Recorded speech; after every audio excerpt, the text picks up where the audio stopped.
Chapter 1. Surprise or Shock. Sister, I am hungry.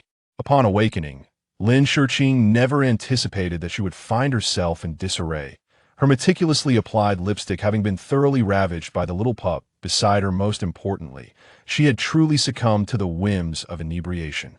The innocent little pup gazed at her with wide, naive eyes as Lin Shurqing, with her cascading dark curls, covered her face and turned away from him to sit up. The pup's skin was as white as snow, and at merely a junior in college, he embodied the essence of a promising young man, a perennial model student with delicate features and a hairstyle reminiscent of a privileged youth misplaced among the common folk. He was, above all, surprisingly adept in the realm of intimacy, even more so than Lin Shurqing herself.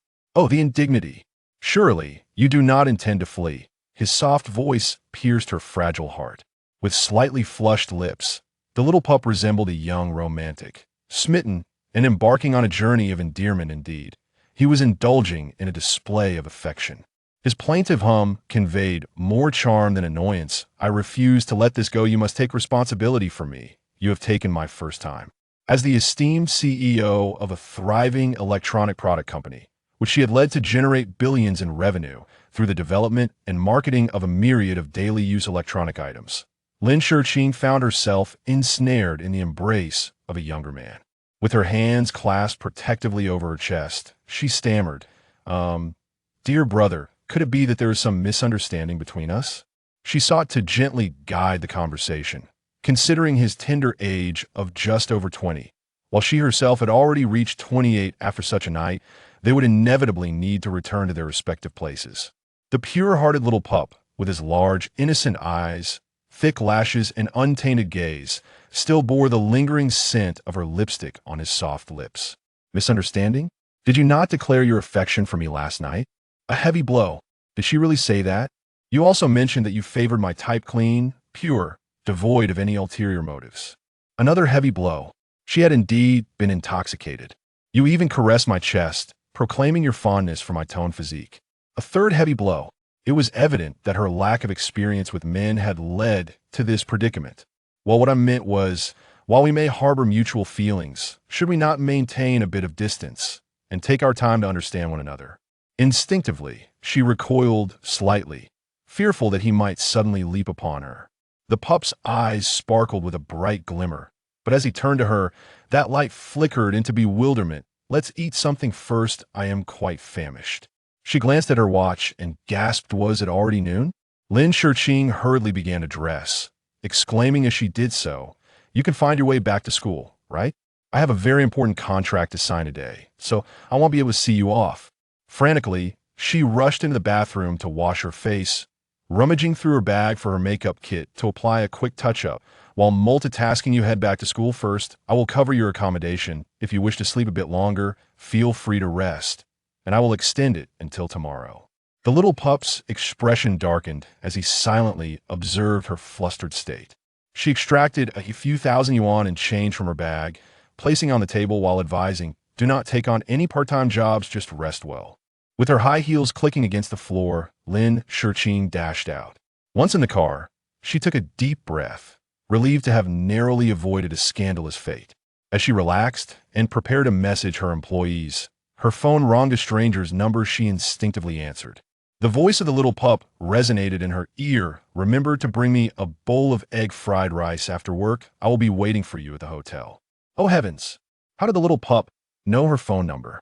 Startled, she quickly hung up, clasping her hands together in prayer. "Oh dear Lord, I merely had an accidental encounter with a budding flower of our nation. Please do not be so ruthless. This was truly unintentional."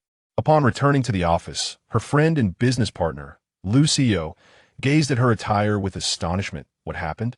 She shrugged off her blazer and retrieved a spare outfit from the hanger. "I lost my virginity." "Goodness!"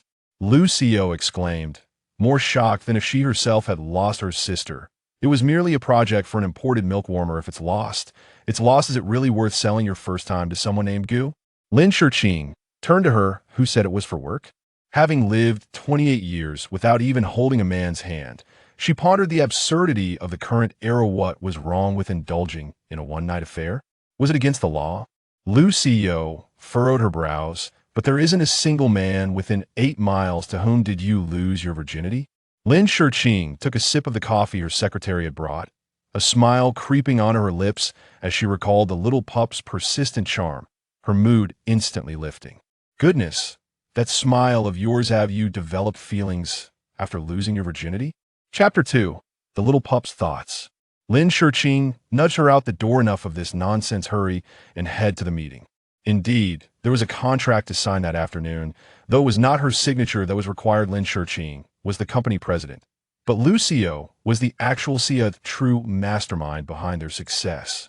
The two had founded the company 6 years ago after dropping out of college, carving out a niche in the consumer electronics industry. Who had not heard of the enterprise known as Wanjia? Her recent project featured hot container products, specifically targeting single white-collar workers with home water heaters, gaining significant traction in the market by employing a strategy of market scarcity.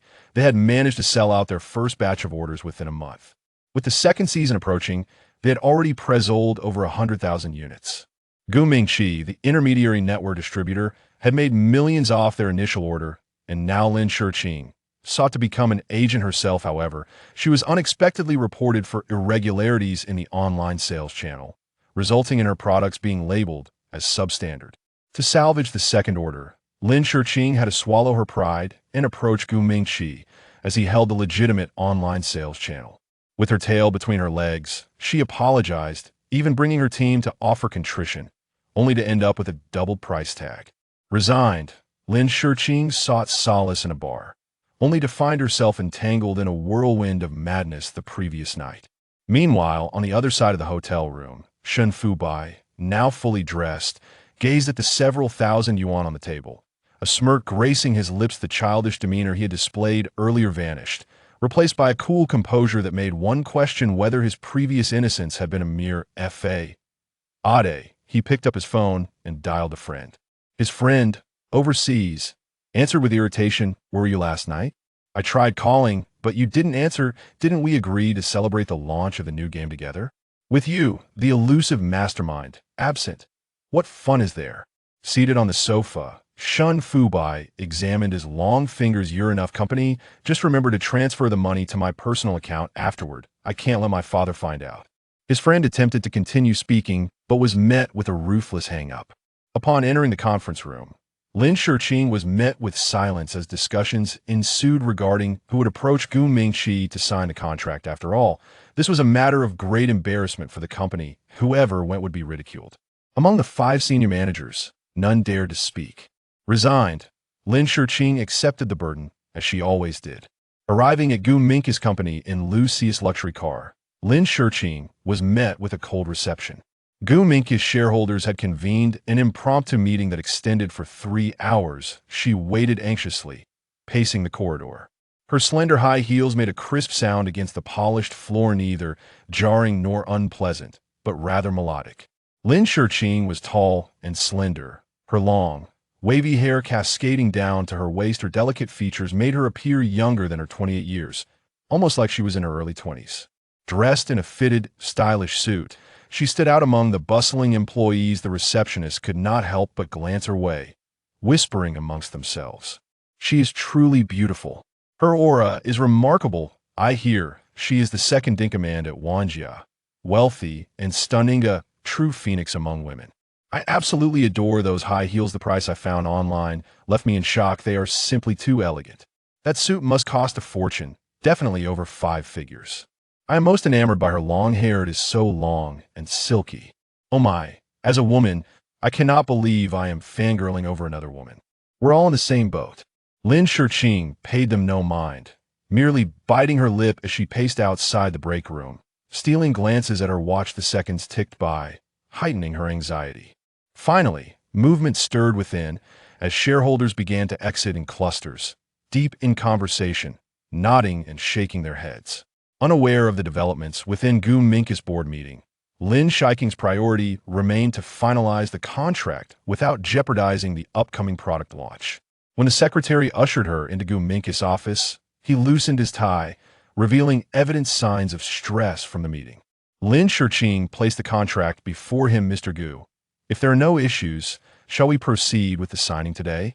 Gu Mingqi, the eldest son of the Gu family, was the heir to a robust family business that had flourished in real estate since his forebears' time yet. Unlike his predecessors, he chose an unconventional path, establishing his own company in pursuit of carving out his own destiny undoubtedly.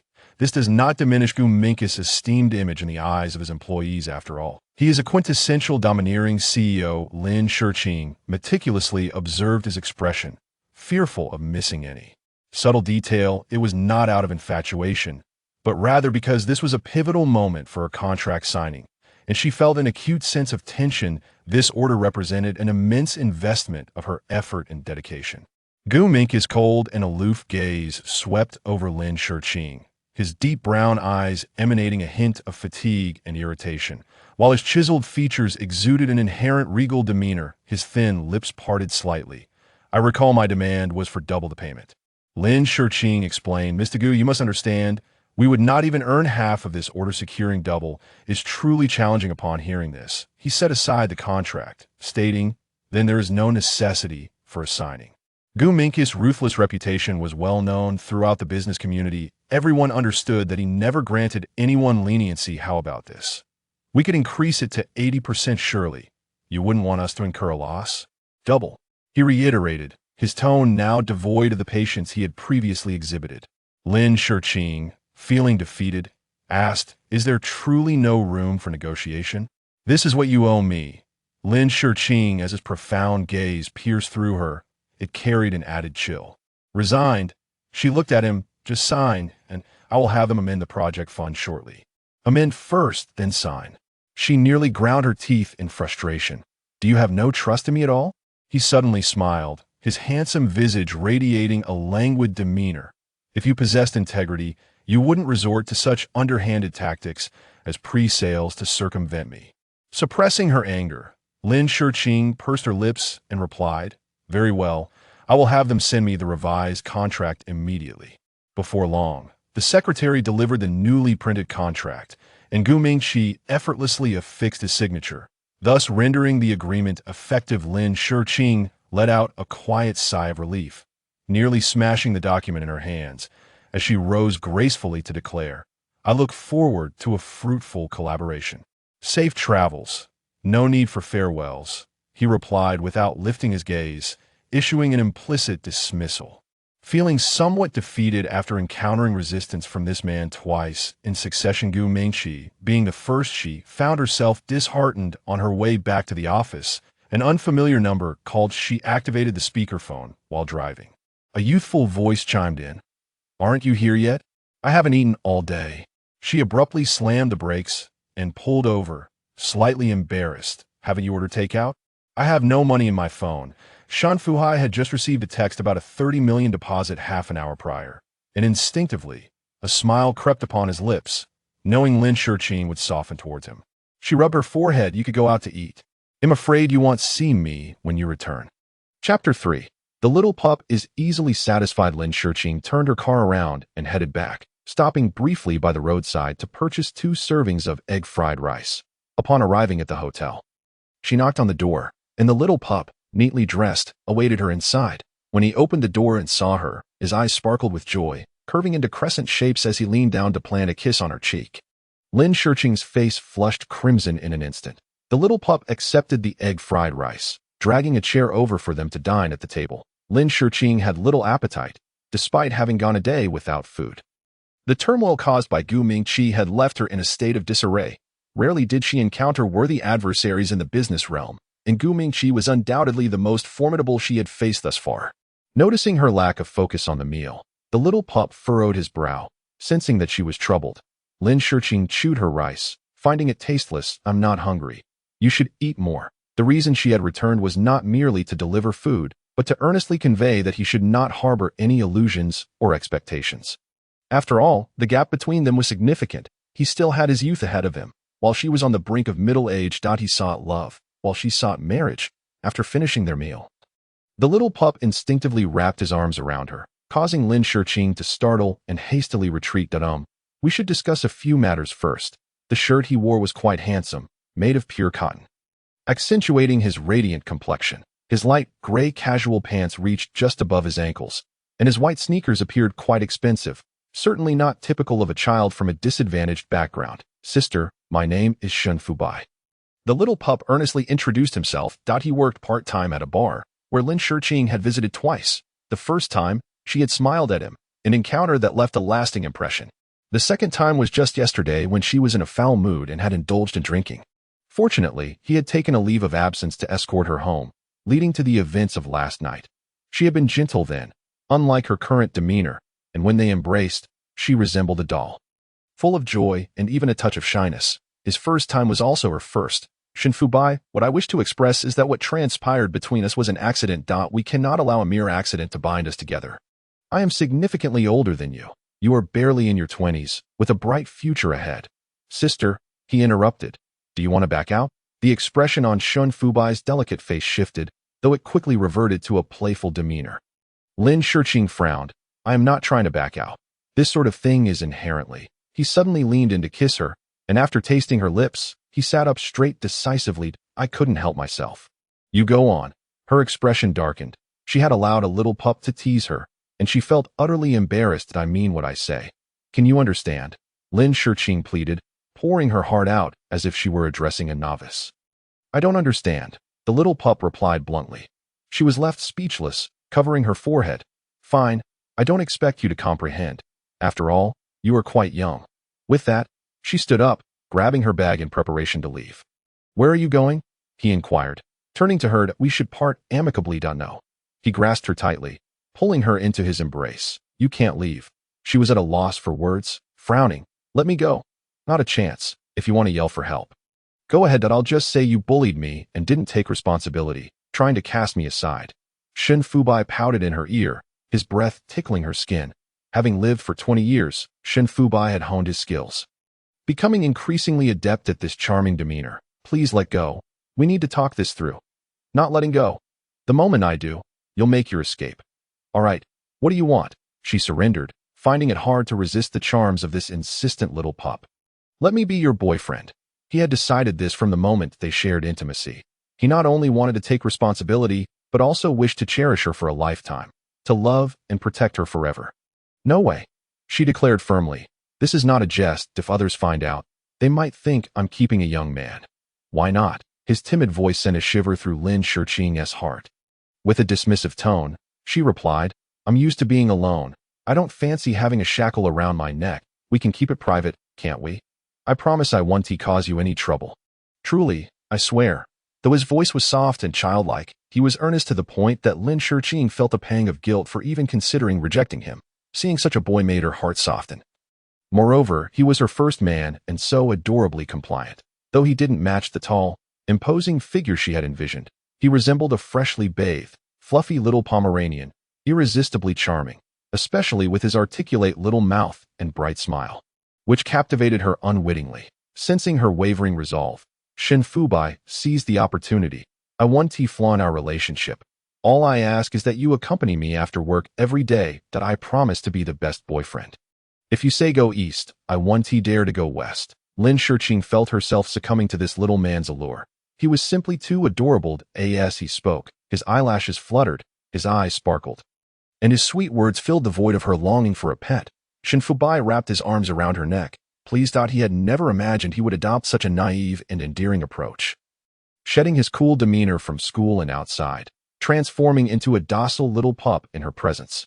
Yet, for the woman he had long desired, he was more than willing. Defeated, she relented. Fine, I agree. Just stop shaking. It's giving me a headache. Upon hearing this, he immediately ceased his antics, leaning down to place a kiss on her cheek. Sister, you're the best. Chapter 4. The little pup bites. Lin Shiqing cleared her throat. We don't need to define our relationship. If you wish to leave, you needn't inform me. And please, don't disclose our relationship to anyone, or I will ensure you never see me again. The little pup nodded eagerly. Rest assured, I won't speak out of turn. This was the first step toward victory, and public acknowledgement was just around the corner. With that, he scooped her onto the bed and began to make himself comfortable. Lin Shiqing quickly sat up, her face etched with anxiety as she watched him undress. He playfully leaped onto her. Didn't you say you wanted to be loved once every day? When did she ever say such a thing? The embarrassment made her feel unwell, and she attempted to push him away, but he was quicker, unfastening the buttons of his shirt, leaving her feeling utterly flustered. She was bewildered as to how they had ventured into this territory. Yet she couldn't help but admire the little pup's stamina. After 28 years of being single, Lin Shiqing experienced the joy of being a woman for the first time. Shen Fubai poured all his energy into their encounter. And even when he was exhausted, he continued, prompting Lin Shiqing to wave her hands. No more, no more. He lay atop her, his voice sweet as he declared, I love you so much. Such shy words almost took her breath away. The next morning, she awoke with dark circles under her eyes. Her phone had been bombarded with messages from Lucio, filled with various inquiries. Sister, where have you been? Did Gu Mingqi kidnap you? Where are you? Hurry and respond. If you've been abducted, give me a signal. Gu Mingqi is truly inhuman. Did he really take you to bed? Sister, which hotel are you at? I'll come to rescue you. Lin Shiqing couldn't help but smile at the flurry of messages. Lucio was genuinely concerned that Gu Mingqi might be mistreating her, sending her messages throughout the night, and she was grateful to have such a friend. The little pup stirred awake, glancing at her with hesitation. Who is Gu Mingqi? She ruffled his soft hair.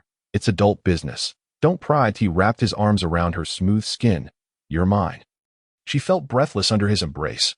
All right, I'm yours. I'm yours. Just let go of me. I can't breathe. While the little pup was undeniably adorable, he could also be mischievous, leaving a noticeable mark on her neck, a clear sign of his playful nature. Arriving at the office early, Lin Shiqing found her phone dead. She charged it a bit on the way and snapped a photo of the signed contract to send to Lucio. Urging her to initiate discussions with the other company that as soon as she entered the office, Lucio stormed in, her expression furious. Did Gu Mingqi really take advantage of you? Lin Shiqing raised an eyebrow at her friend. What led you to believe I had any connection with him? What's that on your neck? She touched her neck, forcing a helpless smile. A little pup's bite. Lucio pressed her forehead in disbelief. Aren't you allergic to dogs? This one isn't. Lucio plopped down in front of her. Gu Mingqi is no ordinary person. Let us not provoke him. Just be cautious. Typically, Lucio handled the upper crust gatherings, as she was more adept at socializing. Coming from a family with some capital, she had known many wealthy second-generation individuals since childhood, allowing her to navigate various circles and succeed in business. Her understanding of Gu Mingqi was limited to hearsay, having heard tales of his eccentricity, rumors of him keeping a celebrity girlfriend and allegedly forcing her to undergo surgery out of jealousy. Though everyone knew these stories were fabricated, they continued to circulate wildly. After hearing Lucio's words, Lin Shiqing remained unfazed. Rest assured, I have no feelings for him. A notification from WeChat jolted her, revealing a selfie from the little pup, who held a coffee cup in hand. Where are you working? I'll bring you coffee. With a lighter course load and ample leisure time, Shen Fubai had become utterly addicted to the taste of love ever since he began dating Lin Shiqing. Dreaming fervently of renting a place for the two of them to live together, Lin Shiqing replied with a teasing smile. Go ahead and drink it. I'm quite busy today. Oh my, Lucio exclaimed, her eyes wide. That disgusting smile of yours looks so sleazy. Lin Shiqing quickly closed her mouth and shot her a disdainful look. Aren't you busy today? Shouldn't you be personally overseeing the coordination with them? I'm just concerned about you, wanting to remind you to avoid any pitfalls, Lucio retorted. Lin Shiqing nodded. I'm an adult. I know very well who is suitable to interact with. Gu Mingqi is certainly not my type. So you needn't worry. With a suspicious glance, Lucio asked, Are you two truly fine? Lin Shiqing raised her hand, swearing, I swear, it's all good. I left right after signing the contract with him yesterday. After dismissing Lucio, Lin Shiqing received a call from Gu Mingqi's secretary. Gu says that it's best for you to arrange the coordination work personally. She frowned slightly. Is there an issue with the contract? The secretary explained, Not at all. It's just that Gu doesn't have much trust in the other heads of your company.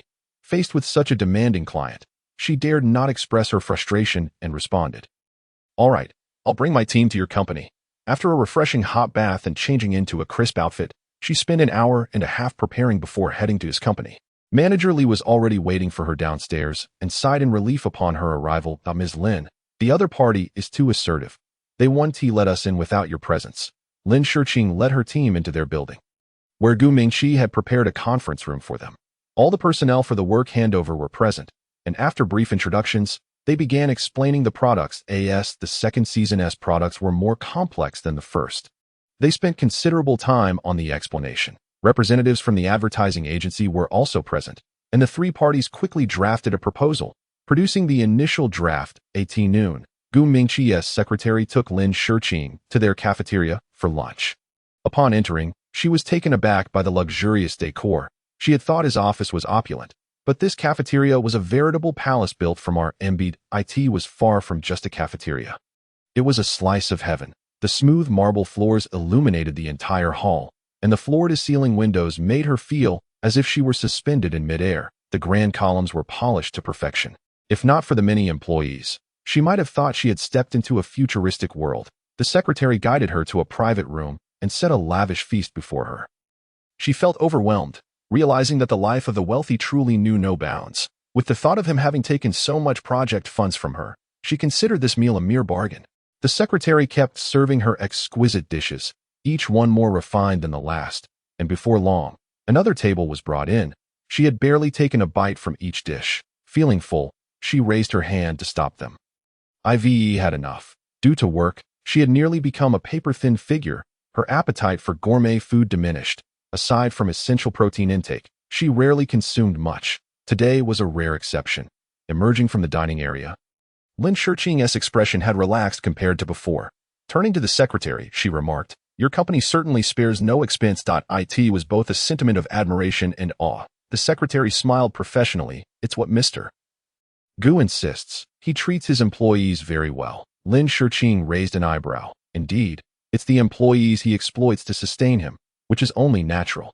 Having completed her work ahead of schedule in the afternoon, Lin Shiqing returned home, took a hot bath, and reclined in the tub, humming a tune. Her phone vibrated intermittently, prompting her to emerge from the bathroom, wrapped in a towel, to check the messages. The little pup had sent a video, and she clicked to open it. "Do you miss me?" he asked. She placed the phone on the table and began drying her damp hair, thinking, with work being so hectic, when would I find the time? "But I miss you. It's been 10 hours and 2 minutes since we parted." She glanced at his youthful face in the video, realizing it was only 10 hours. "Come to see me," the little pup urged impatiently. She frowned. "It's too late today. I'll come to find you tomorrow after I finish work." "I can't sleep without you," he whined, his voice sweet and plaintive, as if he could not bear to be apart from her even for a moment. Closing her eyes, she let the music lull her to sleep. "No, I want to hold you while I sleep." Chapter 5.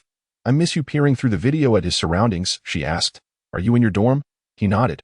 Raising an eyebrow, she teased, "Aren't you worried your roommates will hear you speak like that?" "I don't have any roommates. It's a single room."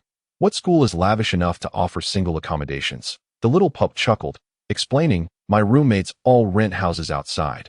This place is empty, so I'm the only one living here now. They come back occasionally, but we hardly cross paths." Her mind immediately conjured images of herself in his dorm, engaging in passionate encounters. She abruptly slapped her forehead, thinking, how could I even think of such things?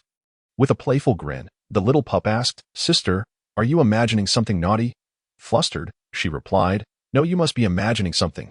Otherwise, why would you hit yourself?" The little pup pressed, his face filled with an adorable determination to elicit a confession.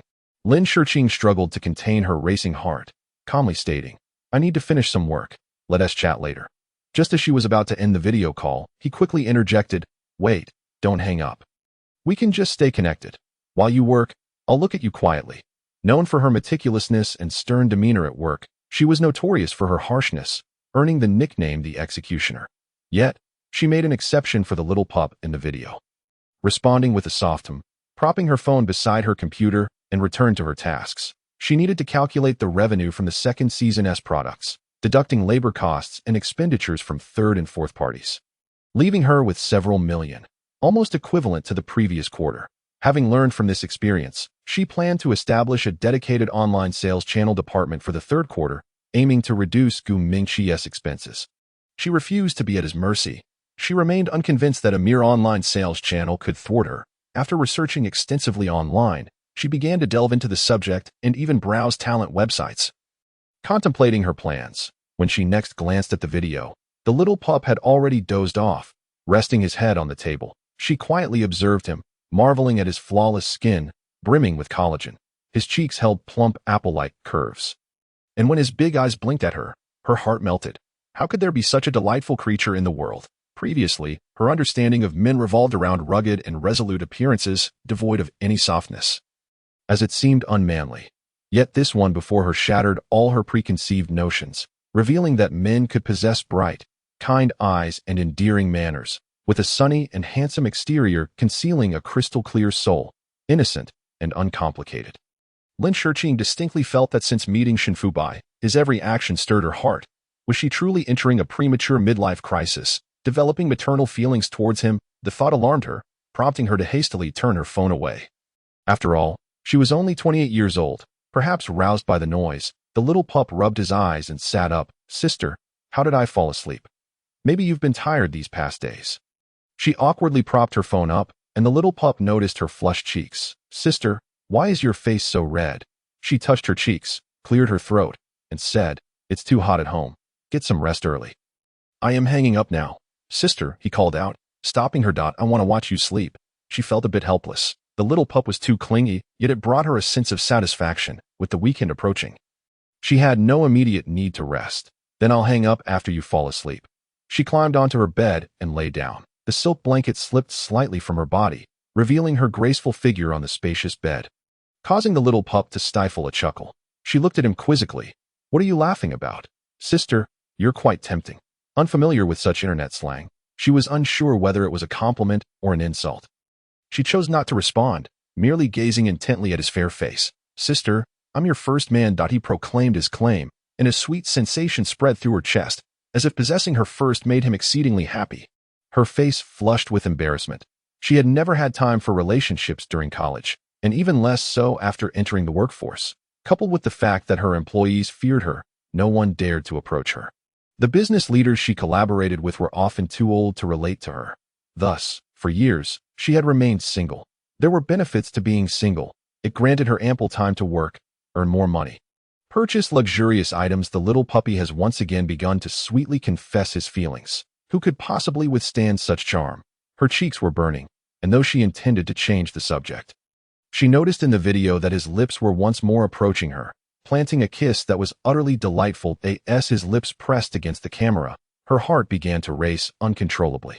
In a flurry, she pressed her hand against her chest, hoping he wouldn't hear her accelerating heartbeat. The little puppy, lost in his own thoughts, mused about how wonderful it would be to cuddle with his sister and fall asleep. After a fragmented conversation lasting over an hour, Lin Shurqing drifted off to sleep, her flawless profile illuminated in the video, undoubtedly breathtaking. Shin Fubai found it hard to resist the urge to kiss her. Yet the screen stood as an insurmountable barrier to her delicate cheek. The next morning, Lin Shurqing's biological clock roused her precisely on time, as if she were a robot programmed for efficiency. She reached for her phone on the table, suddenly reminded of her lengthy video chat with the little puppy from the previous night, unaware of when she had succumbed to slumber, observing the young man still sound asleep on the other end of the video. She turned down the volume to the lowest setting, rising to wash up in the bathroom. Upon her return to retrieve her phone, she found him perched on the bed, eagerly awaiting her, his upper body exposed. Resting his chin in his hands, the moment he saw her, his face broke into a joyous smile. Sister, where shall we meet today? She inquired. Her weekends were typically spent at the beauty salon, as she found little in the way of entertainment. After her beauty treatments, she would often indulge in shopping at the mall. Faced with the eager eyes of the little puppy, she found it hard to decline. Where would you like to go? How about we watch a movie? He suggested, sitting up. There are many romantic films out lately, quite artistic in nature, that I don't usually go to cinemas alone. It feels a bit awkward. Lin Shurqing realized it had been ages since she last watched a movie. All right, send me the address, and I'll come pick you up shortly. After ending the video call, she quickly tidied herself up, changing into a comfortable outfit and tying her long hair back, giving her a youthful appearance reminiscent of a fresh graduate. Satisfied with her reflection in the mirror, she grabbed her car keys and headed out. Upon arriving at the school gate, she was taken aback to discover he was attending the provincial university. It was surprising to learn he had performed well enough academically to gain admission. The little puppy slid into her car without expressing any astonishment at her luxury vehicle. Instead, he was taken aback by her vibrant attire. Youthful and energetic, making it plausible to mistake her for a fellow student. Sister, I've missed you so much, he exclaimed, leaning in to plant a kiss on her cheek, expressing his longing like a charming little sprite. Chapter 6. He did it on purpose. Lin Shurqing gently patted his back. That we need to hurry. The movie is about to start. She had booked the tickets via her phone, and with a 30-minute drive plus ticket collection time, They had to be punctual. He held 2 cups of milk tea as they entered the cinema, with Lin Shurqing clutching a tub of popcorn. The theater was packed with couples, as this particular romantic film attracted many. He carefully set the milk tea down and thoughtfully placed a straw in her cup, offering it to her for a sip before delighting in his own. He wrapped his arm around her as they settled in to watch the film. Throughout the movie, his hand initially rested gently around her shoulders, yet as the film progressed, he couldn't resist playfully pinching her earlobes, caressing her cheeks, and even, at times, brushing against her lips. She gazed up at him with exasperation, only to find he had anticipated her look, using his other hand to lift her chin and bestow a kiss upon her. "Dear sister, don't tempt me. I fear I might lose control." What? Who is tempting whom? After enduring the movie, she had forgotten its plot entirely. Eager to escape the overly intimate ambience, the setting was undeniably flirtatious, and even the slightest spark could ignite an uncontrollable desire.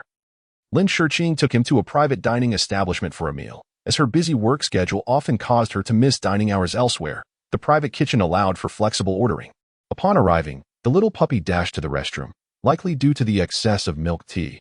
Had she known, she would have advised him to go before the film. Lin Shurqing ordered 2 bowls of seafood ramen and several hot dishes, wishing for him to savor the meals she typically enjoyed. When the little puppy returned, he confidently took a seat across from her, donning a crisp white shirt that was distinct from yesterday's attire, showcasing a fresh style. His choice of clothing revealed a clean and pure aesthetic, characterized by light colors. "Sister, do you frequently dine here?" he asked, noticing her familiarity with the owner. "Yes, I've been eating here for 3 years." She replied. "Wow, have you only ever eaten here?" "Yes," she confirmed. "With my hectic schedule, I often miss meal times and other restaurants close by the time I'm free. This place allows for anytime dining." The little puppy pouted. "Then I'll cook for you." Raising an eyebrow, she questioned, "You can cook? How about you try my cooking tonight?" He proposed, secretly hoping to stay at her place, envisioning a life where he could awaken to the sight of the woman he adored. What ill intentions could a younger brother have? Lin Shurqing refrained from continuing the conversation as the owner brought out the seafood ramen, cheerfully inquiring, "Is this your brother?" "Yes, quite handsome," she smiled in response. But the little puppy frowned, muttering under his breath, "Yes, clearly my boyfriend." The owner, sensing his blunder, offered a somewhat awkward apology to Lin Shurqing. She smiled reassuringly. "My brother can be a bit clueless. Please don't take it to heart." The owner returned to the front desk, relieved. The little puppy continued to sulk, but Lin Shurqing, wanting to lighten the mood, placed some shrimp from her bowl into his. "After we finish, I'll take you back to school." He paused, looking at her with a sad frown. "You want to keep me company this afternoon?" She shook her head, explaining, "I have some materials to review and one tea of time to spend with you." "And what about tomorrow?" he persisted, unwilling to give up. "There are things to do tomorrow too," she replied, clearly rejecting his pleas and trying to maintain her distance. Yet he yearned to see her every day, even if it meant simply sitting quietly beside her as she worked. Aware of her refusal, he said nothing more, but when the seafood ramen was served, his eyes lit up with excitement. He took a bite of a large shrimp, his expression adorably charming. Lin Shurqing couldn't help but chuckle at his antics, playfully pinching his cheek. "If I finish early, I'll keep you company tonight." That he perked up, his expression brightening with hope. "Really?" She nodded affirmatively. Yet, that if was often difficult to realize. Once she entered work mode, she would not stop until late into the night. She offered this hope to prevent him from overthinking. The little puppy barely touched his meal, and soon, red spots began to appear on his face, which became itchy and uncomfortable. He scratched at his skin before finally putting down his chopsticks. "Sister, I'm having an allergic reaction." She was taken aback. "You're allergic to seafood?" He nodded, watching her grow anxious, and a smile crept onto his face at her concern. "Let us go to the hospital." She drove him to a nearby dermatology clinic, where the doctor examined him and prescribed medication, cautioning her, "Your boyfriend is allergic to seafood. Be careful not to let him consume it again, as severe reactions could lead to choking and even death." "Don't take it lightly."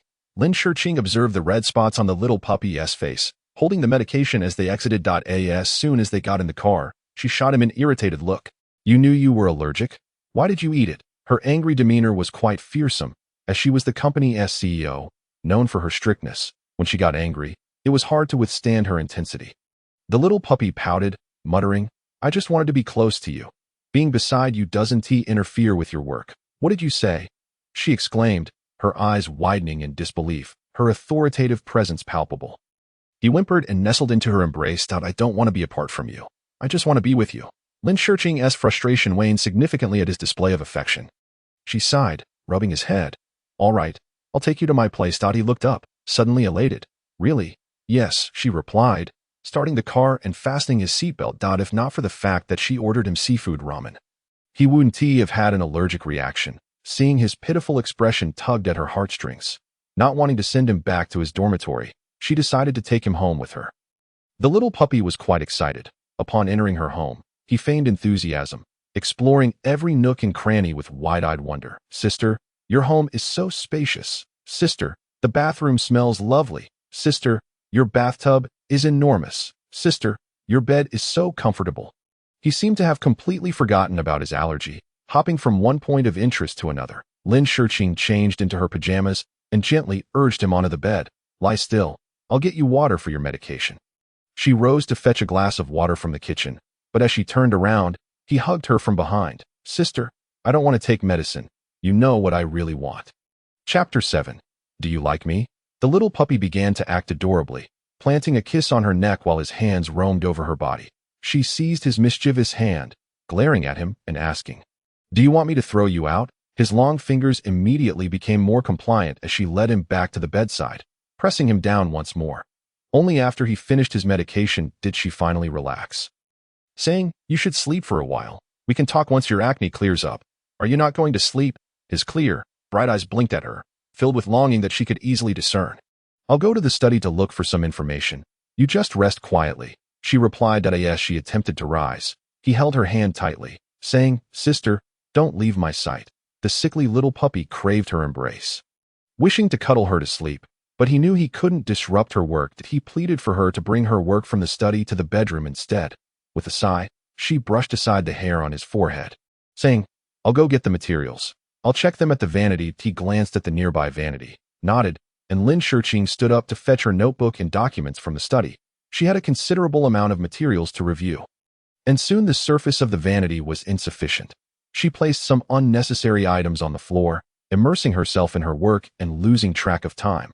When she finally raised her head, nearly an hour had passed. The little puppy stirred awake, frowning slightly at the scattered documents. Lin Shurqing was oblivious to his movement until he wrapped his arms around her neck, reminding her of his presence.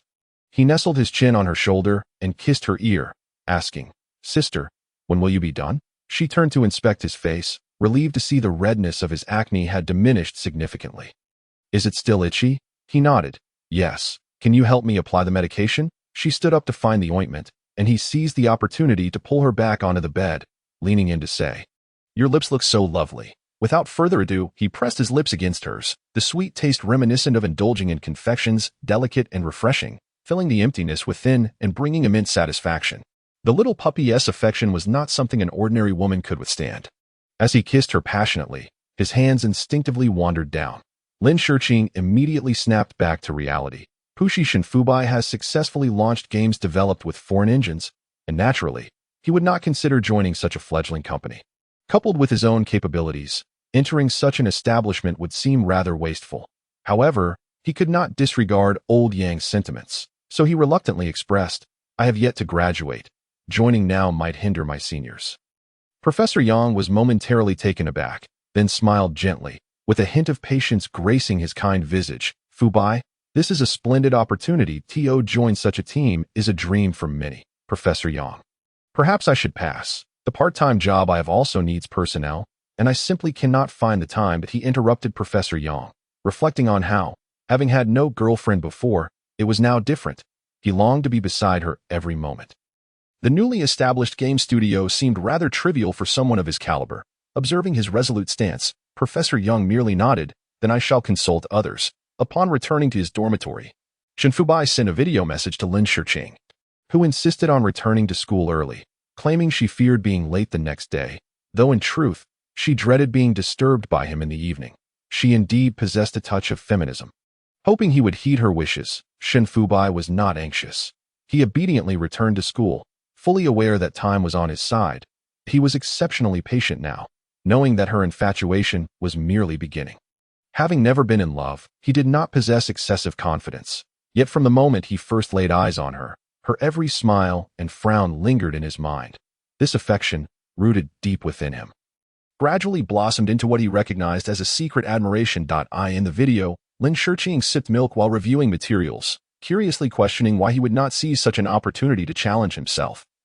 Especially now that he was in his third year and ought to seek an internship. They are merely a makeshift studio, not a formal game company. The little puppy rested his chin on the table, captivated by her actions as she drank milk. Since it was recommended by the professor, it should be worthwhile, Lin Shiqing reiterated, her curiosity piqued. The little puppy smiled. Are you suggesting I go? She set down her materials. Decide what you wish to do for yourself. Their relationship was just blossoming, and while Lin Shiqing acknowledged her growing feelings, she respected his choices, though they could not see a distant future together. She hoped he would become even more accomplished. The little puppy propped his chin, pouting adorably in the video.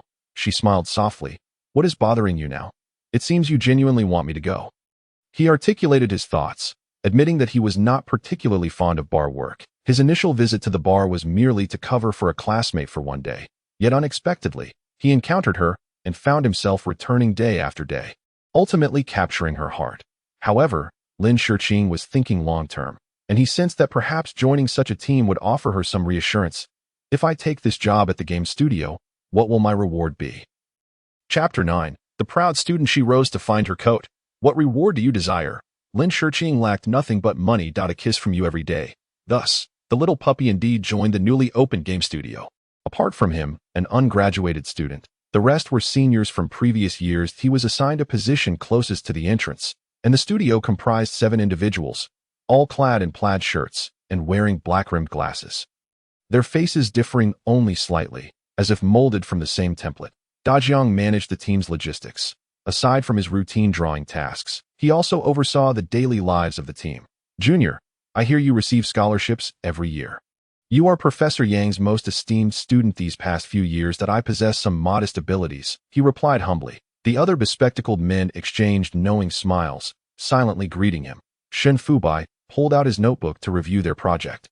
Furrowing his brow slightly, they aimed to create a domestic comic-based mobile game, a rather innovative concept. On his first day of part-time work, Shen Fubai was astounded by their imaginative ideas. After work, he took the subway back, as it was conveniently close to Lin Shiqing's home, and decided to drop by. The security guard, having seen him the day before, greeted him without hesitation. However, little did the guard know he had no access code to her door. Standing at her door, he lingered for nearly 3 hours, and when she finally returned, she found him dozing with his head resting on his knees. He embraced her neck and kissed her. Why are you back so late? Shen Fubai stood, waiting for her to unlock the door. Why didn't you return to school? She frowned at the little puppy, feeling a mix of concern and irritation. Had she known he was waiting at her door, she would have skipped accompanying Lu Sairu for her beauty treatments and returned sooner. Amid her concern, she opened the door, the crisp sound of the fingerprint scanner echoing in the corridor. Just as she was about to enter, she turned back, pressing a few buttons on the keypad. Come here and register your fingerprint. Next time, you won't have to wait at the door. She was like a caring older sister, attentive and warm. He chuckled, wrapping his arm around her shoulder. No need. I enjoy sitting at your door. Are you foolish? She pinched his ear. Behave yourself and record your fingerprint. He lowered his head and murmured, then I won't hold back. You won't be able to chase me away. Today, he wore a loose-fitting white t-shirt, soft and clean, presenting a handsome and fresh appearance befitting his age. Once the fingerprint was registered, they entered her home together. She generally skipped dinner, but with the little puppy around, she had to find something for him to eat. Opening the fridge, she found only bread and ham, which were far from sufficient for him. Turning to him, she said, accompany me to the supermarket to buy groceries. He had just set down his backpack and replied, sure. Her neighborhood was relatively enclosed, surrounded by several large supermarkets. Due to her busy work schedule, she rarely had time to browse. Yet, when life was suddenly infused with love, and someone else filled the space beside you, you began to notice subtle changes in life and indescribable joy. In the supermarket, she attentively examined the production date of the beef while he pushed the cart beside her, embodying the role of a dutiful younger brother. His striking good looks drew the attention of passers-by, who couldn't help but glance twice as they gathered their purchases. She linked her arm with his, ready to check out when a voice called from behind. Linzong. She turned to see Xiao Kai. A company employee, standing with her boyfriend, both staring intently at Shen Fubai. Lin Shiqing quickly released his arm, replying, "What a coincidence." Xiao Kai, known for her gossiping tendencies, couldn't resist asking, "Is this Lin Zhong's boyfriend?" Just as the little puppy was about to speak, Lin Shiqing interjected, "He is my younger brother, visiting during the break." Indeed, she had a younger brother, a fact well known among her colleagues. Xiao Kai, starry-eyed, exclaimed, "Your brother is quite handsome." Lin Shiqing awkwardly nodded. "We're done shopping. We'll head to the checkout." Xiao Kai couldn't help but steal a few more glances at Shen Fubai before finally retracting her gaze. "Lin Zong, take care." Once outside the supermarket, the little puppy surprisingly remained quiet, not showing any signs of anger as he carried the items and followed her to the car. She, not fastening her seatbelt, cupped his delicate face. "I'm sorry. I'm not quite ready yet," he replied gently. "Sister, whenever you feel ready to make it public, I won't pressure you." Shen Fubai possessed ample patience and time to await his official status, especially since they had only been together for a little over a week. Lin Shiqing looked at the understanding little puppy, her affection growing. She leaned in and planted a kiss on him. "You're so thoughtful." The little puppy smiled. "Sister, tonight I want to kiss you a few more times." He articulated his desires with charming grace. She withdrew her hand, realizing it was time to clarify his thoughts. "Let us return home and cook for you first. We'll fill your belly before anything else." The little puppy eagerly inquired, "Sister, does that mean you're agreeing?" It must be said that the little puppy was easy to please. Lin Shiqing knew precisely how to cook, so if he could finish her meal without complaint, it indicated he held her in high regard.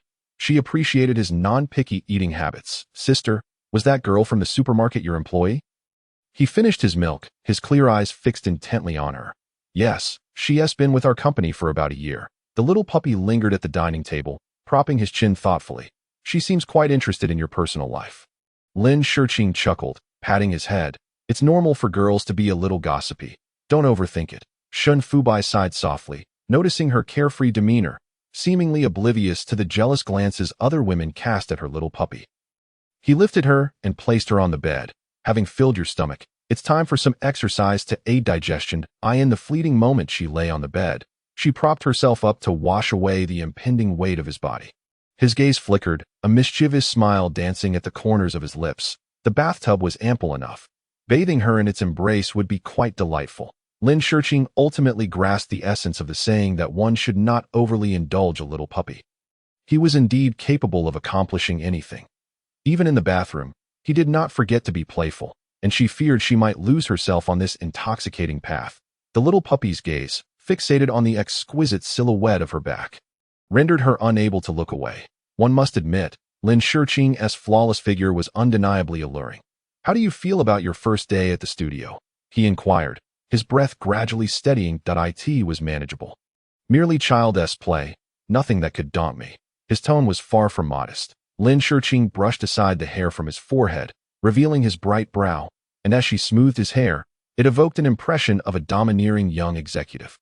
He noticed her toying with her hair and, holding her waist, asked, "Do you like this hairstyle on me?" Chapter 10. The little puppy's comforting smile was warm.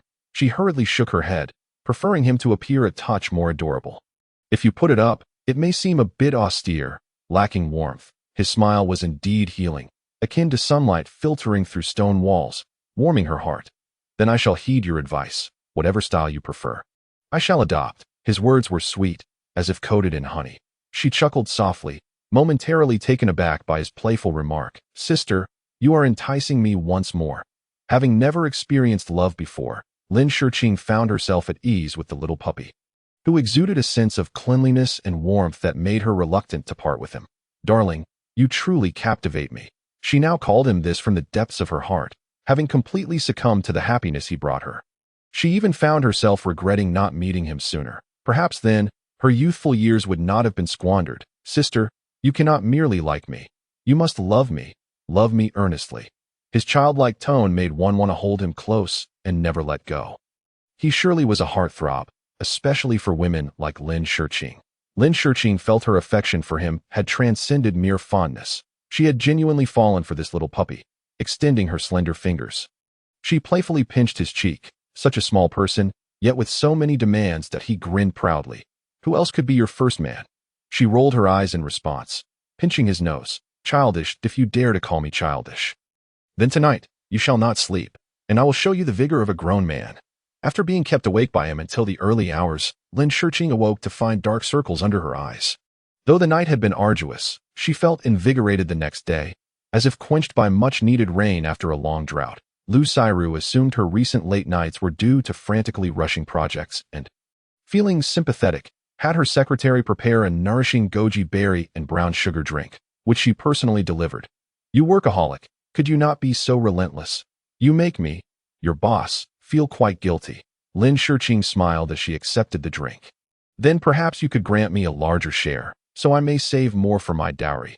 Having risen from humble beginnings alongside Lu Xiru, she had toiled hard to attain her current position as vice president. And Lu Xiru understood her sacrifices all too well. Dear friend, let us not speak of money. Discussing finances can sour our relationship. Lin Shurqing rolled her eyes, grateful that Lu Xiru was not overly exploitative. Their earnings were generally split evenly, with Lu Xiru occasionally granting her a larger portion, given her slightly superior capabilities. By the way, has everything been arranged with President Gu? This was Lu Xiru's primary concern. As due to Gu Mingqi's peculiar temperament, only Lin Shurqing was permitted to lead her team into his company. She had no insight into the progress and could only await her report.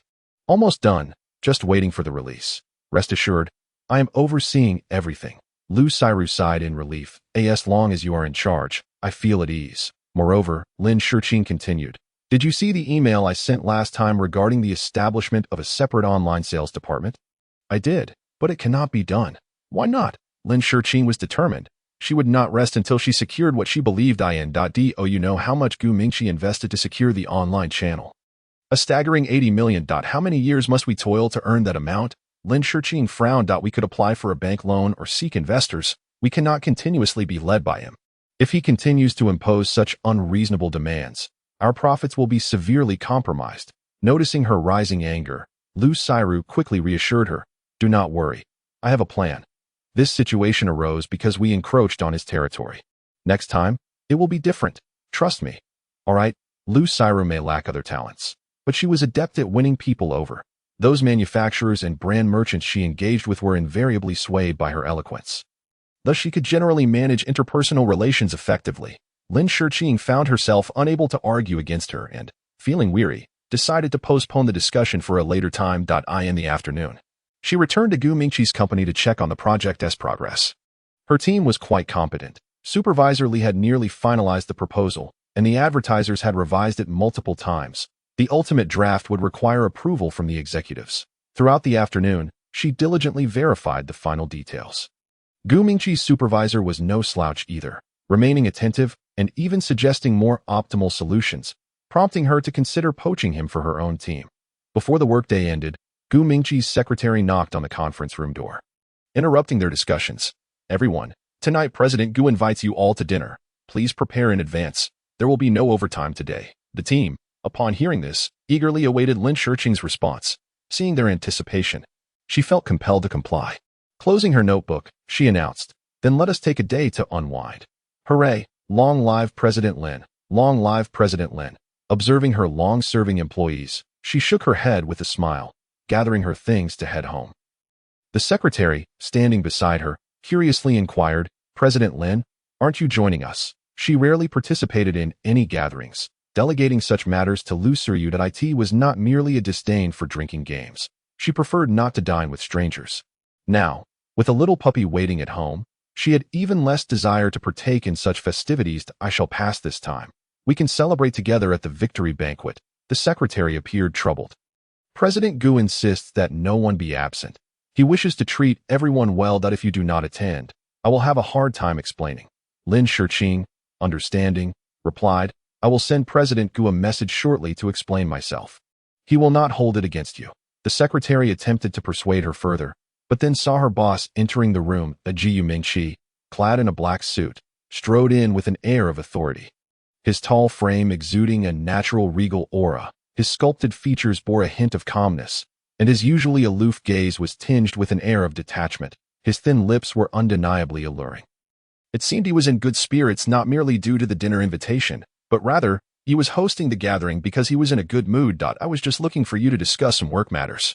Let us converse while dining. When work was brought up, She dared not slacken her focus and quickly messaged the little puppy, asking him to wait for her and to grab a snack if he grew hungry. As there was bread in the fridge. Chapter 11. The warmth of knowing someone awaited her at home was comforting.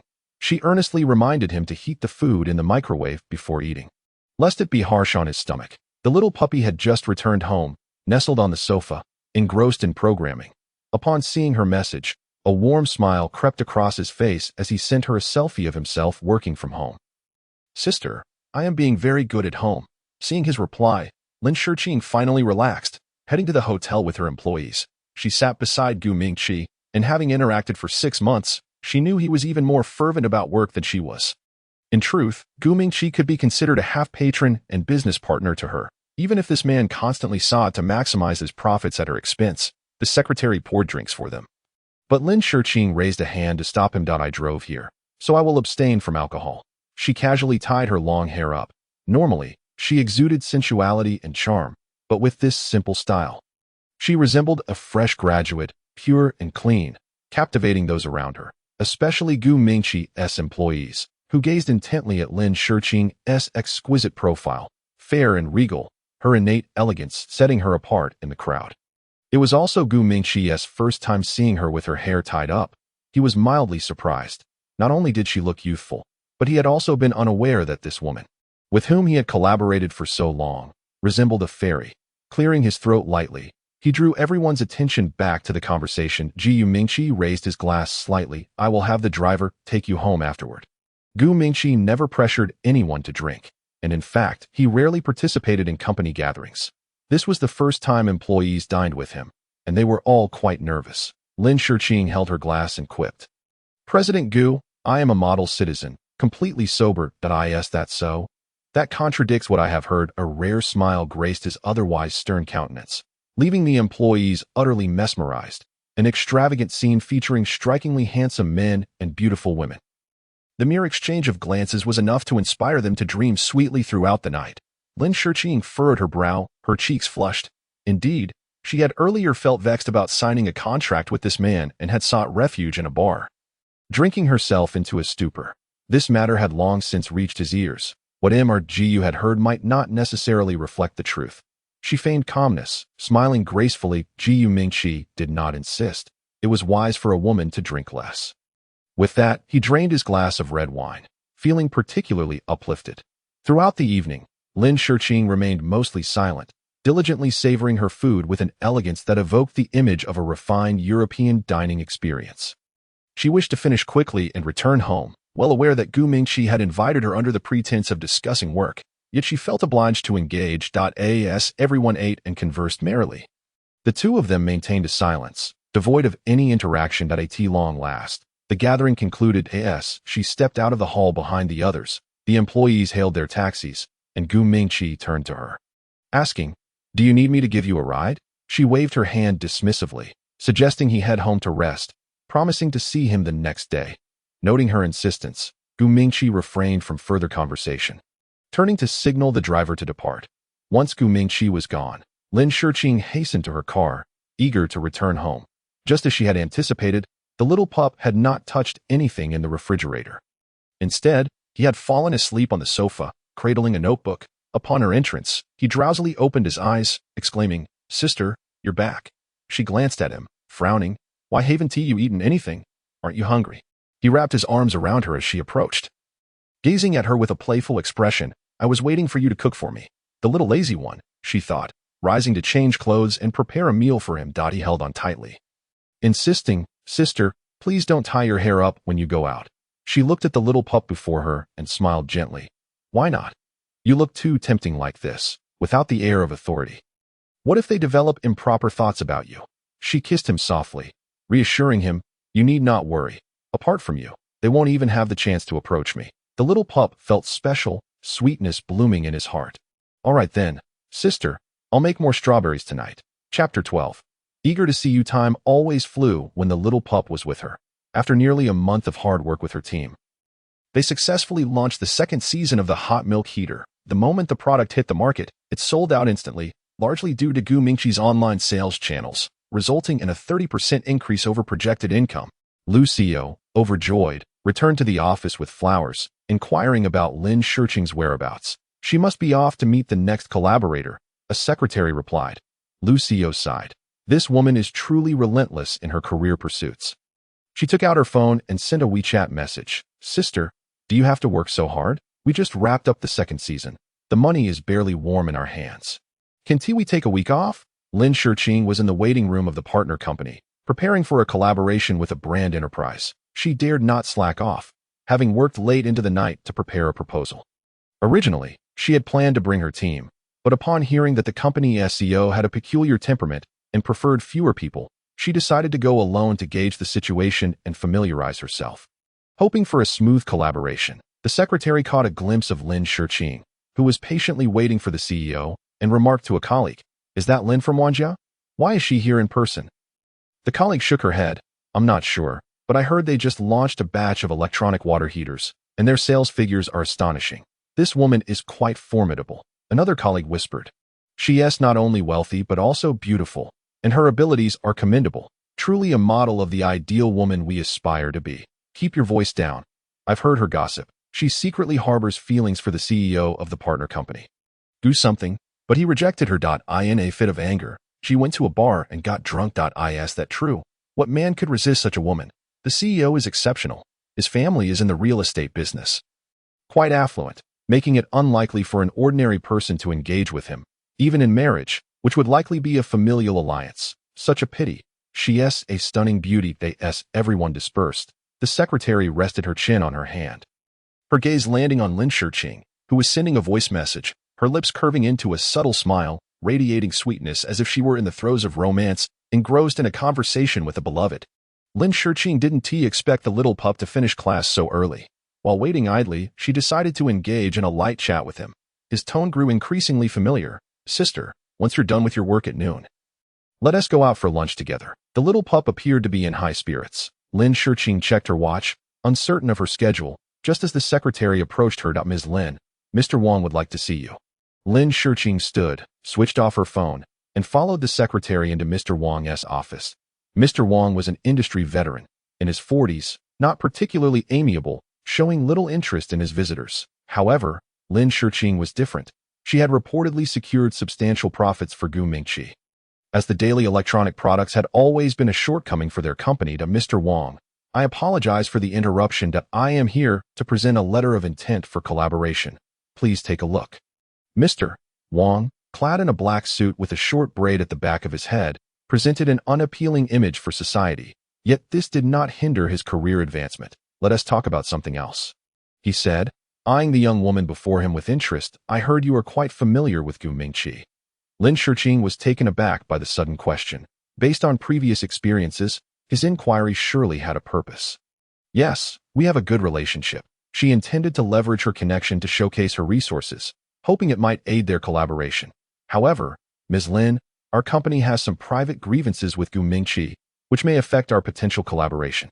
Lin Shurqing felt as though she had been struck with a blunt force, realizing she had inadvertently stepped on her own toes. She never anticipated their past grievances would involve her. Feeling somewhat disheartened, she exited Mr. Wang's office, gazing up at the sky, weary and confronted with yet another challenging obstacle. Her phone vibrated gently. The little pup had messaged her, saying he was on his way. Instantly, her mood brightened. While work was proving challenging, her romantic life flourished, perhaps a reward from fate. Standing on the overpass, she awaited him. The little pup dashed from the subway, his tall and handsome figure cutting through the crowd like a beacon. Turning heads with 100% success rate, the weather was sweltering, and he arrived breathless, enveloping her in a warm embrace. "Sister, I missed you so much." The little pup had a knack for being endearing, clinging to her neck and blowing warm air in her ear, igniting a flutter of excitement within her. She gently patted his back. "Why the rush? Aren't you hot?" As she spoke, she pulled out a tissue from her bag to dab his sweat. The little pup leaned down and planted a kiss on her lips, satisfied as he took hold of her delicate hand. "I couldn't wait to see you." Chapter 13. My ex-girlfriend after eagerly awaiting Friday. The little pup found it hard to concentrate in his last class, wishing he could teleport to her side immediately. "What do you want to eat?" he asked, leading her towards the end of the overpass. Both of them stood out in the crowd, not just for their looks but also for their height, drawing numerous glances from passers-by. Upon arriving at the Sky restaurant, he guided her to a table he had reserved in advance. Gazing out through the glass, they beheld the entire cityscape. This was the tallest restaurant in the city, and he had researched online that girls often fancied such places. Sister, today I'll treat you. Lin Shurqing smiled slightly. What is the occasion for your unusually cheerful demeanor? You're even offering to pay. Is that so? He flashed a bright smile, revealing his pearly white teeth. That I received a scholarship today.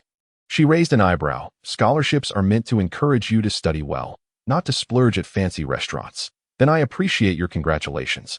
Although she was aware of his academic prowess, she had not realized he consistently ranked first in his school. A frown creased the little pup's brow. Sister, I think you might not know me well enough. She gazed at him, a smile playing on her lips. I know you quite well, in every aspect.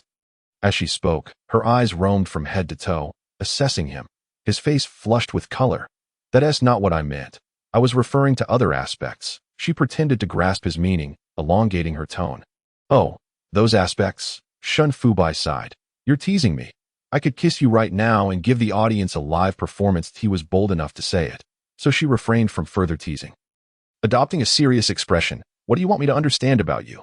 He earnestly recalled, in my 3 years at university, I've won numerous design awards and participated in some major companies' internal network security system customization projects. Last year, I received internship invitations from over a dozen firms. Lin Shurqing, not particularly versed in computer programming, didn't he fully comprehend his words, but understood the essence. This little pup was expressing his excellence.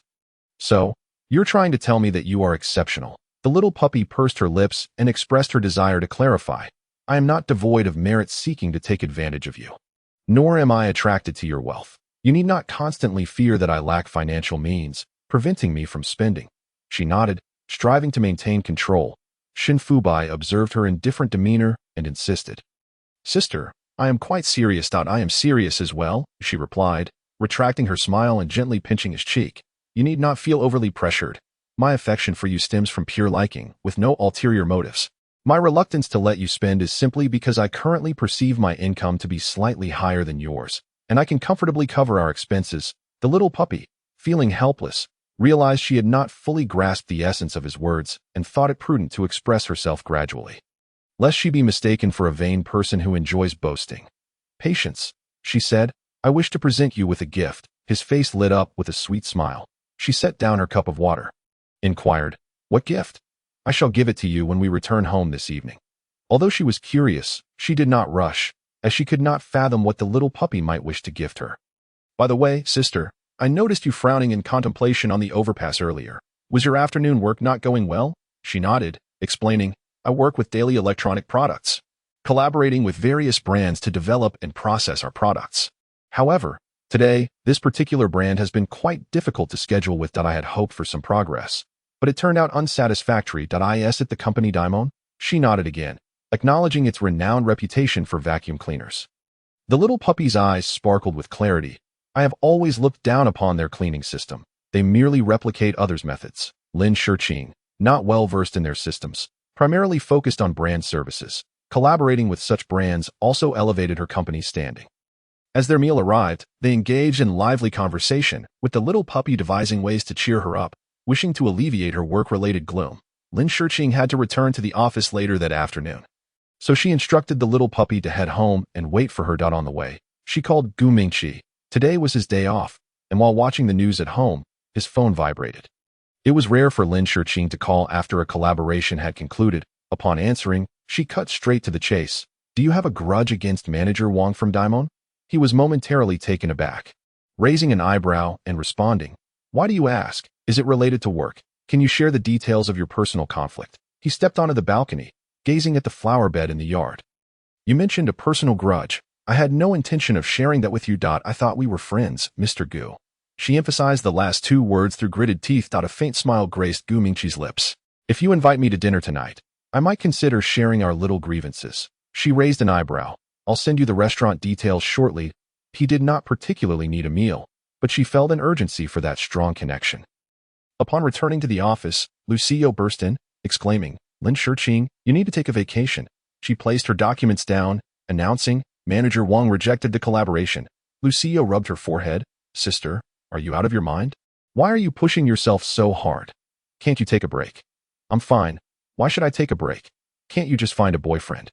You're already 28. Lin Shurqing leaned against the desk, sipping her coffee. Who says you must be in a relationship at 28? Aren't you still single as well? Don't drag me into this.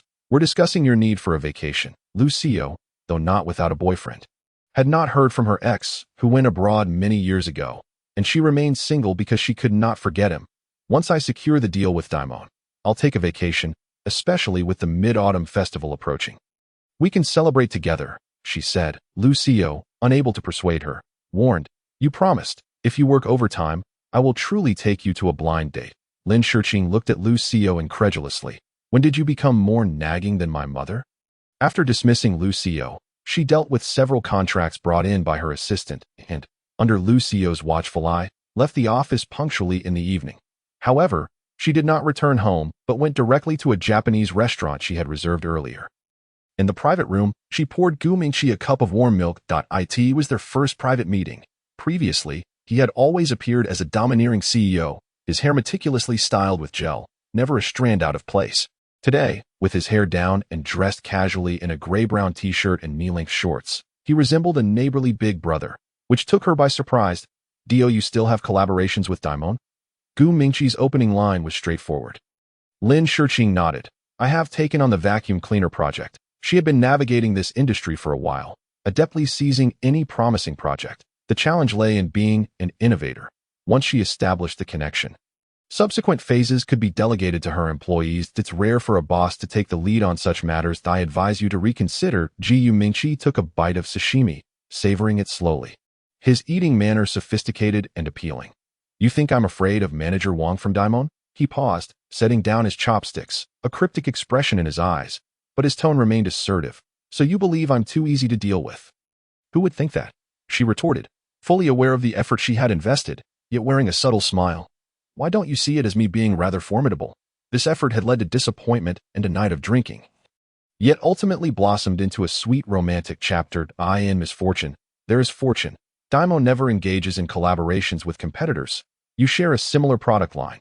To put it plainly, they wish to avoid sharing profits or having their technology pilfered. Gu Mingqi's analysis was spot on. She had contemplated this before, but who would decline the opportunity to earn more? We agreed to discuss your grievances with them today. That I need to understand if collaboration is feasible. Let us see what I can do. Unyielding, Lin Shurqing was more obstinate than he had anticipated. Their chairman's daughter is my ex-girlfriend. Chapter 14. The little puppy is quite mischievous. Lin Shurqing spluttered. Water spraying everywhere, some even splashing onto his face. Flustered, she quickly grabbed a napkin to dab at his face. I apologize. I lost my composure. As she spoke, she called for the waiter to replace their meal. Gu Mingqi had lost his appetite, setting down his chopsticks. Any enterprise I collaborate with has declined partnerships. This is the reason. When it came to matters of his private life, she hesitated to pry further but couldn't help but ask. So, did you get someone pregnant? Or was there a miscarriage? His cold gaze bore into Lin Shurqing, his tone growing icier. I see you're not keen on continuing our partnership. She laughed nervously. I won't ask any further. After Gu Mingqi left, she had the waiter pack a meal to take home for the little puppy. Shin Fubai was nestled on the sofa, engrossed in a mobile game. Upon seeing her return, he set down his phone and approached to take the food from her. I thought I would have to wait until midnight for you. She changed her shoes, explaining, I had dinner with a business associate and returned as soon as I could. He glanced at the takeout box. Japanese cuisine? She nodded. I'll heat it up. He sighed. Sister, did you forget I'm allergic to seafood? She smacked her forehead. I truly forgot. Let me make you a bowl of noodles instead. She went to her bedroom to change out of her work attire, her elegant figure on full display, prompting the little puppy to reach out and touch her. Sister, why am I becoming increasingly attached to you? In class, my mind is filled with thoughts of you. After changing into her pajamas, she pushed him into a chair. Focus on your studies. I don't wish for my presence to affect your academic performance. He planted a kiss on the corner of her mouth. I will do my best. Normally, when he was inattentive in class, it did not affect his grades. Studying came easily to him. The little puppy could indeed cook. But he relished the nurturing attention Lin Shurqing provided, finding it sweet and blissful, wishing to wait for her at home daily, and even dreaming of their future married life. What he did not know was that Lin Shurqing had not contemplated the future. She believed their age difference was too significant, and that their current love would fade with time. After finishing the noodles, he pulled out his notebook and placed it before her. "Hand me your phone." Confused, she produced her phone, and he copied a program onto her device, astonished to see that his computer could automatically connect to her phone's camera, allowing him to observe her without any software. She gazed at him in amazement, realizing this little puppy was truly remarkable. The program he designed was impressive. "Sister, now no matter where you are or what you do, I can see you." That he replicated the program on his own phone, ensuring that whenever Lin Shurqing opened the software, she could also see the little puppy. It was her first experience feeling that having a little man by her side was truly different. Once he finished, contentment washed over him as he nestled into her embrace, playfully asking, "Sister, do you like this gift?" She only just realized that his gift was this. How should she put it? She liked it. But it felt somewhat awkward. After all, she couldn't just admit that she occasionally thought of him during her free time. Clearing her throat lightly, she thought it was acceptable enough. He kissed her neck. And she truly was a master of contradictions. She was somewhat ticklish, yet she wrapped her hand around his obedient one, feeling quite fond of him. In moments like these, when she thought of him, she could see his face at any time and observe what he was doing. Weekend evenings were invariably their sweet moments together, where the wildness of the little puppy was always on full display. In the morning, she woke up early, prepared 2 cups of milk, and brought them to his bedside, only turning to go to the study after watching him finish drinking. The little puppy slept until 11 in the morning. After he got up, washed up, and had a couple of bites of biscuits, he picked up his notebook to finish the remaining programming modifications. Lin Shurqing found herself rather free this weekend. Most of her work was nearly complete, with only the project from General Wang causing her some headaches. Ever since she learned about the feud between Damon and Gu Mingqi, she felt somewhat disheartened. Other issues could be resolved easily, but this particular problem was insurmountable. After all, she couldn't possibly play matchmaker for those two. Thinking of Gu Mingqi's expression from last night made her hesitate.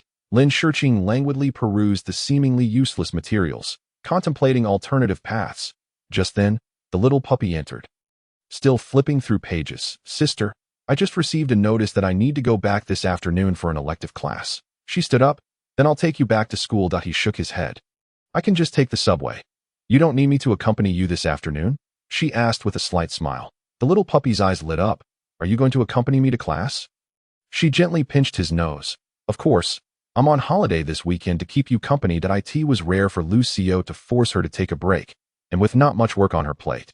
Having already earned her pay for this quarter, she wasn't in a hurry for the next collaboration, so she decided to spend quality time with him. Next month, with the new project coming in, she would probably be too busy again.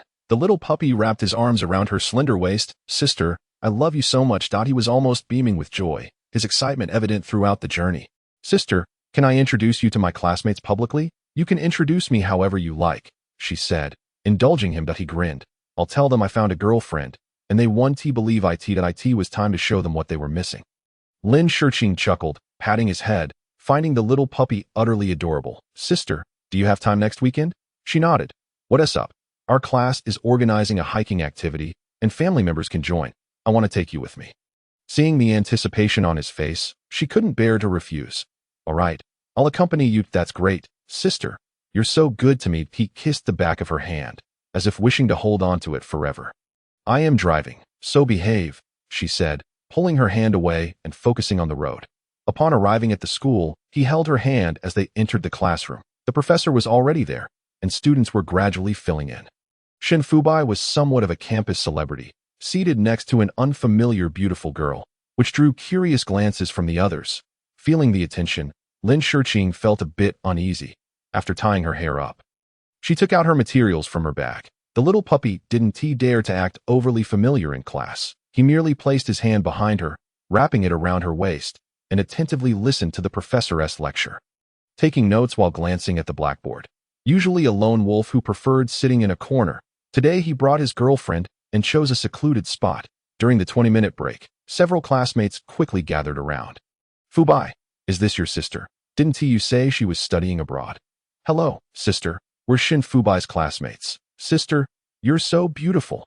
You look about our age." A group of 8 boys surrounded them, chatting animatedly, displaying a level of sociability that didn't quite match the stereotypical demeanor of computer science students. Could it be that today's youth were more articulate than their generation? Shin Fubai raised an eyebrow. Yes, my girlfriend. Everyone paused. Wait, Shinfubai, is that for real? Don't let your sister take your place. Are you bragging? He pulled Lin Shurqing into his embrace, leaning down to kiss the corner of her lips, which elicited a chorus of playful groans from those around them. Ugh, that's hard to watch. I can't believe I'm getting hit with dog food. Shinfubai, be a decent person. The group retreated, fearing an unexpected shower of affection. Shinfubai looked at them smugly. What do you little kids know? It was indeed true that most computer science students were single. Lin Shurqing playfully pinched his thigh, signaling him to behave. The other boys couldn't help but ask, which department is your girlfriend from? We've ain't never seen her before. A beauty like her couldn't have slipped past our radar. One classmate who had previously asked him to work part-time at a bar widened his eyes. I remember now. No wonder you always volunteered to cover for me. It was for this stunning beauty. The others looked on, confused. What do you mean? The boy explained. He told me he really liked working at that bar and asked if he could cover for me a few more days. He helped me out for a month without taking any pay, and I was puzzled about what spell he was under. Turns out he was waiting for this sister. Lin Shurqing raised an eyebrow. When did this happen? I had no idea. The boy chuckled. Sister, you don't need to be curious. He must have seen you once at that bar and then kept coming back, hoping to run into you again. He really did wait for you. Wow, that's quite dedicated, teased the other boys. After class ended, the two walked hand in hand across the campus. She glanced at the little puppy. So, you waited for me at the bar for a long time? He blushed. No, don't listen to them. So, our first meeting wasn't a coincidence. You had it all planned out? He turned beet red. No, it was you who took the initiative that night. She laughed, ruffling his hair. You really are pure-hearted, endearingly naive and charming. But she adored it. Standing on her tiptoes, she pressed a kiss to his cheek. Thank you for coming into my life. Her sudden confession made him stop in his tracks. His expression a mix of adorableness and rapid heartbeats. Sister, she smiled. What? You can flirt with me every day, but I can't tease you a little? He grinned. Sister, you're so naughty. Hand in hand. They traversed every corner of the school. He introduced her to the surroundings. He led her back to his dormitory. And in Lin Shurqing's memory, boys' dorms were often a bit messy, with things thrown about haphazardly. Yet, the little puppy had kept his dorm impeccably clean, with everything neatly arranged on the desk. In the four-person dormitory, he was the only resident, making it quite spacious. She sat on the edge of the bed, looking at the books on his desk. Any book she randomly pulled out was filled with code, utterly incomprehensible to her. She couldn't fathom what complex concepts this little head contained, engaging in such intricate studies. He dragged a chair over to sit in front of her. Sister, there's something I need to confess. She set the book down. Is it about the bar? He shook his head. Actually, I was quite upset that time. I just didn't tell you. Which time? The first time we went to the soup. No one dared to voice their thoughts, yet the intensity of everyone's gaze was undeniably scorching. Upon returning from school, the little puppy exhibited an unexpected obedience. He did not fidget or indulge in excessive displays of affection at night.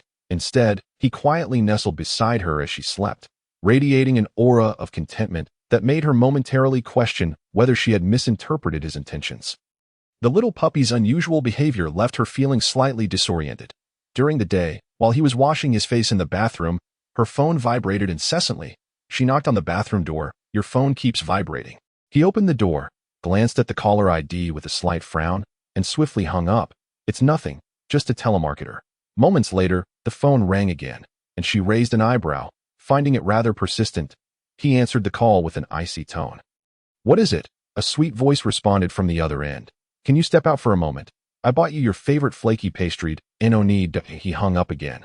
Lin Shurqing raised an eyebrow, noting the remarkable attention he was receiving. This was a girl from the bar where they both worked part-time.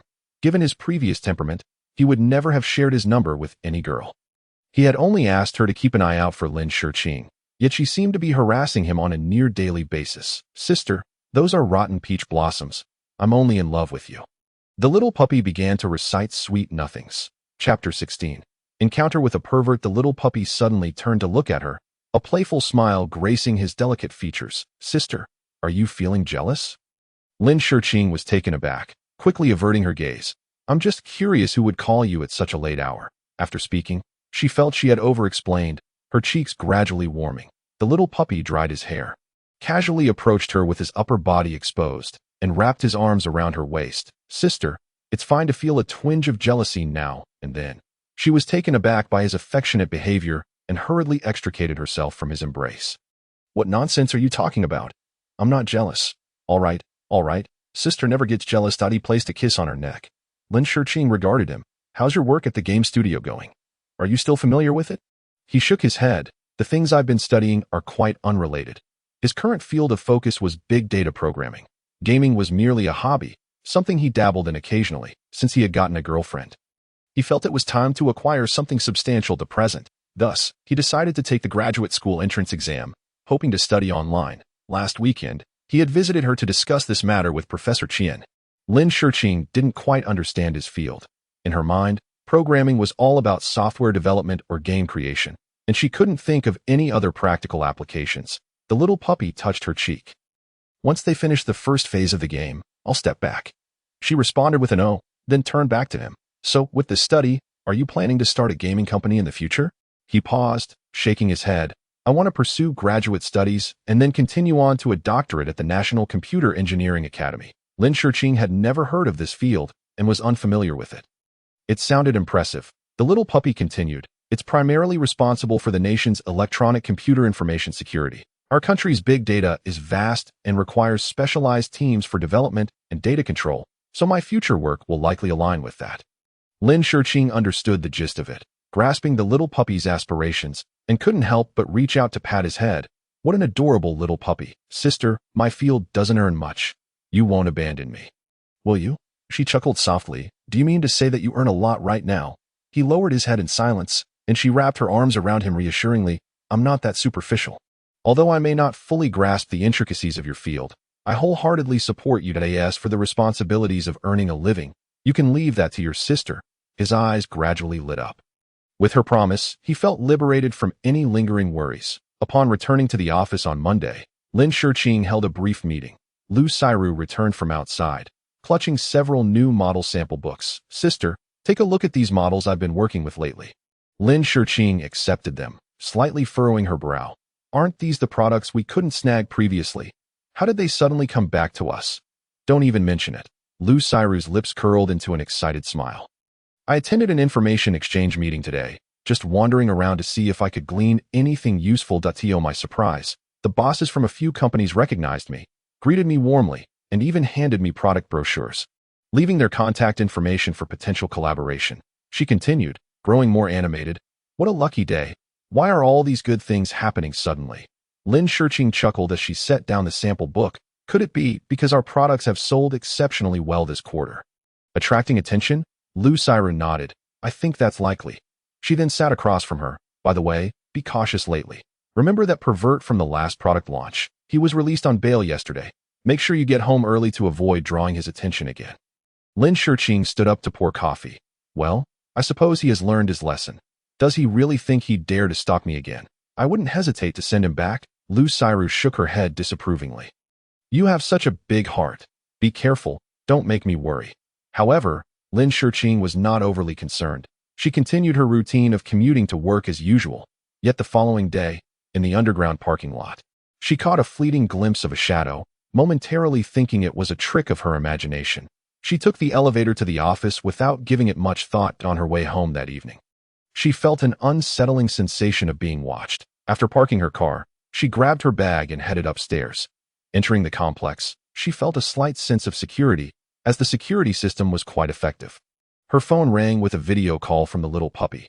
She answered, slowing her pace. Are you done with class? He had been busy preparing for the graduate entrance exam, attending evening classes, which meant he had less time to pester her. The little puppy had just returned to his dormitory after a hot shower and immediately wanted to video call her. Sister, do you miss me? A smile graced her lips. What do you think? I want to hear you say it, he insisted. Just as she was about to respond, a shadow darted past her, causing her to drop her phone in fright. The little puppy bolted upright. What happened? Lin Shiqing, still shaken, picked up her phone and hurried into the elevator. The signal was poor. It's probably just a cat that ran by. The little puppy noticed her video feed was choppy and, feeling uneasy, quickly dressed and headed her way. The subway station was right by the school. He swiped his card and dashed into the carriage, glancing at his watch that if all went well, he could reach her home in about 15 minutes. However, upon exiting the elevator, Lin Shiqing was taken aback by the sight before her that a man, clad in black with an unsettlingly corpulent visage, stood in front of her, a lewd grin plastered across his face, causing her to instinctively retreat in fear. "Are you stalking me?" She felt a surge of terror. This was the same man who had publicly confessed his affection for her at the product launch, even going so far as to remove his trousers on stage. Had it not been for the timely intervention of security, the launch would have been a disaster. "Miss Lin, I truly adore you. The moment I got out, you were the first person I wanted to see. As she stepped back, he advanced closer. "Stay back. If you come any closer, I will call the police." She frantically dialed 110 on her phone. The pervert lunged forward, snatching her phone from her grasp. "Don't be afraid. I won't harm you. My love for you is genuine." With that, he moved closer, attempting to kiss her. Lin Shiqing struggled desperately, crying out for help, but her neighbors were foreign and had recently returned to their home country. The soundproofing of the complex was so effective that she could scream at the top of her lungs and still not attract anyone's attention. The pervert eagerly groped her waist, kissing her fragrant neck, unable to restrain himself from trying to remove her clothing. "Let go of me, you weirdo!" she screamed, fighting back with all her strength. The more she resisted, the more excited he became. Just then, upon witnessing the visage of an unfamiliar man on her phone, he instinctively sensed that trouble was afoot. However, he was taken aback by the audacity of this deviant. "I understand that had you not arrived just in time, I shudder to think of what fate might have befallen me today." That he saved her life. The little puppy seamlessly moved in, and although the two only had the nights to spend together, their days grew increasingly fulfilling. Recently, Lin Shiqing commenced efforts to collaborate with Daimon, initially facing several closed doors, which left her and her subordinates rather vexed. Yet, fortune soon shifted in their favor. Lu Sairu's nemesis, Tang Jixia, found herself embroiled in a debt dispute with Daimon, signifying an opportunity for them to intervene. Upon hearing this news, she promptly led her team to Daimon Company. The entrance remained bustling with prospective partners, eager to forge collaborations. Not wishing to waste time in futile waiting, she was about to turn away when she fortuitously encountered Tang Jixia at the elevator. Tang Jixia, of a similar age, was clad in attire that exuded maturity and charm. Her crimson lips contrasted beautifully against her fair complexion, lending her a certain allure reminiscent of a seasoned woman. "Has your wanjia sunk to such depths of hunger that you yearn to catch a whiff of meat you cannot have?" she scoffed, looking down upon Lin Shiqing, perceiving her merely as Lu Sairu's lackey. The employees by Lin Shiqing's side paled in indignation, ready to confront her, but she halted them, knowing that engaging in a quarrel with an inconsequential individual would only diminish her own worth. She had never regarded Tang Jixia with any measure of respect. As they exited the building, Xiaogu frowned. "Sister, she has gone too far. I almost want to tear her apart." Lin Shiqing turned back with a smile. "Have you forgotten her status, the future matriarch of Tongxing? For now, we must endure." Just as Lu Sairu refrained from openly disparaging Tang Jixia, everyone was striving for their own little piece of the pie. They could not allow unrelated individuals to jeopardize their careers. However, Lin Shiqing cast her gaze back towards the building, confident that one day she would reach the pinnacle of success. Suddenly, an unprecedented call from General Manager Wang of Daimon came through. As Lin Shiqing entered her car, she immediately instructed everyone to be silent. "General Manager Wang?" "Yes. Understood. See you shortly." Her colleagues widened their eyes, eagerly anticipating the news. General Manager Wang's call, with a smile returning to her lips. Lin Shiqing replied, "Let's go."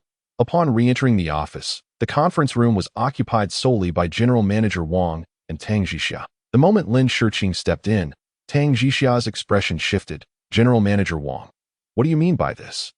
Chapter 17. An unexpected encounter. General Manager Wang maintained a calm demeanor. "I believe I have made myself quite clear, Miss Tang." Tang Jixia abruptly rose. "You will regret your choice." With that, she stormed out, her heels clicking furiously on the floor. Lin Shiqing promptly took her seat across from General Manager Wang, hastily retrieving her project proposal. "General Manager, please take a look at this revised version I previously presented." General Manager Wang pulled a pen from his pocket, flipped to the last page, signed it, and pushed it back toward her. "Let us collaborate with my project team." Lin Shiqing was left in disbelief. "This? You signed it just like that? What on earth happened to leave Tang Jixia so flabbergasted? You didn't even review the project's ratios or discuss pricing?" General Manager Wang put away his pen and regarded Lin Shiqing with an unwavering expression. "Indeed, Your network is quite remarkable. Lin Shurqing, perplexed, smiled that I assure you, I will not disappoint. The sudden turn of events left her somewhat dazed and on her way home. She video called the little puppy, her eyes sparkling with joy. I thought I would need another 6 months to gnaw away at this. The little puppy, charmed by her smile, replied, It seems they hold you in high esteem. Lin Shurqing sighed, but his final remark unsettled me, implying that I have a wide network. She could not fathom whether it was a compliment or a slight. Regardless, the contract was signed, and the project was secured. Now, she would plunge into her busy schedule anew. Early Saturday morning, she had promised the little puppy they would hike together. Clad in athletic wear and carrying provisions, they joined the throng ascending the mountain. Arriving early, before dawn had fully broken, the little puppy led her up the trail, leaving the others behind that he wished to reach the summit before sunrise to witness the sun's ascent together. Finding a clean rock to sit upon, they gazed at the tranquil city yet to awaken. The little puppy opened a thermos of warm milk and offered it to her. After taking a sip, she turned to him. I haven't risen this early in quite some time. A joyful smile lighting her face. Having escaped the city to the mountain, inhaling the fresh air, her spirits felt utterly rejuvenated, refreshing and comfortable. Little sister, the puppy grasped her hand. From now on, whenever I have free time, I will take you hiking. His eyes sparkled with fervor, as if declaring his affections or making a promise, as their gazes locked.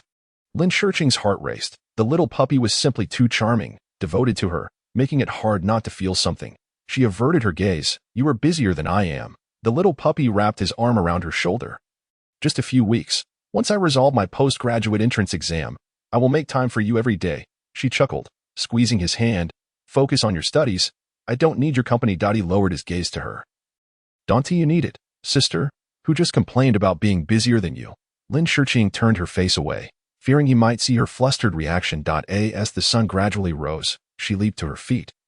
Exhilarated when the first rays of sunlight broke through, warming her face with a delightful, moderate warmth, he smiled at her serene expression, unable to resist reaching out to ruffle her hair, marveling at how someone so much shorter than him could possess such a cool exterior while being tender within.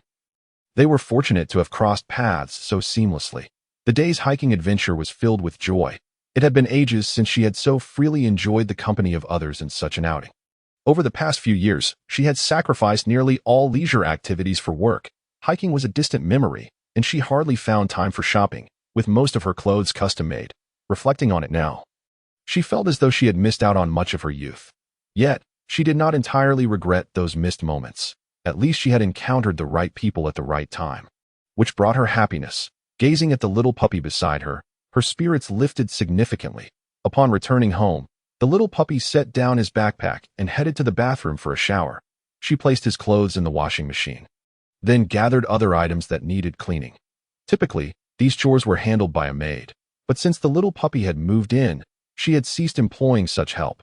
Having a young man in the house brought its own set of inconveniences. The little puppy also assisted with cleaning, often tidying up better than she did, thus saving her the expense of hiring a maid in the evening. After both had showered and felt refreshed, they settled in to watch television. With her career flourishing splendidly, she wondered if it was due to her romantic involvement, as everything seemed to come effortlessly. Even Lu Xiru had speculated whether she had taken to secretly seeking divine intervention. Just as they became engrossed in their show, the doorbell rang. The little puppy released her and stood to answer the door. Moments later, they heard a voice from the threshold. I'm sorry, I must have the wrong address. Lu Xiru's voice. Lin Shurqing sprang to her feet, only to see Lu Xiru entering. No, this can't be right. You didn't go astray. This is Lin Shurqing's home. Then she spotted Lin Shurqing, clutching a pillow to her face. Lu Xiru approached, seizing her arm. Lin Shurqing, didn't you see my WeChat message? Suddenly, Lin Shurqing remembered she had silenced her notifications and left her phone charging in the study. What brings you here? Lu Xiru pointed to the tall young man beside her. Is he your brother? Just as Lin Shurqing was about to clarify that he was her brother, the little puppy interjected. Hello, I'm her boyfriend. My name is Shen Fubai. Lin Shurqing's eyes widened in disbelief as she turned to the youthful voice. Wait, how old are you? With innocent eyes brimming with sincerity, he replied. 20. Lin Shurqing's face flushed deeper. Lu Xiru stared in astonishment. Sister, what on earth is happening here? Rubbing her temples, Lin Shurqing explained. Let us take a breath. He is my boyfriend.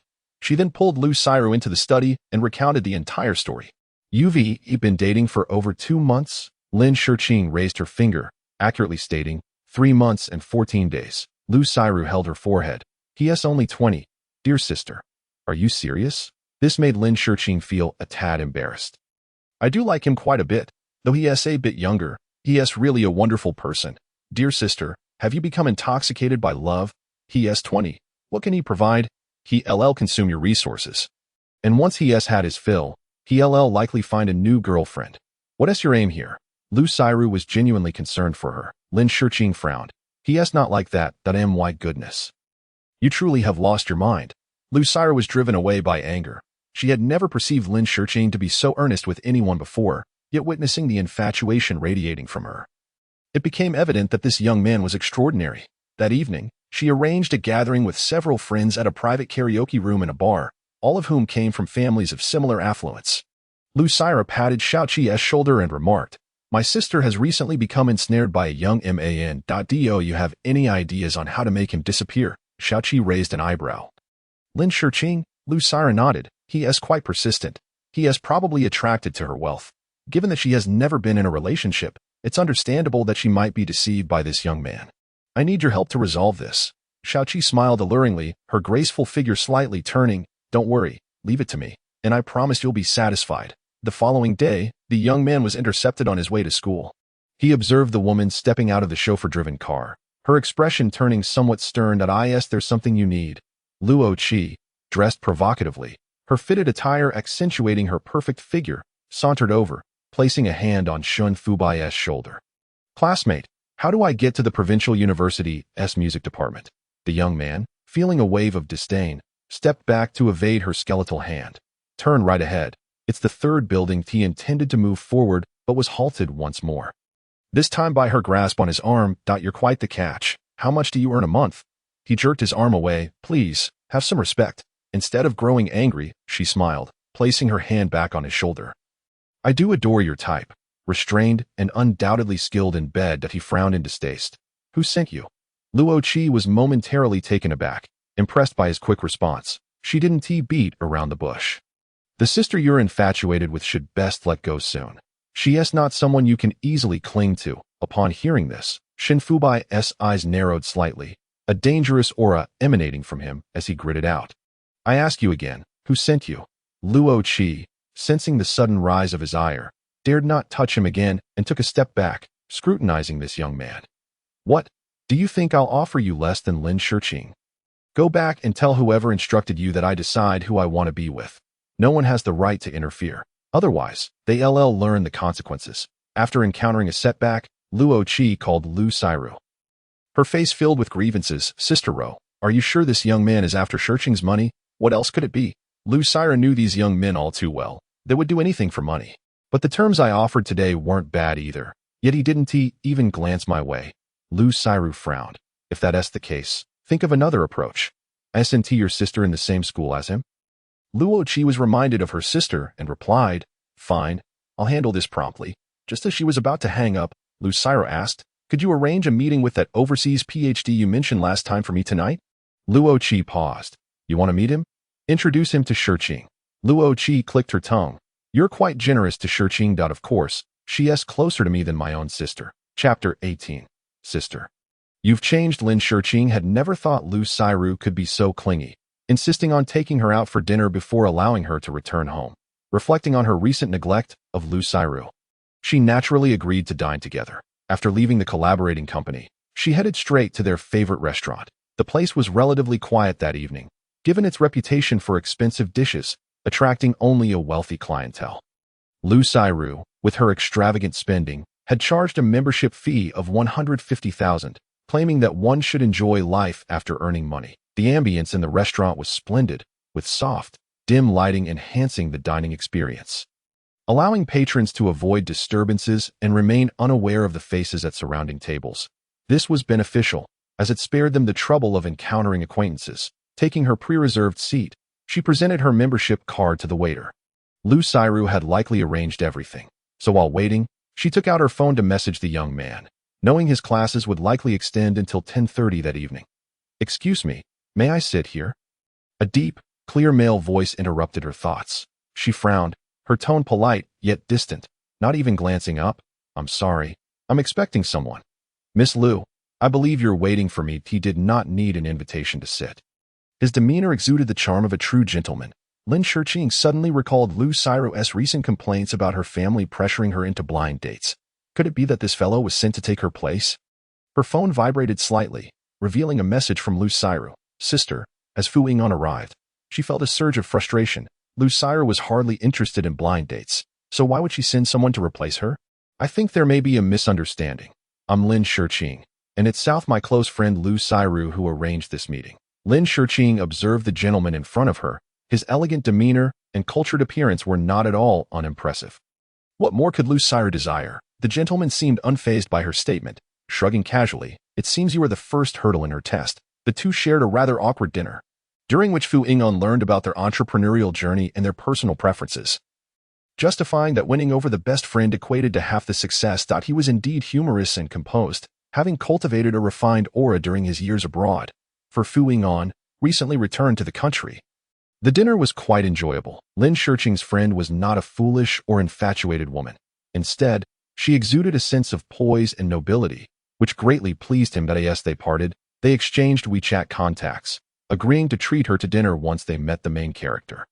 Lin Shiqing awkwardly nodded, and as soon as she got into the car, she began to vent her frustrations to Lu Xiru over the phone. Are you out of your mind? You want me to help you with a blind date? What were you thinking, sister? Lu Xiru, drying her hair, chuckled. So, how was he? Handsome. Lin Shiqing was too preoccupied to notice such details, exasperatedly saying, Could you please take this seriously? Your family set this up. If they find out you sent me in your place, there will be chaos, especially with your mother. Don't worry. I have an excuse this time. Just relax. After a moment, Lu Xiru redirected the conversation. What about him?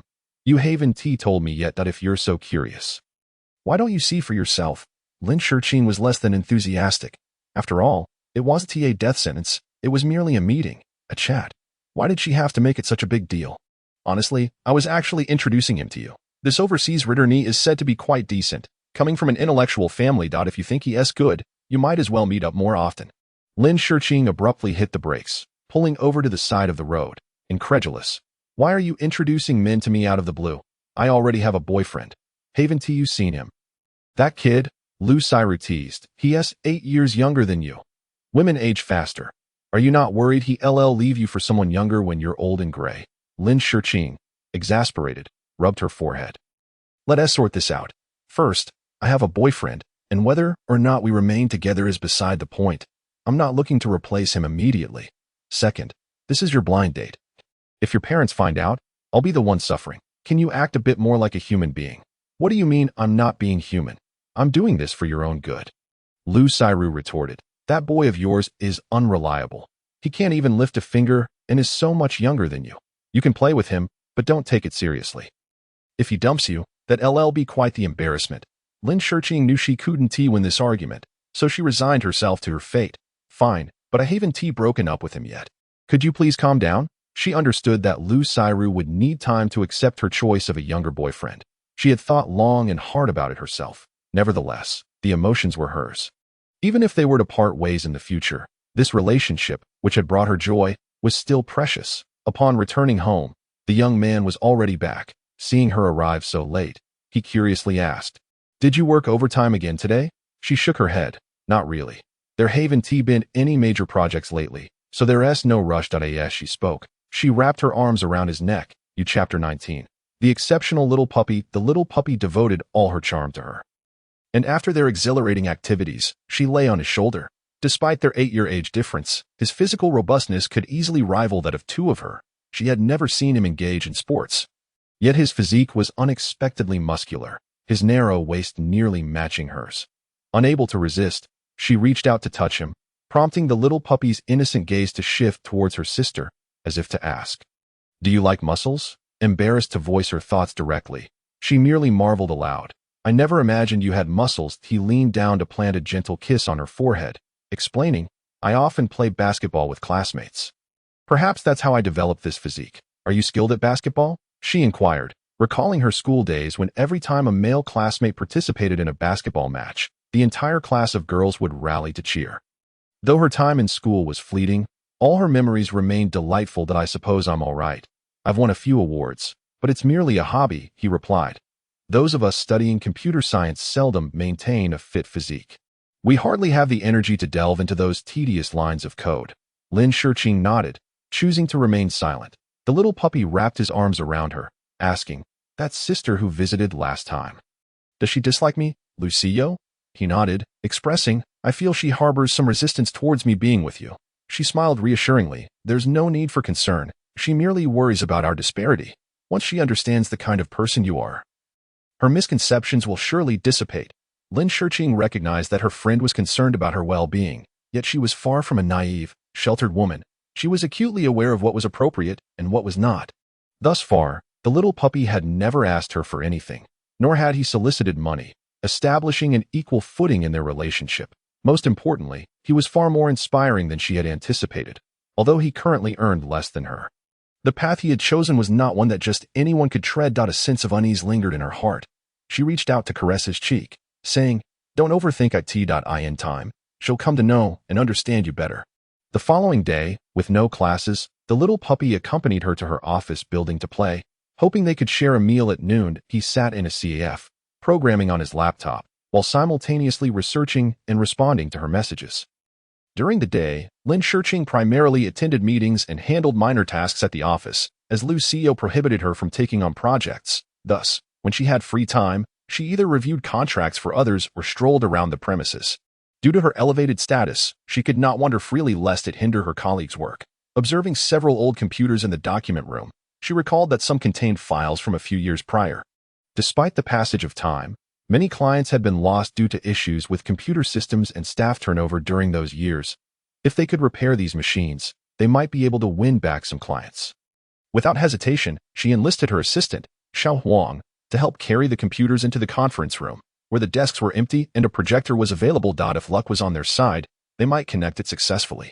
Xiao Huang looked at the old machines in confusion, asking, "Sister, wouldn't it be better to send them for repairs at a computer shop?" Lin Shurqing sighed. "If that were feasible, we would have done so years ago. We sent one in for repairs previously, but no shop in the city was willing to take on the task. Either they suggested reinstalling the system to make it last another year or two, or they recommended purchasing a new computer. The primary concern was that the contracts and client information stored within were of considerable importance. They couldn't afford to take risks, so the computers had been kept intact in the document room all this time." That explains why I've always seen these machines when visiting the document room," Xiao Huang remarked. As he connected the power supply, the computer surprisingly booted up. However, their joy was short-lived as the machine suddenly crashed. Lin Shurqing attempted to power it on again, gazing forlornly at the aging contraptions before her. Just then, Lucio happened to pass by and leaned against the doorframe, observing them with a bemused expression. "You two are so idle. Even professionals can't get it to work, and you think you can? I was merely giving it a try. These things truly belong to another era," Lin Shurqing lamented. Just then, a video call from the little puppy came through. He had been writing code and happened to see her struggling with the computers. "Sister, have you forgotten about me?" he teased. Her eyes lit up. Of course, she had the little puppy, who specialized in this field. She quickly looked up at Lucio, asking, "If I get this computer working, how much of a bonus will you give me?" Lucio, without lifting her eyes, retorted, "Dream on. If you manage to fix it, I'll book you a 3-day trip to the seaside." "That's a promise," Lin Shurqing replied with a mischievous smile, her expression suggesting she was eagerly waiting for Lucio to take the bait. Lucio sensed her ulterior motive but was also aware of the state of the computers, so she patiently awaited the outcome. When the little puppy entered, Lucio's eyes widened in disbelief. As if to say, "You intend to make this public?" Lin Shurqing patted the little puppy's shoulder, saying, "Brother, your sister's 3-day trip depends on you." They communicated through WeChat voice messages, so the little puppy heard every word Lucio had said moments ago. "Sister, don't worry. Leave it to me," he assured her. Thus, the little puppy rolled up his sleeves and diligently began to disassemble the computer case, revealing a thick layer of dust. As he opened it, a cloud of dust rushed out, causing Lin Shurqing to step back in alarm, while Lucio instinctively covered her nose. The little puppy, undeterred, wiped away the dust and meticulously tested all the power connections. The internal components were so fragile that even the slightest touch could shatter them, indicating they had been neglected for an exceedingly long time. Lin Shurqing, feeling a tinge of worry, asked, Can it really be repaired? The little puppy flashed her a smile. If it weren't for the presence of others. He would have loved to kiss her on the forehead. For now, help me find a new computer. If this one doesn't boot up, I will extract the data for you. Lucio's eyes widened in surprise. Is that even possible? The little puppy nodded. Extracting the data is feasible. However, if we want to repair this computer, we will need to replace its components. No need for repairs. Just retrieving the data will suffice. Lucio said, her earlier eagerness to watch the spectacle replaced with a serious demeanor. After all, this represented a substantial amount of money, an abundance of resources. If the little puppy successfully accomplished this task, he would undoubtedly become a benefactor to their company. Xiao Huang returned with a new computer, and the little puppy opened it to write a piece of code. He then connected it to the damaged machine. And before long, the data transfer was complete. The little puppy forwarded the file to Lin Shiqing via WeChat, and she immediately shared it with Lucio. Lucio rubbed her eyes in disbelief. And upon opening the file to see precious data from years prior, she couldn't help but admire the little puppy's skills, giving him a thumbs up. Impressive. Lin Shiqing beamed, asking, what about my 3-day trip? I'll cover all expenses. I'll book your tickets for tomorrow. Just for one? Two. Lucio exclaimed, astonished by the little puppy's capabilities. She had initially thought he was merely attracted to Lin Shiqing for her financial success, but who could have foreseen he was so exceptional in his own right? Years ago, when the two of them had inquired at countless computer repair shops, none had dared to take on the task. That afternoon, as they returned home, Lin Shiqing proudly patted his cheek, exclaiming, you did wonderfully. Your performance was nothing short of exemplary. Chapter 20. The little puppy's anger. The little puppy didn't perceive the situation as particularly significant, responding with a smile, are you that happy? I was contemplating how to help you establish your reputation in front of Lucio. But it seems you don't need any assistance. His inherent excellence rendered any additional preparation unnecessary. He sat before her, asking, sister, do I not meet your expectations? She paused, taken aback by his sudden insecurity. Why would you think that? Well, I saw you on a date with another man last night. She had forgotten that he had access to her phone and could hear everything she said to anyone, flushing with slight embarrassment. She explained, I didn't mention it to you because I didn't want you to worry. Last night, it was just me and Lucio for dinner. She didn't want to go on a date and tricked me into coming along. The little puppy shook his head. I don't suspect you of secretly dating. I just feel that I currently fall short of the criteria to stand beside you. She reached out to pat his head. Sing, silly boy, why are you overthinking? If it weren't for his presence, she wouldn't even understand what love truly was or experience its nurturing essence. That it was because of him that her life had become more meaningful and distinct. I like you, genuinely like you. Please don't jump to wild conclusions. When he had pursued her, he hadn't displayed such self-doubt. Sister, I'm not jumping to conclusions. I just feel you might prefer more mature types. The little puppy tentatively probed, quickly coaxing out the words he wished to hear. Not at all. The people I interact with daily are all that type, and it can be exhausting. I hope my partner isn't someone who does business like I do. Otherwise, our conversations at home would revolve around nothing but work, which would be terribly dull. Upon hearing this, the little puppy smiled knowingly. I understand. I won't worry anymore. He looked like a well-behaved child. Sister, are we going to the seaside for 3 days? She took a 3-day leave, coinciding perfectly with the holiday. After a discussion, they decided to embark on a road trip on Friday evening. Lin Shiqing had previously visited a seaside resort, renowned for its several grand and trendy hotels, which boasted comprehensive facilities including a swimming pool, a spa, and a diverse range of dining options. After settling their luggage, the two strolled hand in hand along the beach. The young man, feeling content, wrapped his arm around his sister's shoulder, exclaiming, this is wonderful. I wish we could stay like this forever. Lin Shiqing smiled, her lips curving upward. You should focus on passing your graduate entrance exam. When you are on break, we can go out together. The young man nodded. I understand. The results will be out next month. If all goes well, I can pursue a combined master's and doctoral program for 2 years, and after that, I'll be able to earn money to spend on you. She chuckled, tightening her embrace around his waist. Your ambitions surpass mine. Don't put too much pressure on yourself. Sometimes, I envy your ability to chase your dreams. Sister, what dreams do you have? She paused for a moment, reflecting on her aspirations. During her high school years, she indeed had dreams, but they had all faded away.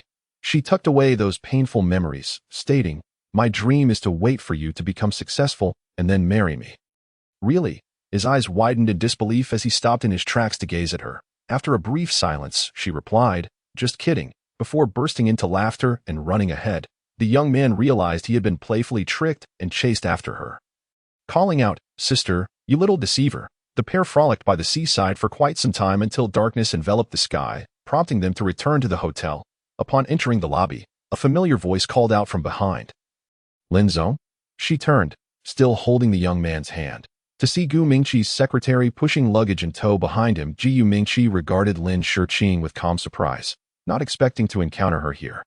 His gaze instinctively narrowed at the young man beside her. The young man, who had been relaxed moments ago, instantly tensed, staring intently at the man before him. Gu Mingqi removed his sunglasses, scrutinizing Lin Shiqing. "No wonder I haven't seen you around lately. It seems you've been busy accompanying this young man on your adventures." Lin Shiqing was well aware of Gu Mingqi's acerbic manner of speaking and brushed off his comment, retorting, "And you, Gu Zhong, are no exception.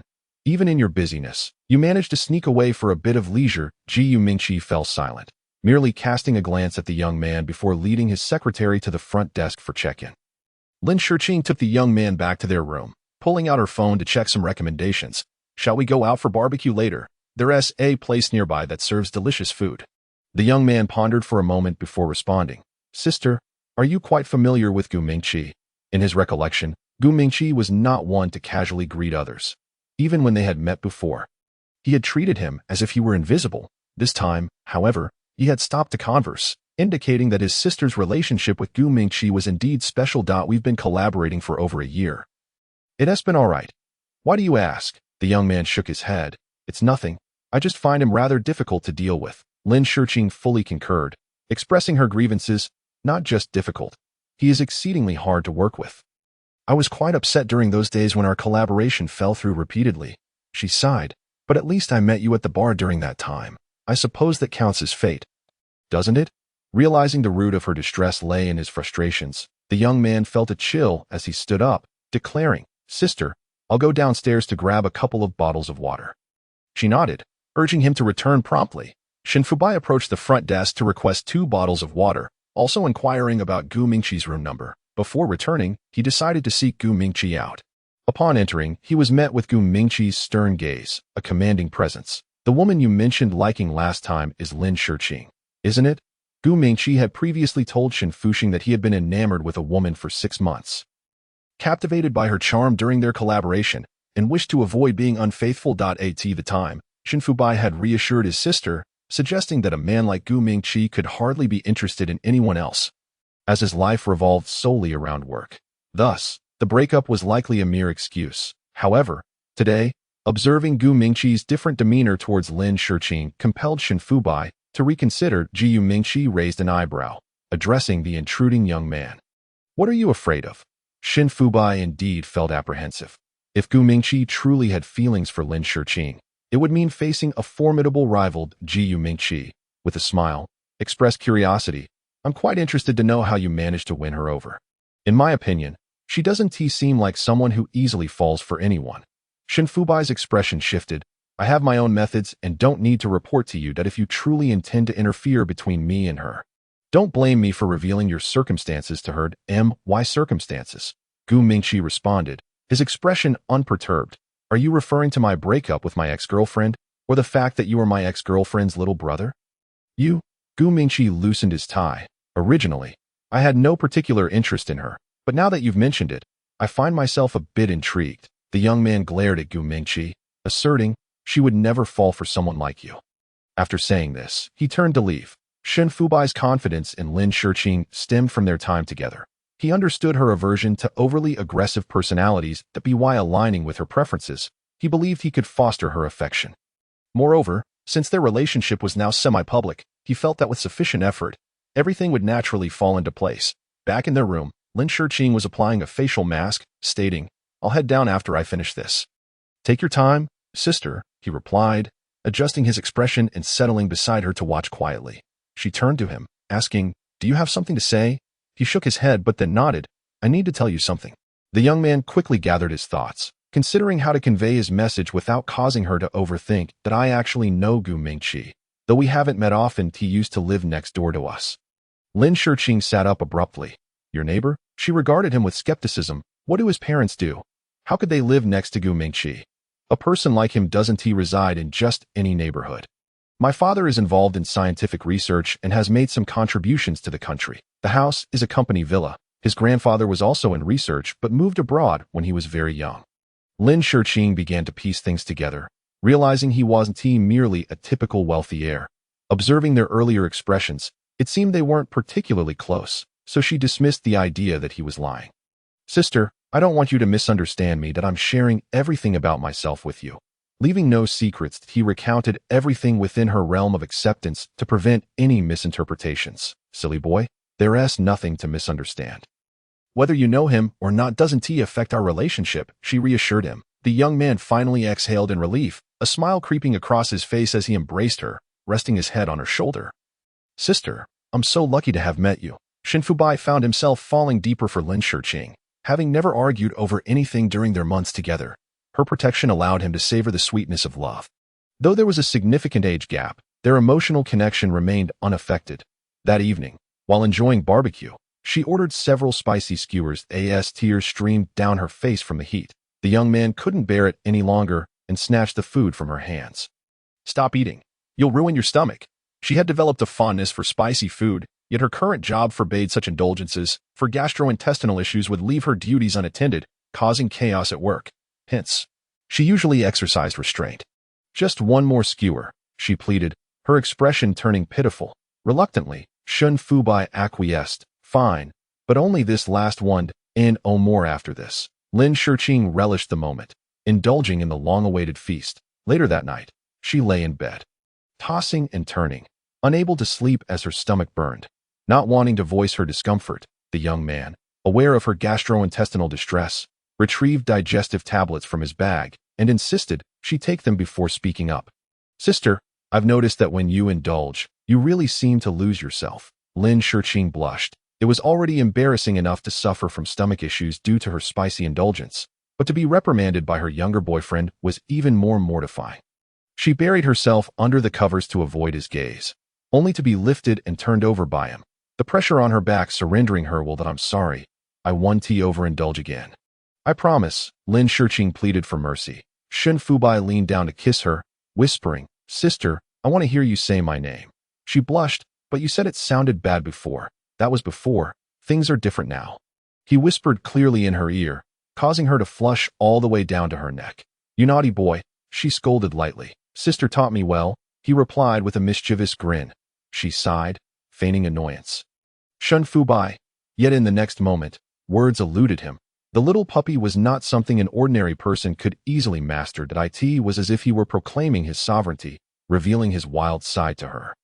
After several tumultuous moments, he finally paused, and Lin Shiqing weakly inquired, What is wrong today? Has this beautiful scenery stimulated you? His previous tenderness had vanished, and the little puppy seemed to have broken free from his constraints, behaving in a manner that was entirely unlike his usual self. Is my sister unwell? Realizing his own madness, he instinctively checked on her, feeling a pang of guilt for having indulged so recklessly. He looked at her with remorse, asking, Sister, does it hurt? She shook her head, saying it didn't hurt, just that she felt a bit weary.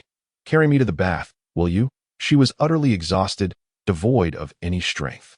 The little puppy rose to draw the bathwater, and when the temperature was just right, he returned to embrace her and lift her into the tub, even personally washing her. Throughout the entire process, she found herself at a loss for how to perceive the little puppy. At times, his attentiveness was overwhelming. Though he had displayed a certain ferocity moments earlier, he instantly transformed back into her little puppy once that was over. She had not anticipated that his wild side would manifest in such a way. Lin Shiqing felt utterly content as she embraced her little man. Though he was smaller in age, feeling his strong physique made her lament the unfairness of creation. He was 8 years her junior, yet he stood taller and possessed a commendable physique, with muscles that were remarkably well-defined. The most astonishing aspect was his intellect. Despite the complexities of programming, he engaged with numbers daily, not only without frustration but excelling beyond anyone else. She had completely fallen for this little puppy, especially in bed, where her heart melted with sweetness. Chapter 22. Do not fear, sister is here, sister. Sister, he called out to her, and she snapped back to reality. What is it? He sighed. What were you thinking so intently? Embarrassed, she shook her head. She couldn't admit to relishing the recent wildness that he stood to fetch a towel. And in that fleeting moment as he walked out, completely bare, her gaze inadvertently wandered to his physique, truly a sight to behold. It appeared sculpted, with muscle contours so distinct that she could hardly fathom how he had developed such a physique. Given that he spent most of his time in front of a computer without engaging in any apparent exercise, he approached her with the towel, saying, "Get up. I'll carry you back to bed." She stood, arms crossed over her chest, barefoot. The little puppy chuckled. "What are you hiding for? I've seen everything." She released her hands and pinched his cheek, teasing, "Have you grown bold enough to jest with your sister?" He pursed his lips, securing her in his arms as they made their way to the bedroom. "Sister, you're not as aloof as you pretend. You're completely different from when we first met." She raised an eyebrow, pondering how she had shed that fade. Who could she blame? He was gradually breaking down her defenses. The little puppy placed her gently on the bed and retrieved a towel to dry her hair. Her long, lustrous locks were stunning, and if she were to pinpoint what attracted her most to him, aside from his face and physique, it would undoubtedly be this. "Sister, I will be particularly busy next week. If you can't find me, it's likely that my phone died in the study room." He intended to give his all in this final week to secure his place, as he did not need to participate in the school examination and would be directly recommended. Thus, he was more earnest than ever. Initially, he had planned to leave school to start an online gaming company, but since meeting Lin Shiqing, he had abandoned such an easy future, opting instead for a path in research. He did not wish to be known merely as the CEO of an online gaming company. He aspired to pursue something more meaningful, such as entering the Academy of Computer Engineering, the highest institution for computer studies. His parents, engaged in research, had provided him with ample resources for learning, and in that moment, he began to understand their well-meaning intentions. Why they had forbidden him from gaming was to be responsible to the family, to himself, and to those he loved. While gaming could be lucrative, it also posed risks to the younger generation. He felt the need to transform his knowledge into a force for societal contribution. These were lessons his parents had earnestly imparted to him, which he had previously disregarded. Having enjoyed a smooth-sailing first 20 years at AS for the decades to come, he resolved to become a different person. One who could surprise Lin Shiqing. The little puppy lay atop her, his face betraying reluctance yet a touch of helplessness. Lin Shiqing reached out to caress his cheek, reassuring him, "Focus on your work. I want to run away. Sister, if you dare run, I will pursue you to the ends of the earth and bring you back." She couldn't help but laugh. "Silly, why would I run?" He shook his head in silence, a smile slowly creeping across his lips. Gradually, he was achieving everything he desired. The two spent 2 exhilarating days by the seaside, their once delicate skin now slightly tanned under the sun. Upon returning, Lucio, noting Lin Shiqing's darker complexion, laughed until she could barely stand. "Sister, you've truly lost your mind. How could you not even apply sunscreen?" It wasn't that she neglected it. The little puppy had insisted that she should tan a little for health. But now it seemed that the tan was the culprit for her lessened allure. She raised an eyebrow at Lucio. "Is it that exaggerated?" Lucio nodded vigorously. "Absolutely. At this rate, I doubt anyone would recognize you." Lin Shiqing felt helpless. The little puppy's antics left her defenseless. It seemed she would have to establish her authority in front of him going forward. By the way, this Friday, Gu Mingqi's secretary has arranged a celebration banquet, inviting our entire company. As the project leader, don't forget. Lin Shiqing raised an eyebrow. Since when did they start valuing these events? They didn't make such a fuss at the end of the last quarter. Lucio crossed her arms. "I suspect there is something fishy going on. It's either that Gu Mingqi has taken a liking to you, or to me." With a mischievous smile, Lin Shiqing replied, "It is probably you. I happened to run into him while out with the little puppy. He knows I have a boyfriend." Lucio frowned, looking somewhat embarrassed. "What should I do then? I'm not one for relationships." "It seems Gu Mingqi will be disappointed." Her tone was too amusing, prompting Lin Shiqing to retort, "Have some self-respect." Alas, that is just how confident sisters are. Upon leaving her office, Lucio's smile faded slightly as she frowned, realizing that only this foolish woman remained oblivious to Gu Mingqi's intentions. Having navigated the world of wealthy heirs for so long, she had seen all sorts of people, and it was clear that Gu Mingqi was attempting to create opportunities for alone time with Lin Shiqing. She couldn't help but worry for the little puppy. However, Lucio underestimated the little puppy's capabilities on the evening of the banquet, when the little puppy appeared in a sleek black suit, arm in arm with Lin Shiqing. She sensed that it was going to be an unusual night. Lin Shiqing wore a stunning floor-length gown, her slender figure accentuated by high heels, and the diamond jewelry she donned radiated charm, making her the most dazzling woman in the room. Nevertheless, beside her, the little puppy's handsome features caught the eyes of many women present. With an elegance that blended humility and charm, he spoke with a grace that seemed rare among their circle. Appearing more adept at navigating such events than many others, Ji Yumingqi's secretary, standing behind him, observed the little puppy Lin Shiqing had brought with a slight frown. She knew her boss well. He had never shown such interest in any woman before. And it was apparent that his feelings for Lin Shiqing were anything but subtle. Lin Shiqing approached Gu Mingqi, her demeanor exuding joy as she said, "Mr. Gu, thank you for your care during this time." Gu Mingqi's usually cold expression softened not a bit, and as he raised his glass, a faint smile graced his lips, though his gaze briefly flickered towards Shen Fubai, a look of deliberate provocation evident to all. "I didn't expect you to bring a child with you," Gu Mingqi remarked, his words laced with innuendo, drawing curious glances from the crowd. Lin Shiqing was momentarily taken aback. What did Gu Mingqi mean? Was he confronting her little puppy?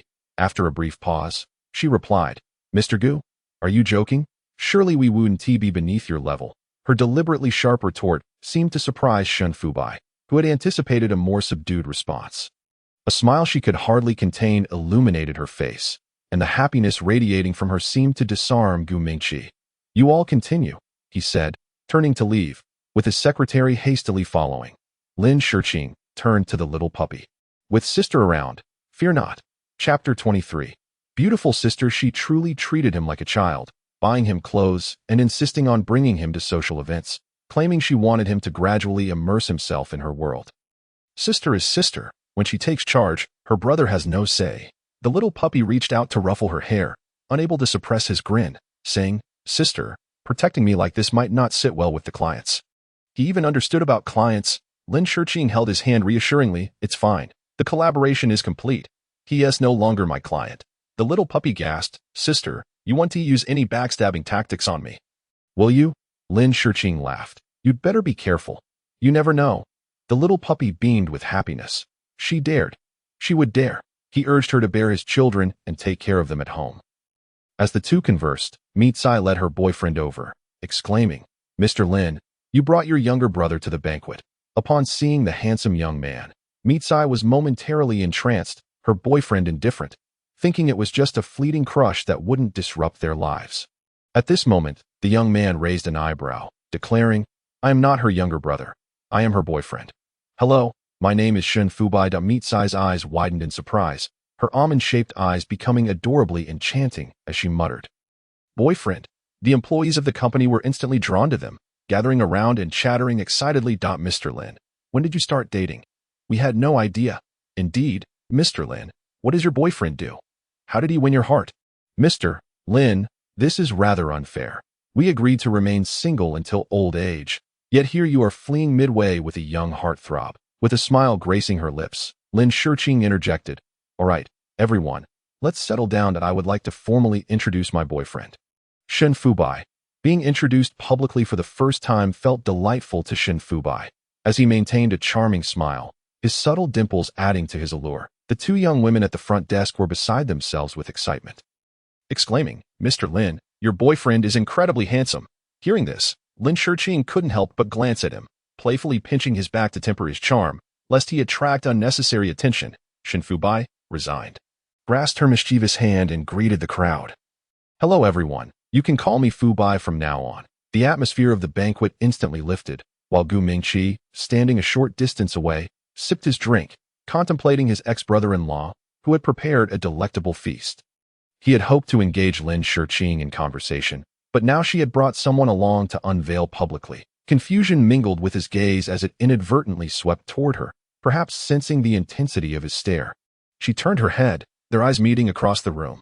Lin Shiqing wore a gentle smile and nodded at him, her eyes sparkling like stars, rendering him unable to look away. Ji Yumingqi downed his drink in one gulp. Realizing he had missed his chance. As the banquet continued, she departed with the young man, Shen Fubai, having an interview to prepare for the following day. Initially unaware of his recent diligence in preparing for an internal selection process arranged by the school, Lin Shiqing was oblivious to the fact that success in this selection would lead to a direct recommendation. Thus, upon discovering this, she felt even less inclined to squander his time. Once home, She urged him to wash up and rest early to prepare for the interview. He casually recounted that he had secured first place in the preliminary competition, but the upcoming interview was a different matter, as the competition was among students from all departments. This made him somewhat more anxious than the day before. To help ease his mind, she decided to accompany him to school for the interview before heading to work, of course, without revealing her intentions to him. The next morning, Shinfubai groggily rose to find Lin Shiqing already awake. Preparing breakfast for him, he approached her and embraced her, mumbling, "Sister, I'm so tired." The previous night, his mind had been filled with knowledge points, fearing he would forget, so he had closed his eyes to mentally review them. Ultimately finding himself awake until the early hours, Lin Shiqing turned, kissed him, and instructed him to wash up and have breakfast. He obediently complied, and they shared a quiet breakfast together, the most formal one since they began living together, complete with eggs, milk, soup, dumplings, and pickles, likely purchased by her on her morning trip downstairs. She drove him to the entrance, getting out of the car herself. The young man turned back, puzzled. She smiled and took his hand, saying, "In this crucial moment, I must be by your side." He smiled in return, tightening his grip on her hand, his eyes softening as he replied, "All right." Together, they entered the teaching building, where over 130 students were competing in the interview. All top candidates from various departments. Shinfubai went to prepare, while Lin Shiqing found a corner to wait, feeling a bit anxious. She was unsure of how well he was prepared, chastising herself for not being a more supportive girlfriend, as she had little time to accompany him and was not well versed in his academic pursuits. Just as she was lost in her thoughts, a girl with two lovely ponytails approached and sat beside her, asking, "Are you here to support your boyfriend during the interview?" Lin Shiqing nodded, thinking that perhaps a conversation would alleviate her discomfort and the pressure she felt. The girl introduced herself. "I'm Lu Xingwan, a sophomore in finance. What about you?" "I'm Lin Shiqing," she replied. The girl rested her chin on her hand and exclaimed, "You are truly beautiful. Are you an art student? I heard there's a stunning girl at the art academy known as the Provincial Beauty. Could that be you?" Lin Shiqing furrowed her brow and shook her head. "That's not me. I've been graduated for several years." Lu Xingwan looked incredulous. "Ah, you've graduated? So, are you here to support your younger brother or sister?" Her eager curiosity made Lin Shiqing reluctant to interrupt her. "He's my boyfriend. Oh, how old is your boyfriend?" "He is a junior this year, studying computer science. His name is Shinfubai." Lu Xingwan gasped, covering her mouth in astonishment. "You are the beautiful sister of Shinfubai." Chapter 24. The man of secret affection. She had long heard about the brilliant computer science student who was in a relationship. The news had dominated the romance forum for a week, complete with paparazzi photos of the couple, albeit with their faces obscured, leading everyone to believe that his partner was the Provincial Beauty, given the similar physique. Lu Xingwan quickly took out her phone and messaged her dormitory friends. Breaking news. "I just saw Shinfubai's girlfriend." After sending the message, she shyly looked up at Lin Shiqing. "Sister, I'm truly shocked. I never expected to run into you here." Lin Shiqing, unaware of Shinfubai's fame at school, raised an eyebrow. "Is he quite popular at school?" Lu Xingwan nodded vigorously. "He has been voted the campus heartthrob for 3 consecutive years, recognized as the most handsome guy, with voting rates breaking records for 3 years running. No one has managed to surpass him yet." Lin Shiqing had never denied that her boyfriend was handsome, but to hold the title of campus heartthrob for 3 consecutive years was no small feat. A sense of pride enveloped her, a gentle smile gracing her lips as she realized he possessed such accolades. Lu Xingwan rested her forehead on her hand. "Sister, do you genuinely not know how exceptional your boyfriend is?" She pointed to the interviewees ahead. "They are all seniors, and Shinfubai is the only junior participating in the internal selection."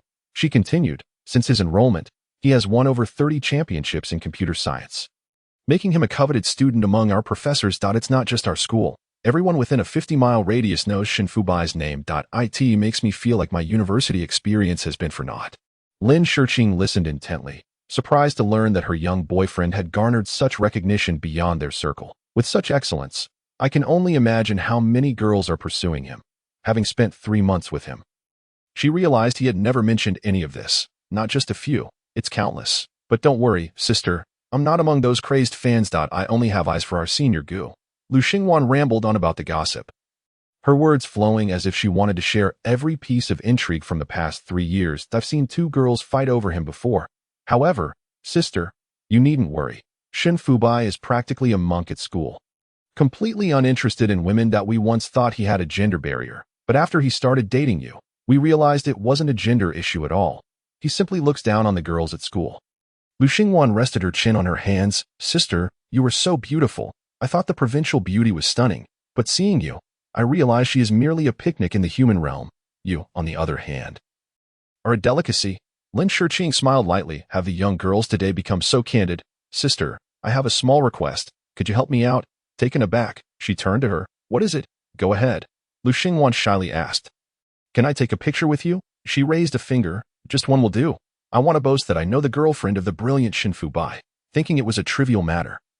Lin Shiqing agreed. Sure. The two of them posed together, and after capturing the moment, Lu Xingwan beamed. Sister, you are truly wonderful. After putting her phone down, she added, by the way, I have to give you a little heads up. Xin Fubai has recently caught the attention of the provincial beauty. They are supposed to prepare for the new student enrollment speech together, and the school arranged for them to present. The provincial beauty is using this opportunity to make advances toward Xin Fubai. So you must be cautious and ensure that no other pigs lay claim to the cabbage you've nurtured. Lin Shiqing found the conversation of the little girl quite amusing, so she added her on WeChat. This way, she could also keep abreast of the little pup's happenings at school. The two conversed delightfully, which indirectly alleviated the pressure she felt in that moment, allowing her mind to remain free from worries about the little pup's interview. When the little pup emerged from the interview, he immediately spotted her joyfully chatting with someone else, raising an eyebrow in mild amusement, seemingly unconcerned about the possibility of the interview going awry. He approached and gently tapped the table, interrupting their exchange. Lin Shiqing looked at him anxiously, inquiring if he had finished the interview and how it had gone. That he affectionately ruffled her hair, assuring her it had gone smoothly. She frowned, asking whether that meant he had passed or failed. Lu Xingwan interjected, Sister, smoothly means he passed. At our school, results are usually available within 2 minutes after the interview, and since he took a bit longer, he must have received his results. He glanced at Lu Xingwan, clearly unfamiliar with her. Lu Xingwan quickly introduced herself. Senior, I'm Lu Xingwan. I was the team leader for the event you participated in last time and organized your competition. He nodded slightly, showing no particular recognition. Lin Shiqing tugged at him, saying, Little sister, we'll see you next time, and left with him. Lu Xingwan watched them, enviously admiring the pair, her eyes practically sparkling. Xin Fubai held her hand as they exited the interview hall. As they walked, she inquired about what lay ahead after passing the interview. He shook his head, indicating that he only needed to prepare for exams, with further studies being at his discretion, primarily focusing on graduate-level subjects. His program was an integrated master's and doctoral track, requiring even more coursework than a typical graduate program, thus increasing his pressure. He would likely have to forego part-time work. Henceforth, his schedule would revolve solely around classes. Then starting next semester, after 2 years, you can take the exam for the Engineering Institute. Lin Shiqing asked, observing the slightly excited expression on Xin Fubai's face. He smiled sweetly. By the end of next year, I can intern at the Engineering Institute. Being in an integrated program allows us to adapt early. She found herself somewhat confused by the process he described, but understood that it meant he would be a step ahead of others, which she found impressive and made her proud. Let us go celebrate with a meal, she suggested. Unsure of how to express her congratulations, she opted for this celebratory gesture. It became clear to her that she needed to learn more about this field. Otherwise, she would embarrass herself when others asked her about it. Noticing her silence, he asked, Sister, what's wrong? She looked up, distracted, and replied, Nothing, just thinking about how exceptional you are. He smiled. I'm merely trying to catch up to you. In terms of age, I no longer hold any advantage. If I don't work harder, what if one day you no longer see me as worthy? She pressed her lips together, teasing, Then you must work even harder. The smile on her lips was unmistakable, prompting him to playfully pinch her. Actually, I was quite nervous earlier. I've never cared so much about an exam in my life, he confessed. She comforted him. If you don't pass this year, you can always try again next year. Why put so much pressure on yourself? The little pup shook his head. I can't wait any longer. I fear that if I don't achieve something soon, the distance between us will only grow. She felt fortunate to have such a treasure of a partner, someone who was always striving for self-improvement. They headed to his favorite restaurant, which was reasonably priced and had a lively atmosphere. He led her to a cozy corner. Sister, you must try their bone soup noodles. They're just as good as what you had at that other place, he suggested, even though the ambience here wasn't as refined. After enjoying their meal, she needed to return to her company, so she offered to drop him off first. Upon arriving at her workplace, she was almost startled by the scene at the entrance. Lin Shurqing glanced at the roses displayed at the reception and inquired, "Who sent these?" The receptionist shook her head, saying she didn't know, only that the delivery person mentioned they were for the company and that someone would be calling later. Lin Shurqing nodded, bemused by the notion that in this day and age, men still employed such outdated tactics to woo women. In the office, Lucira looked on with wide-eyed curiosity. Could it be from one of the men who had a crush on me before? Lin Shurqing chuckled as she poured herself a cup of coffee. It's possible. Chapter 25. What is the purpose? Who could it be? Someone we both know, and yet so romantic and understanding of a woman's heart. Lucira mused, momentarily caught up in her daydream. Lin Shurqing didn't engage much in this line of thought, sensing that this person had ulterior motives. The lavish display was clearly meant to impress others. Before long, her phone vibrated. Lin Shurqing set her coffee cup down. Hello, President Gu Mingqi held his phone in one hand while fiddling with his signature pen in the other. Did you receive the flowers? She paused, surprised. You sent them? Gu Mingqi raised an eyebrow. Don't like them? She sighed. If you have something to say, just say it. You didn't need to go to such lengths, he replied. You know me well. Then he continued. I have a family dinner tomorrow night. If you're free, could you come help me out a bit? Lin Shurqing quickly waved her hands. That won't do. I have a boyfriend. Besides, I'm terrible at acting. Why not let Lucira go instead? She is much better at it. And didn't you two just drink together a few days ago? Lucira rolled her eyes. Not wanting to deepen her ties with Gu Mingqi, a man known for his unpredictable nature and numerous quirks, including his obsessive cleanliness, which prevented him from getting too close to others, she often wondered if he would even share a bed with a future wife. Gu Mingqi anticipated Lin Shurqing's refusal, so he directly proposed a deal. I'll only take 10% of the profit. While Lin Shurqing was enthusiastically introducing Lucira, she suddenly halted at his words. Wait, how much did you say? 10%, and I'll cover the taxes. Tomorrow night, you help me with my family, and I'll help you make some money. Lin Shurqing clenched her fists, knowing this wasn't entirely ethical. But it was money, real money. However, thinking of the little pup, she reminded herself, I actually have a strong will.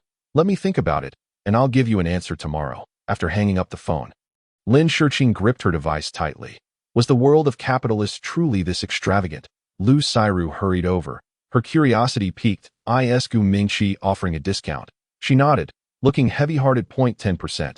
Lucira suddenly lost interest. Only 10%. That's too little. Don't get yourself into trouble. All he wants is 10%. What? Lucira nearly toppled off her chair. He out of his mind. So, I'm quite torn, Lin Shurqing said, massaging her temples. That's a lot of money. On one side was the little pup, and on the other, money. Losing either was not an option. Lucira slapped her thigh. Why not go for it? It's all about the money. Besides, it's Gu Mingqi's money. How fun would it be to take it from him? Lin Shurqing shook her head. Let me think it over first. If the little pup doesn't agree, I want to go. Sister, you can't be serious. Lin Shurqing looked earnestly at her. My relationship with Shen Fubai is serious. He truly deserves my love. Once you get to know him better, you won't think I'm losing out. Lucira didn't want to hear her flaunt her affection and raised her hands in surrender. Sister, I'm done with you. Just go ask him. I already know the answer. What boyfriend would agree to let his girlfriend pretend to be someone else's girlfriend unless he is not all there? Later that evening, upon returning home, the little pup had already prepared a feast. Although she was aware of his culinary skills from prior experiences, she was astonished by the variety he had made. Wondering when he had learned to cook so well. He was academically gifted, handsome, and could whip up such delicious meals. Sister, I have a gift for you, he said mysteriously, leaving her curious about what it could be. After washing her hands, she emerged to find him presenting a box before her. Lin Shurqing sat across from him, her gaze falling upon the couple's rings nestled inside the box. For a moment, she was at a loss for words. He took one out and slipped it onto her middle finger, his expression brimming with excitement. Wearing this means no one else will have their eyes on you. She swallowed the words she had intended to say, opting instead to admire the beautiful ring, smiling sweetly. All right, I'll do as you say. After finishing their meal, they went for a stroll downstairs, hand in hand.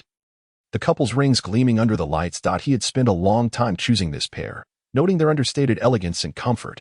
With the rings, he felt assured that no one would harbor inappropriate thoughts about his sister. Though it might seem a bit childish, it brought him a sense of security. Sister, you seemed troubled when you returned this afternoon. He noticed her smile. yet her eyes were restless, as if she had something to say but held back. Having spent considerable time together, he was attuned to her every gesture. There is something on my mind, but I've decided not to pursue it anymore. Tell me about it.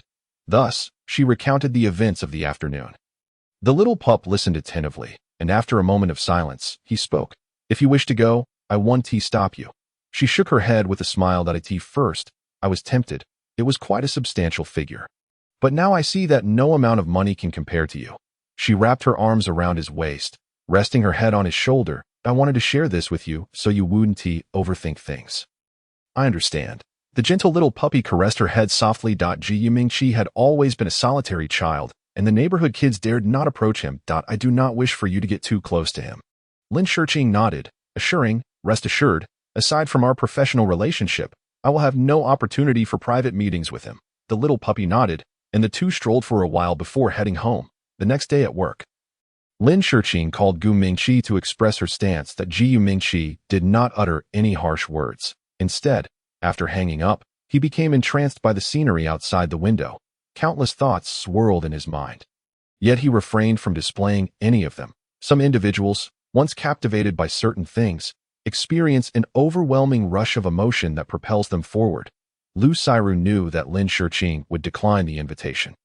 Although she felt a twinge of pain over the money involved, she secretly rejoiced that Lin Shiqing did not acquiesce. Ji Mingqi was a cunning fox. How could he possibly engage in a losing venture? In the year of their collaboration, he had never allowed them to gain an advantage. Thus, Lin Shiqing's decision to distance herself from him was entirely justified. She could not allow him to maintain such control indefinitely. The losses from their last collaboration were still fresh in her memory, and she had no idea how much he would siphon off next time. Therefore, Lin Shiqing's rejection served as a means to sever any lingering notions of collaboration. Neither party should monopolize the other, nor should anyone suffer losses. However, they underestimated Gu Mingqi's resolve. Despite being rebuffed, the frequency of his floral gifts did not wane. In fact, during a recent interview, Gu Mingqi mentioned Lin Shiqing's name in a manner that inadvertently linked her to his otherwise pristine public image. This was not a favorable development. Lin Shiqing scrutinized the exaggerated reports, realizing their circle was small, and he was deliberately attempting to draw closer to her. What was his aim? In Chapter 26, the little puppy took action. Lu Xiru entered her office, holding a tablet, her face displaying hesitation. What does Gu Mingqi mean? Lin Shiqing shook her head. If she knew the meaning, she would not be so reluctant to speak. Ji Mingqi's series of maneuvers seemed to be guiding towards something. Logically, their collaboration should have concluded, and he had no need to stir the pot for additional publicity. Unable to fathom the situation, she grew weary of pondering and patted Lu Xiru's shoulder. My little puppy is celebrating his successful postgraduate entrance exam this weekend. You should join us. She raised an eyebrow. Isn't he only a junior? How could he be taking the exam so soon? Lin Shiqing beamed with pride. Our little puppy is exceptionally bright, and not only did he pass, but he also secured a direct master's and PhD program, set to enter the National Academy of Computer Engineering in 2 years. Lu Xiru sputtered her drink in disbelief. What academy? The National Academy of Computer Engineering. Lin Shiqing replied that I don't quite know what it is, but it seems to be on par with the status of scientists. Lu Xiru, holding her head in awe, remarked, Sister, you've truly struck gold. Sitting up straight, she stated, the National Academy of Computer Engineering is filled with remarkable individuals. The youngest among them is barely 27 or 28, each boasting an IQ above 200. These are the nation's top talents. Your little puppy is set to break records. Lin Shiqing's expression stiffened as she slowly regained her composure. Is he really that exceptional? She leaned against her forehead, exclaiming, what a stroke of luck you have. Thus, foolish people enjoy foolish fortunes. Perhaps fate has taken pity on you, arranging your partner for you. Lu Xiru reflected, having previously believed Lin Shiqing to be unfortunate, spending 28 years single with no suitors. Now, it seemed the one to worry about was herself. Lin Shiqing rested her chin on her hand. Then I must prepare well to throw him a grand celebration. Her eyes sparkled with admiration for her little puppy, which had elevated her feelings to new heights. Lu Xiru sighed. All right, but first, you need to address the Gu Mingqi situation. Don't let it linger. His constant floral deliveries to the company create a poor impression.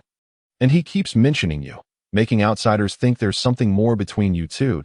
But the most pressing matter was the sensationalized incident where she had drunkenly quarreled with Gu Mingqi. which had become the talk of the town. People were speculating about the two of them, claiming Gu Mingqi had developed feelings for Lin Shiqing, and that her attentiveness had ultimately won over the domineering CEO. Lu Xiru had clarified countless times. Yet no one believed her. They all thought her friend was merely covering for her. Eventually, she grew weary of explaining and allowed the rumors to circulate, as the parties involved had never contemplated such notions. That afternoon, Lin Shiqing returned home after a trip to the supermarket, laden with various snacks. Just as she was about to check out, she fortuitously encountered Tang Zhixia. Accompanied by her cousin, Tang Zhixia spotted Lin Shiqing and wore a look of disdain. It was truly a case of fate bringing together adversaries. Even in a supermarket, Lin Shiqing was sending a voice message to her little puppy, who had informed her he was on his way back.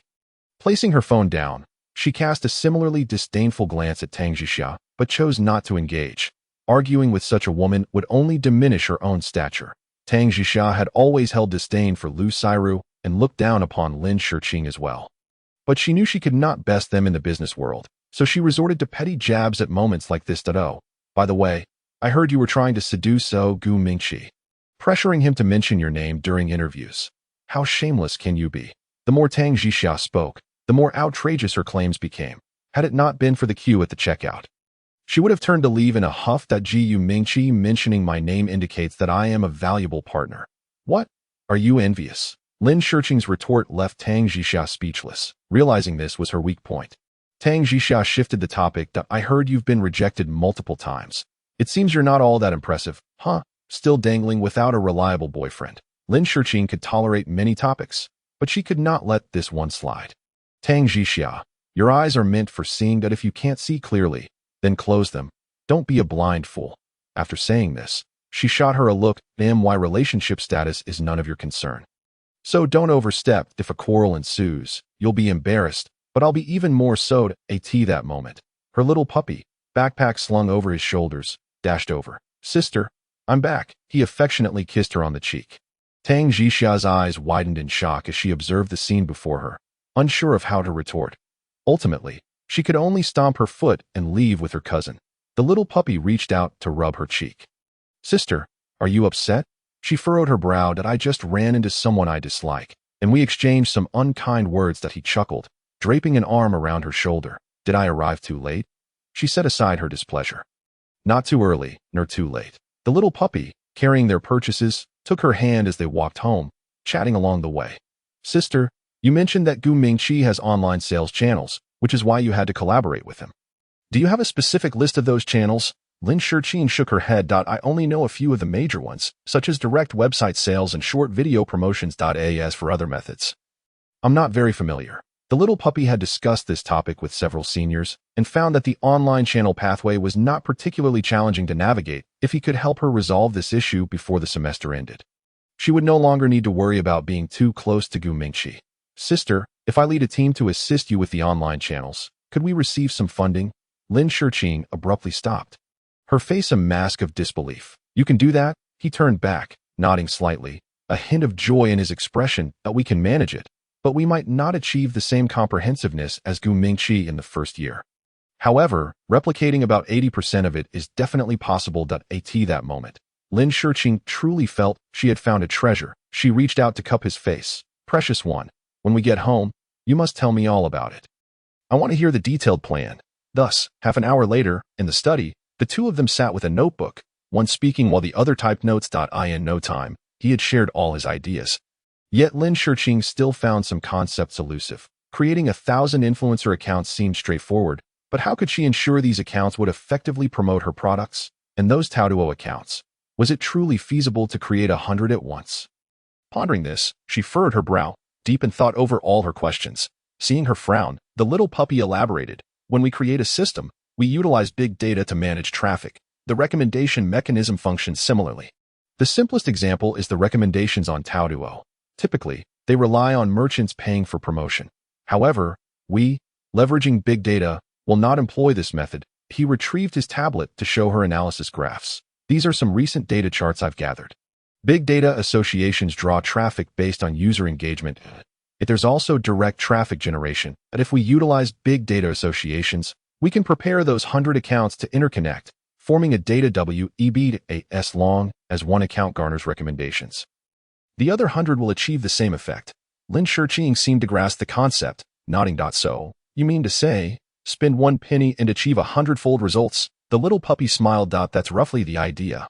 And this is merely a portion of the traffic generation. If I were to handle the traffic, the methods would likely extend beyond just this. In Chapter 27, accompanying sister is important.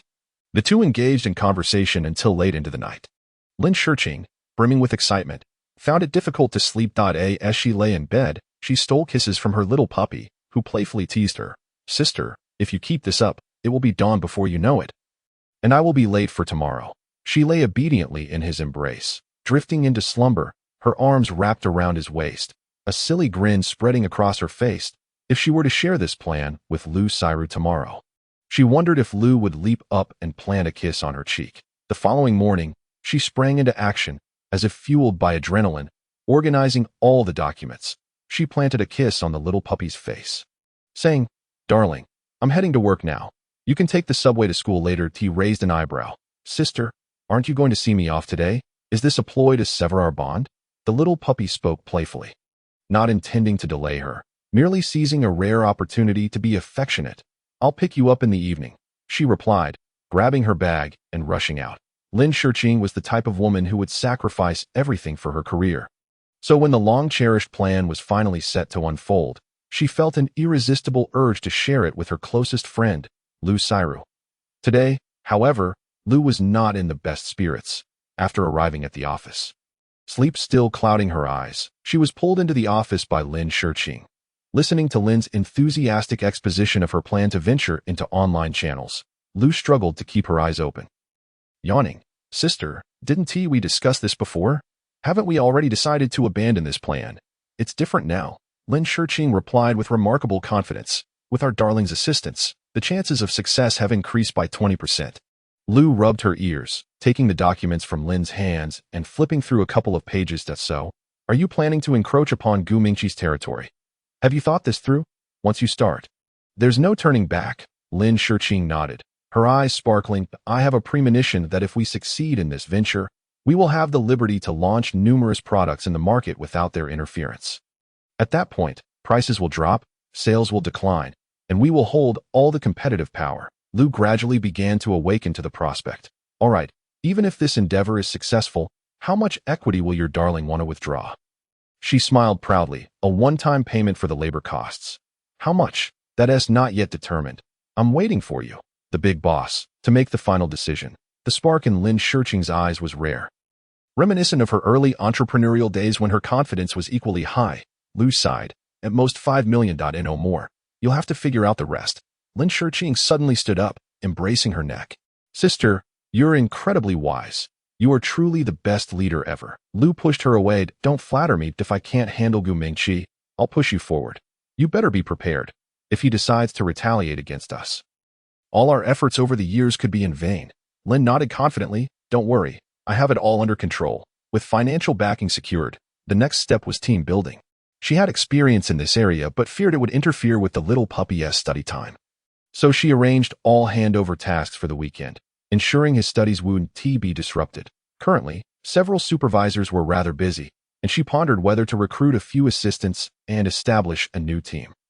With this in mind, she called Supervisor Lee from the HR department, urging him to expedite the recruitment process, even if it meant paying top dollar to attract talent. In the afternoon, she went to the school gate to pick up the little puppy. He was on the basketball court, playing with classmates. Arriving a bit late, she felt the urge to join in for a moment. By the time he finished a game, he noticed his sister waiting for him at the edge of the court. He waved goodbye to his friends, prioritizing his sister over everything else. The basketball players teased him as he took her hand and left with his backpack. The little puppy was in high spirits today, even draping his arm over her shoulder. She raised an eyebrow. "What's the occasion? You seem particularly cheerful." "Guess, sister, did you win the basketball match?" He shook his head. "Sister, guess again. Did you get first place in the exam?" "I always come in first. It's nothing to be excited about." She was at a loss. "Just tell me." "I can't guess. I have a week off after this class. Summer vacation has begun."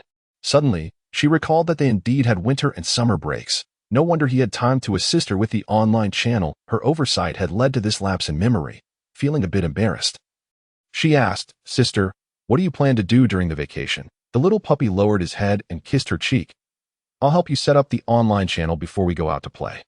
At this, Lin Shiqing spoke. The company only approved 5 million. Is that sufficient? Absolutely. That's more than enough, he replied confidently. Chapter 28. Sister slowly understands me. The little puppy had conducted a basic budget. If they completed everything within a month, the primary expenses would only amount to 2 million, making 5 million more than ample for office location and resource allocation. Upon hearing this, Lin Shiqing felt a wave of reassurance wash over her as she wrapped her arm around his. Darling, have you ever done similar part-time work before? The little puppy realized she was probing for details, sensing her lingering doubts that I previously directed traffic to a friend's influencer live streaming base, and the results were quite satisfactory.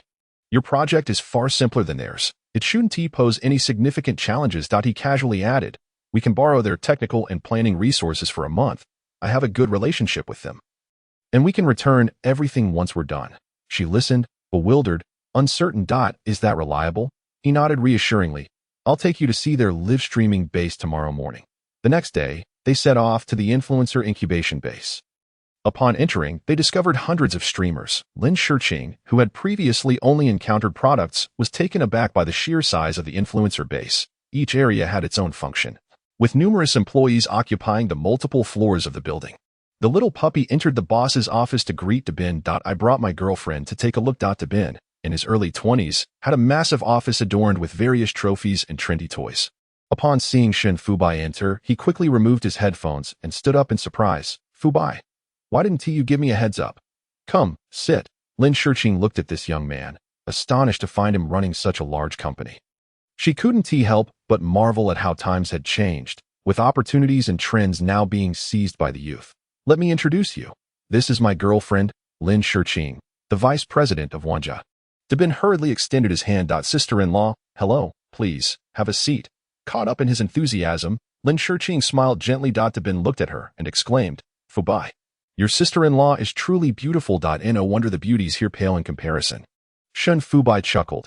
Today, I want to stand on ceremony. My girlfriend wants to establish an online channel to primarily sell daily electronic products. Can you lend us some personnel? Dabin, curious, asked, You're personally overseeing this? He nodded. For about a month. Well, don't be shy. Feel free to use whoever you need. Just let me know who you choose, and I'll have them sent over. Shen Fubai raised an eyebrow. The last few you provided were quite good. Dabin laughed, pouring tea. I knew you'd have your eye on them. I'll have them packed and sent to the ground floor tomorrow. Just return them to me in a month. As he spoke, he handed a cup to Lin Shiqing, sister-in-law. How did my brother manage to win you over? He is such a dull person. This question left Lin Shiqing feeling somewhat awkward, prompting a light cough, while the little puppy kicked him playfully. Ask what you should, and don't ask what you shouldn't. With that, Dabin turned to Lin Shiqing. Sister-in-law, let me show you around. Dabin immediately stood up, eager to accompany them. Shen Fubai stopped him. Find someone else. It would be awkward for you to follow us the whole way. Dabin feigned injury. Brother, how have you changed? The little puppy wrapped his arm around his girlfriend. Stop joking. Find someone to guide us. He promptly pulled out his phone and called his secretary to lead the way. His secretary, a polished university graduate dressed in professional attire, had her hair neatly tied back, and her black-framed glasses lent her an air of quiet elegance. Please follow me, ladies. Lin Shiqing followed her on a tour, noticing that many employees in the operations and technical teams recognized Shen Fubai, greeting him enthusiastically. She hadn't anticipated that the little puppy would have such a vast network. She had truly underestimated him. After their tour, they strolled out of the company when Dabin called. Brother, let us grab a meal together. I've reserved a private room. Shen Fubai stood downstairs, glancing up. Let us wait for another day. I'll treat you once I'm done with my work. Sounds good. Don't forget to bring sister-in-law along next time. After hanging up, the little puppy got into the car, now holding several mobile phones. What are these for? Lin Shiqing frowned. They're for traffic generation.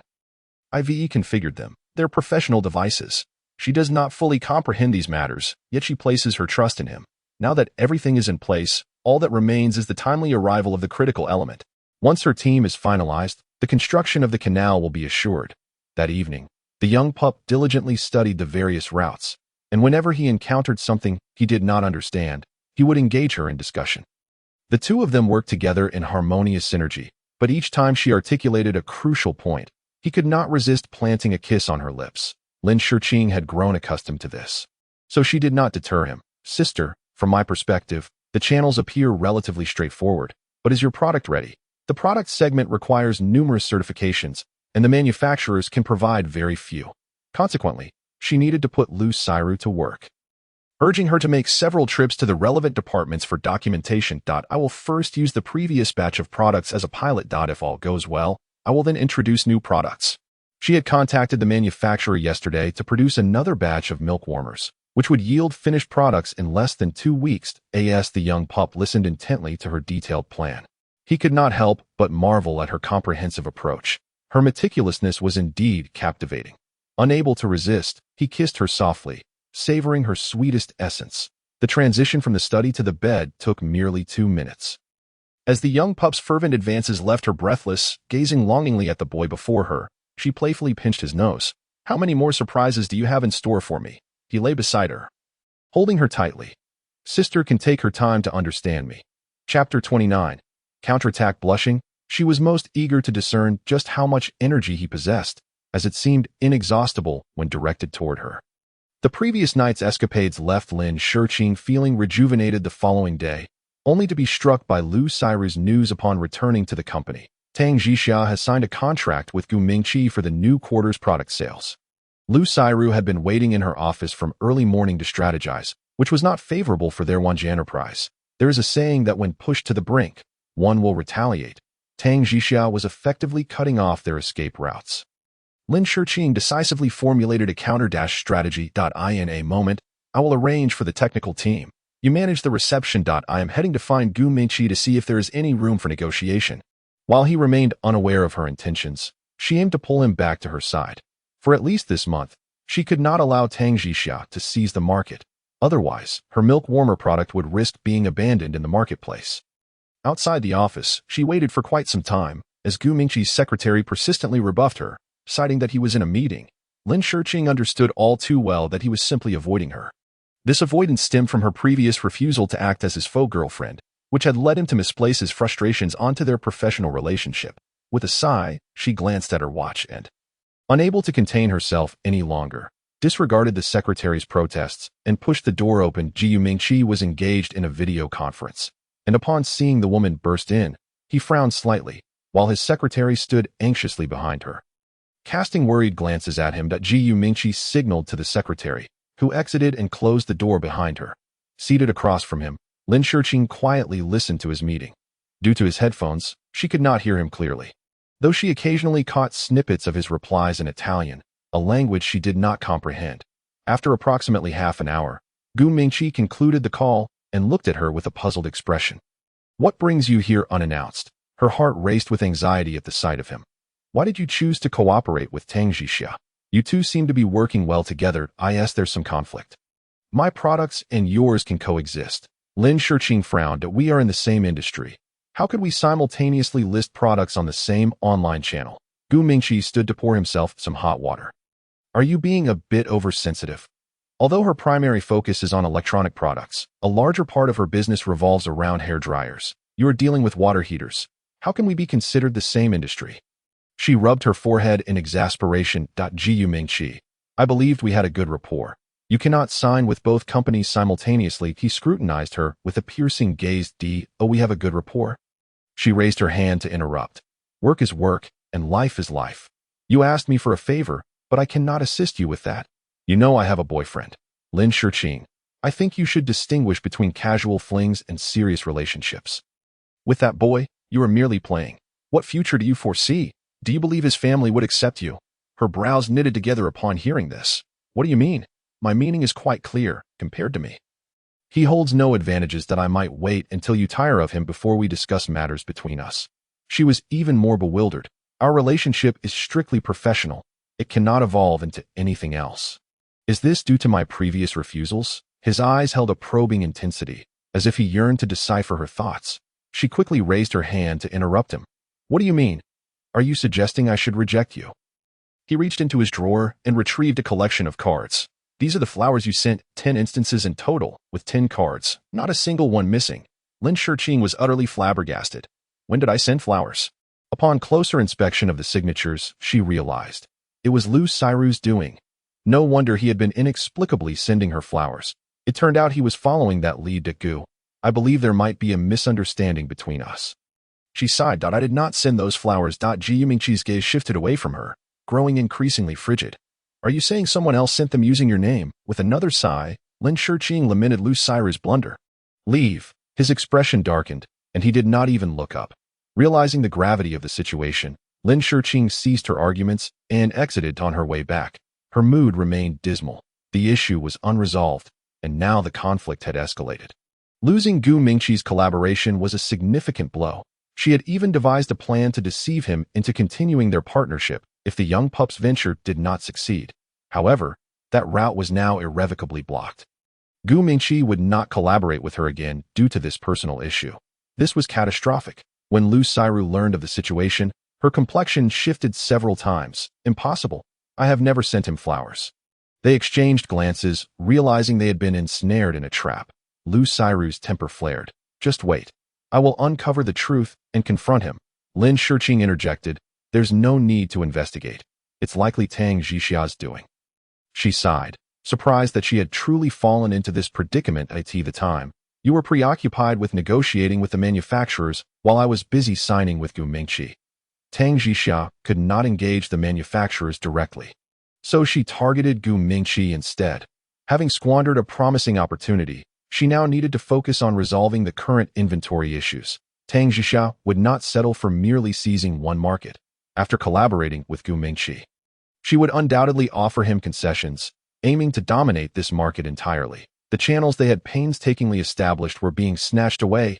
No one was willing to accept such a loss. Lin Shiqing's only hope now rested on the young pup's team to swiftly develop the online channel market, enabling her to introduce competitively priced products and catch Tang Jixiao off guard. What was initially planned for completion within a month no longer seemed feasible within that time frame. In the afternoon, she spoke with the young pup on the phone, hesitating.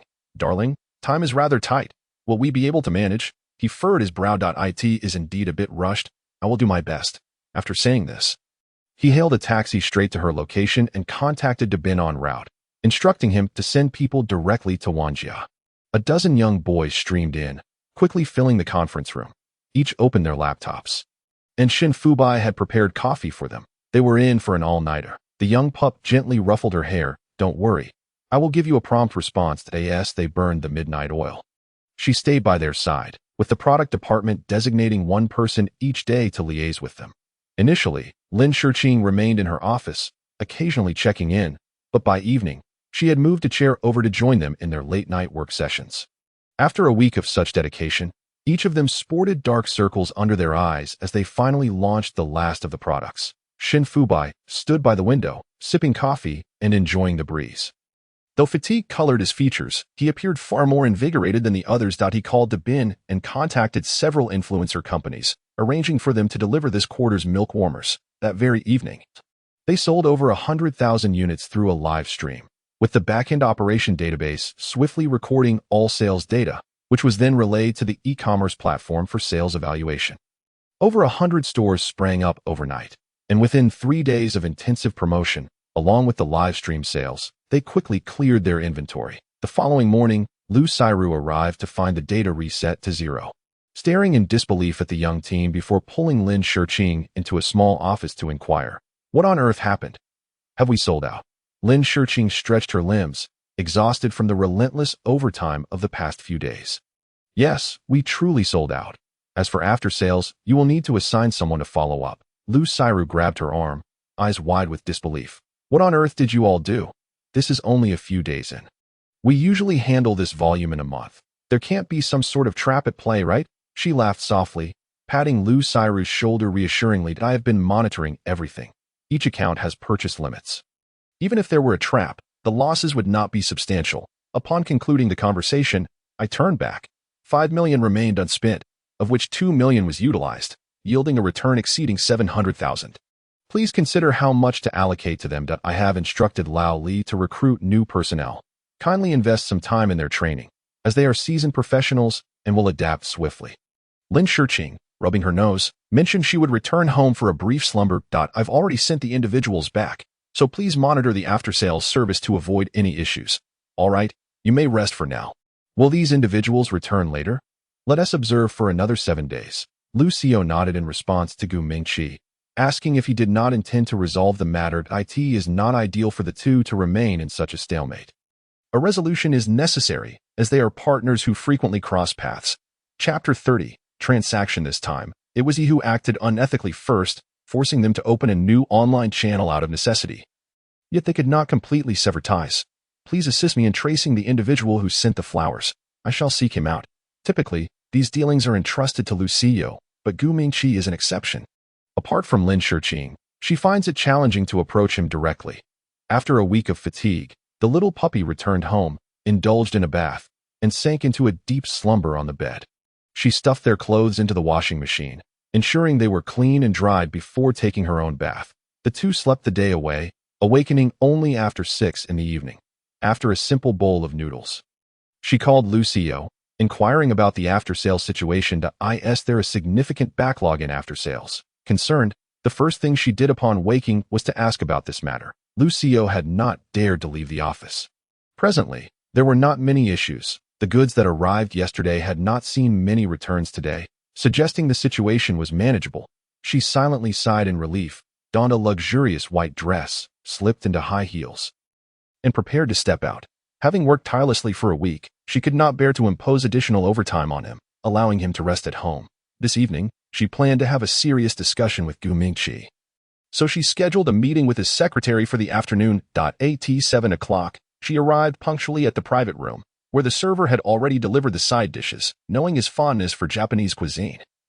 She often chose such restaurants for their meals. His workday extended late today. By the time he arrived, it was nearly 8 o'clock, making her wait a full hour. When Gu Mingqi entered, his expression was neutral as he sat across from her, immediately stating that he had heard she sought assistance in opening a new online channel. She replied with a soft acknowledgement, pouring him a cup of hot water. I wish to clarify the matter regarding the flowers I sent. She placed the information she had uncovered before him.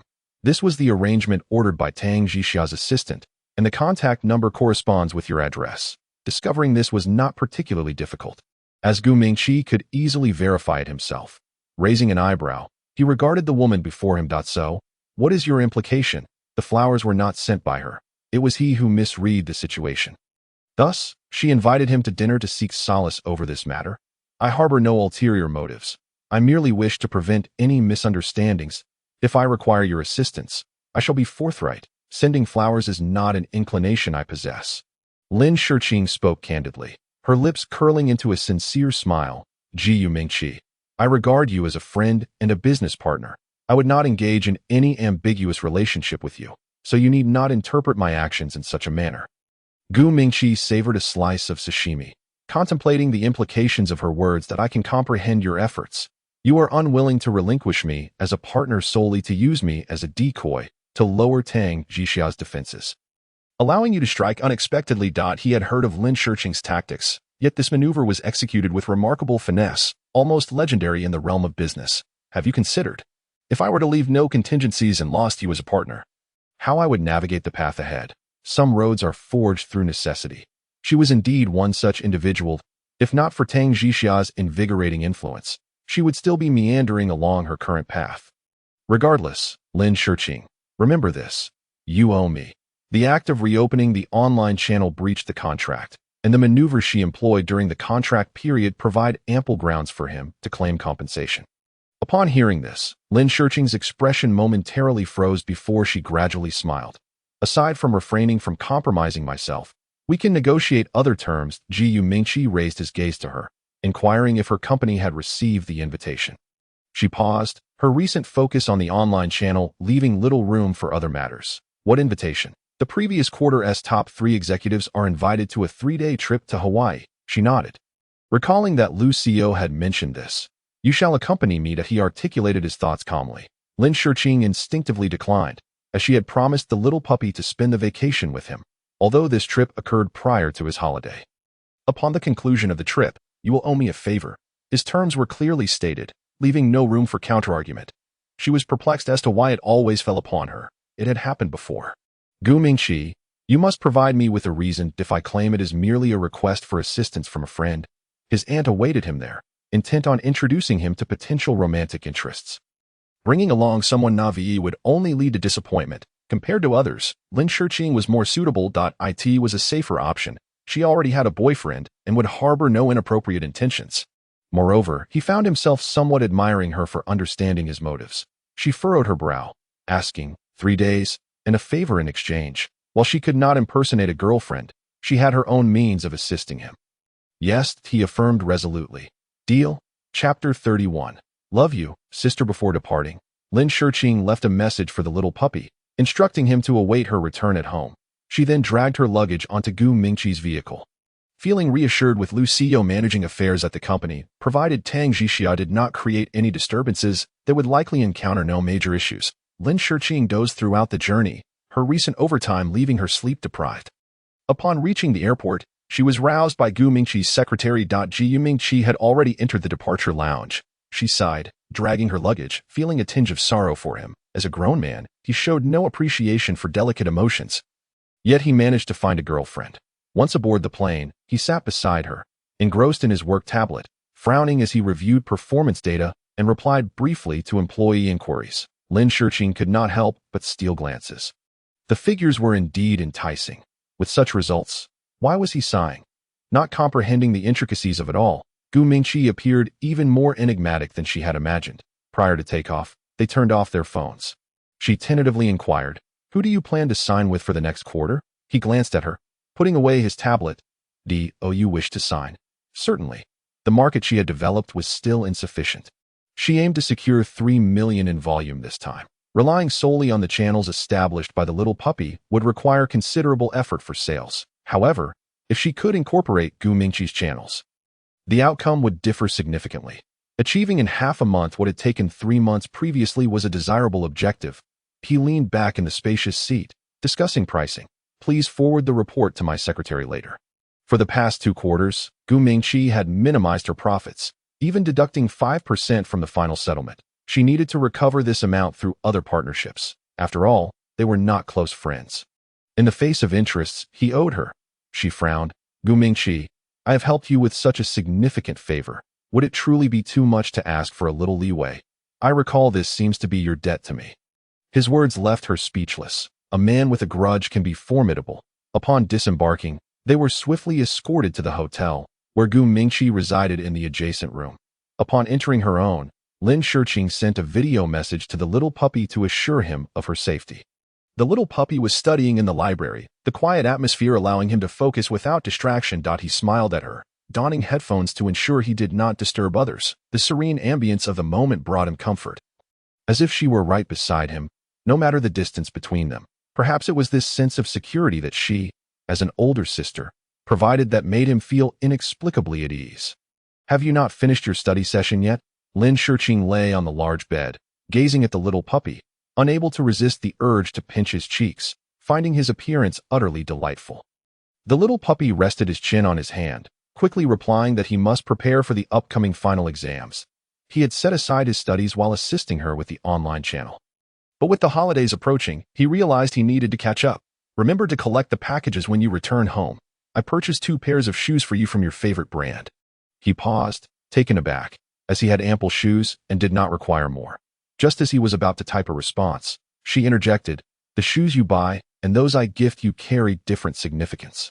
You usually do not permit me to purchase other items for you. Let this serve as a birthday gift." His birthday was still several months away, and her excuse came swiftly. He did not pursue the matter further. Opening his mouth to softly utter, "I love you, sister," he spoke silently, his lips forming the words perfectly, the delicate crimson of his lips strikingly beautiful. She felt her cheeks flush, a shy smile gracing her face. Playfully teasing him once more, his radiant smile appeared before her eyes, as if every moment spent together was imbued with such beauty. Suddenly, a knock echoed at the door.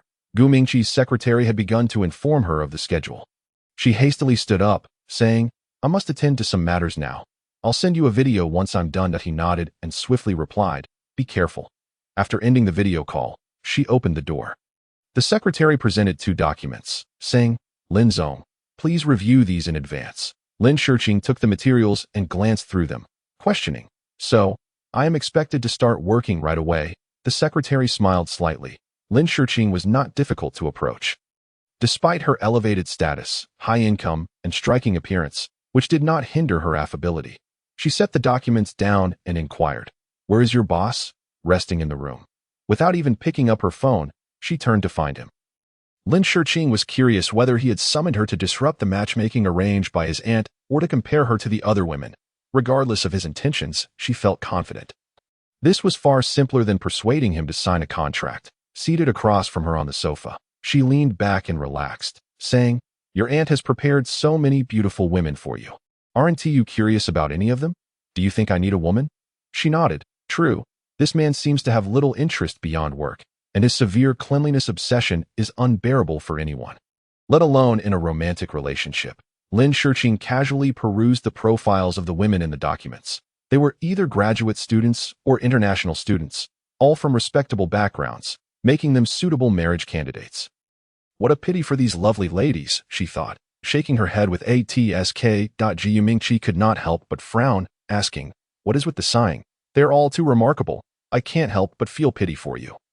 She replied. The secretary brought a glass of red wine, which he sampled, remarking, "I didn't know you had such a taste. This hardly counts as a hobby, it is merely regret." After they finished lunch, they did not encounter his aunt as expected, but unexpectedly ran into an old university classmate. Ji Feng. He and his fiancée were on vacation, and upon seeing Lin Shiqing, his face displayed disbelief. "Lin Shiqing, you actually have a boyfriend?" Lin Shiqing had dropped out halfway through university alongside Lu Xiru and was not particularly familiar with her classmates, having even forgotten some names. Feeling awkward, she replied, "I am on a sponsored trip." Ji Feng suggested, "Let us add each other on WeChat. Remember to bring your boyfriend to the next class reunion." Unable to decline outright due to their prior connection, she reluctantly provided her WeChat, gritting her teeth. Once the old classmate departed, Gu Mingqi remarked flatly, "I can't believe you and Ji Feng are alumni." She was taken aback, unsure of his meaning that Ji Feng is now the third in command at the Regulatory Bureau. "You truly did not know?" She was astonished. Indeed, she was unaware, as Lu Xiru had handled all social connections since they had graduated. While she focused solely on product-related matters, Lu Xiru was not particularly gossipy either. If she deemed something unnecessary, she would not mention it. Yet, with Gu Mingqi's reminder, she realized the necessity of strengthening her networking in this regard. The weather was splendid as Lin Shiqing strolled along the beach, with Gu Mingqi engaging her in light conversation while the secretary trailed quietly behind them, making it appear to any onlooker that she was on vacation with her boyfriend. Lin Shiqing glanced at her phone, which had automatically shut off due to lack of charge, feeling a surge of anxiety. The little puppy was already tense about her private interactions with Gu Mingqi, and now her phone had failed her at a critical moment. She felt an overwhelming discomfort, akin to jumping into the Yellow River without the possibility of clearing her name, as she scanned for a shared power bank. That evening, Gu Mingqi arranged a candlelit dinner, which was, in truth, a signature experience of the venue, with 2 candles adorning each table to set the mood, and a violinist playing enchanting melodies nearby. That in the past, she would have eagerly appreciated such ambience. But now her thoughts were solely on the little puppy, contemplating bringing him here to experience this environment together. Ji Mingqi, shedding his usual aloofness as a domineering CEO, donned casual attire that rendered him considerably more approachable. His tall figure often blocked her view, prompting her to glance out the window, a gentle smile gracing her lips. "Will there be fireworks tonight?"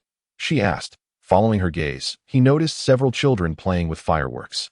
He exchanged a glance with the secretary, who promptly departed from the adjacent table. Lin Shiqing, unfamiliar with the concept of romance, found the scene amusing. She too had played with such items as a child. Watching the carefree children, she recalled a mischievous incident from her youth. "Once, I ignited the neighbor's curtains while playing with fireworks, and my mother scolded me severely. Since then, I've never dared touch them again." A faint smile appeared on his usually cold lips, realizing she had been quite the troublemaker in her youth. Lin Shiqing continued, "Another time, out of curiosity, I leaned out of the window to watch others set off fireworks and accidentally fell, leaving a scar on my forehead that is still visible." She pointed to the faint mark on her forehead. Ji Mingqi followed her gaze and could discern the scar. "It seems you caused your mother quite a bit of worry during your childhood," he remarked casually, as if commenting on a mundane fact. She smiled faintly. "At that time, I was foolish, believing myself superior to everyone else." Only after growing up did I realize that I had lived under my parents' protection and that the outside world is often harsh. To Gu Mingqi, her words lacked impact. He had navigated life smoothly, encountering little adversity. If any problem was difficult to resolve, Lin Shiqing was certainly one of them. Recently, her visage had been persistently etched in his mind, each smile and frown engraved in his thoughts. Lin Shiqing rested her chin on her hand, wishing, if only the little puppy were here. Gu Mingqi withdrew his gaze, his expression growing colder. Let us go see the fireworks. She rose to follow him, and the secretary returned with several boxes of fireworks, handing them to him. Lin Shiqing exclaimed in surprise, "They sell these here." The secretary smiled. "There's a supermarket nearby that carries them." "But isn't this place supposed to prohibit fireworks?" She watched as the secretary lit one and handed it to them, her eyes narrowing with delight at the sight of the beautiful fireworks. How lovely! Her excitement was palpable, transporting her back to the carefree days of childhood spent playing with friends. Under the colorful display, her perfect profile shone with striking beauty, capturing Gu Mingqi's attention and momentarily making him forget the purpose of their outing. Wishing only to preserve this moment in memory, upon returning from their evening escapades, she hurriedly searched for a charging cable without changing her clothes, eager to contact the little puppy. After powering on her phone, she finally managed to reach him via video call. The little puppy had been waiting for a while, frowning slightly as he asked, "Did your phone die?" She nodded. "I was out for too long today and forgot to bring my power bank." She didn't want the little puppy to misinterpret the situation, especially not realizing that her phone had failed her at such a critical moment, leaving him to speculate about her time with Gu Mingqi.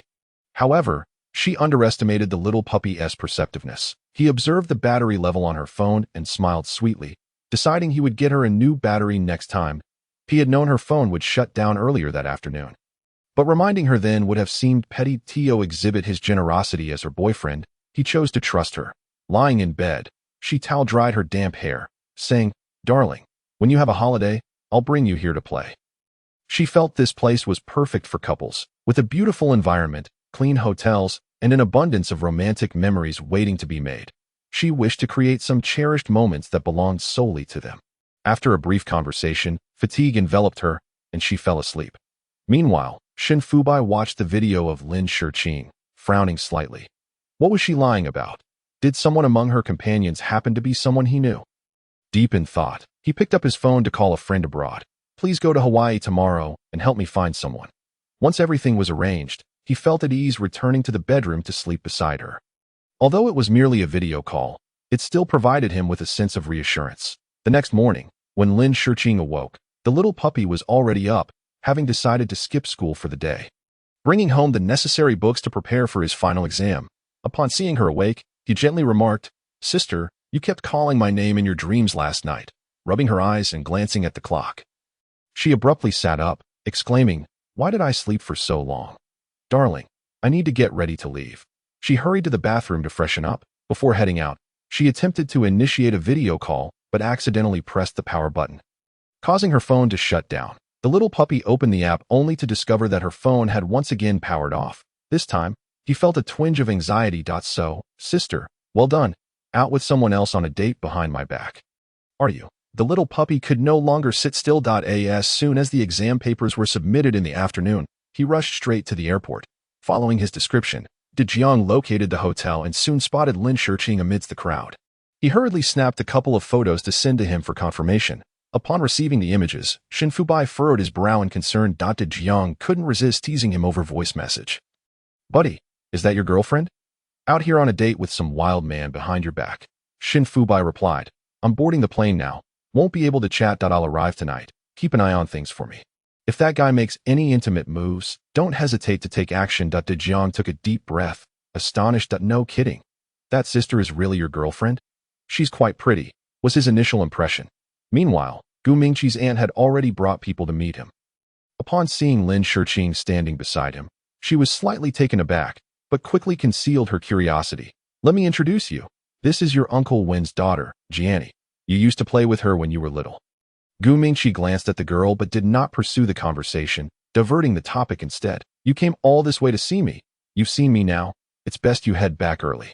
"You little rascal," his aunt chided, glaring at him, then turned to Jianni, your brother Mingqi has come all the way here. Take him around to explore." When Jianni, lacking the shyness typical of young girls, nodded confidently. Don't worry, Aunt. She was a well-mannered and obedient girl, despite being significantly younger than Gu Mingqi, leading one to wonder if he had a penchant for playing with younger girls in his youth. This was typical behavior of a rogue. Genuine men often preferred older women, like the little puppy from his own family. His aunt glanced at Lin Shiqing and the secretary. You two don't need to tag along. He is finally out for a vacation. As his secretaries, give him some personal space. The secretary of Gu Mingqi awkwardly glanced at Lin Shiqing, about to explain, when Lin Shiqing interjected, Aunt, I'm not his secretary. The aunt was taken aback, recognizing that Lin Shiqing's demeanor far surpassed that of the secretary, her confidence and poise unmistakable, indicating that this girl had some standing. With a faint smile, she introduced herself. I am Mingqi's business partner. Our collaboration has been quite successful, so we decided to take this holiday together. Upon hearing she was a business partner, the aunt's frown deepened. All careerists, this won't do. The lady of the house must be from the Gu family. She thought, promptly deciding to pass on her. She turned to Wen Jiani. Jiani, why don't you take your brother Mingqi to explore the surroundings? Chapter 33. Baby, there won't be a next time. Wen Jiani stood up. All right, Aunt. She stepped forward and wrapped her arms around Gu Mingqi's brother Mingqi. Let me show you around. Gu Mingqi, who was inherently averse to the opposite sex and had severe cleanliness issues, instinctively withdrew his arm. I still have some work to handle. Just wait here. His tone was filled with rejection, but the aunt remained unperturbed. Then wait until you finish. Jiani has a couple of days off and can keep you company. Gu Mingqi's gaze drifted towards Lin Shiqing, who immediately understood his intention. She stood up and grasped the aunt's arm. Aunt, I heard there's a fantastic beauty salon nearby. Would you like to join me for an experience? The aunt, who had visited numerous beauty salons, was primarily here to introduce a girlfriend to Gu Mingqi and had no inclination towards beauty treatments. Aunt, you seem to be a bit loose-skinned. This beauty salon is T Medical. It is more about massages that can enhance skin texture and tighten it. The aunt was somewhat tempted yet hesitant. Lin Shiqing seized the moment. If you don't go, you might miss out. This massage therapist isn't always available. The aunt raised an eyebrow. Is it really that effective? Absolutely. My friend recommended it. She went for a massage last time and looked at least 5 years younger when she returned. Wen Jiani chimed in. Aunt, can I join you? Lin Shiqing nodded. Of course, after we become beautiful, we'll come back to accompany brother Mingqi. Two birds with one stone, right? She successfully whisked away the two women. Branding Gu Mingqi some peace. Gu Mingqi was taken aback by her ability to even persuade his aunt, a faint smile gracing his lips. This trip was proving worthwhile. Throughout the day, Lin Shiqing did not return. Spending time at the beauty salon with the aunt and Wen Jiani, alternating between facial treatments and full-body spas, indulging in every possible expenditure, especially since it was Gu Mingqi's money. She relished the experience. By evening, the three emerged from the salon. Lin Shiqing enthusiastically praised and took photos to update Gu Mingqi. Aunt, your face looks so much brighter now. You can ask Jiani if you don't believe me. Jiani nodded. Aunt, it really is tightened up. The aunt, upon hearing this, hastily touched her face, realizing that this master truly had remarkable skills. I must come back here at least once a year. Lin Shiqing smiled. He may not come around often. Today was just a stroke of luck. Then, Shiqing, next time you come, remember to bring me along for another session. Yes, Shiqing. Take me too, Wen Jiani echoed. Lin Shiqing assured them, don't worry. I'll definitely call both of you next time. The three women joyfully returned to the hotel. As soon as she opened the door, she was startled to find the little puppy waiting inside. She contemplated retreating, but he swiftly grasped her arm. Sister, don't you think you owe me an explanation? His expression was not very pleasant, yet her eyes sparkled with surprise. What are you doing here? Baby, she hurriedly closed the door behind her, taking his hand and leading him back to the bedroom. Didn't you have an exam today? He had no mood for exams. His phone had shut off for the first time. And it had happened again. He truly hoped it was an accident. Shut off. Really? He raised an eyebrow, reminded by him. She quickly took out her phone, realizing it hadn't rung all day. No wonder it was off. How could I explain this? It must be a bit out of sorts. It turned off as soon as I arrived. Looks like I really need to buy a new phone. Sister, he said, his tone growing colder. Are you going to keep making excuses? She hurriedly clarified. I swear, I'm not hiding anything from you. I promise. There was nothing between us before. I made that clear before coming. If you don't like it, I can book a ticket to return with you right now. The little puppy was very upset. He believed Lin Shurqing was not someone who would deceive him, but this time he felt a sense of unease and was deeply saddened. His emotions in turmoil.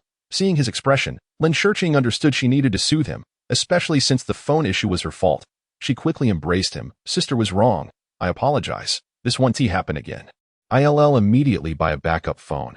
And if I ever hide something from you again, may I face consequences. Is that all right? He pinched her cheek gently, applying slight pressure that made her wince.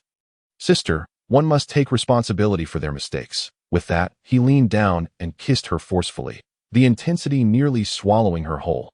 That night, the little puppy was quite the handful, leaving her in a state of desperation, continually apologizing and pleading for mercy. After a night of turmoil, the little puppy's anger subsided, and he held her with a sigh, realizing he had succumbed to her charms, knowing she might have intentionally turned off her phone. He found himself unable to muster any anger towards her. All he could do was punish her in this manner. Shen Fubai understood that this matter couldn't be resolved with just one side of the story. Thus, he did not expect Gu Mingqi to immediately distance himself from Lin Shurqing. His only course of action was to keep a close watch on his own woman. He pressed her down gently, brushing his fingers over her lips. Sister, did Gu Mingqi ask you to accompany him for something? She knew that after the punishment, things needed clarification. His aunt had brought people to set him up on blind dates. And she had heard this was just the first of many. So, am I being used as a comparison template? The little puppy, whose mind worked faster than anyone else's, replied, Sister, although you did give me a heads up beforehand, I still feel uneasy, especially after your phone shut off. He was aware that Gu Mingqi was an important business partner to her. Otherwise, she wouldn't have gone through the trouble of helping him. Lin Shurqing reached out to touch his eyes. I missed you terribly all day. Baby. I promise, there won't be a next time. She needed to prepare a second phone. She refused to believe that fate would conspire against her. She leaned in and kissed his tender, cherry-like lips, as if they had just been kissed by rain. Irresistibly delightful. Suddenly, she realized just how quickly he had flown over. Where did you get the money to buy a plane ticket? The little puppy rubbed her head. I earned it myself. I don't have many expenses, so I saved up all my bonuses. Lin Shurqing pinched his nose. How did you find my location? With your phone off. Even someone with extraordinary abilities wouldn't be able to track me down. He lay in her arms, stretching lazily. Sister, I'm so sleepy. With that, he truly fell asleep. She felt helpless. The little puppy's stubbornness was quite vexing. If she couldn't get answers today, she would have to wait until tomorrow. She had to tell him the truth. The next morning, the little puppy bought a return ticket, including hers, and as she got up, she saw him organizing his clothes in front of the closet. Sister, our flight is this afternoon. He undertook such actions to evade Gu Mingqi. Gu Mingqi's intentions are best understood by a man. He must not be granted any opportunity to engage with Lin Shurqing, thereby extinguishing any thoughts he might entertain. However, Lin Shurqing grasped his wrist, urging him not to tidy up just yet, stating, Since you are here, let us enjoy a couple of days together. Chapter 34. A surge of heartache staying behind is acceptable. The little puppy intended to clarify matters with Gu Mingqi, unwilling to continue being led around like a puppet. The two met in a CF, where the little puppy appeared remarkably calm, as if he were not there to instigate trouble. You should know, she and I are already together, he stated factly. Gu Mingqi sipped his coffee, unperturbed, and so, therefore, I kindly ask you to maintain your distance. The atmosphere between the two adversaries grew increasingly tense as they confronted each other. It was evident that Gu Mingqi had never regarded him seriously. His expression betrayed an attitude towards Shen Fubai akin to dismissing a child. My relationship with Lin Shurqing is strictly professional, regardless of your connection to her. That fact remains unchangeable. A man's greatest failure is to be unable to keep his woman in check while issuing warnings to a rival. Although Gu Mingqi had never considered contesting him for her affections, Lin Shurqing exuded a comfort that allowed Gu Mingqi to count her among his friends, as she never stirred up trouble and was the first woman he acknowledged in a professional capacity. Thus, he invested additional effort. In other words, he was not yet at the point of claiming her. Shen Fubai leaned back in his chair. If you persist in this notion, then we can only meet in the marketplace. Words became futile. He rose to leave, leaving Gu Mingqi alone in the CF to brood. Gu Mingqi had work the next day, so he planned to return in the afternoon. Upon learning that she had not accompanied him back to the country, but rather stayed with Shen Fubai for a few more days of enjoyment, a flicker of complexity crossed his otherwise impassive expression. Returning to the hotel, The little puppy found Lin Shiqing still asleep, perhaps exhausted from her recent workload, initially intending to take a brief nap on the sofa.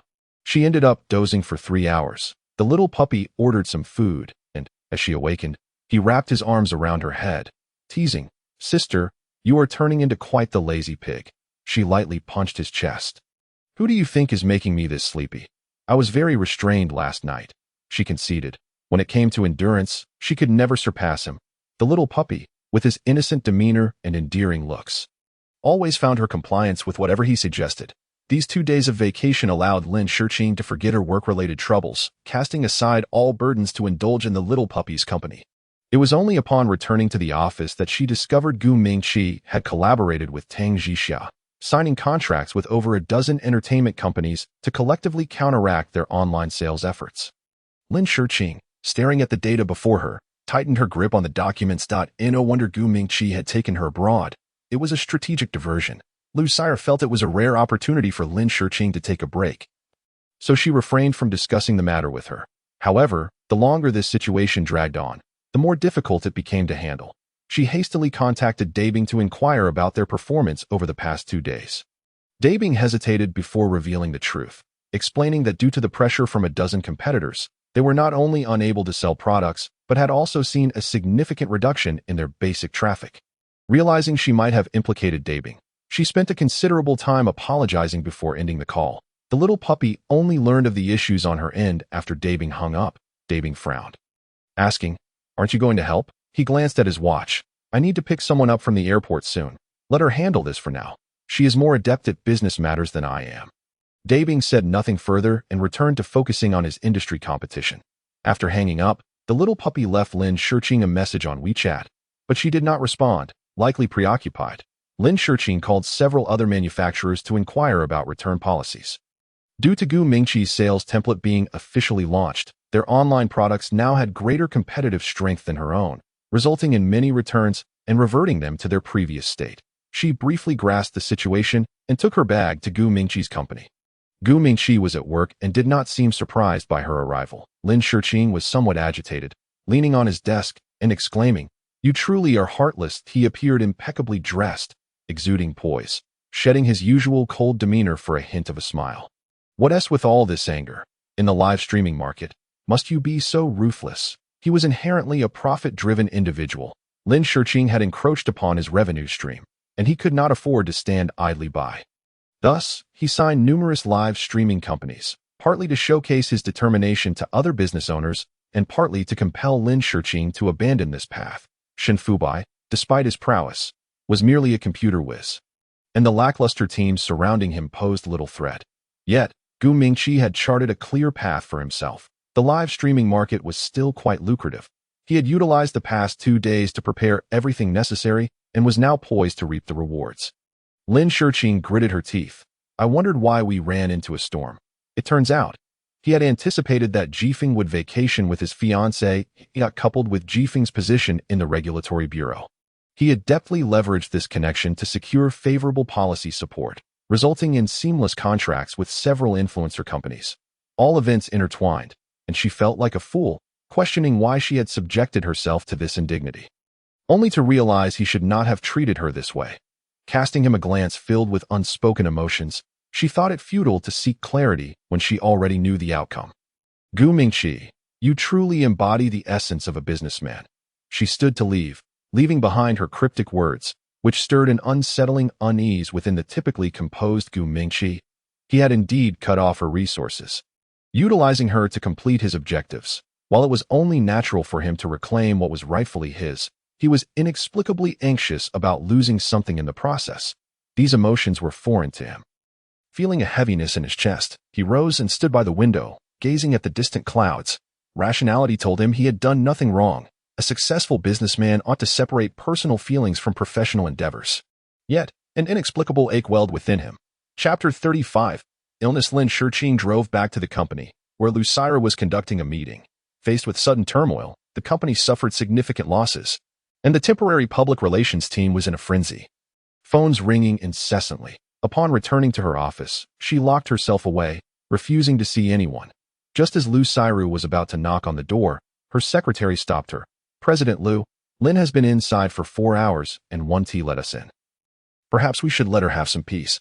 Lu Siro understood the situation well. Upon seeing the documents from Gu Mingqi's company regarding the regulatory bureau, she had pieced together the events. She had refrained from summoning Lin Shiqing back immediately to allow her to clear her mind and avoid the brunt of the storm. However, upon her return, Lin Shiqing remained preoccupied with the matter. Go brew a cup of coffee, she instructed her secretary. When the coffee arrived, Lu Siro took it and said, "You should clock out early. I'll go in and talk to her." The secretary glanced at Lin Shiqing inside the office and nodded. "Please do try to reason with her." As Lu Siro pushed the door open, she placed the coffee in front of Lin Shiqing. "This is excessive. The Lin Shiqing I know is not this emotional." Lin Shiqing finally looked up. "Why are you still here? You're not leaving. So why should I be in a hurry?" She then opened her social media to find a post. Jifeng was getting married and had failed to send them an invitation.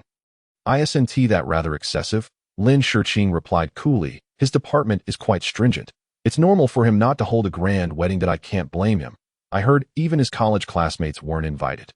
Lu Siro smiled. "I thought you were still upset about Gu Mingqi." The fact that she was occupied with other matters indicated that this incident was not the end of the world for her. Lin Shiqing sighed.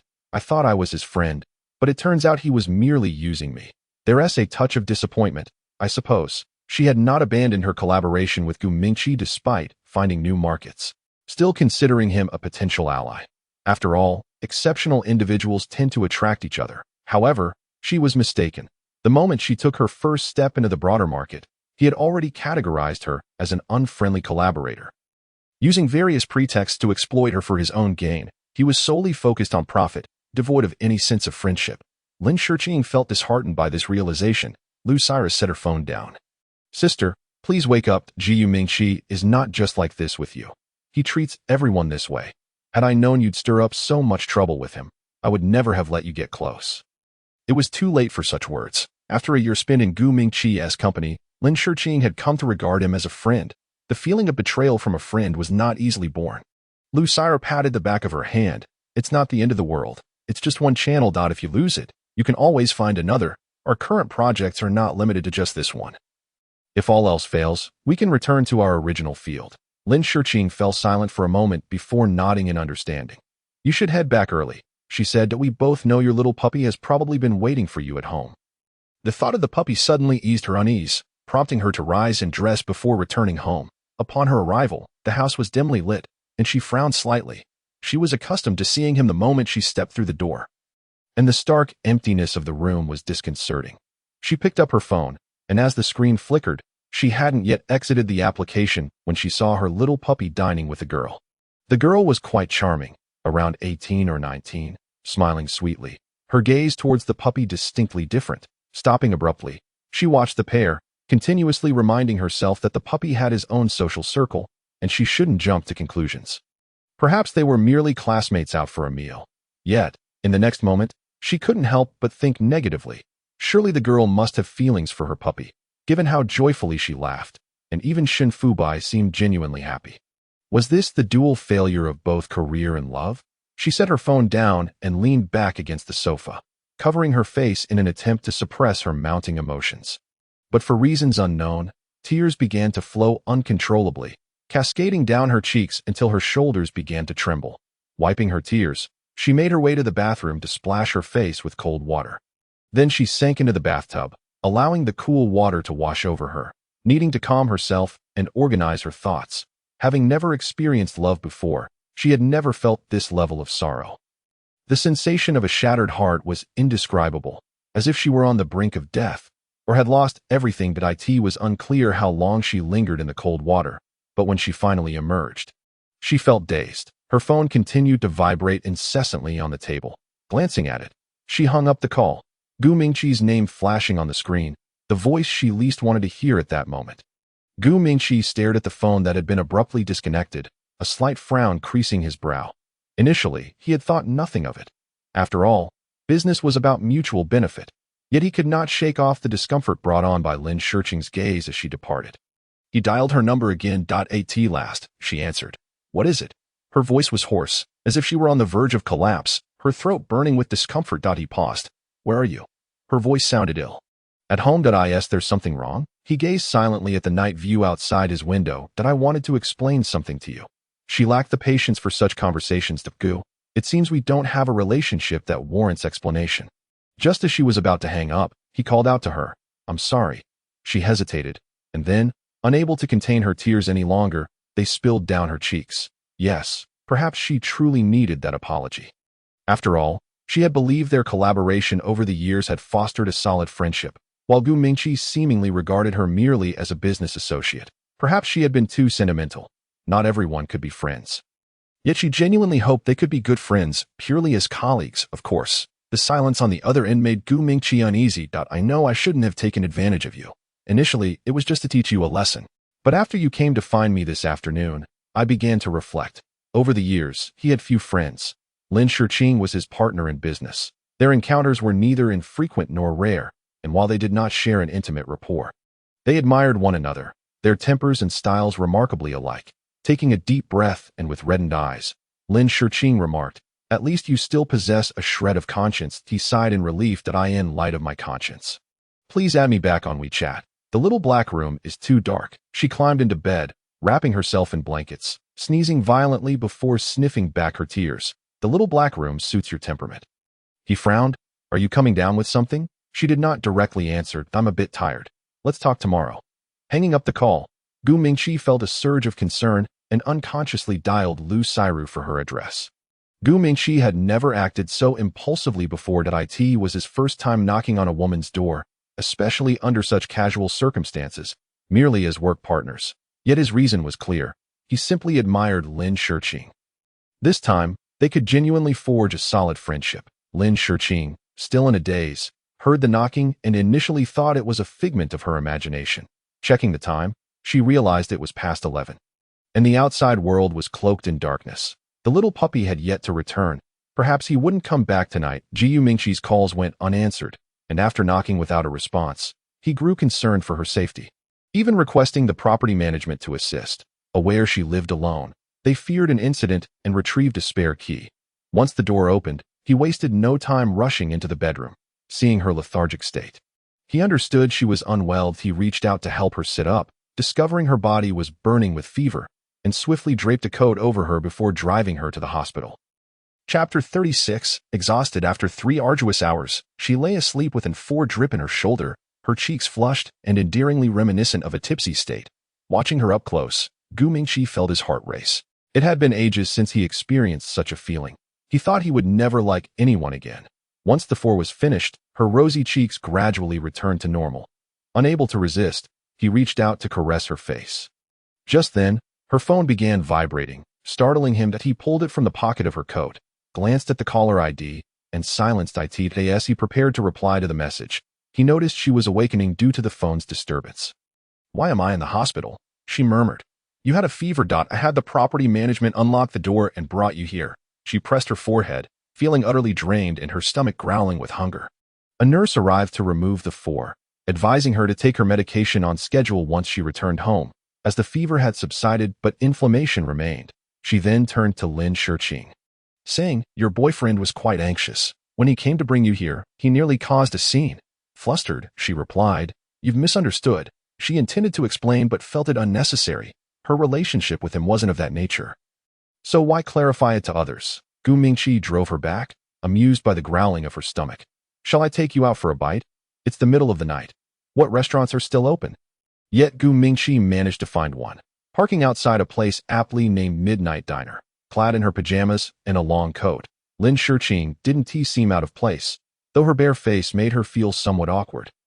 They ordered 2 bowls of noodles and sat quietly eating. Gu Mingqi, initially too preoccupied with worry, hadn't he noticed she was barefaced. He found her even more innocent than usual. Thank you for today, she said earnestly. Finishing her last bite, he set down his chopsticks. It was my fault. That I won't argue. As for your new project, I'll grant you access to the new channel free of charge as compensation. As a businessman, he was essentially losing money, yet he found himself instinctively saying such things, feeling it was the best way to interact with a friend he valued so much that he couldn't pinpoint when it began.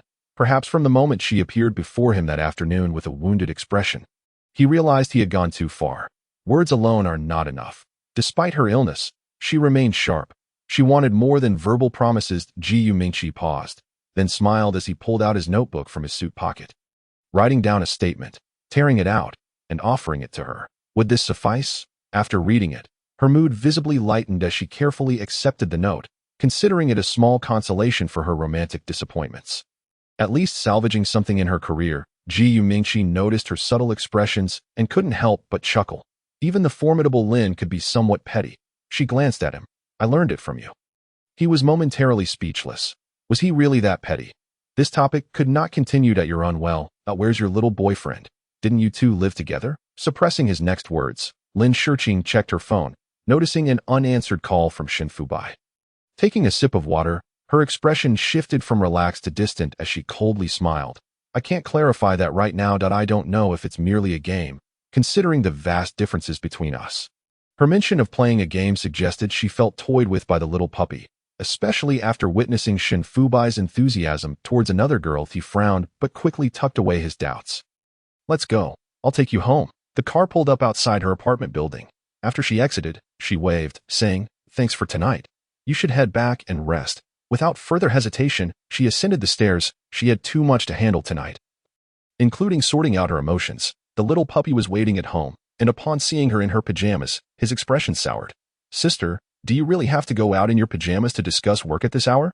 His tone was imbued with irritation, seemingly voicing his grievances. Her expression remained cold. She was unwell, yet he chose to scold her. Unable to contain herself, she retorted, When did it become your place to interfere in my matters? She changed her shoes and headed to the kitchen for a glass of water. The little puppy trailed behind her. Why did you hang up when I called? She set down her cup and turned her head to regard him with a faint expression. Do you truly believe that you've elevated your status to such an extent that I should center my world around you? The young pup was momentarily taken aback, suddenly feeling that Lin Shurqing appeared quite foreign to him. Her lips curled into a cold smirk. Brother, you seem to be overly immersed in your role.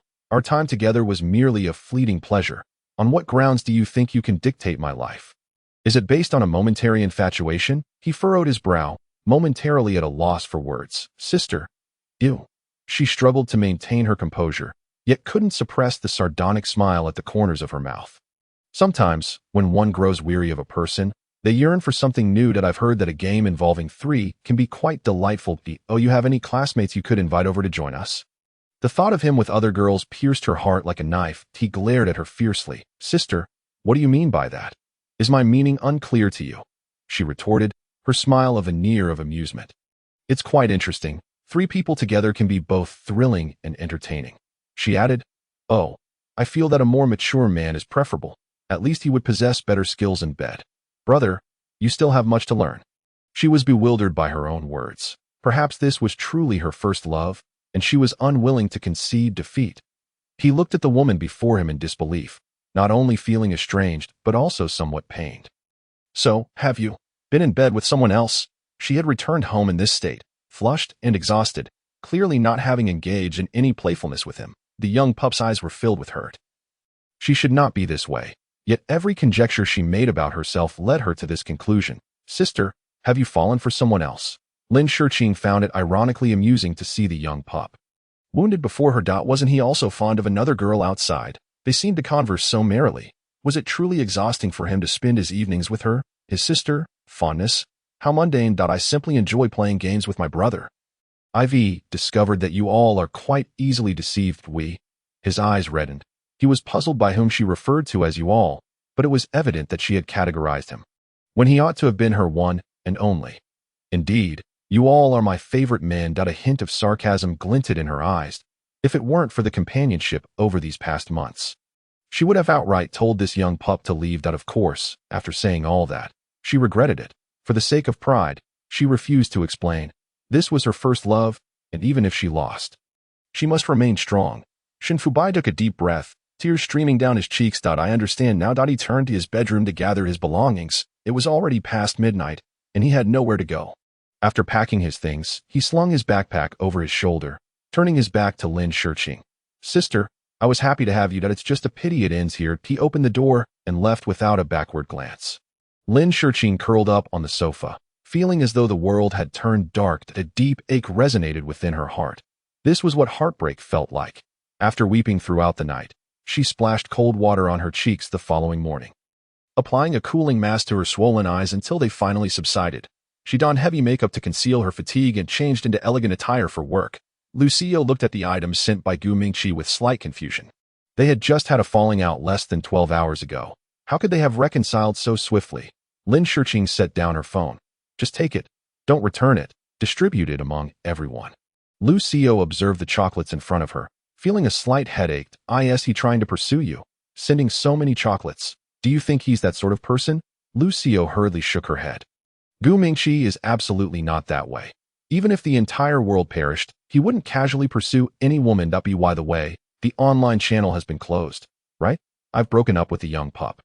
She paused, bewildered. What is going on? Just a couple of days ago, you were fine. A cold smile graced her lips. I grew tired of it. Yet, she felt a pang of heartache, unable to resist the urge to open the young pup's chat window. To tell him she was wrong, that she regretted her words, that she shouldn't have said those things. But staring at the chat window, she was at a loss for what to say. Chapter 37.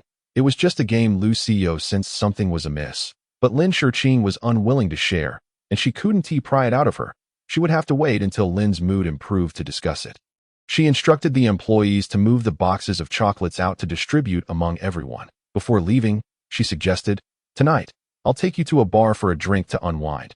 Under normal circumstances, she would have declined, but this time she nodded in agreement. That evening, they headed to a bar, though not the one they had visited previously. Lucio was wary of her encountering the young pup again. They found a quiet corner to sit and began discussing the struggles of the past years. Feeling somewhat overwhelmed, "I actually envy you, Cio. You never seem to falter in social situations. Had it not been for you encouraging me to approach Gu Mingqi, I might still be stuck in the company." Lucio sighed. "I regret it now. Had I not urged you to step out, you wouldn't have met Gu Mingqi, wouldn't have faced setbacks, wouldn't have gone out for drinks, and wouldn't have encountered any young pups." Seeing her current wounded state, Lucio felt a pang of sympathy. Lin Shiqing shook her head. "What is meant to happen will happen, just like with Gu Mingqi. Though we clashed, we unexpectedly became friends in the end." She forced a smile, albeit a strained one. "Some lessons cannot be bought with money. Take me for instance. I've gained so many lessons without spending much." Lucio reached out and patted her shoulder. "Come on, sister. It's just a breakup. Is it really that serious? You still have me. I can call a few young pups over. I refuse to believe that you can't get by without Shinfubai." As she spoke, she called over a few prearranged young men, each a university student, who immediately surrounded Lin Shiqing, calling her sister incessantly. Lin Shiqing felt helpless. Lucio was capable of anything. What she truly desired was not a young pup, but that genuine emotional connection. None of these substitutes could replace her own young pup. After a night of drinking at the bar, she took a taxi home. Upon exiting the elevator, she spotted Shinfubai sitting on the floor. Waiting for her, she furrowed her brows tightly. He immediately stood up, his eyes red. "Sister, I'm sorry that I shouldn't have said that yesterday. Please don't be angry anymore." Heaven knows how she managed to ignore him.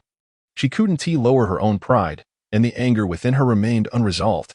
She felt convinced that he had another girlfriend, and perhaps she was merely a backup. With that thought in mind, she opened the door and shut it behind her. Having changed the password that morning, it turned out that she had deleted everything. The young pup could no longer enter without her fingerprint. He knocked on the door. "Sister, I want to talk. Can you let me in?" When she didn't respond, he continued, "Sister, I was wrong. I shouldn't have been angry with you. It was my fault. Please don't ignore me. Sister, open the door." Hearing his pleas made her heart ache. She forced herself to drink some water, but tears could not be held back. "Young pup, please don't give up. I truly made a mistake.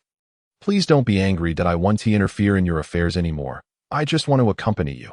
Will you let me in?" He spoke for a long time, yet she remained silent, not opening the door. He became frantic, tears streaming down his face. "Sister, I beg you. Please open the door. I truly realize my mistake. I shouldn't have left you in the middle of the night. Sister, I'm begging you. You can punish me however you like."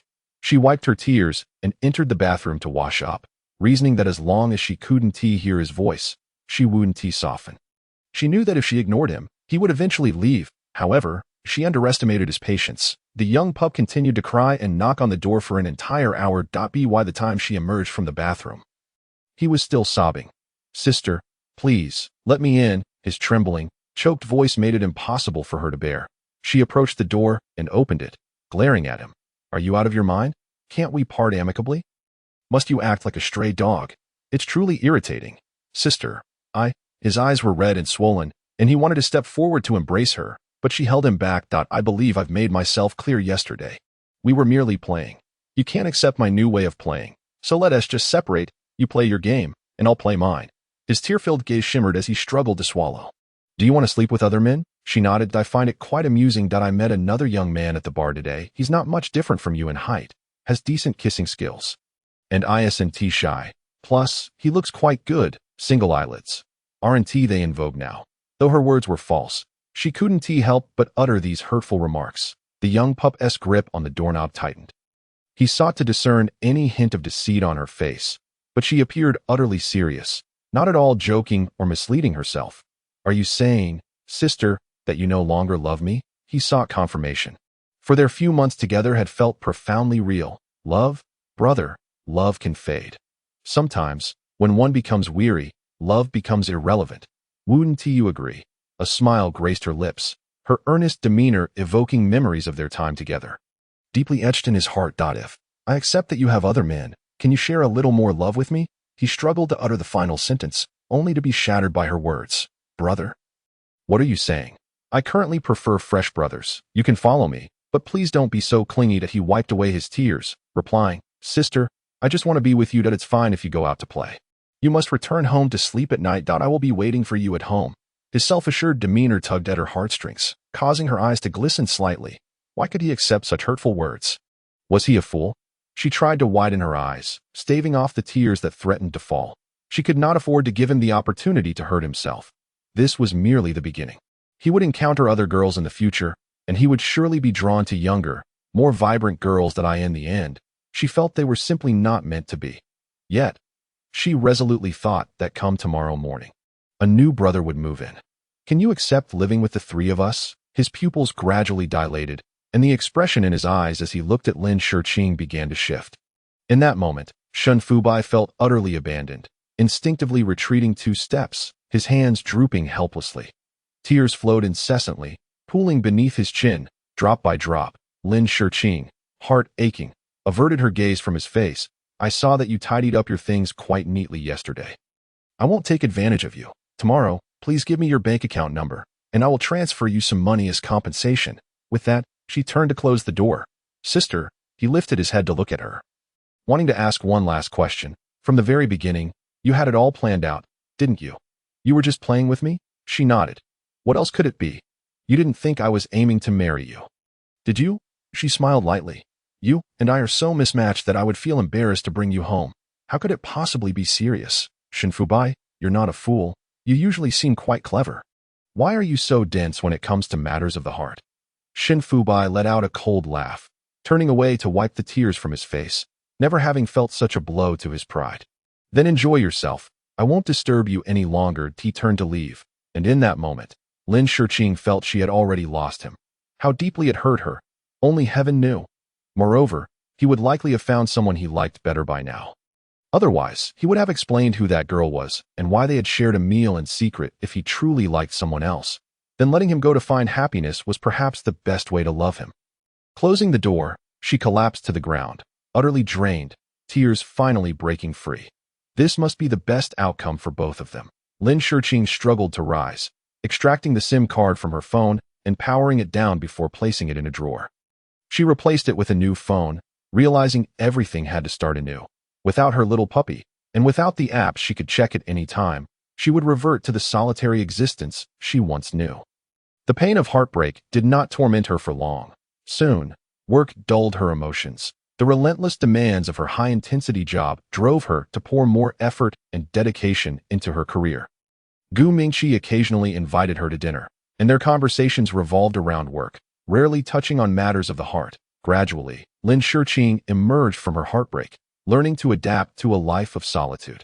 She accompanied Gu Mingqi to numerous business events, meeting several prominent figures in the business world.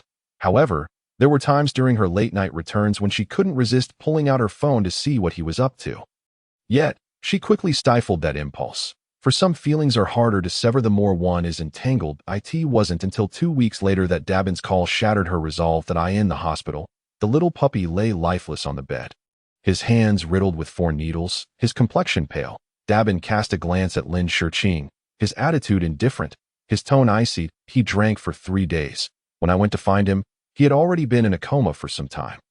The doctors had to pump his stomach, he added, unable to restrain himself. I've known him for 5 years and have never seen him like this. If you truly don't love him anymore, then please tell him properly. Don't let him lose the will to live. She looked at the small man she hadn't seen in a long time, unable to resist reaching out to touch his cheek, her voice pained. Where's his girlfriend? Dabin frowned. You're his only girlfriend. She shook her head. That I saw him with a younger girl. Chapter 38. Sister, my heart aches. Dabin paused for a moment, recalling that it was his cousin who had gone abroad last week and had spent a couple of days with him before leaving. She looked at Dabin in disbelief, quickly retrieving her phone from her bag to show him the picture. Dabin nodded. Yeah, that's her. He suddenly slapped his forehead. You didn't misunderstand and think he had another girlfriend, did you? Which led you to break up with him? Lin Shurqing felt like a fool. If it was a misunderstanding, she had inadvertently harmed him and caused him to end up in the hospital. Dabin sighed. You two really are a disaster. He stood up. Well, you keep an eye on him. I'm heading back to the company. Lin Shurqing couldn't bear to leave for even a moment, remaining vigilantly by his bedside, holding his slender hand, reluctant to let go. Even in such a state, he remained handsome, his looks untouched. Thinking of this, she reached out to stroke his cheek, recalling how she had been captivated by his face at first sight. And later, she fell for his ambition, his diligence. Everything about him drew her in. Then, she fell deeply in love with a boy 8 years her junior. Loving too deeply makes one vulnerable, recalling the hurtful words she had said to him at the door. How much pain must he have felt? The little puppy stirred slightly, and she rushed forward. Are you awake? Where do you feel uncomfortable? He slowly opened his eyes, and upon seeing Lin Shurqing, managed a faint smile. Even while ill, he could see her face. How unfair it was that she should now be living with some other boy, enjoying life. This thought crossed his mind. A wave of pain surged in his chest. Why had she stopped loving him? He could not fathom how some things could change overnight. He could control his own life, yet he could not possess the one he loved. How tragic that was. Lin Shurqing poured him a glass of warm water, placing the straw to his lips, allowing him to sip a few times. Only when he felt the warmth of the water did he open his eyes to examine the woman before him closely. It was indeed Lin Shurqing. This time it was not an illusion. She was truly there, a real person. He grasped her hand. Sister. I'm here, she replied, her eyes reddening. You speak. Sister, I feel like I'm dreaming. That is it really you? Lin Shurqing regretted her misunderstanding of him and the hurtful words she had spoken. How much pain and suffering must he have endured? It is me. Shun Fubai smiled faintly. I thought I was dreaming. I often see you in my dreams, where you say you will only ever want me. Tears streamed down her face uncontrollably. Sister, I truly want to be with you. That I cannot bear the thought of seeing you with someone else. It would drive me to insanity. I fear I might lose control and even harm someone.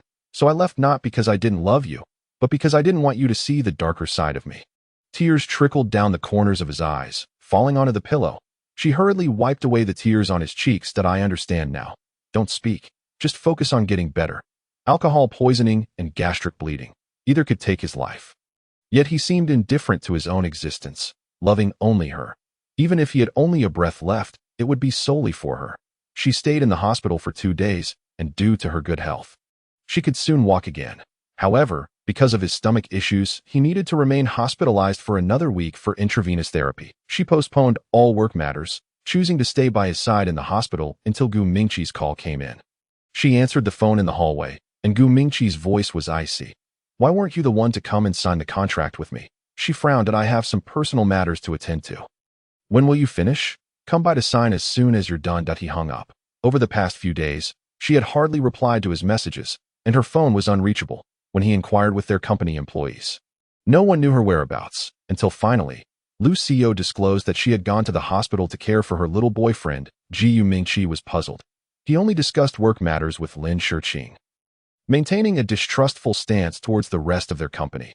However, learning that she was accompanying Shun Fubai stirred emotions that clouded his judgment. Back in the hospital, Lin Shurqing powered down her phone and returned to the ward. The little puppy observed her calm face, devoid of any expression, knowing she was preoccupied with work matters. Sister, if you have something to do, go ahead, I'm nearly recovered. She sat by the bed, fine. CEO is handling things at work. A few days off, one team matter. He smiled brightly. When I get discharged, I want to drink the porridge you make. All right, I'll make it for you when we return. His promise filled him with childlike joy. Sister, after I get out, can I stay with you? She had already wronged him, misunderstanding him and causing him sadness, nearly leading him to a drinking incident. This was a debt she owed him. And seeing the hopeful expression on his face, she could no longer bear to hurt him. She reached out to tousle his hair. Okay, you can stay as long as you wish. The little puppy's eyes brightened, a joyful smile spreading across his face as he pulled her into an embrace. I want to stay forever. Her eyes glimmered with a faint flush. That little fool, who had once inflicted such pain upon him, yet bore no grudge whatsoever. Lin Shurqing extricated herself from his embrace, earnestly explaining, Darling, I apologize. Those words were mere fabrications. The little puppy blinked in surprise, quickly nodding. I understand. Dabin has informed me that it was I who misled you. I intended to tell you sooner, but seeing your mood deteriorate after returning home, I refrained from bringing it up. Her excessive self-awareness led her to feel jealousy and anger, which resulted in her causing unnecessary disputes with herself. The little puppy was merely delighted, but he added, Sister, please refrain from uttering such hurtful words in the future. It truly pains my heart. Chapter 39. The hospitalized little puppy, he pouted, his expression one of utmost grievance. This experience had indeed shown him the profound impact of heartbreak. When he once again held Lin Shurqing, he would not let go, much like a drowning child clutching a life-saving straw. Sister, Dabin told me that Gu Mingqi has seized your online channel. He had been so consumed by sorrow that, despite Dabin's words, he had little inclination to intervene. Now that the two had reconciled, it was imperative to assist her in resolving this matter. Lin Shurqing reached out to stroke his head. Focus on your recovery. You need not worry about these matters. That he pursed his lips, a hint of concern glimmering in his eyes. That I had contemplated this issue previously. The model is overly simplistic and thus easily replicable. I intended to help you pave this path, and once I am discharged, I will devise a strategy to reclaim the channel. She was still pondering how to turn the tide in her favor. During these days spent tending to him in the hospital, she had devised numerous plans. Currently, Gu Mingqi was collaborating with Tang Zhixia, leaving her at a disadvantage. With Tang Zhixia backed by a major corporation, they could not compete on price. Previously, Gu Mingqi had refused to cooperate with the Tang family out of disdain, but now the profits offered must have exceeded his expectations, prompting him to set aside his prejudices and choose the Tang family. This was both a blessing and a curse. If relations with Gu Mingqi improved, she could gain early insights into their pre-sale products. Although she might not have time to respond adequately, at least she would not be led around by the nose. The downside was that Tang Zhixia would no longer grant her the opportunity to negotiate further collaborations with Gu Mingqi, as she aimed to monopolize the channel associated with him. Lin Shurqing felt a headache coming on. Tang Zhixia was cutting off her financial lifeline. The little puppy gazed quietly at the distracted Lin Shurqing. Whether she frowned or smiled, she was utterly enchanting, making it hard for him to tear his gaze away. When the nurse arrived in the afternoon to change the foredrip, she advised him to pay attention to his diet upon returning home and to avoid overly stimulating foods for a month. Lin Shurqing nodded. Nurse, shall we complete the discharge procedures tomorrow morning? The nurse jotted down some data. Yes, as long as the payment is settled in the morning, you can prepare to go home. Afterward, she glanced at the little puppy. Your girlfriend is truly considerate. She has been by your side throughout this time. You must treat her well. Shen Fubai's cheeks gradually flushed. Being praised felt delightful. Indeed, I shall treat her better and better. Once the nurse departed, Lin Shurqing bit her lip. Darling, do not display that charming smile to other women. I fear they may not withstand it. The little puppy was taken aback, his eyes sparkling with joy. Understood, sister. I shall only smile for you from now on. That is more like it. Though she jested, her mood was elevated. By the way, have you seen off your sister? Yes, she took a flight that evening. Otherwise, I wouldn't have returned so late and caused you to worry. Speaking of this, Lin Shurqing felt it was her fault for not clarifying matters before causing a stir. Fortunately, the little puppy had not suffered any serious consequences. Otherwise, she would have been at a loss for how to face it. Thinking of this, she couldn't help but wrap her arms around his neck. I'm sorry, darling. It was my mistake. The little puppy was taken aback by her sudden embrace. Sister, I am fine now. Please do not blame yourself. The following day, after being discharged, Dabin personally came to pick them up. Upon entering the community and parking, Lin Shurqing took the opportunity to carry a change of clothes upstairs. Leaving the two of them in the car, Dabin turned to his brother with a click of his tongue. I know that Sister Qing's income is substantial, but I never imagined she had achieved financial independence. As a wealthy second-generation heir, Dabin was initially indifferent to such matters, having started his own live-streaming company. Nevertheless, he wished to prove his capabilities to his family. Encountering capable individuals elicited his envy. Not bad. I estimate her earnings range from several $100,000 to several million a year. Dabin was taken aback by the disparity and, while reflecting, earnestly suggested, is there any similar successful girl besides Sister Qing? Please introduce me to one. She should be gentle, beautiful, and capable of earning that if I could bring one home, my father would likely be thrilled and invest a few million in me. Lin Shurqing came downstairs to greet them. Open the door and get out of the car. Upon returning home, Lin Shurqing truly treated him like a treasure, forbidding him from getting out of bed or moving around too much, allowing him only to sit quietly and wait for meals. Dabin explored her home and, upon returning to the bedroom, remarked, Brother, it's not just you. I'm nearly infatuated with Sister Qing. The quality of life here is astonishing. The taste of the furniture in this house is simply enviable. An independent woman managing her life in such a manner was indeed admirable. Shen Fubai sat on the bed reading, a slight smile gracing his lips. She was quite demanding of herself, Dabin agreed. Her study is filled with various product manuals. She is a true powerhouse. Fortunately, she wasn't as relentless as he had imagined. She also found time to relax. He recalled that she would indulge in self-care weekly, attend a yoga class for relaxation, and even enrolled in a cooking class after discovering her culinary passion. All in all, she was a model among women. She is truly a rare gem. Why have I not encountered such a woman? Lost in thought, Shen Fubai set his book aside. Now, tell me about the progress on the Gu Mingqi front. Chapter 40. Sister, I am very obedient. The two shifted from casual chatter to work discussions. At the time, Dabin's live streaming company had benefited from his leadership in developing an app, yielding a small profit. However, due to poor management, they had to transition to larger platforms. By right, Shen Fubai was one of the company's veterans. So Dabin referring to him as brother was not unfounded.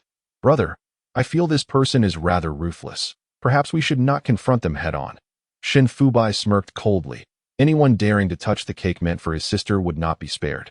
Although this matter was not overly complicated, the other party was Gu Mingqi, necessitating careful consideration of his approach. Lin Shurqing prepared bone broth noodles and served them to the two. Dabin had not savored home-cooked meals in ages. The scent alone made his mouth watered. He devoured the food enthusiastically, praising her.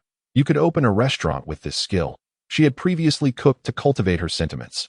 Now, she merely wished to ensure the little puppy received nutritious sustenance. Investing effort into perfecting the flavors. If you enjoy it, the next time you come, I shall prepare a feast for you. This time, your recovery is thanks to your care, Dabin chuckled.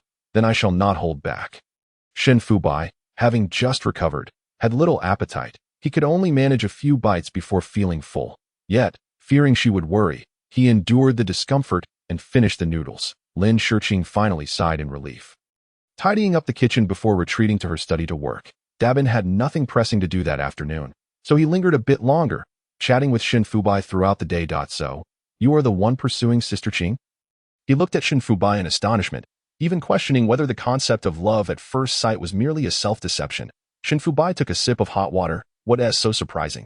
She was in a bad mood, and I was being accommodating. Our union was destined. Dabin found this reasoning somewhat lacking. The connection between compliance and their relationship seemed tenuous at best. Wait, brother, are you saying you picked Sister Qing up at the bar? Dabin mused that if that were the case, he could frequent bars more often and potentially find a few beauties himself. That seems to be the theory, Shen Fubai replied, but he felt something was amiss with Dabin's analysis. Without elaborating further, he instructed, for now, pull her products from the shelves. There's no need to struggle. I'll take a week off and then see how to handle it. Dabin nodded. I've been meaning to take them down. Last week, you were preoccupied with your heartbreak, so I didn't dare bring it up. I'll return home today and adjust the products. He then turned to inquire, did you go to see Dajiang? Is everything going smoothly with the game? Shen Fubai shook his head. The game is in his hands. I've been too occupied with my studies to keep up, and I likely want to invest further energy into it. Dabin looked at him enviously. Next time you encounter such good fortune, be sure to include me. I'll invest more money and potentially earn more. All the good fortune seemed to fall into Da Zhang's lap, leaving him with the leftovers. The game has high earnings, but equally high losses. You should focus on solidifying your live streaming base and proceed with caution. That is true that he stood. Brother, I want to intrude upon your intimate time. Message me if anything comes up. After saying goodbye to Lin Shiqing, he departed. The little puppy rose to use the restroom, and when he emerged, Lin Shiqing had finished her work and changed into sportswear.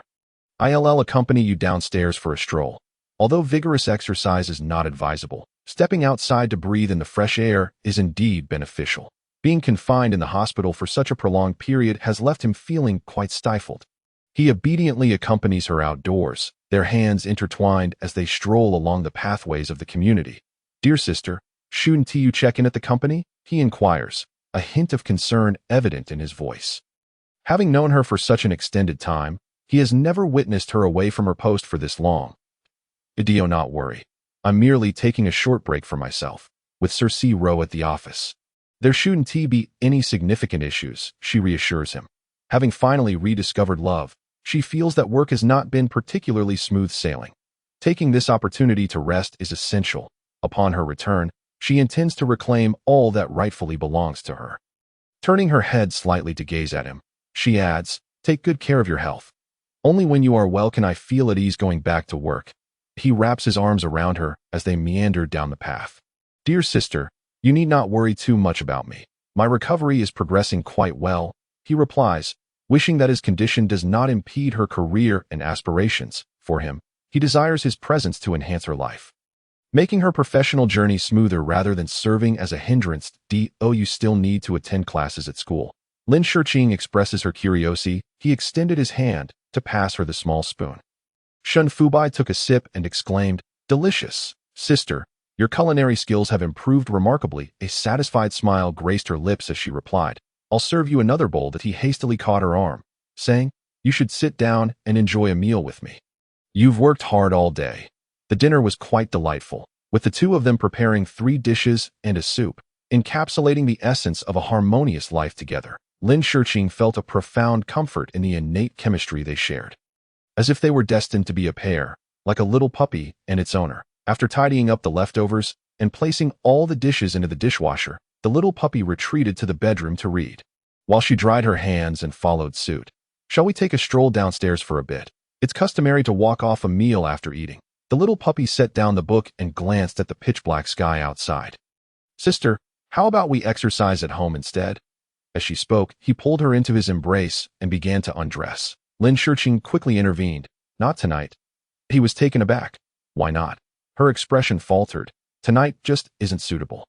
He was puzzled by her definition of not suitable and leaned in closer to her lips, gently kissing her. Why is tonight not suitable? They were nearly touching, and Lin Shiqing's cheeks flushed. Let's wait for tomorrow. Sister, I want it now, he whimpered, his voice sweet and charming, making it impossible for Lin Shiqing to resist. It's the last day of my period, she confessed. He was momentarily stunned before rolling away, a smile creeping onto his face. Then I'll wait until tomorrow night. His overly obedient demeanor tugged at her heartstrings. Sister, I noticed that all those I bought from the drawer are gone. He was referring to the condoms. She quickly clarified. I didn't use them. I threw them all away. That I only said that to end things, not because I was fooling around with someone else. He chuckled. I know that I held back yesterday, because I knew there were none. No wonder he had been so well behaved while sleeping, neither holding her nor touching her inappropriately. It seemed she would have to endure another night of restraint. He mused to himself, a hint of melancholy in his eyes. Observing his pitiful expression, Lin Shiqing playfully pinched his cheek. You little rascal, your mind is filled with such thoughts. He wrapped his arms around her neck, declaring, loving my sister is the most important thing. My mind is solely occupied with that. She chuckled softly. You silly boy. Their sweetness lingered, and Lin Shiqing felt a deep sense of satisfaction and joy with him by her side, even making work feel less tedious. The following day, she organized all the copy and sent it to the contracted influencers, eagerly awaiting the debut of the first week. That it would be impossible to say she wasn't nervous this time. She had specifically left a purchasing link for a website, Hoping to achieve her anticipated goals, Lucio had been so busy these past few days that she was nowhere to be seen. Her secretary mentioned she was at the factory inspecting goods.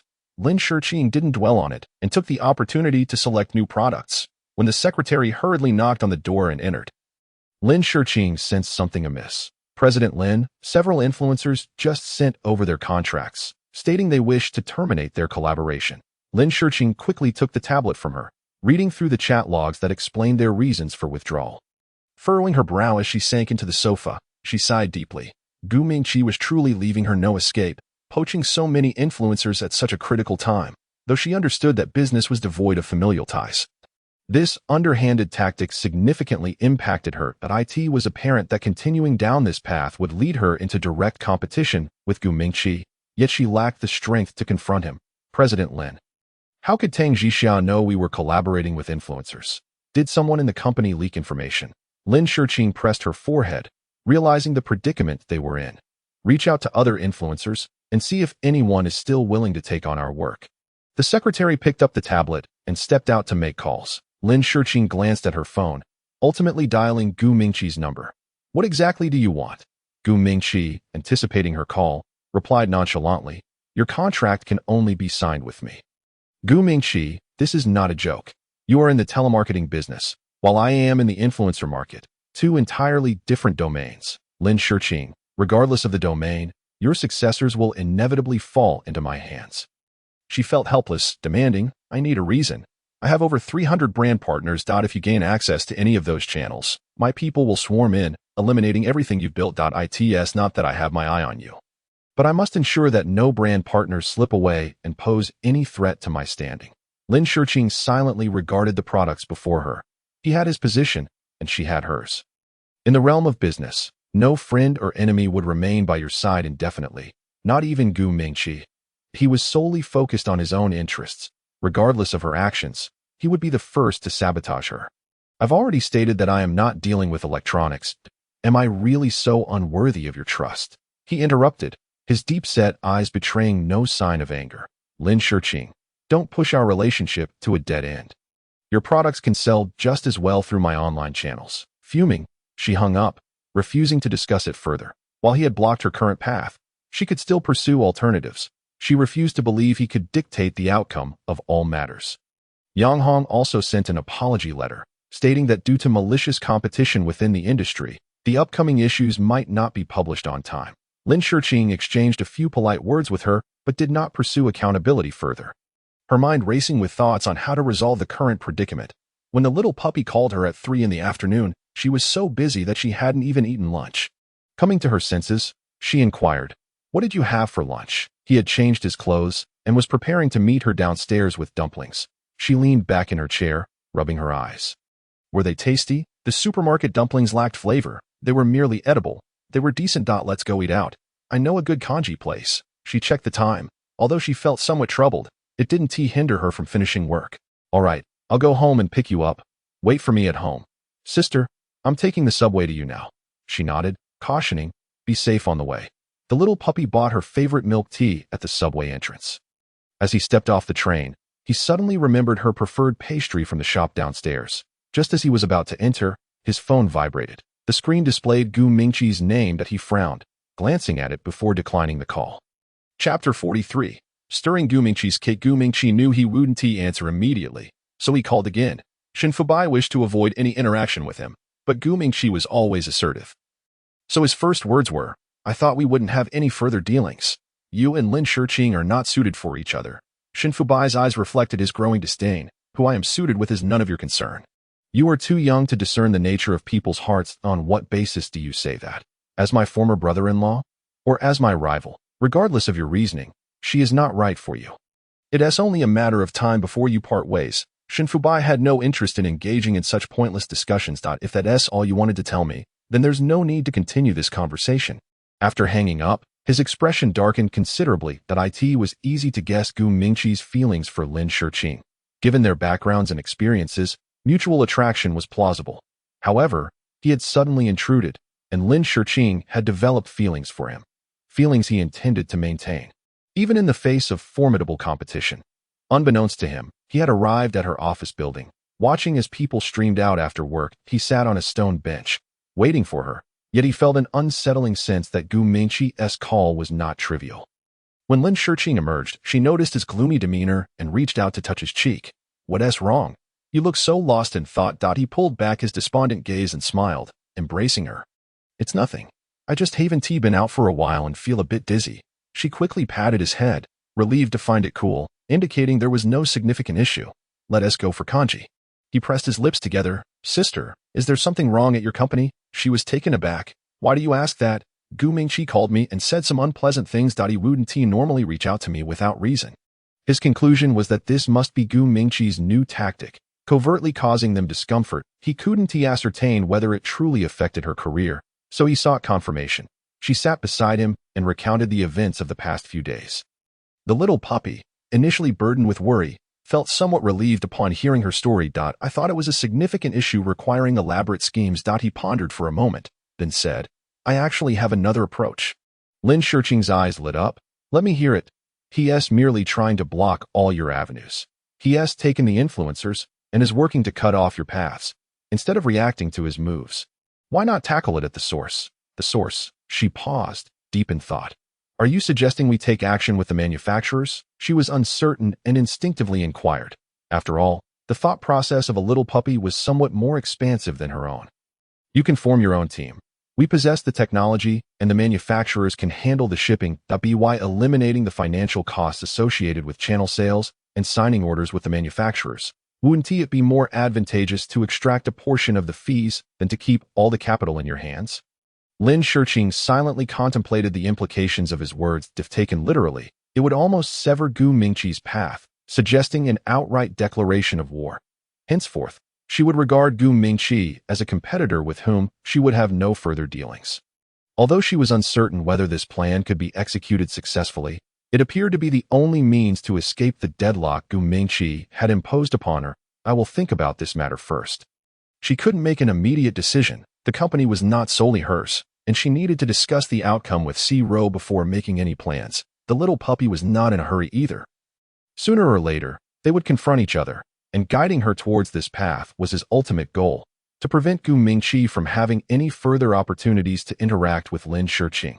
This way, he could justifiably remove Gu Mingqi from his list of rivals, while simultaneously assisting Lin Shiqing in resolving her work-related challenges, killing two birds with one stone. The two of them went to a porridge shop and enjoyed a warm bowl of kanji, which Lin Shiqing found quite delightful, even packing 2 portions to take home. Upon returning home, the little puppy organized his thoughts into a proposal, even creating a detailed income statement that clearly outlined the technological costs and profits. When she received it, she was somewhat astonished. In less than 3 hours, he had managed to draft a comprehensive plan. She hadn't realized he possessed such potential in this area, gently ruffling his hair. She remarked, "My dear, I now truly believe you are exceptionally versatile." He responded with a smile. "All this data is available online. One can easily search for the ratios and compile them. However, my interns take 3 days to prepare a plan. That might be because they are more cautious, striving to be thorough and detailed, fearing that their data might be criticized for inaccuracy." Lin Shiqing shook her head. "Aren't you afraid of my criticism?" He chuckled. "I am. You see, you have done remarkably well, haven't you? Thus, I believe there is a disparity between individuals." She affectionately planted a kiss on his cheek as a reward. The little puppy immediately set aside the proposal, saying, "Not enough," and swept her into his arms towards the bedroom. Now well practiced, the little puppy efficiently undressed her and managed to remove his own clothes as well, leaving Lin Shiqing, who hadn't indulged in such pleasures for weeks, completely enchanted by his tenderness. The following day, when she arrived at the office, the little puppy followed closely behind her, and they entered the office together. Everyone privately acknowledged Lin Zhong's young boyfriend, yet no one gossiped, for it was well known that the boss had a penchant for younger companions. The little puppy rested his chin on his hand, observing her work, occasionally prompting her with questions. "If we help the manufacturers establish live streaming, and they subsequently key as soon as the mention of bonuses arose." A wave of jubilant cheers erupted. Lin Shiqing stood confidently on the stage, her smile radiating like a glowing fairy, captivating the audience's attention. There was another individual she wished to formally introduce to everyone.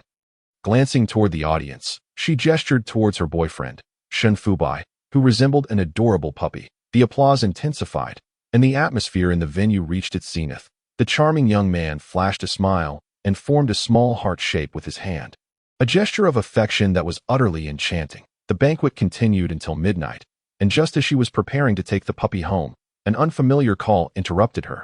Her deep gaze drifted toward the puppy not far away as she handled the warning on the other end of the line.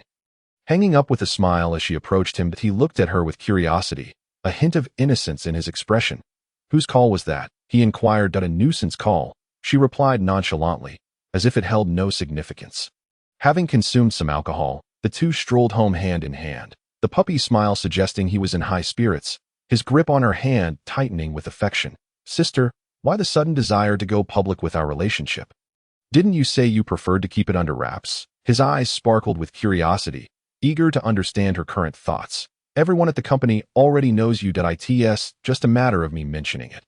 Besides, you've been such a tremendous help to me lately. If I don't give you a proper title, people will think I'm a heartless woman, or worse, a terrible boss." A playful charm danced across Lin Shurqing's exquisite features, quickening his heartbeat. "Is that the only reason?" he asked, sensing the pressure emanating from her. "What else could it be?" she teased, pressing her hand against his chest lightly. The puppy ceased his inquiries. Going public might alleviate her worries about unwanted attention from others. "Allowing friends to keep a watchful eye. I start my classes tomorrow, which means I'll have significantly less time to spend with you," she said. He nodded. "I understand. Focus on your work. I'm sure you'll manage just fine." He felt a tinge of concern as they returned home. She took a quick hot shower and emerged from the bathroom, casually drying her hair. "Sister, I've upgraded the software. I made some encryption modifications. Remember to brief the vendor tomorrow, and please reconsider the proposal I mentioned last time." Lin Shurqing glanced at her phone, confirming the upgrade prompt. "Understood. I'll arrange for someone to handle it tomorrow." The puppy's suggestion involved securing the agency rights previously held by Gu Mingqi. That if successful, it would signify the total loss of that friendship. In reality, she had already lost that friend in the business realm. Facing him head-on would be a daunting task. 10 of her wound team matched Gu Mingqi. Leaning against his shoulder, Lin Shurqing mused, "I'll give it a shot." Engaging in a fierce rivalry seemed pointless. The business world thrived on mutual benefit, unlike a battlefield where only victory mattered. In business, the goal was to achieve a win-win outcome. This time, she was determined to turn the tide in her favor and would ultimately have to confront Gu Mingqi.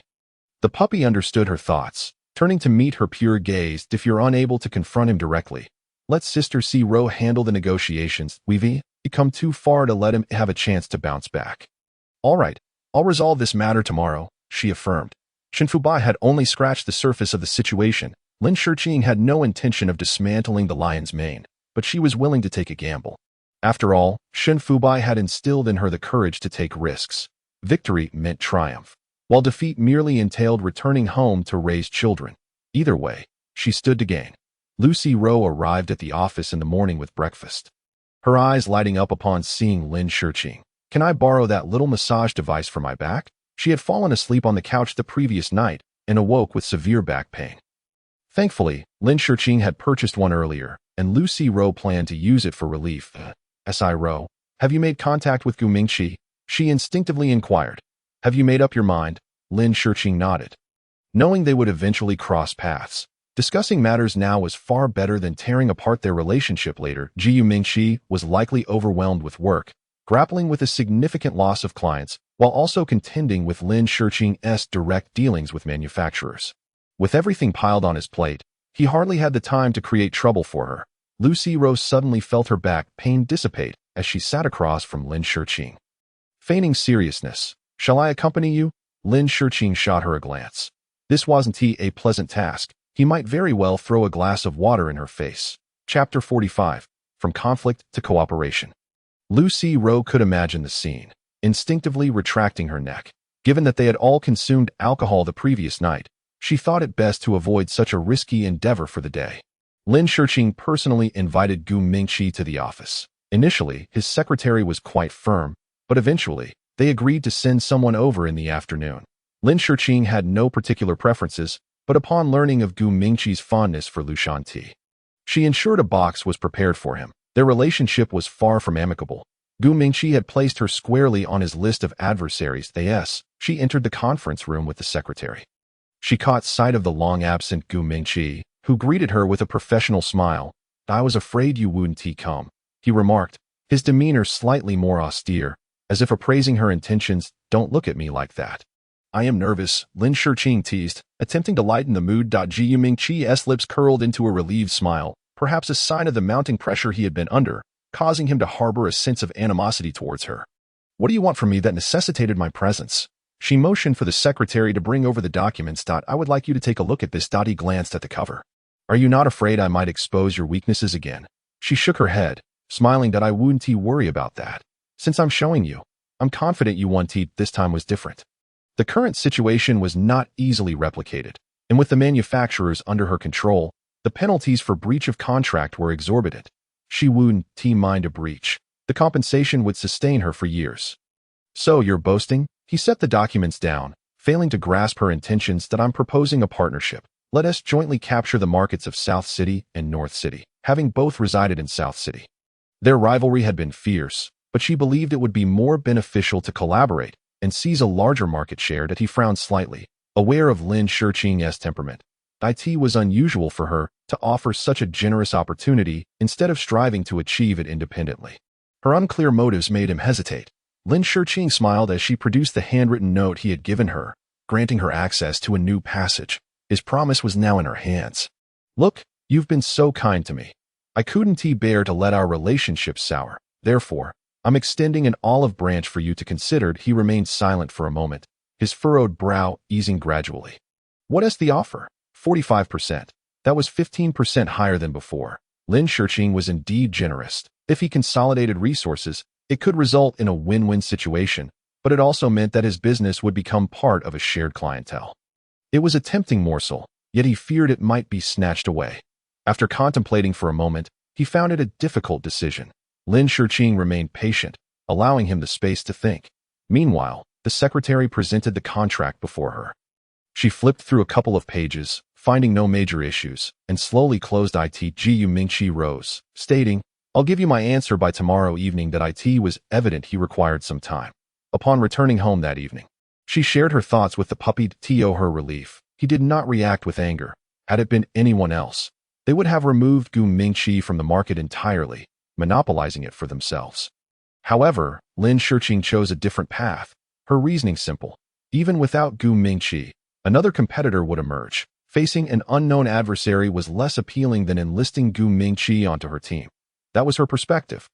And the puppy pondered for a moment. "So, you're sending him off to North City to avoid seeing him, thereby alleviating your concerns. Plus, you'll have assistance in expanding the market." A smile crept onto Lin Shiqing's lips.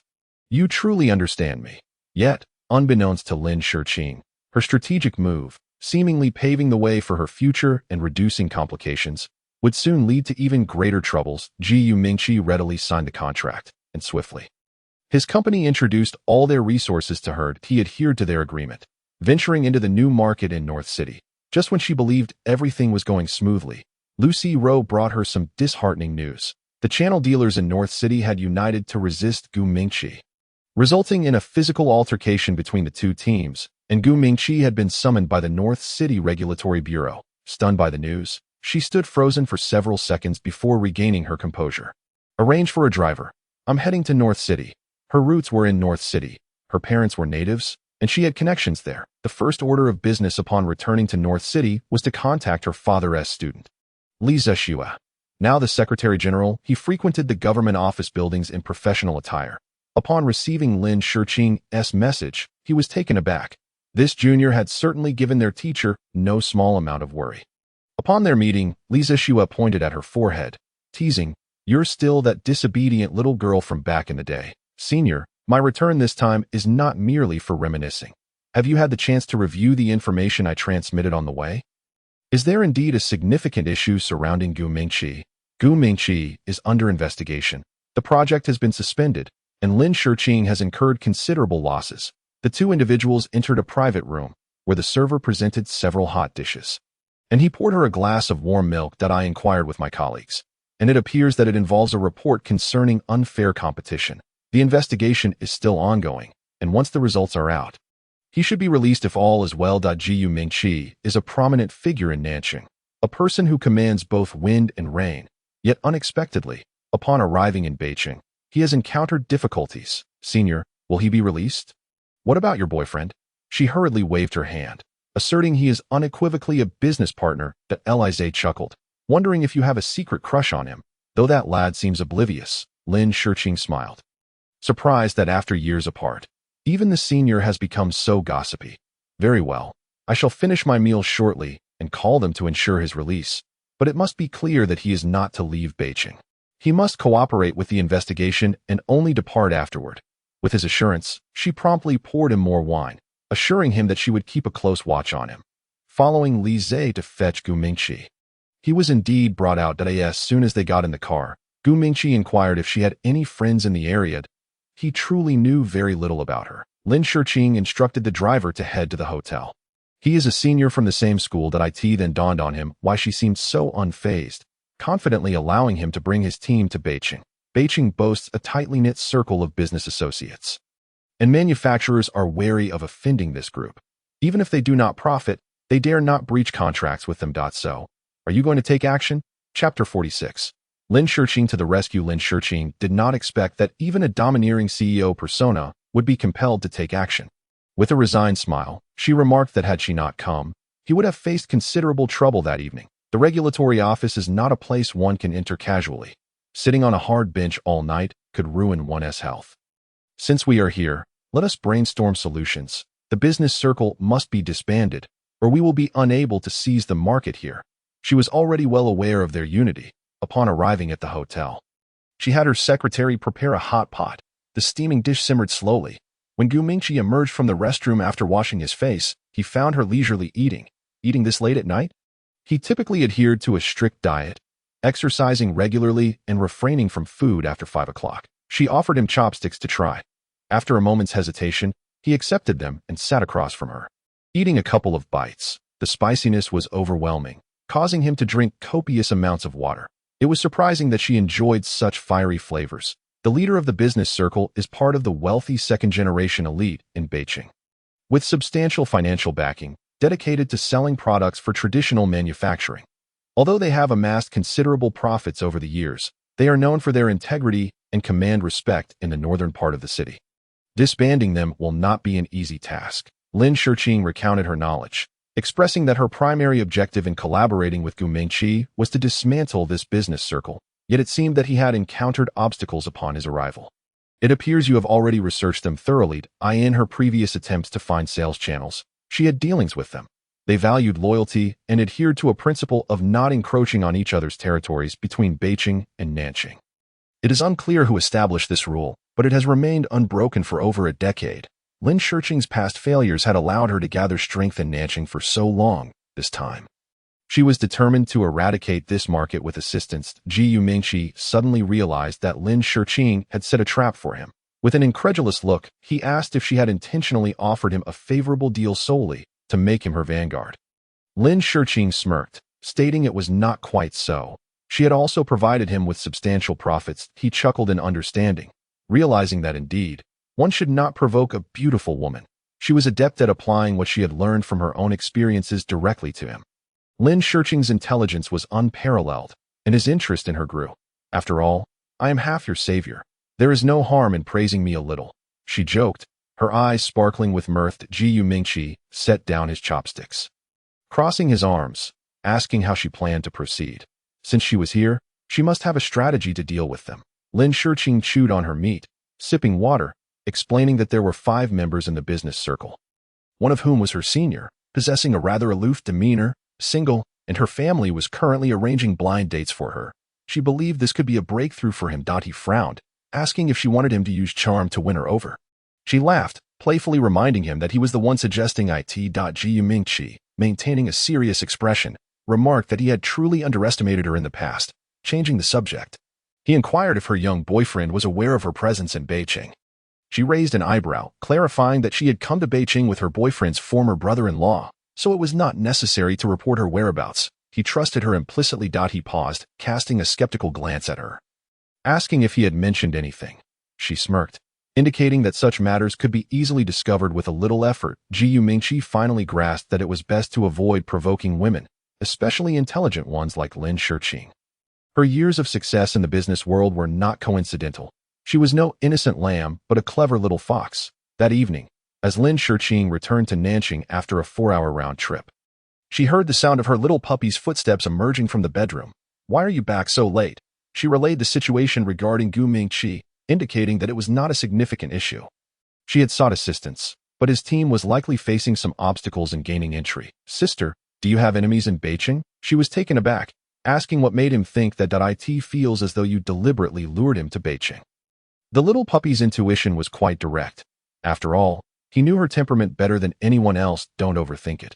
It's merely business expansion, nothing more," she assured him, yet the little puppy remained unconvinced. The following day, Lin Shurqing took a day off to accompany him to class.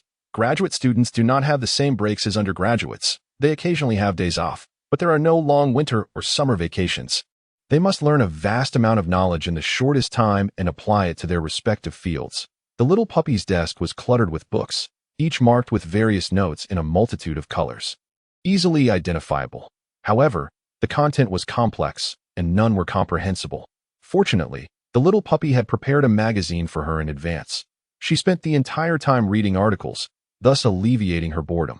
Their class comprised only about a dozen people, and the professor's blackboard was densely packed with writing.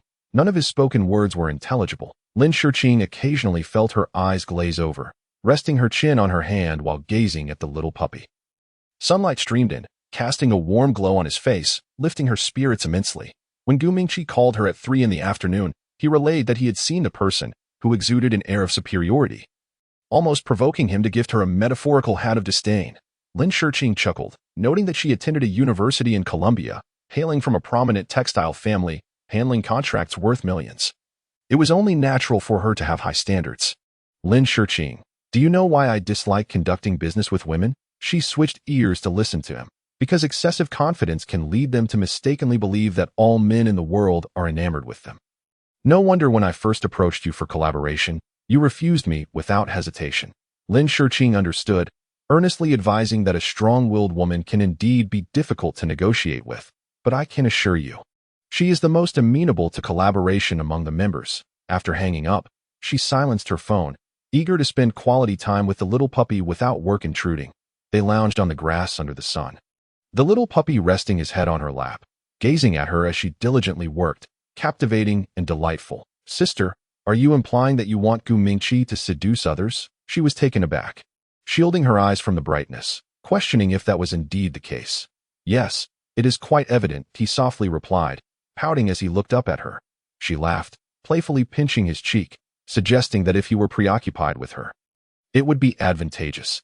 Assimilating the enemy and transforming them into allies, directing a united front, is also a form of progress. The little puppy pondered for a moment, agreeing that it was neither entirely good nor bad. But ultimately, it would be best if he could keep his distance from her. "Darling, I sense that your words are subtly hinting at something." He sat up, rummaging through his wallet to retrieve a small photo, asking her to take a look. Chapter 47. The gentleman. He intentionally shifted the topic, and she glanced at his photo, which captured him in a sunlit, handsome manner, his eyes radiating vitality that drew one in instantly. His fair skin paired with his freshly cut short hair created a harmonious image. "Quite lovely. I see no flaws," he sighed, expressing a desire for a photo of the two of them to keep in his wallet. She smirked, teasing that who even uses wallets nowadays? Everyone relies on their phones, and carrying a wallet must feel cumbersome. The little puppy. After a moment, he remarked that they were discussing photos, yet she always managed to divert the conversation. He still needed to pull her back. It was not too much to ask for just one photograph together. After all, he couldn't keep introducing his girlfriend by rummaging through his phone for pictures. Furthermore, they hadn't even taken a single photo together, so they decided to capture one now. She held his phone, wrapped her arms around his neck, kissed his cheek, and then gently tapped the screen, resulting in their first shared photograph. The expression of the little puppy, not quite prepared, was already captured, looking somewhat forced. "Shall we take another?" she suggested. She patted his head. "Let's go eat.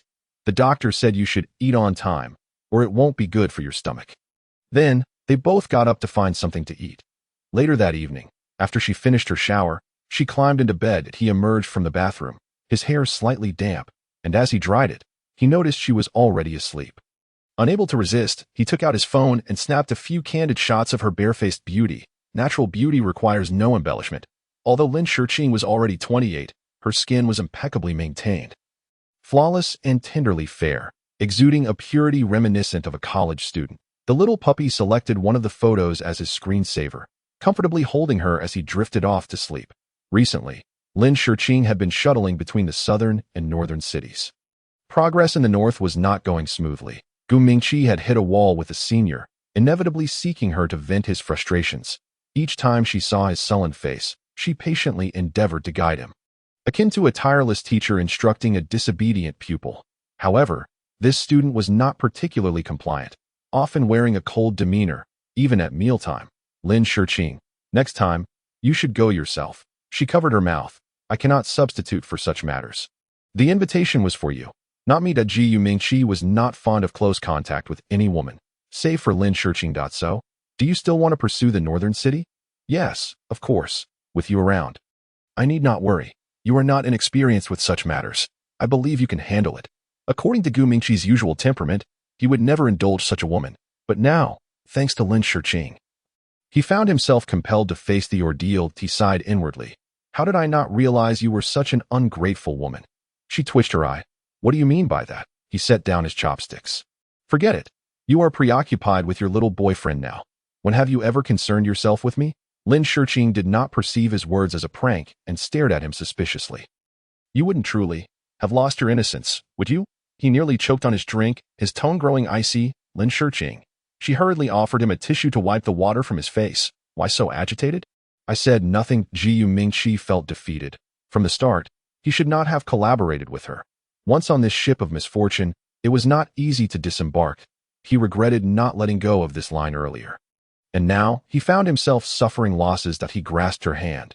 Your little boyfriend is waiting for you at home, isn't he? She widened her eyes, an ominous premonition surfacing. Come help me in a moment. His gaze burned with intensity. The emotions he conveyed sending a shiver down her spine. No wonder he looked so pent up. I'll help you. Ask Shen Fubai for a leave that he felt overwhelmed. He truly needed Lin Shurqing's assistance at this juncture. She smiled slightly. I'll be there shortly. Of course, she needed to bring Shen Fubai along, but he was unexpectedly called away by the professor, reluctantly texting Lin Shurqing, Sister, you go ahead. I'll catch up after I finish. Subsequently, Lin Shurqing found herself rescuing a drunken Gu Mingqi from the crowd, paying the price of having consumed 4 or 5 shots of Baijiu herself. The two of them became somewhat intoxicated at the bar, awaiting Shen Fubai's arrival, especially Lin Shurqing, who, with flushed cheeks, playfully touched Gu Mingqi's face, teasing him about how handsome he looked. Gu Mingqi had a decent tolerance for alcohol. His cheeks were rosy as he held her delicate hand. Yet you still prefer younger boys? I'm so exceptional, and you don't seem moved. Who says I'm not moved? I'm not a stone, she teased. He cautiously probed. When did you first feel moved? Firstly, when I met you. I thought, how could such a reserved man be so handsome, wearing glasses and looking so refined? Lin Shurqing recalled earnestly. Gu Mingqi smiled slowly. And then there was no and then. What more do you want? A man like you is nice to look at, but not to invest too much emotion. She firmly concluded that such a man was unsuitable for her and decisively distanced herself. He steadied her as she began to sway, lifting her back onto the high stool, leaning in slightly. Will you accompany me home tonight? She widened her eyes, patted her cheeks, and shook her head. I've had too much to drink. My little puppy must be worried. She stood up to leave, with Gu Mingqi following closely behind. In the next moment, her body began to slide down, but he swiftly caught her, observing a woman with poor drinking habits. He realized she was easily deceived. How had such a woman navigated the business world for so many years? It seemed any man could intoxicate her. He shook his head and sent Shen Fubai a text, urging him to hurry and come take her away. Gu Mingqi returned to the table and drank for a while longer, then checked his phone before finally getting up to leave. Shen Fubai had not yet arrived.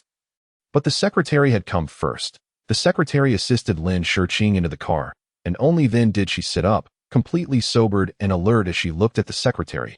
Has there been any news from the manufacturers in the northern city? Chapter 48. The common folk. The secretary shook her head, remaining silent, likely fearing retaliation from the business association. Lin Shurqing sighed. Gu Mingqi's progress was not going well, or he would not have turned to her for solace. If this continued, they would fall into a vicious cycle. She needed to find a way to resolve the issue. The secretary gazed at Lin Shiqing with concern. Lin, Gu. He feels. Lin Shiqing was well aware of Gu Mingqi's sentiments. The cat-and-mouse game had lost its allure after prolonged play. She needed to ensure he gave up on her. Otherwise, keeping him in suspense was not a viable option, especially since she now had a boyfriend. She could not afford to give him any hope that it was detrimental for him to harbor such misunderstandings. After tonight, he could finally let go. The little puppy had recently been staying in the dormitory, returning late at night, and their communication had dwindled compared to before. Lin Shiqing was also busy handling the client resources Gu Mingqi had sent her way, leaving her with little time for their relationship. Suddenly, Lu Xingwan, who rarely contacted her, sent a WeChat message. Sister, did you see the photo I sent you? She sure is flirting with your boyfriend. Lin Shiqing, having just finished her shower and returned to bed, saw the message. In the photo, a girl was draping her arm around the little puppy, smiling innocently, her expression reminiscent of someone newly in love. She replied, he should be able to handle such a relationship. Lu Xingwan, busy copying homework, saw her response and quickly typed, Sister, this she sure is quite cunning. You should be careful.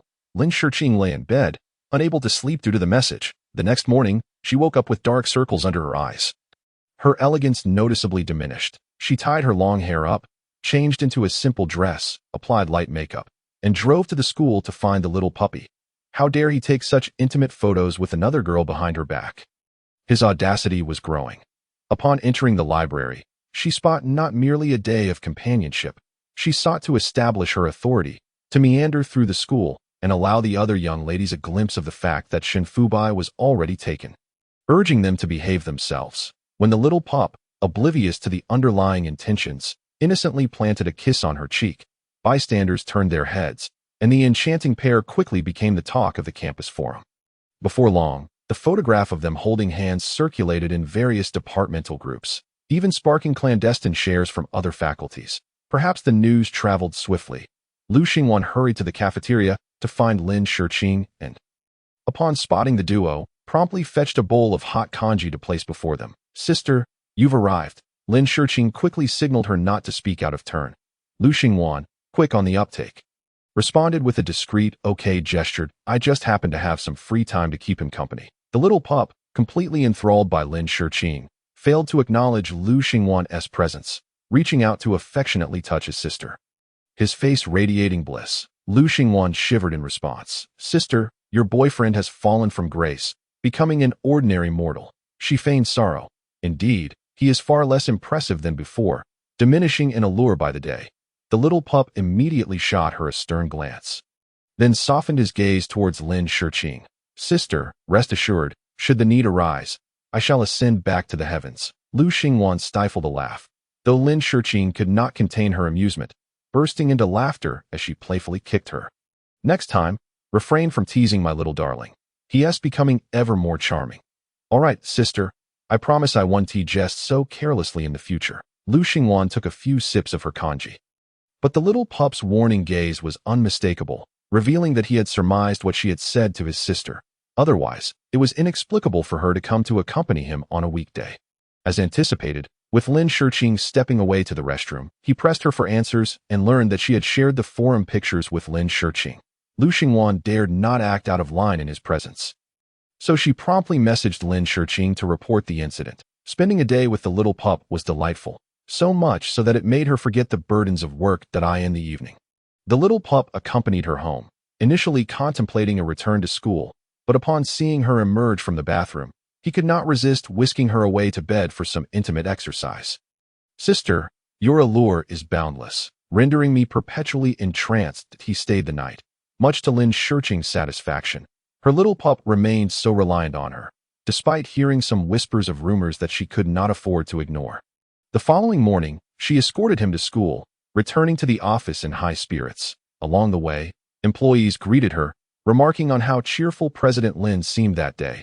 Lucio had been absent from the office for 3 consecutive days, and Lin Shiqing's messages to her went unanswered for quite some time. The secretary hurried into her office to inform her of Lucio's drunken state. President Lin, you should go check on her at home. Before leaving, the secretary reminded her, and Lin Shiqing began to suspect that Lucio might have been bullied recently. as she had never appeared so dejected before. Upon entering Lu Xiao's home, she discovered that Lu Xiao's first love had returned from abroad. Bringing along a new fiancé, Lin Shiqing could barely contain her laughter upon witnessing Lu Xiao's disheveled appearance. "What on earth happened to you?" she teased, combing through her messy hair. "That I'm not in a good mood. Don't provoke me." Lin Shiqing, fearing that this state could lead to further issues, insisted, "Clean yourself up. I'll take you out for some fun." Lu Xiao abruptly perked up. "To a bar? What bar opens during the day?" "Just tidy up. I'll make arrangements." Lin Shiqing messaged Luo Qi, requesting a private room to entertain Lu Xiao. Little did she know, Luo Qi took it very seriously, securing the largest room and inviting a group of young men to join in. As Lu Xiao found herself surrounded by these charming youths, she gave Luo Qi a thumbs up. "Where did you find these guys? To gather a table in broad daylight is quite impressive. I may not have much, but I do have many friends. Sister Xiao should have found herself a boyfriend long ago. She has been living like a nun." Lin Shiqing sat nearby as the young men eagerly approached her. "Sister, would you like to drink?" Lin Shiqing quickly retreated, saying, "Just keep her company. I'm fine." The young men wouldn't let her off that easily, one after another, sitting beside her and inquiring, "Sister, we haven't seen you join us before." These young men were all well-versed in conversation, having mingled at drinking tables, and knew how to have a good time, some even lucky enough to be supported by older women. Lin Shiqing, however, was different. She already had her little pup. These young men simply couldn't compare, and she maintained her distance. Then, she noticed Luo Qi snapping a few photos, sending them to their group chat. They had a WeChat group with several girls she occasionally interacted with. But Lin Shiqing rarely engaged. Once, her little pup insisted on joining, so she added him, though he was often overlooked. This time, however, Luo Qi inadvertently posted a photo of her surrounded by her little pup in the private room. Upon seeing the photo, the little pup's eyes narrowed dangerously, a simmering anger igniting within him. He decided to skip his afternoon classes, taking an impromptu leave to find her. Bars rarely opened during the day, which meant this one must surely belong to their friends. He installed a tracking app on her new phone and, after confirming her location, rushed over. Lin Shiqing had primarily come to support Lu Xiao, and witnessing her uplifted mood eased Lin Shiqing's concerns. It was certainly better than sulking at home. When the little pup pushed open the door, the two young men beside her were engrossed in conversation. As they looked up, the little pup approached her with a dark expression. "Sister, you seem to be having quite the time." Just as she stood, the two boys rose before her. "Bro, what are you doing here?" The little pup shot them a glare before turning to Lin Shiqing. "Sister, are we not leaving yet?" She reached out to pull him down beside her, whispering, "Xiao is heartbroken. I brought her out to ease her emotions." His hand tightened around her waist. "Next time you come to a place like this, let me know in advance." She often lost track of her limits when drinking, and he didn't want to create a rival for himself. "Understood. Oh, you have no classes this afternoon." His concern was evident. He was clearly worried she had taken a leave just to be here. Lin Shiqing leaned her head on his shoulder. "How do you know all these guys?" "They read from our university." Lin Shiqing's eyes widened. Is it common for university students to earn pocket money this way? The little pup was somewhat displeased, as Lin Shiqing's presence at the bar, accompanying Lu Xiao for drinks, seemed rather frivolous. He knew that the Lin Shiqing he was familiar with prioritized her career and wouldn't engage in such trivial matters. That he pulled her close. "I'll take you home." Lin Shiqing hesitated. "I'll stay with her a bit longer. You head back to school." His expression darkened. "Sister, I'm worried about you." "We're leaving now." She gently caressed his cheek, reassuring him, "I can take care of myself. You can return with peace of mind that I'll bring her home soon." Shen Fubai, frustrated, stood up to leave but hesitated, regretting it as he walked out. The young men, frequent visitors to bars, might take an interest in Lin Shiqing, this naive woman in matters of love. He turned back to remind them to keep their distance from her. The young men, sensing the gravity of the situation, nodded nervously as he finally left the bar. Throughout the afternoon classes, Shen Fubai struggled to focus, frequently glancing at his phone, which indicated that she remained at the bar. Finally, when classes ended, he hurriedly grabbed his bag and rushed out of the school. Checking his phone to find she still had not moved, he quickly hailed a taxi to the bar, only to find her half drunk, slumped on the sofa, a serene expression on her face that ignited his fury to the highest degree. He yanked her up, glaring at her. "Sister, didn't you say you'd return soon? What time is it now?" Lin Shiqing, with a slight headache, had been engrossed in discussing entrepreneurial history with Lucio and had inadvertently overindulged. Blinking at the little pup, she reached out to cradle his face. "Brother, you're so adorable. What's your name?" The little pup violently shook her hand away, his anger intensifying. "Enjoy your time with these boys." Then, this time, he stormed out of the bar without looking back, slowly walking down the street alone, his mind filled with her earlier image. He was genuinely angry this time, as he wrestled with his thoughts. His phone vibrated, and without even glancing at it, he immediately answered that a girl's voice came through. "Senior, aren't you in the dorm?" After being intoxicated by Lucio, Lin Shurqing only vaguely sensed something amiss upon regaining her sobriety. In a hurry, she dialed her little puppy's number, but to her dismay, it was turned off. Chapter 50. Wearing a green hat, she urgently woke Luo Qi, asking her to escort Lucio home while she took a taxi to school to find her little puppy. During the journey, she called countless times, but each attempt was met with the same disheartening message. The number was switched off. Upon arriving at the dormitory building, she spotted a girl embracing him, their actions resembling those of a couple deeply in love. She stepped out of the car, her eyes widening in disbelief at the sight before her. Sensing something unusual, her little puppy looked up, only to find Lin Shurqing standing right in front of him that he wanted to explain, yet found himself at a loss on how to justify holding another girl. Tears brimmed in Lin Shurqing's eyes, cascading down her cheeks and splattering softly on the ground like delicate petals. They locked eyes in silence, neither daring to utter a word.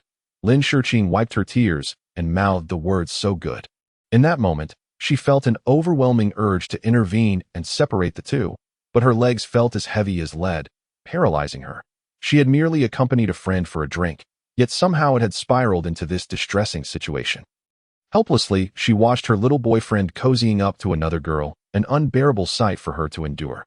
She couldn't recall how she returned home, her mind a blank canvas, as if wiped clean, devoid of any blemish.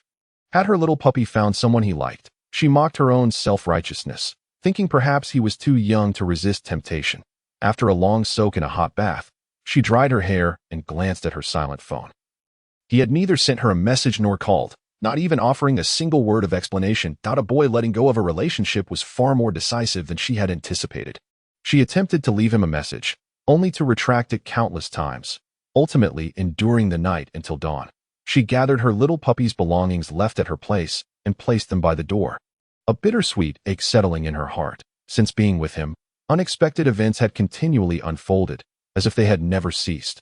Almost a week later, Lin Shurqing messaged her little puppy on WeChat, requesting him to come collect his things from her house, formally ending their relationship in a message. Upon reading her text, he clenched his phone in anger. That afternoon, while she was still at work, he went to her house to retrieve his belongings, his fury still simmering after a week. And this time, he was unwilling to back down. It was Lin Shurqing who had crossed the line. That weekend, Lin Shurqing went to a bar with Lucio, accustomed to having her younger brother accompany her. Lucio looked at Lin Shurqing, who appeared calm and collected. "Where's your little puppy? Why hasn't he been around lately?" "We broke up," she replied, her tone light and breezy. Lucio was not surprised. "Then find another younger brother. There are plenty of charming ones around." Lucio had been drinking a bit too much and unconsciously let such words slip out. Lin Shurqing paid no mind, merely wanting to drink and numb herself. Luo Qi pointed at a new waiter in the bar. "Sister Shurqing, that younger brother over there, the new one, can you get his WeChat for me?" Lin Shurqing followed her gaze, her eyes lifting slightly, finding him quite attractive, a fresh-faced young man. She finished her drink in one gulp, stood up, and approached the bar, setting her glass down. "Younger brother, you're new here." Lin Shurqing's mood was persistently gloomy. She longed to move on, but found herself reminiscing about Shen Fubai whenever she was alone. She even felt so lowly as to message him, inquiring about his relationship with that girl, yet received no response. After a prolonged internal struggle, she opted to drown her thoughts in alcohol. Jiang Lang poured her a drink, ignoring her previous remarks. After enduring Shen Fubai's cold indifference, she chose to forget him, even contemplating other means of escape, such as getting to know Jiang Lang, who bore a slight resemblance to Shen Fubai. "What? Do you have a girlfriend?" Jiang Lang glanced at Lin Shurqing, aware that this sister was not someone he could provoke, and replied, "No." His voice was low and melodious, akin to a cello. She presented her phone with her WeChat QR code. "Add me, and when you're free, I'll take you out for a nice meal. Just as Zhang Lang was about to decline, a familiar voice interrupted. Sister really knows how to flirt. Shen Fubai, clad in a white shirt, stood beside him. Zhang Lang's expression brightened for a fleeting moment upon seeing him. But he quickly masked it. Wary of revealing his happiness, he knew that encountering his senior here meant hope for his design project. Lin Shiqing was taken aback, having sent him numerous messages without a reply. Yet now she unexpectedly found him in the bar. A bitter smile crept onto her face. Was his appearance a reaction to her final angry message about their breakup? She concealed her expression. What a coincidence! He suppressed his anger. Coincidence? I've seen your countless messages. Each one was enough to infuriate me that I still haven't figured out how to explain myself, so silence was my choice. But that doesn't mean I agree to the breakup. Which younger brother has caught your fancy? Lin Shiqing chuckled, raising her glass and directing her gaze towards Zhang Lang. Zhang Lang hastily shook his head, signaling his disinterest in Lin Shiqing. Shen Fubai wore a cold smile, realizing Lin Shiqing was deliberately trying to provoke him, yet she did it so skillfully that it truly irked him. Lin Shiqing reached out to caress her little puppy's face. Looks like you've been getting along well with your new girlfriend. Your skin looks much better. After finishing her last drink, she stood up to return to her seat when Shen Fubai suddenly grasped her wrist. What if I said that night was an accident? Would you believe me? Lin Shiqing turned back with a smile. I would. His eyes softened slightly. Then the breakup, but I've had enough. She was weary of the pain inflicted by his unanswered calls and the sorrow of sending hundreds of messages without a reply. She was tired of waiting at the school gate for him to come out and see her. It felt undignified, as if she were no longer the person she used to be. She couldn't comprehend why he wouldn't take responsibility for this situation, especially after being seen with another girl. Shouldn't he be the one to explain? She interrupted her train of thought. Recently, the younger brothers I've met are all quite adorable. Any of them could converse better than you. Why should I fixate on you alone? He had heard whispers about a wealthy sister at the bar who often tipped generously. With some younger brothers even boasting about winning her over, it was clear to him that the sister they spoke of was Lin Shiqing. He tightened his grip on her wrist. The breakup was proposed unilaterally by you. I never consented. She raised an eyebrow. Is that so? But didn't you take your belongings from my house? I thought you had acquiesced. A smile graced her lips as she leaned closer, whispering, younger brother. If it's over, then it's over. Why drag it out? Your new girlfriend might get upset if she sees you lingering. He frowned, observing the woman before him. During their last breakup, she had spoken in the same manner. She freed herself from his grasp. Enjoy yourself. We may meet again if fate allows. Lin Shiqing had witnessed Shen Fubai's cold demeanor before. She had never begged a man so fervently, feeling a loss of face. Even though love shouldn't hinge on pride, she was still furious as she spoke. She returned to the sofa, joining other younger brothers in conversation and laughter, her expression betraying no sign of the pain from their breakup. Yet, she couldn't help but glance over to see if Shen Fubai had left. He turned away, taking a sip of his drink. Zhang Lang cautiously asked, Bro, is she your ex-girlfriend? Shen Fubai remained silent, merely casting a glance at Jiang Lang before exiting the bar to return to school. That night, Lin Shiqing partied late with them. On her way back, she felt as though someone was following her. It wasn't until she reached the entrance of her community that the person behind her was stopped by security. Turning to look, she saw Zhang Lang's expression, which was awkward, as if he had been caught stealing. Lin Shiqing smiled and instructed the security guard to let him through. He followed her up to her apartment, visibly nervous in the luxurious surroundings, unsure of how to behave. Lin Shiqing sat on the sofa, watching him. Why were you following me? He stared at his white sneakers, looking increasingly troubled. That you're his ex-girlfriend. Lin Shiqing initially had no idea he knew her little puppy. He didn't appear to be the type to engage in deceitful schemes. You followed me all this way just to ask that? He nodded, honest yet fearful. She shrugged. I suppose so. We've been broken up for a while. Zhang Lang suddenly looked up. So, do you like me? Lin Shiqing frowned slightly, pondering the connection between this boy and her little puppy. Earlier at the bar, he seemed to show him respect. Oh, you want to be my little boyfriend? She arched an eyebrow. Yes, Lin Shiqing set down her cup. Why? Aren't you quite close with Shen Fubai? Zhang Lang's fair face flushed with embarrassment, because just now, Shen Fubai declined to collaborate with me on a design project.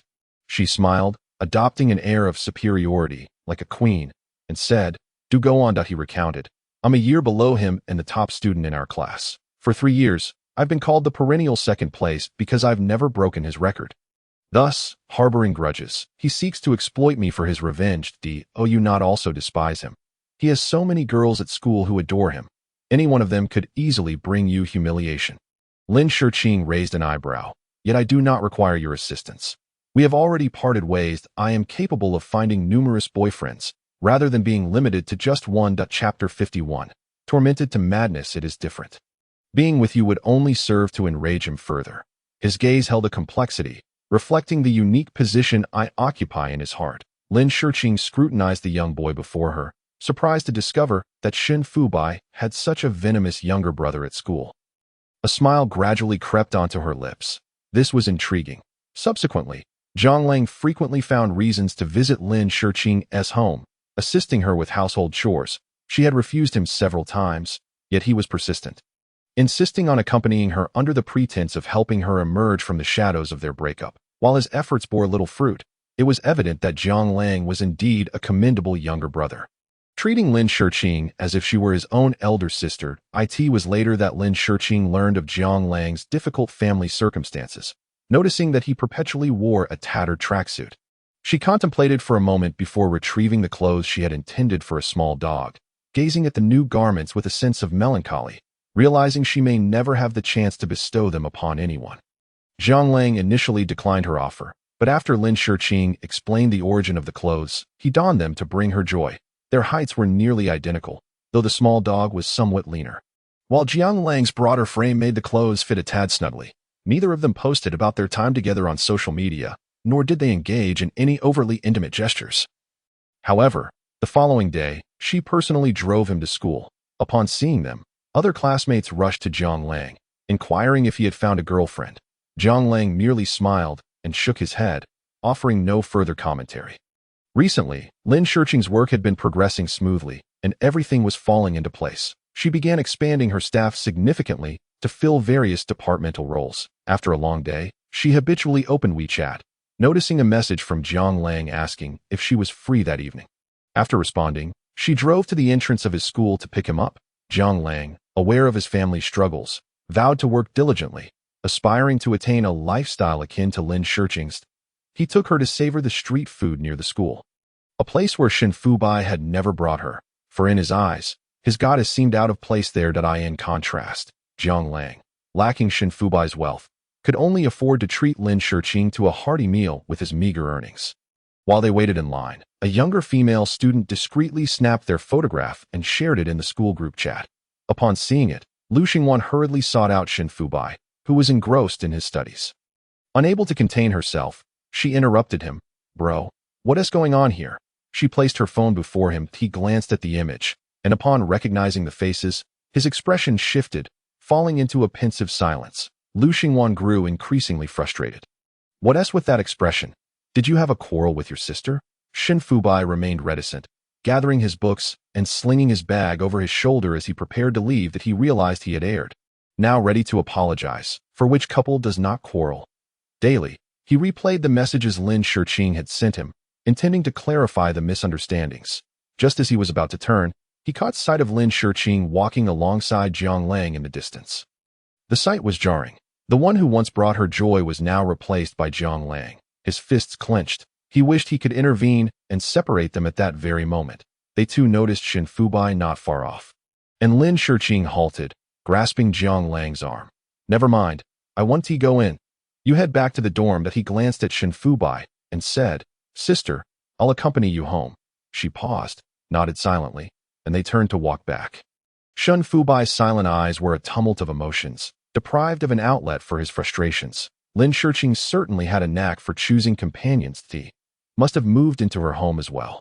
Shen Fubai's hands hung limply at his sides, his mind flooded with a cacophony of thoughts urging him to cease his wild speculations, persistently reminding him that Lin Shiqing was not that kind of woman. Yet, he could not help but spiral into despair, feeling as though he was being driven to madness by her. Unbeknownst to him, Lin Shiqing was enduring a torment of her own, unaware that a relationship could be so agonizing.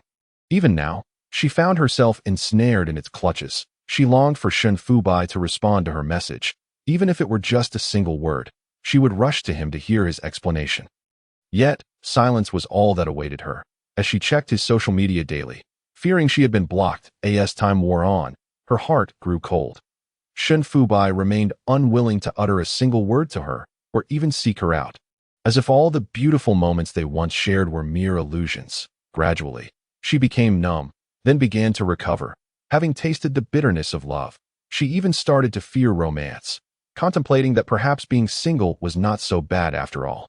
Chapter 52. Sister. Just one night in the dead of night, she was awakened by the incessant ringing of her phone. Reaching for it on the table, she answered. "Who is this?" Her voice bore the weight of fatigue. Likely a consequence of her recent workload, being abruptly awakened in the middle of the night only exacerbated her irritability. The familiar voice of the small dog resonated on the other end. "I still have some things at your place. When can I come to retrieve them?" She glanced at the clock. "Let us discuss this tomorrow."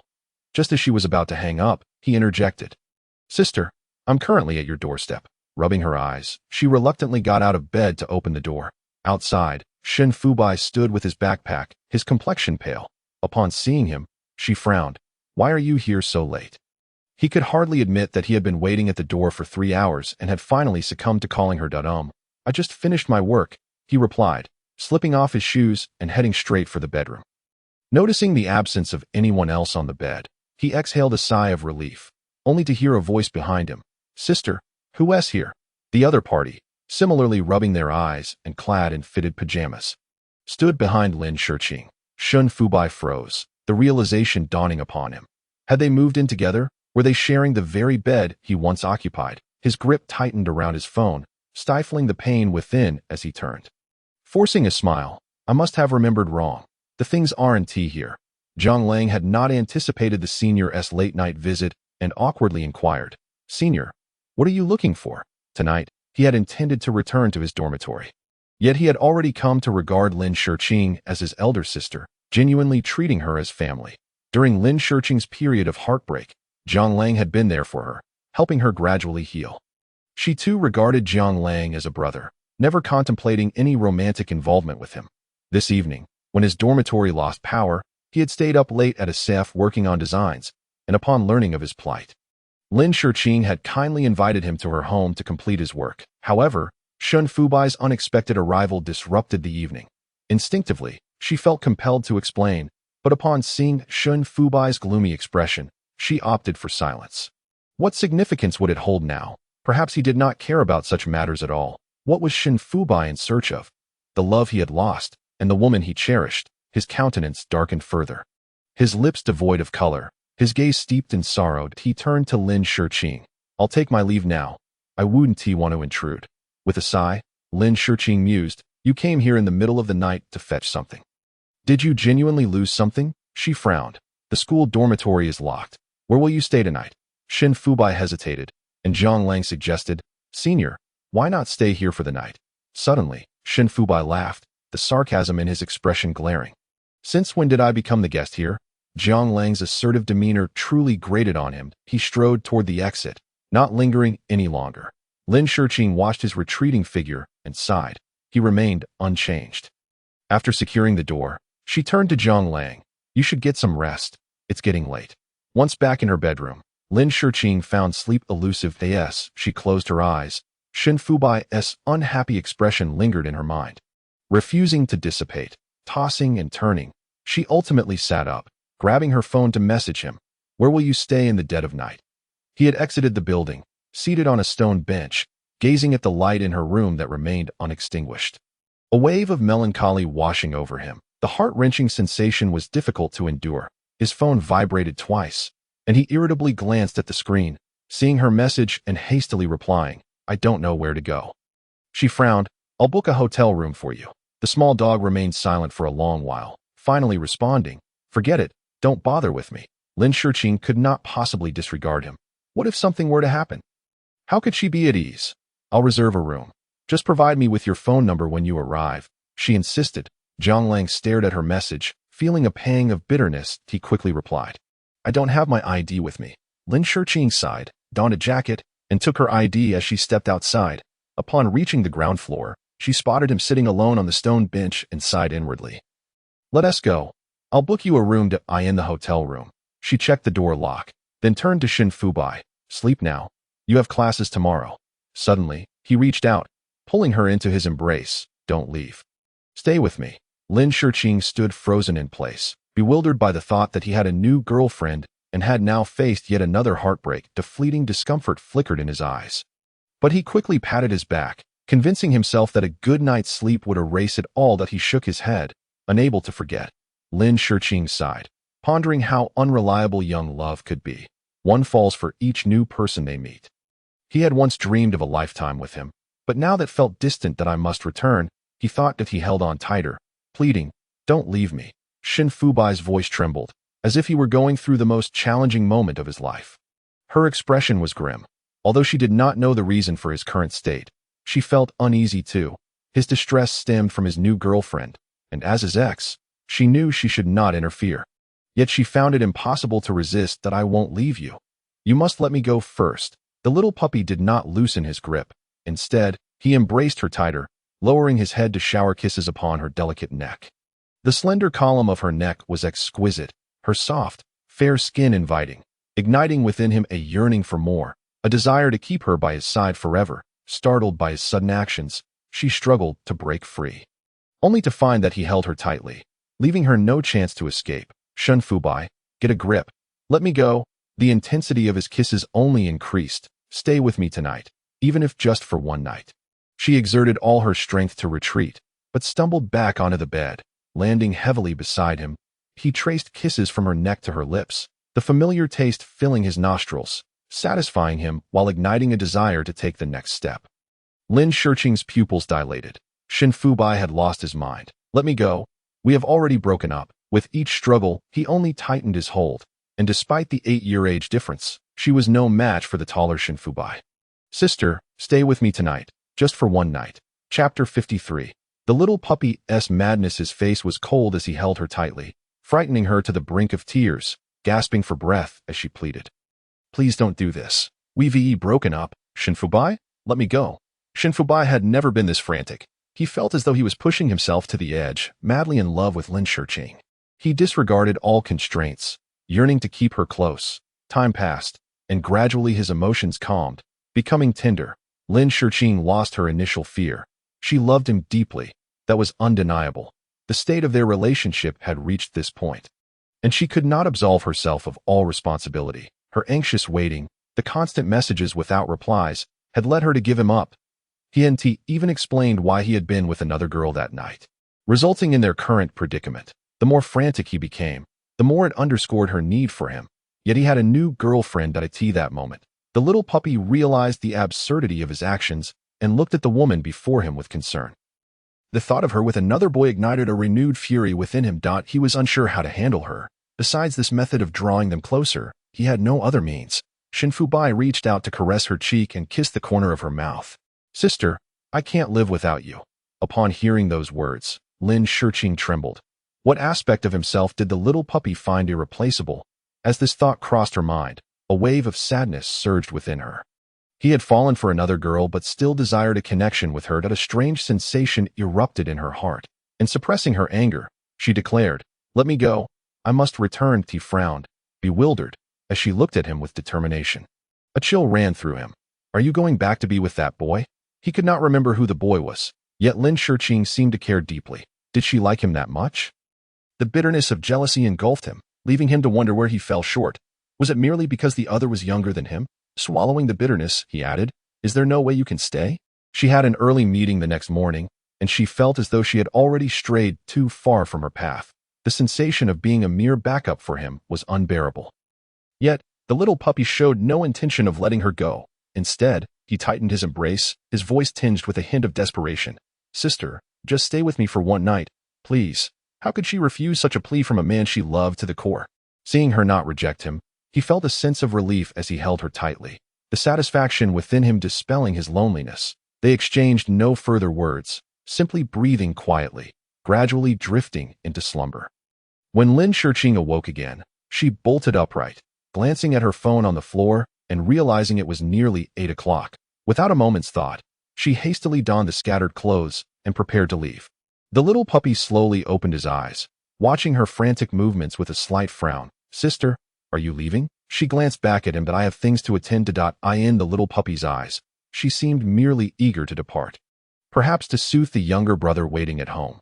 Uncertain of her own feelings, she couldn't help but say, "Sister, I want to stay here. Please help me renew my lease for another month." She furrowed her brow. Her expression complex, looking back at him. "If you wish to stay, find a place closer. This is too far from your school, taking nearly half an hour to reach." He knew this all too well. He simply did not want to be too far from her. With a younger brother still at her home, he feared he could not enter, yet he was determined to remain by her side. Shun Fubai understood he was trapped, unable to let her go, even knowing she had no need for him. Lin Shiqing glanced at the time, but offered no response, slipping on her shoes to leave. As she shut the door behind her, Shun Fubai felt a sinking sensation, as though he were watching her drift further away from him. Life continued its relentless pace. When Lu Xiao visited her office, she carried a stack of project materials. "Oh, you have to handle all of these?" she asked, astonished. "Has Lin Shiqing gone mad lately?" Lin Shiqing set down her documents and looked up at Lu Xiao. "These are all the projects I reviewed this week. Is there a problem?" "No problem, just an overwhelming quantity. You'll wear yourself out like this." The two women, returning to their routines, prioritized their careers above all else. Lu Xiao, having let go of past grievances, chose to embrace a new life. Everything that had transpired was merely a fleeting memory. Fortunately, Lin Shiqing had been there for her during this time, providing a warmth that was indescribable. However, it seemed Lin Shiqing's romantic life was encountering significant turmoil. Though she spoke little of it, Lu Xiao could discern that Lin Shiqing still held feelings for Shun Fubai. "Don't worry. I know how to balance my work and rest. There won't be any issues," Lin Shiqing assured, smiling as she turned to her computer. Lu Xiao noticed the mark on her neck and gasped, covering her mouth. "You and that Jiang Lang." Lin Shiqing quickly covered her neck, exclaiming, "That's not true. Don't jump to conclusions." Lu Xiao sighed. "Luo Qi has been pestering me for Jiang Lang's WeChat. I was puzzled, but now I understand. He has been living at your place?" She shot Lin Shiqing a glance. "But don't let Luo Qi find out you've gotten involved. I fear she might cry for a month." Lin Shiqing rubbed her neck. "There's nothing between Jiang Lang and me. You needn't worry." "Then who gave you those marks?" Recalling the little puppy's fervent kisses the previous night, she couldn't help but feel a bittersweet smile form. "Those are just remnants left by Shun Fubai's fervor last night." Lu Xiao excitedly pointed. "Look at you. Back then, you had the same expression with Shun Fubai. Sister, you're really living it up." Lin Shiqing held her forehead. "I told you, it's not what you think. It's not Jiang Lang. He is not my type." "Then who are you with?" Chapter 54. "Sister, I didn't wear it last night." Lu Xiao insisted on clarity. Lin Shiqing sighed. "Shun Fubai. What? Sister, you're really going back for seconds." Lu Xiao turned to her. "Didn't you say he has a new girlfriend? Plus, you two broke up quite some time ago. How did you end up back together?" Lin Shiqing held her forehead, pondering. "Yes, how did we end up back together?" It was not the sweetness they once shared. She couldn't articulate what she felt. Perhaps she had truly lost herself, caught in the whirlwind of his sudden affection that brought her such joy. All while knowing he regarded her as a backup, the emotions were indescribable. Unbeknownst to her, Shun Fubai had only ever had her as a girlfriend. The girl he had embraced was merely an accident. The misunderstandings between them stemmed from their mutual reluctance to confront their feelings. Lu Xiao sighed. "Well, it's your life. Just be mindful. Don't let it spiral out of control." As she stood to leave, Lin Shiqing called after her. "Don't forget to sign off on the project." "Don't worry. I'll finish everything in a bit." With that, she exited, leaving Lin Shiqing alone in the vast office. Feeling somewhat empty yet entirely full within, she picked up her phone and called the hotel, successfully renewing her lease for another month. A smile crept onto her lips, lifting her spirits significantly. When she returned home that evening, Jiang Lang was already there, engrossed in a book in the secondary bedroom. Upon seeing her, he quickly got up. "Sister, are you going out again tonight?" She froze, wondering if he had somehow realized she had been out late the previous night. Feeling awkward, she replied, "What's the matter?" "No, I am merely concerned for your safety. Venturing out alone in the dead of night poses considerable danger. Should you feel compelled to go out, please summon me to accompany you. Such matters are not to be trifled with." She nodded slightly, inquiring, "Have you eaten?" "Yes, I had my meal at school before returning." She retrieved a bank card from her pocket, stating, "There are 20,000 yuan here. Use it for now and refrain from working at the bar again, for that place is unsuitable for you." He hesitated, not accepting her card. and instead countered, "Are you suggesting you want to support me financially?" At a loss for words, she replied, "No, I simply believe you are in greater need of this money." After saying that, she added, "It's not a gift. You shall repay me once you earn your own." Only then did he take the card, replying, "All right, I understand." Jiang Lang was the kind of boy who naturally bore a melancholic expression. Perhaps shaped by his upbringing, he was resolute about his future, yet shrouded in confusion. His choice to accompany Lin Shiqing was not motivated by her wealth, but rather by a desire to comprehend what was so remarkable about the woman that Shen Fubai had fallen for. On one hand, he sought to understand her, while on the other, he wished to extricate himself from Luo Qi's entanglement, achieving a delicate balance. Lin Shiqing's intention in providing him with money was to ensure he remains focused on his studies. Whenever she saw him, she was reminded of her younger brother, whom she had not visited for a long time. With that thought, she tucked away her memories, stating, "I'll go downstairs to buy some snacks." "You focus on your studies." In her heart, she wished to protect Jiang Lang, a sentiment stemming from a deep-seated selfishness. He was not like Shen Fubai. The latter was the man she envisioned keeping by her side for a lifetime, while Jiang Lang was someone she cherished like a younger brother. Perhaps influenced by her childhood environment, she instinctively sought to safeguard others rather than be safeguarded herself. She changed into a simple tracksuit and descended the stairs. The refrigerator at home was bare, prompting her to visit a convenience store to procure some yogurt, ensuring that when he grew weary from studying, he would have snacks to replenish his energy. As she diligently selected brands, Shen Fubai's call came through. "Sister, my stomach hurts. Could you buy me some digestive medicine?" She frowned slightly, asking, "What did you eat?" "I had a piece of bread on the subway, and now it's bothering me." She quickly set down her shopping basket and hurried to the nearby pharmacy to purchase the medication, swiftly making her way back to the hotel room.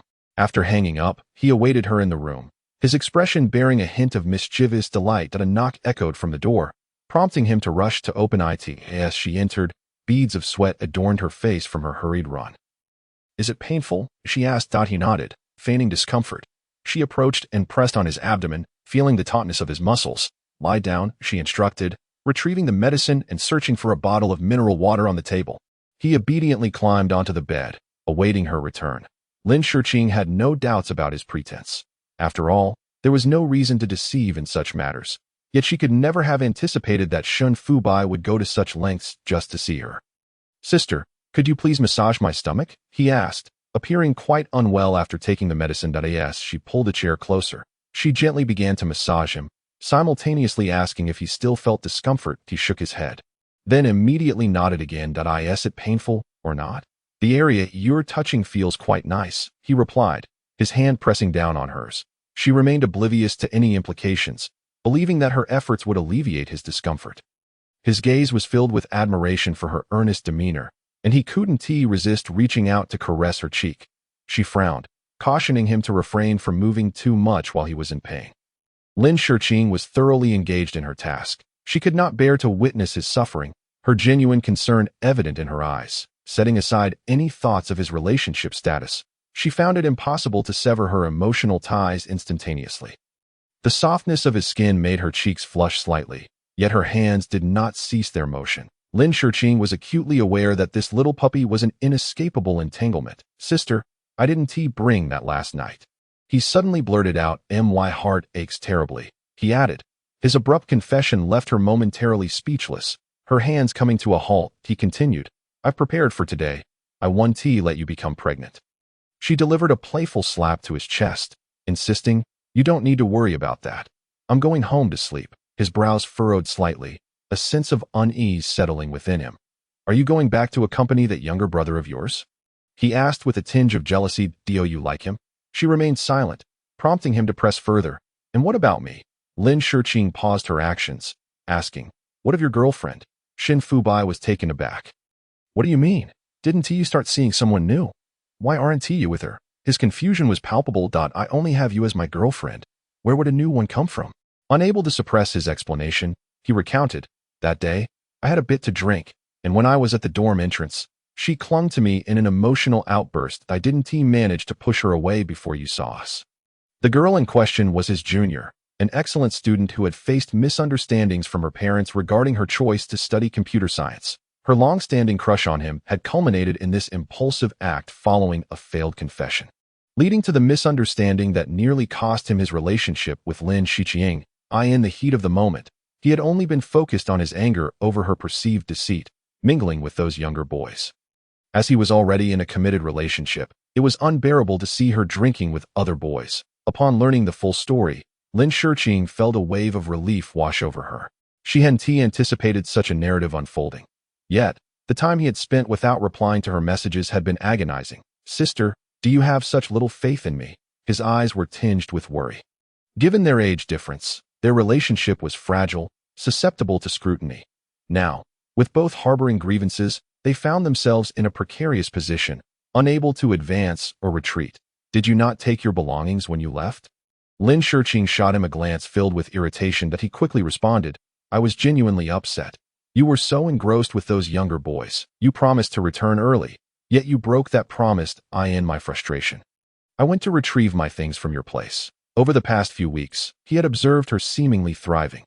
"Not so well," he retorted, his brow furrowed in grievance. "That I thought you might soothe me a bit.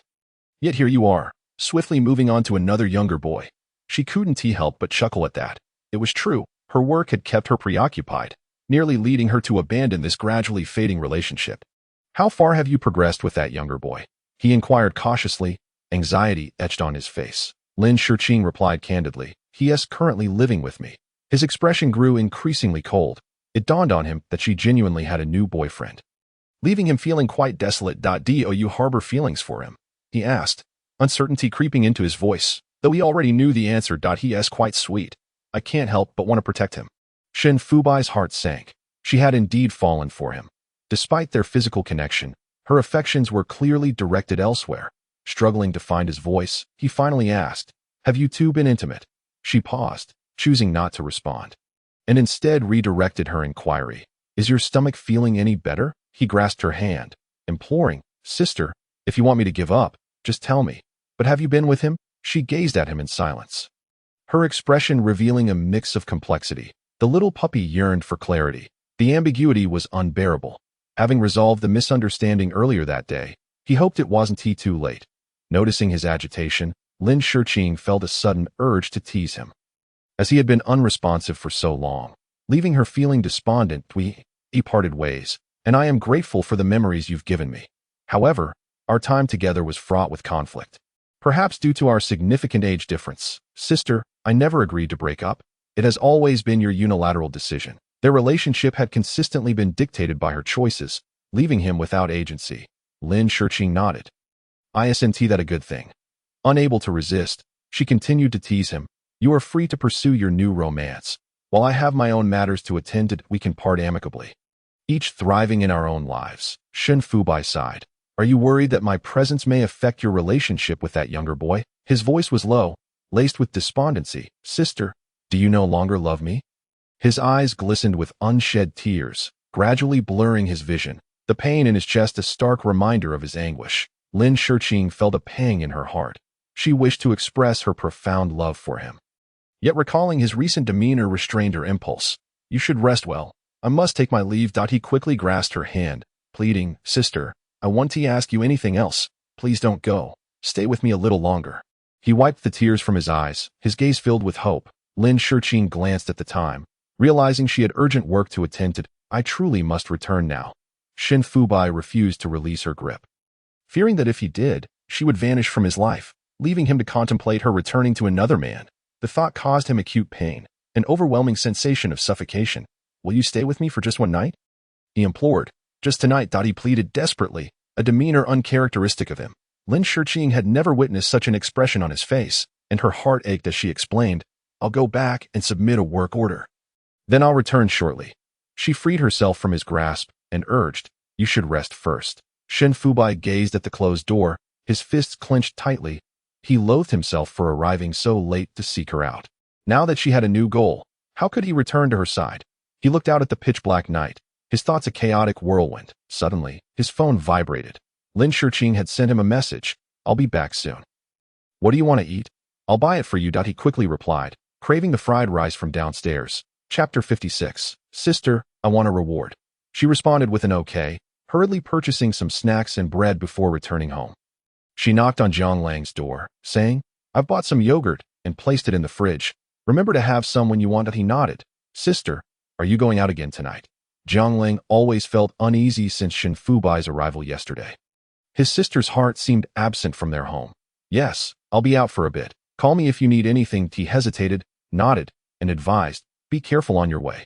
She grabbed a coat and headed downstairs, stopping by a fast food restaurant to buy a portion of fried rice, along with some congee, knowing his stomach was upset and that congee would be gentler on it. Shen Fubai was surprised by her swift return. They shared dinner together. As he watched her tidy up the trash box, a vague sense of unease settled in. "Sister, sit down. I want to talk to you."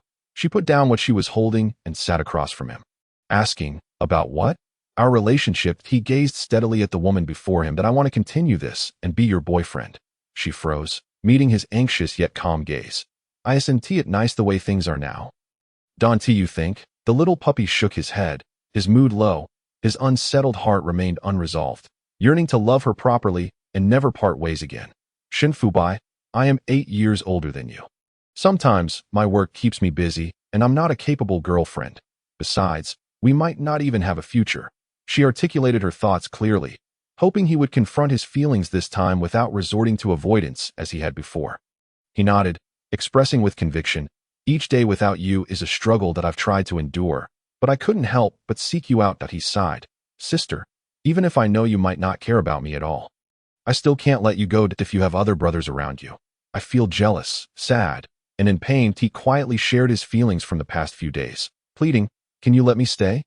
I promise to love you well and never get angry with you again. Truly. If not for love, there would be no jealousy or quarrels." Lin Shiqing paused for a moment, then said, "Jiang Lang only stayed at my house that one night."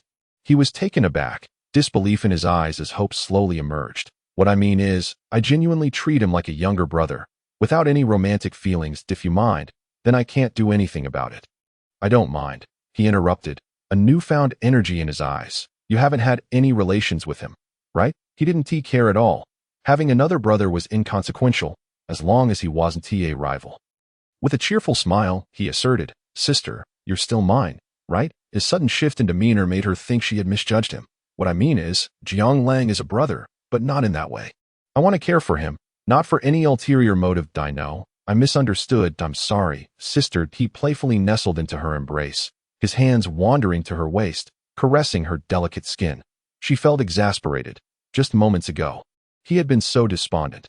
Was it all an act? He quickly sat up, insisting, "Really, I was very sad. Sister, why didn't you tell me about your relationship with him sooner? It made me feel awful for so long."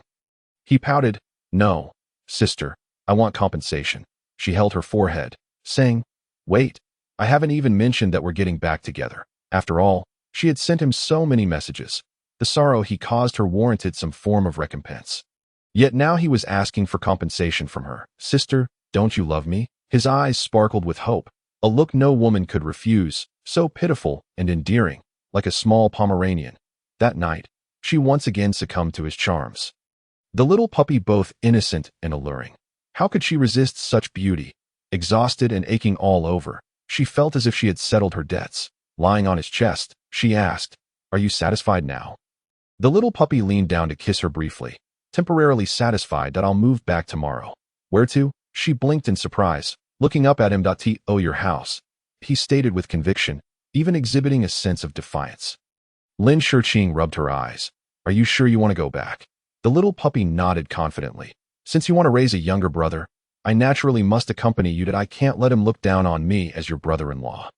"Can I?" He was quick to respond, and Lin Shiqing smiled slightly. "All right, enough of this. He doesn't seem to want to stay at my house either." He raised an eyebrow. "Then how can that be?"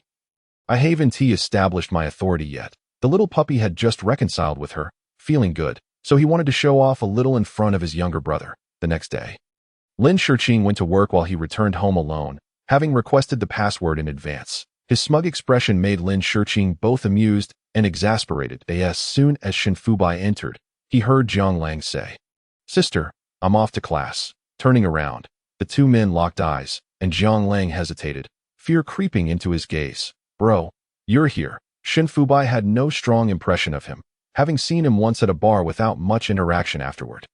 He simply nodded and sat on the sofa, saying, "Come sit. I want to talk." Zhang Lang felt a mix of fear and respect for Shun Fubai.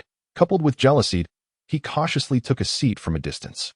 "What do you want to say?" The little puppy glanced at the younger brother and asked, "How much older are you?" Zhang Lang respectfully replied, "I just turned a junior this year." The little puppy contemplated for a moment, realizing he was a year behind. However, having already been accepted into a graduate program, he had jumped 2 levels ahead, making it clear that this younger brother could never catch up to him. Clearing his throat, he asked, "How did you meet Lin Shiqing?" "We added each other on WeChat at a bar." "Why are you living here?" His tone suggested a reckoning, making the younger brother uneasy. "Bro, nothing happened between me and sister."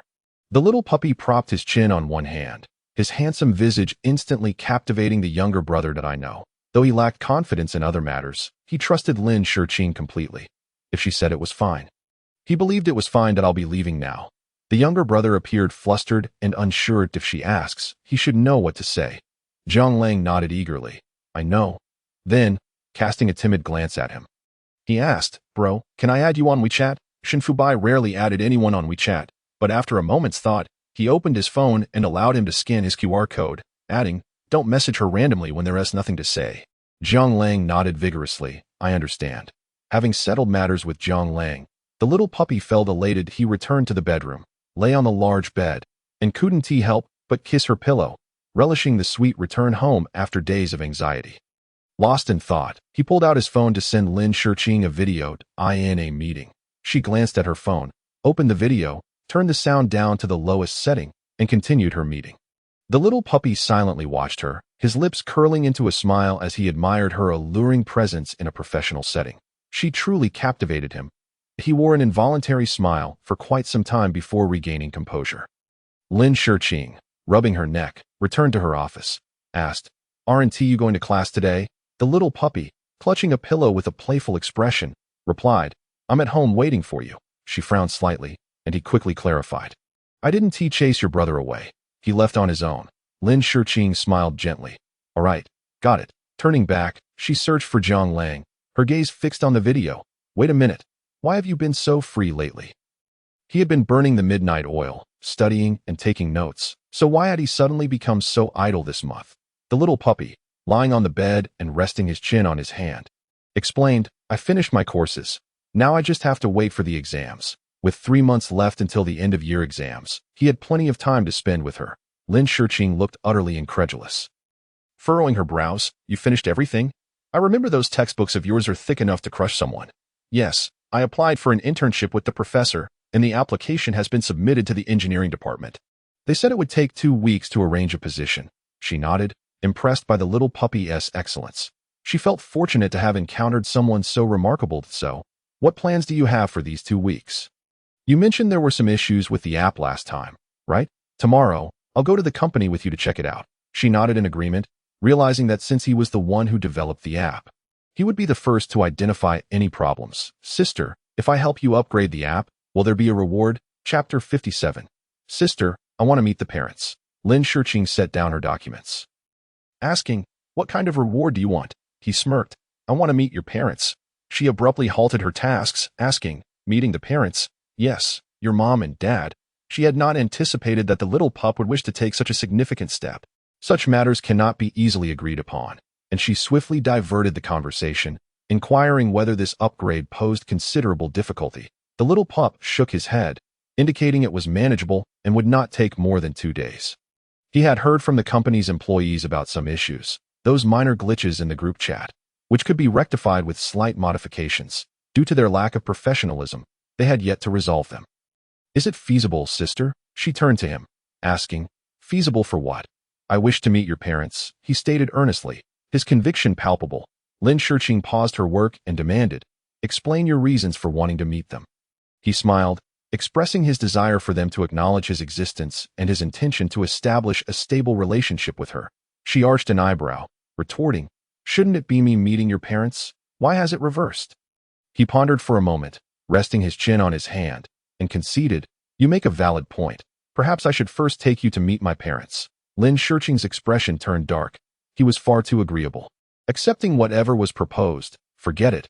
Forget it, it's not a holiday. Let's not trouble them. She felt a twinge of hesitation, as she had not yet devised a way to face her parents or introduce the little pup to them. Given the stark contrast between them, she wondered how her parents would perceive their differences. It wasn't that she feared her parents' disapproval. Rather, she loathed having to navigate such matters. The little pup appeared somewhat dejected. But I truly want to meet them. Lin Shiqing sighed.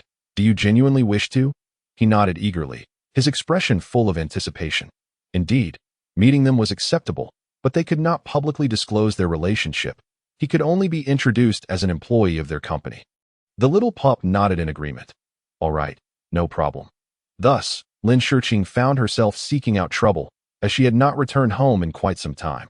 For the sake of the little pup, she felt compelled to face her parents. The following day, when the little pup arrived at the office, Lucio stared at him wide-eyed, perplexed, and whispered, "Weren't you two broken up? Why are you here again? Did you invite him?" The company's app had persistently failed to update, and after consulting several teams without resolution, it had been left unattended. Originally, she had planned to find an excellent team to address the issue later, but unexpectedly, they had received Shin Fubai instead. The little pup cheerfully greeted Lucio. "Cio Jia, long time no see." Lucio awkwardly nodded. "Yes, long time no see." That he positioned himself beside Lin Shiqing and suddenly wrapped his arm around her, exclaiming, "I'm here to help you all modify the app's program."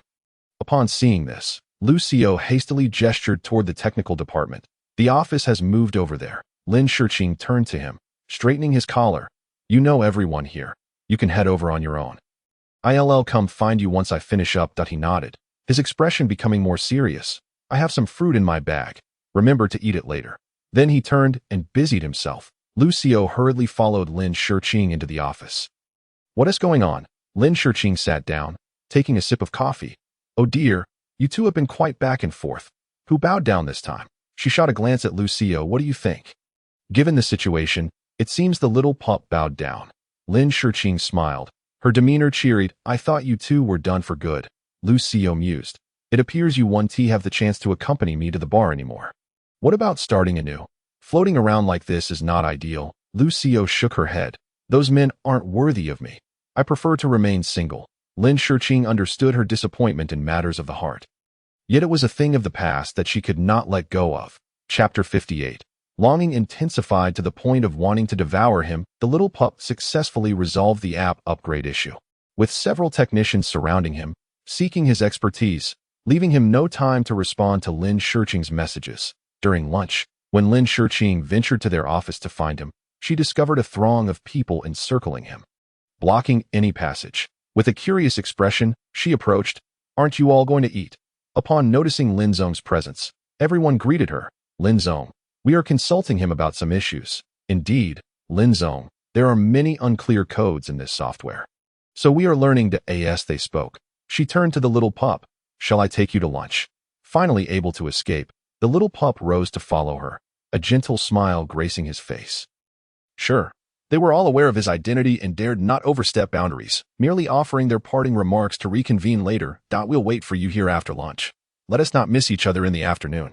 Lin Shiqing cast a perplexed glance at the little pup, pondering this unusual occurrence.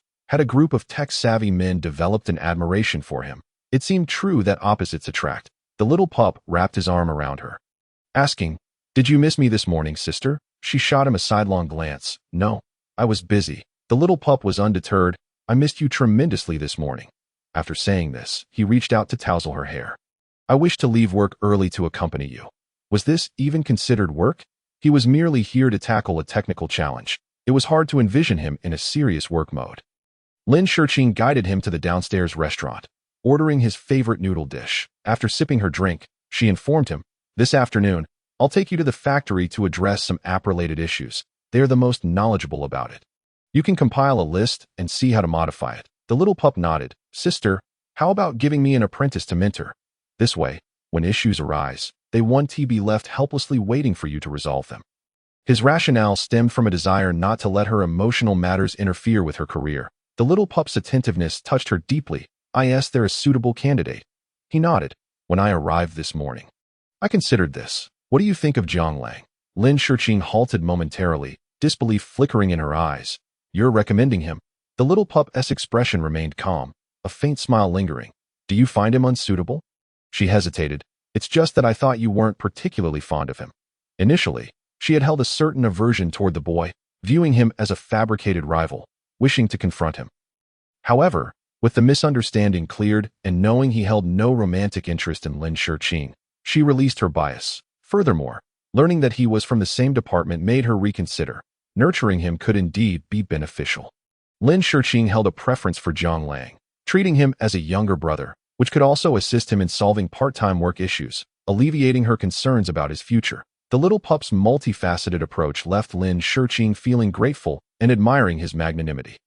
Very well, I'll inquire with him later. Her demeanor relaxed, and her spirits lifted. The little pup smiled. You need not concern yourself with this. I will handle it. Being from the same department makes communication more straightforward. After their meal, the two returned to the company. Lin Shiqing ascended to retrieve her keys while he waited downstairs for her. She drove him around various factories, locating the relevant technicians, after comprehending the usage conditions. The little pup meticulously recorded the details. Several factory managers were quite adept, bestowing numerous gifts upon them before they departed. The little pup observed the car brimming with presents, raising an eyebrow. Does this count as bribery? Lin Shiqing chuckled as she drove. Bribery or not, those gifts are yours, not mine. That he glanced at her, unable to resist teasing. If your man gets caught, won't you be left a widow, sister? Lin Shiqing froze for a moment, her face flushing at his remark, casting a sidelong glance at him for his audacity. Seizing the opportunity, the little pup playfully touched her leg, prompting her to quickly admonish, no fooling around. I'm driving. After completing their visits to all the factories, they had no time to return home. The little pup returned to the office to consolidate the issues, then sent a message to Jiang Lang. Jiang Lang was busy tidying up his dormitory, having not been back for some time. The place was somewhat disheveled. After taking out the trash, he noticed the message and his eyes lit up as he hurriedly grabbed his backpack and headed out.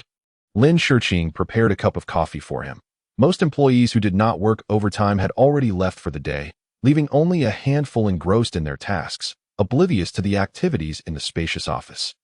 When Jiang Lang entered, he appeared somewhat timid, stammering, "Senior, I'm here." Lin Shiqing looked up at the little pup. "Did you call him?" The little pup stood, gesturing toward the notebook. "Jiang Lang, come over and address this code." Jiang Lang hurriedly moved to sit down and began making modifications. Before long, he turned back to the little pup, who nodded in approval. "Not bad. There are a total of 23 modifications needed in this notebook. Review which ones you can handle." After speaking, she dragged a chair to sit behind him, watching him code. Lin Shiqing observed with great interest as the young pup taught her younger brother new things. Leaning against the table, she quietly scrutinized the young pup's features. His refined appearance was undeniably charming, exuding an air of seriousness akin to a little adult, yet beneath it all lay a unique allure. His deep-set eyes occasionally flickered in synchrony with the numbers on the computer screen, while his high-bridged nose bore an added elegance, and his thin lips, tinged with a subtle pink, reminded her of the moment he had forcefully kissed her, sweet, tender, and laced with a hint of unfulfilled desire. Suddenly snapping back to reality, Lin Shiqing chastised herself for being lost in such fanciful thoughts while gazing at the young pup. She hurriedly rose to return to her office, leaving the two to delve into their studies. In the meantime, Lin Shiqing ordered coffee and various beverages for them, but when she checked back, she found that aside from a cup of hot water, they hadn't consumed anything else. She knocked on the door, interrupting them. "It's 10 o'clock. Time to call it a day. We can continue tomorrow." Only then did the young pup stretch lazily, glancing at Jiang Lang. "You can finish it tonight, right?" Jiang Lang nodded, a newfound confidence gleaming in his eyes, leaving Lin Shiqing speechless. It appeared the young pup intended for Jiang Lang to work through the night. That on their way back, Lin Shiqing and the young pup first dropped Jiang Lang off at school before heading home. Along the way, she questioned why they hadn't touched the drinks she had bought. "That I got so many, including coffee to keep you alert." The young pup set down his phone. "Sister, if I drink, you'll be the one suffering tonight." She paused, perplexed. "What do you mean? If I'm full of energy at night, can you sleep peacefully?" Her cheeks flushed. Was he now so natural with his jokes? He was becoming increasingly mischievous. She parked the car in the underground garage and went upstairs with him. The young pup took a hot shower while Lin Shiqing prepared toiletries for Jiang Lang. Feeling a twinge of envy at the special treatment he received, as it seemed he was favored even more than herself, with everything freshly arranged. Unbeknownst to Lin Shiqing, the young pup emerged and immediately pulled her onto the bed. Playfully pouting, "Sister, I'm sad." She was baffled, having just witnessed him in a good mood moments ago. "What has got you so down?" "I'm upset that you're nice to other boys," allowing him to pin her down. She sighed, "Zhonglang, I genuinely see him as a brother. Since your return, I haven't mentioned him once." The young pup buried his face in her neck, whining, "I'm jealous." She pressed his unruly head down with one hand, gesturing to her neck. "Who's being so rough?" He chuckled sheepishly. "I just miss you so much. I could eat you up." Chapter 59. Raising strawberries at home, she rolled over. "All right, I'll have a few bites too." And with that, she playfully bit down on his neck, leaving a vibrant red mark. The young pup quickly surrendered. "Sister, I'm sorry, I truly am. Please let me off the hook." She was not about to relent. Leaning down for another bite, within 5 minutes, his neck was adorned with marks, each one more vivid than the last. He had given up struggling, wrapping his arms around her waist. "Sister, I'm not going out tomorrow." She raised an eyebrow, afraid of embarrassment. She, with a berry on her neck, had faced countless teasing from Lucio, yet he now felt embarrassed. "No, I just want to stay home and nurture these strawberries," he teased, leaving her momentarily speechless. On the weekend, when Gu Mingqi contacted her, she was still in a deep slumber. His voice was calm, betraying no emotion, simply instructing her to come to Beijing. Lin Shiqing rose and noticed she was the only one left in bed. After washing up, the young pup returned from his run. "Sister, what do you want to eat? I'll make it for you." Rarely in such a good mood, she shook her head while brushing her teeth. "No need. I have to step out for a bit." He paused, going to the company. Lin Shiqing shook her head. "Gu Mingqi wants me to come over. Something's probably amiss in Beijing." The young pup approached the door. "Can I accompany you?" She shook her head. "You should rest at home. You only have 2 weeks off. Once the engineering institute gets busy, you won't have time." He reached out to pat her head. "Being with you is when I feel most at ease. When you're not by my side, I become more anxious." She dried her face. "You're rather clingy now." He smiled, pulling her closer. "Do you like that?" A slight smile graced her lips. "I do." Then, Lin Shiqing personally drove him to the northern part of the city, taking advantage of his holiday to show him around the area where she had lived for 20 years. Gu Mingqi sought her out merely to gain a more detailed understanding of the other members of the business circle. Given his current knowledge, it was far from sufficient to win them over. Perhaps he had spotted business opportunities here, as all his thoughts were fully invested. Lin Shiqing observed the significant transformation in him, prompting a smile as she sat in his office, sipping tea. "So, you wish to join the business circle?" Gu Mingqi nodded. The 5 of them nearly monopolized the entire market here, but there's bound to be an uneven distribution at times. Rather than waste time dealing with them one by one, why not rise above them and lead them to earn? From that moment, Lin Shiqing began to regard Gu Mingqi with newfound respect. That a man with ambition shines brightly in his pursuit of career. Not to mention, Gu Mingqi had always been exceptionally radiant. Not feeling the need to offer excessive advice, Gu Mingqi had invited her merely to hear her acknowledgement. After all, it was a collaborative endeavor, and mutual communication was fundamental. As she exited his office, her mind was not preoccupied with such matters. She was more concerned that Gu Mingqi's ambition might lead him to dominate the northern sector, putting the southern sector in a passive position. The rivalry between the two cities was inevitable, with clear geographical boundaries. What she desired was peaceful coexistence and mutual progress. However, Gu Mingqi did not seem inclined to pursue progress alongside her. The young pup emerged from the milk tea shop, an ice cream in hand, offering it to her. "Sister, try this. It's delicious." His face lit up with anticipation as she took a bite, finding it a bit cold. Having not indulged in it for quite some time, the sweet flavor was refreshingly delightful. "Have you finished your work?" He glanced at his watch, realizing there was nowhere else to go. Lin Shiqing took his hand. "Leave the rest of the time to me. I'll show you around." Her favorite street snacks were near the school, where she used to buy treats daily during her senior year, amidst the throng of students. She eagerly queued for the long-awaited candied hawthorn, which in Beijing was not strung together, but rather coated in sugar and served in bags, each skewer ready to be savored. She felt her mouth water. And the young pup, seeing her delight, smiled, his handsome features standing out among the crowd of students. Some even mistook them for students, casting curious glances their way. With candied hawthorns in hand, Lin Shiqing and the young pup nodded in agreement. The taste remained unchanged, just as she remembered. Unable to resist, the young pup ruffled her hair. Sister, you can be cute sometimes. She was taken aback, pondering deeply. Am I not cute? The young pup shook his head. Not really. At times, you can be quite aloof. You seem gentle only when you smiled. So that was how she had always been perceived, a mischievous smile on her lips. Then do you still like me? Raising an eyebrow, he replied, I like this. I can't even control myself. Yes, they chatted merrily. A youthful voice suddenly erupted behind them. Lin Shurqing. The familiar voice made her turn around, and to her surprise, she saw her younger brother standing nearby, glaring at her. The young pup observed her expression and then glanced at the high school student behind her, his gaze sharpening. Your brother? What a coincidence. Lin Shining approached, furrowing his brows as he seized her arm. What are you doing here? At just 14 or 15, he was already as tall as Lin Shurqing. She had completely forgotten that he attended this high school. The surrounding students were all from this institution. Initially, she thought her luck wouldn't be that poor, yet here she was, confronted by her brother.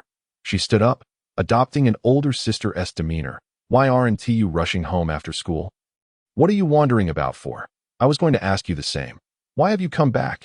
Didn't you say you'd never return? He grabbed her, insisting, let us go home. She quickly grasped his wrist. Hey, who do you think you are to boss me around? The young pup, sensing the tension, gently pulled Lin Shining's hand away, allowing her some space. Lin Shining, though somewhat bold in front of his sister, felt intimidated by the taller young man and nervously regarded him. Who are you? I'm her boyfriend. Lin Shining raised an eyebrow. I'm her brother. You're just an outsider who hasn't even stepped through the door. So mind your own business, little brat. Watch your words. Lin Shurqing's eyes widened. She had always been irritated by this kid, and now he dared to be insolent in front of her. Lin Shurqing. You back? Why haven't you gone home? And this guy? Is he really your boyfriend? Planning to bring him home to meet our parents? Lin Shining is youthful, yet her thoughts are remarkably clear. Chapter 60. The excellent little puppy meets the parents. Lin Shurqing initially had no intention of returning home, but upon encountering the situation, she resolutely decided to bite the bullet and said, You go back first. We will be home shortly. Lin Shining was skeptical at first, but after a moment's contemplation and a glance at Shin Fubai, she instructed, You bring her back later. Having been given orders by her brother-in-law, there was no reason for him to refuse. He nodded in agreement and indicated that he would return first. Lin Shurqing sighed. This time, I really am taking you to meet my parents. The little puppy smiled. As it was merely a matter of time, they proceeded to purchase some supplements, as it is customary to bring a gift when visiting for the first time.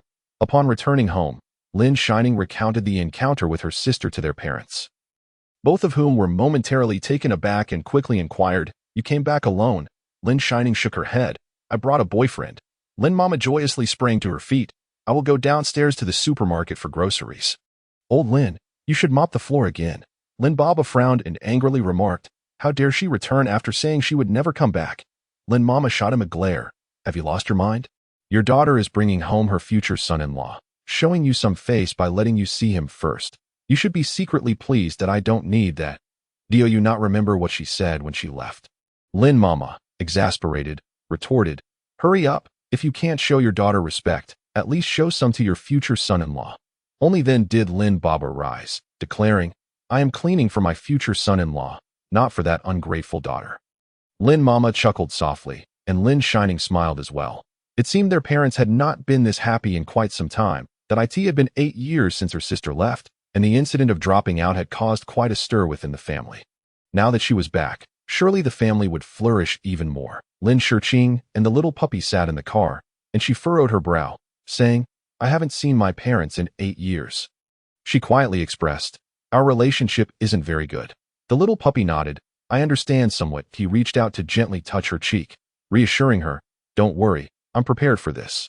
Arriving at the community, Lin Shurqing noticed that it had deteriorated significantly since she lived there for 20 years.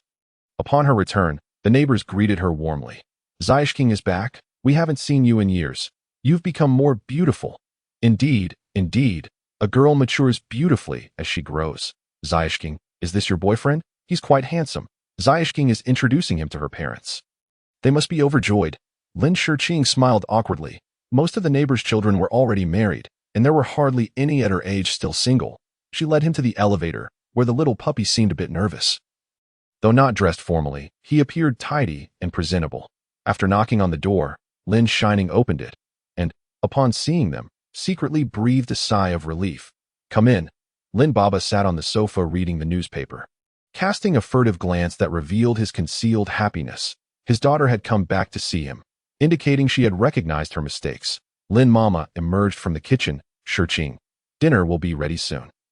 Sit with your father and chat with him." The little puppy quickly greeted them, bowing earnestly. "Hello, Auntie. I am Shun Fubat. It's my first time here, and I brought some gifts for you." Lin Mama then carefully scrutinized her future son-in-law. He was indeed handsome, a rare find, and she nodded in satisfaction, warmly urging him, "Come in, come in." Lin Shurqing had no time for introductions and anxiously glanced at Lin Baba, stepping forward. "Dad, I'm back."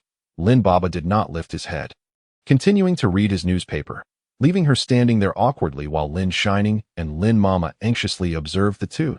Sensing Lin Mama's gaze, Lin Baba instinctively muttered, "Sit down." Finally, Lin Shurqing took the initiative to introduce. "This is my boyfriend, Shin Fubai." Lin Baba set down the newspaper and scrutinized the little puppy seriously. Seeing him so respectful, he could not bring himself to dismiss him, gesturing to the sofa, "Have a seat." Lin Mama finally relaxed, returning to the kitchen to busy herself. The little puppy sat beside Lin Shurqing, holding her hand, and when Lin Baba glanced over, the little puppy smiled back at him. Lin Baba felt somewhat awkward. As it was his first time being a father-in-law, he couldn't be overly cold towards his son-in-law. "Where are you from? And how old are you?" The little puppy responded eagerly. "I'm from the southern part of the city, and I'm 20 this year."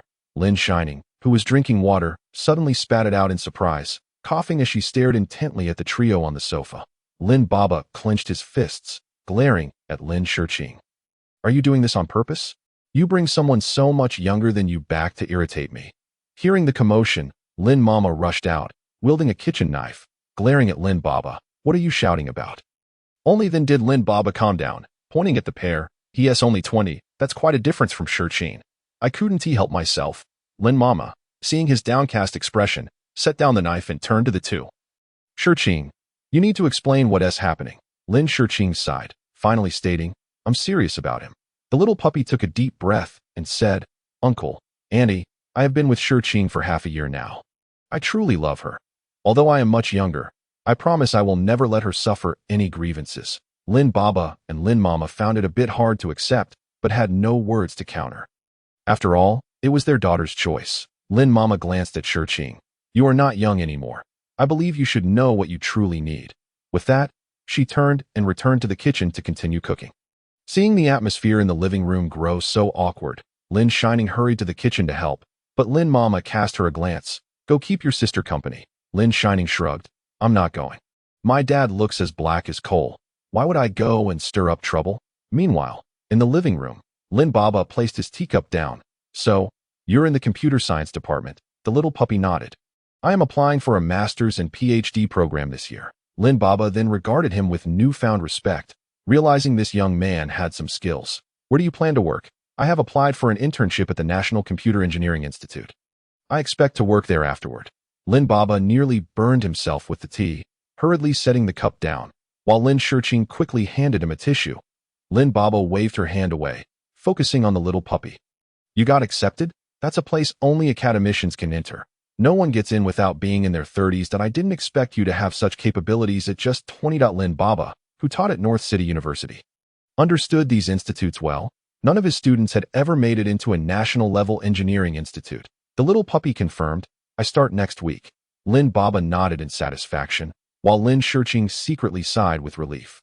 She, too, had once faced her father's discontent after dropping out of the university in South City, leading to a rift with her parents. Over the years, she had thought of returning but had always felt too ashamed.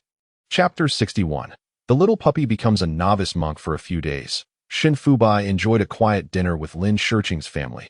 Despite the meal being rather subdued, he could tell that Lin Baba and Lin Mama cared deeply for her and were courteous toward him. Once a young man caught their eye, things would become easier. After helping Lin Mama clean up, Lin Shurqing prepared to leave when Lin Mama grabbed her arm, insisting, "You should stay here tonight. Why go to a hotel when you have a home?" With a glance at Lin Baba, she added, "Ignore your father. He just can't stand losing face." Lin Shiqing wore a troubled expression, while the little puppy, who had been discussing academic matters with Lin Baba, noticed her packing and stood up. Uncle, I will come to visit you again. Lin Baba turned to Lin Shiqing, his face showing displeasure, as if she had interrupted their scholarly discussion. Once you're done tidying up, go back to your room. I am having an academic exchange with Xiao Shun. Don't interrupt us. Lin Mama smiled. Yes, you both are staying here tonight. Xiaoning, tidy up your room and let Brother Fubai stay with you. Lin Shining quickly retreated. Why does he have to stay in my room? He can stay with my sister. Lin Mama glared at her. Staying with you is to encourage you to learn from your brother. Look at your grades. When will you improve? Lin Shining's academic performance was her weak point. Mentioning it left her speechless and reluctantly heading to her room to tidy up. Shen Fubai actually wished to stay with Lin Shiqing. But since everything was already arranged, he refrained from voicing his thoughts and obediently returned to the sofa to continue discussing studies with Lin Baba. Lin Shiqing was led by Lin Mama back to her room, where she was enveloped by a strong sense of familiarity. Everything remained unchanged, just as it was when she left. You need to have a serious talk with your mother about your plans for the future, Lin Mama urged. Taken aback, Lin Shiqing sat on the edge of her bed. I don't really have any plans. Lin Mama frowned. You're not even at marrying age yet. If you wait 3 more years, you'll be 31. What if there are issues in your relationship by then? Lin Mama was quite thorough in her considerations. These were matters Lin Shiqing had pondered before, but had always stopped halfway through. Feeling that marriage was far beyond her reach, Lin Mama sighed. The child is indeed exceptional, but the gap is significant. I wonder if his parents will approve. Lin Shiqing suddenly realized that her mother had aged. Strands of white hair appeared at her temples, and her eyes had taken on a slight redness. She forced herself not to feel sorrow, thinking, Mom, how have you become so nagging over the years? The usually authoritative Lin Ma was not immune to the inexorable passage of time, gradually showing signs of aging. While Lin Shiqing's memories painted her mother as perpetually youthful, Lin Ma patted her arm, saying, I won't nag you anymore. The money you transfer to my account each year, I have saved up for you. When you get married in the future, it will serve as your dowry. Lin Shiqing was both amused and exasperated, replying, I have money. That money is for you to spend. Lin Ma disregarded her protest, rising to prepare a fruit platter in the kitchen. Lin Shining knocked and entered. Sister, he called. She turned, her expression lacking warmth. Her younger brother had always been a tattletale. Had he not been around, she wouldn't have had to return home to see their parents today. That I have something to ask you, he said, sneaking closer and pulling out a flyer for a robotics competition issued by the school. I want to participate in this competition, but Dad won't let me. Lin Shiqing raised an eyebrow. Then you should obediently attend school and give up on that idea. Sister, his expression was somewhat troubled. I've prepared for 6 months. Please help me. She glanced at Lin Shining, noting that he rarely asked for her assistance. Given their significant age difference, he appeared like a child in her presence, and she had never paid much attention to him. Helping you as possible, she suddenly devised a plan. I heard your grades are at the bottom of the class now that school has just started. She looked at the poster. If you can rank within the top 100 in your midterm exams, I will personally drive you to the robotics competition. He stood up excitedly. Really? Lin Shiqing nodded affirmatively. Really? Lin Shining happily returned to his room to study, while a small dog outside the door watched eagerly, itching to see inside, but was held back by Lin Dad, who was engaged in conversation. Lin Dad had a general understanding of Shen Fubai's academic performance and couldn't help but exclaim that the younger generation was impressive. Good, he has potential. After speaking, he asked, what are your future plans for the family? Shen Fubai replied in detail that they could get engaged first. Due to age constraints, engagement was the best way to secure her firmly. Lin Dad nodded with a smile, raising an eyebrow as he looked at the young man before him. My daughter, isn't she beautiful? His proud expression left the small dog momentarily stunned, though he soon smiled shyly. Yes, very beautiful. She takes after her mother. Even now, she remains charming. Lin Dad's boastful demeanor was amusing. Lin Ma was indeed beautiful, still possessing a serene elegance despite her age. Lin Shiqing had inherited some of her mother's grace. Lin Dad was quite talkative, and Lin Ma emerged from the kitchen with a platter of fruit. All right, stop monopolizing the conversation with little Shun. Let him go see Shiqing's room. What's so interesting about her room? Lin Dad scoffed dismissively. Shen Fubai had already stood up, saying, Uncle, Auntie, I'll go take a look. He eagerly approached the door and pushed it open. Lin Dad hadn't anticipated the young man's quick reaction. He was quite bold, more so than himself when he sought a marriage proposal years ago. That evening, Shun Fubai was assigned to Lin Shining's room. She was excited, engrossed in her book, while the small dog sat up. Glancing at his notes.is that from your first year, Lin Shining shot him a glare. Don't even think about trying to get close. I will never betray my sister for personal gain. Shin Fubai raised an eyebrow. Finding the younger brother rather spirited, he glanced at the robot on the table. Did you make this? Lin Shining hurriedly picked it up. Don't touch it. It's my treasure. Shin Fubai chuckled, bemused by the little brat's possessiveness. Does this treasure even move? Of course, he replied, placing it on the ground and turning it on. The robot moved to the music, but its motions were exceedingly stiff. Shin Fubai raised an eyebrow. Is this considered a robot? He then took out his tablet from his bag, opening his design page, where a robot model instantly appeared on the screen. Lin Shining was immediately captivated. Did you make this? He nodded.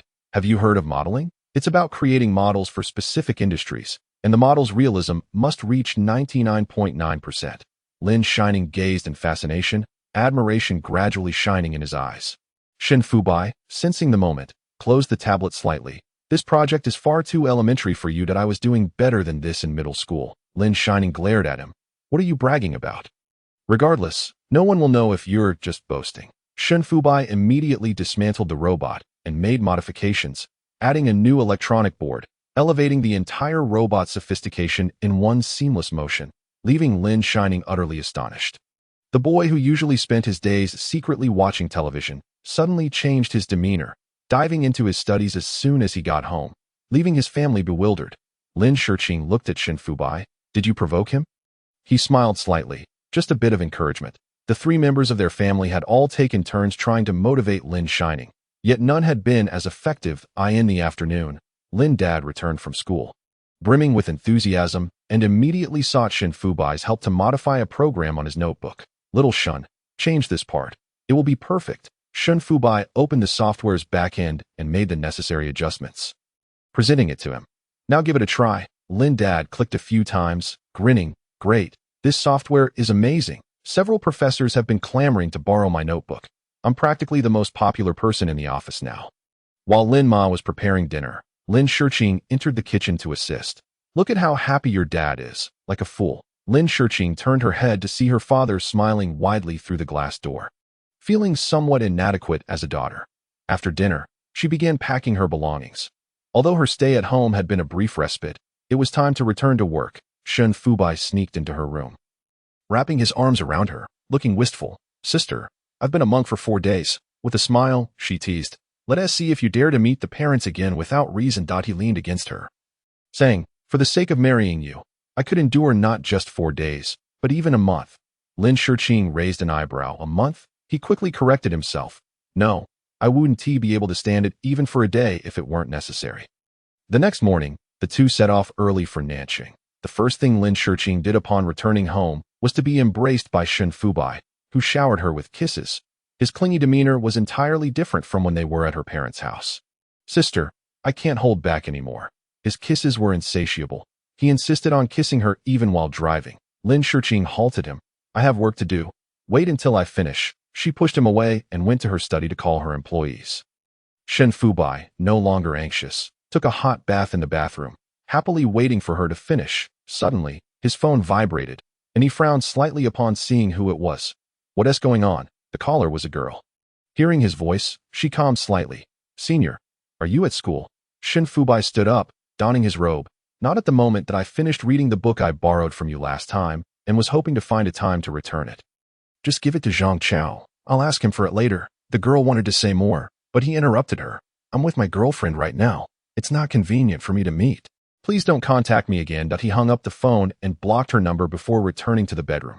However, Shin Fubai had overestimated Lin Shiqing's speed in finishing her work by 8 in the evening. He had taken a nap and awoke to find she was still busy. His long fingers rested on his temples as he sighed. Lin Shiqing truly was a workaholic, neglecting the presence of the charming little dog beside her. Completely absorbed in her work, it seemed his charm was insufficient. Otherwise, how could she remain so steadfast? Rising, he knocked on her study door.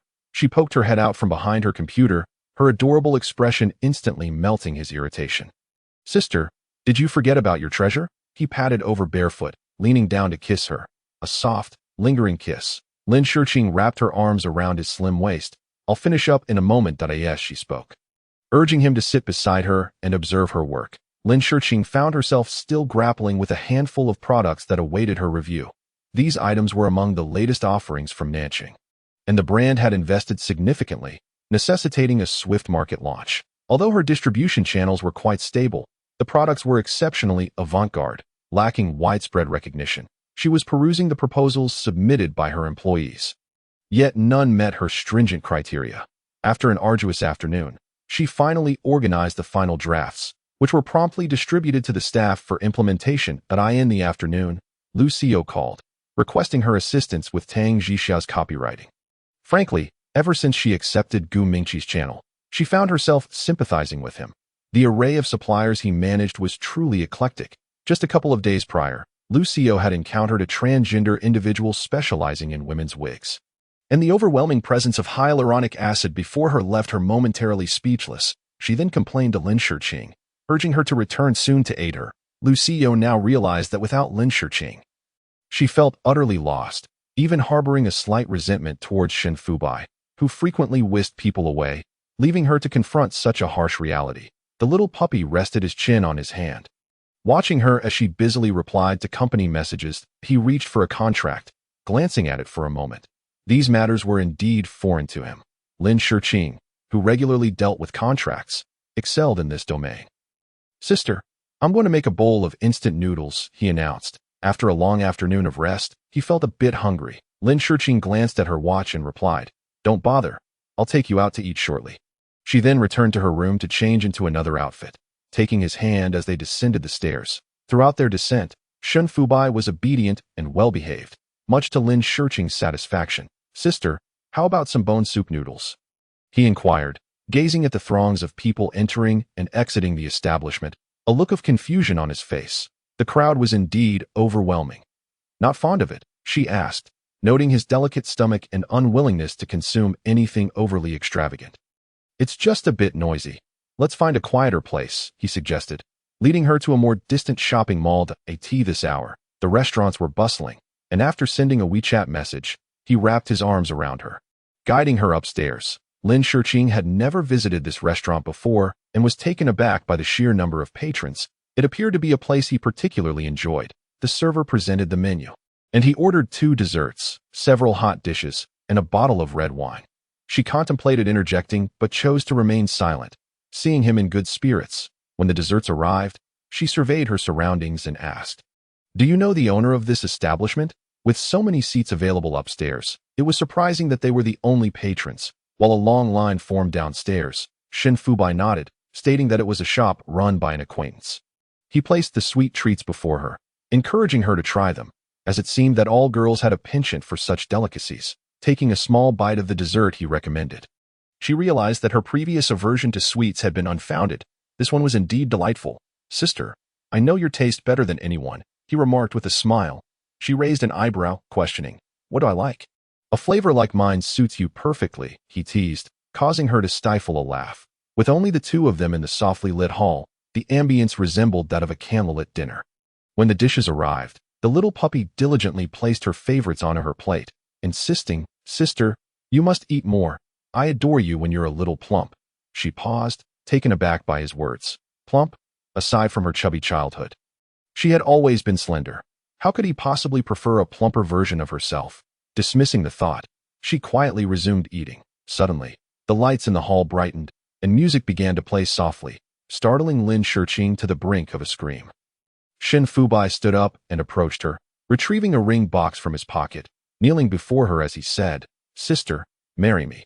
Lin Shurqing was momentarily stunned. What was he playing at? The enchanting music and lovely surroundings created a romantic atmosphere that made her heart flutter. If this had occurred 5 years prior, she would have undoubtedly accepted with excitement.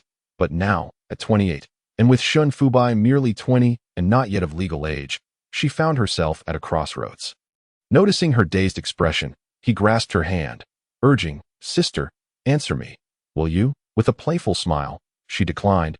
Returning to her meal, he frowned. I am serious. She gently pushed him back into his seat and resumed her own. I am serious too, she asserted, feeling no need to elaborate. After all, they were not yet at the stage of discussing marriage. Shin Fubai gazed intently at the ring in his hand, which she had yet to even glance at. Sister, why? He asked, perplexed by her complete rejection. Was it merely the age difference, or did she genuinely believe it to be an issue? Did she never consider how far they could go together? Lin Shiqing set down her spoon, stating, I think we need more time. They had only been together for half a year and had experienced 2 breakups. Although she cherished him, the instability of their relationship loomed large in her mind. Even meeting the parents would eventually lead to a breakup. Her agreement to take him home was intended both as a chance to return and to reassure her family about her well-being. Yet, at this moment, she could not accept his proposal. He still had much to learn about her. We have not spent enough time together, and your life is still quite unstable. What I seek is a man who can provide me with security. He sighed, furrowing his brow. You did not even glance at the ring. Only then did she nod. I do not want you to spend your savings on such things. Her expression was complex. This was not something one at his age should be burdened with. What had begun as a joyful meal was now marred by the weight of this conversation, leaving both of them disinclined to continue. Upon returning home, Shin Fubai lay on the bed, staring vacantly at the ring box. Lin Shiqing emerged from the bathroom, having finished her shower, and sat at the edge of the bed, gently caressing his cheek. Don't dwell on it. I have accepted the ring. She took the box from his hand and opened it, placing the ring on her finger. Is it pretty? He nodded slightly. It's beautiful. Lin Shiqing recognized that her words had been rather heavy, especially given his tender age of 20, filled with dreams and expectations for life. She could not bear to shatter his idealism, hoping he could continue to thrive in such a supportive environment, shielded from life's storms, with a smile on his face and sweetness in his heart. Even after being refused, he was content that she had worn the ring he had prepared for her. Sister, your hand is so soft. She withdrew her hand, playfully admonishing, You're taking advantage of me. Chapter 63. The little puppy's thoughts. The little puppy beamed with delight, declaring, You are already mine.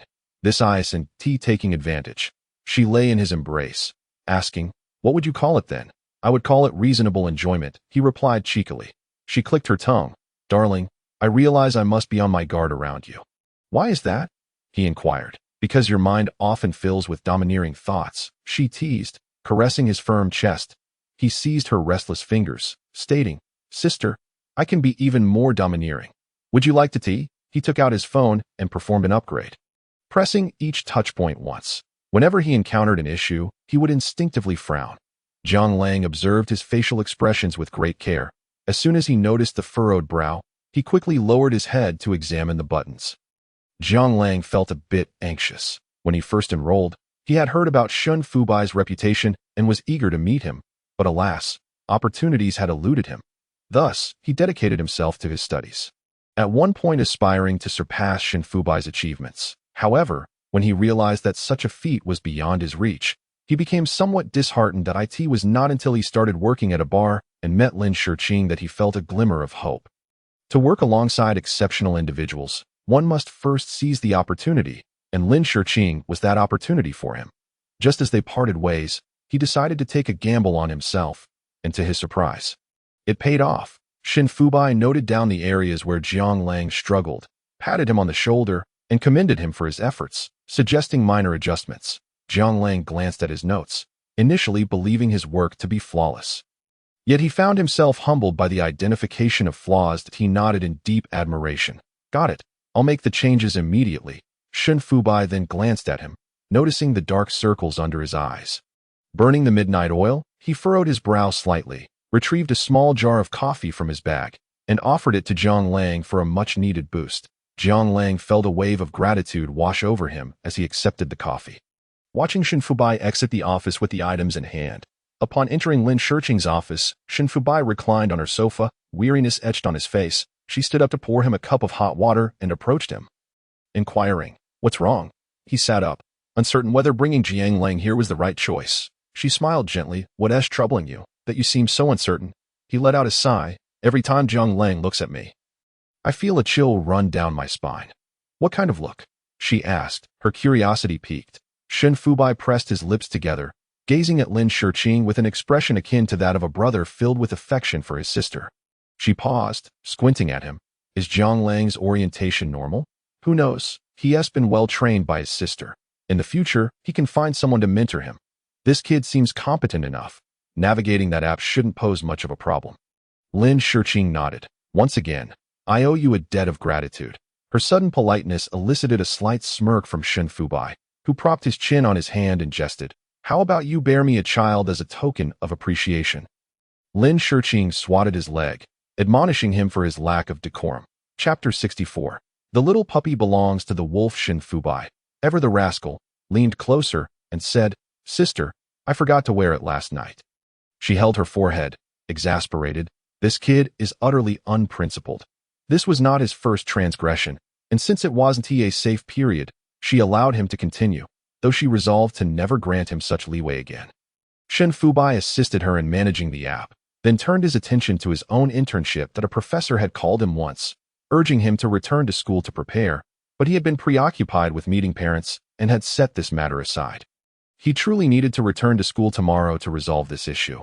It wouldn't do to procrastinate. Lin Shurqing was progressing steadily, while he felt stuck in place, which was far from ideal.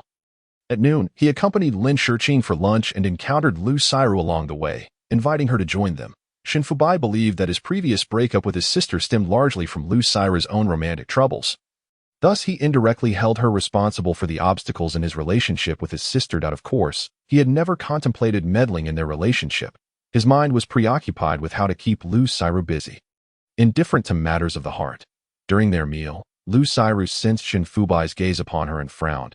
Is there something on my face? Shen Fubai frowned back. Sister Sairu, how about I introduce you to someone? Lu Sairu nearly choked on her drink, hastily covering her mouth to cough, while Lin Shurqing, caught off guard by the sudden shift in topic, quickly offered Lu Sairu a tissue. Once Lu Sairu had collected herself, she regarded him with astonishment. You're taking on my romantic dilemmas now? That's quite considerate of you. He smiled slightly. Resolving the emotional issues of the woman I love's best friend is a lesson I must learn. Lu Sairu clicked her tongue, impressed by Shen Fubai's newfound maturity, and looked at Lin Shurqing with admiration. Sister, you haven't just found a treasure. You've found a gem. She then exchanged knowing glances with Shen Fubai, casting a sidelong glance at his neck. When did you become a wolf? Look at the mark you left, she teased. His cheeks flushed crimson. The bite he had left on his sister was merely to leave a trace of his presence for others to see. However, when the tables were turned and he was the one being scrutinized, he felt a twinge of shyness. He quickly raised his collar and zipped up his jacket. Lin Shurqing's eyes sparkled with joy. Her usually aloof demeanor softened into warmth that he found himself enraptured. He had seldom seen her smile so sweetly, suggesting that her demeanor changed entirely around her friends. Lu Sairu, unable to tolerate their flirtatious exchanges, finished a few bites and excused herself for work, reminding Shen Fubai to ensure he introduced her to someone reliable before leaving. Striding away without a backward glance, Shen Fubai turned to Lin Shurqing. His expression filled with doubt. Is she serious? She retorted. If you're going to introduce her to someone, are you serious? Of course. Her happiness is tied to the longevity of my relationship with your sister. If she goes through a breakup, she'll drag your sister out to bars, leaving me to guard an empty house, while fending off the ambitions of various suitors. Lin Shurqing burst into laughter.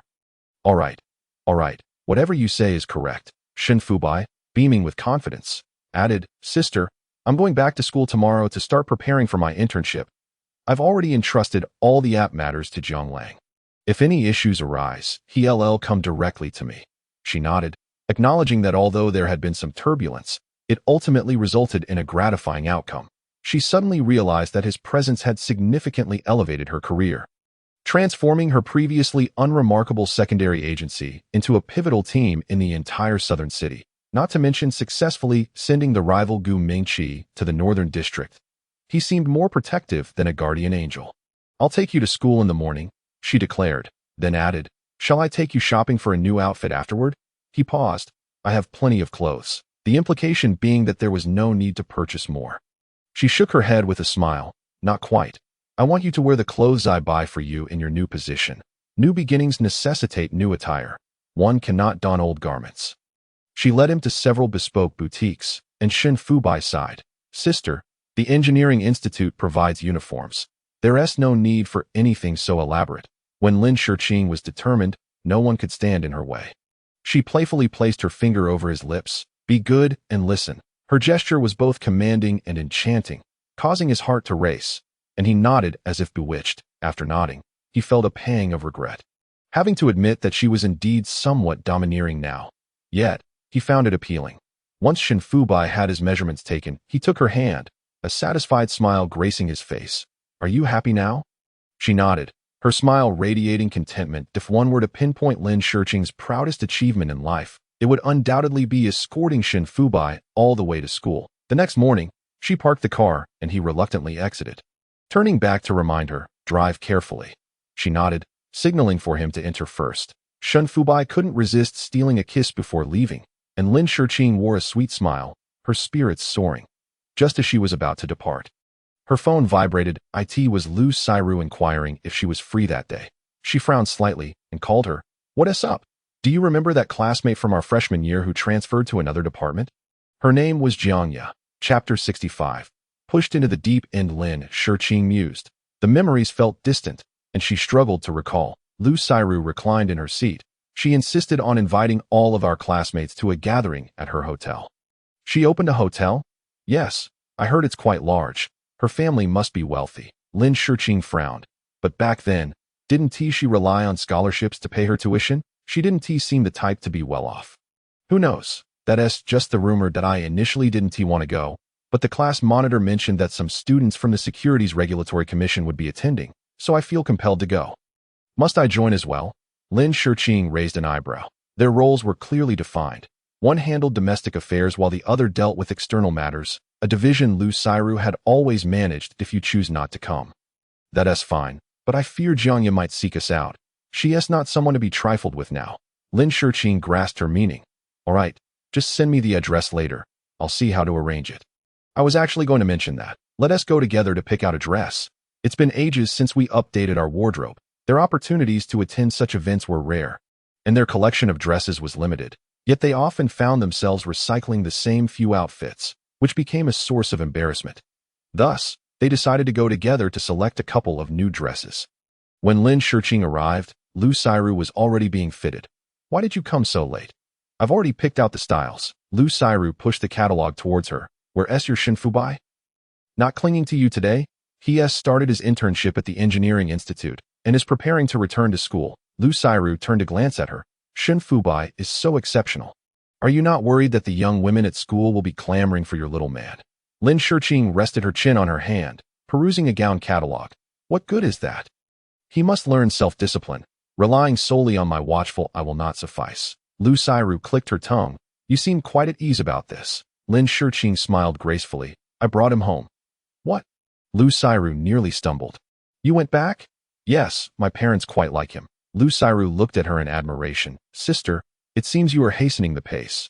Are you planning to discuss marriage next? He is merely 20.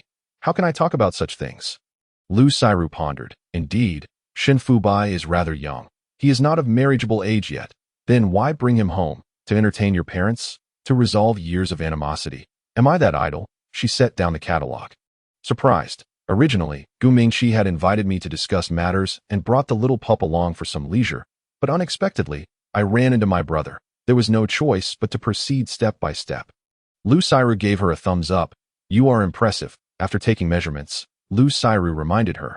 Next Friday at 8 in the evening, I will send you the address. Remember to be punctual.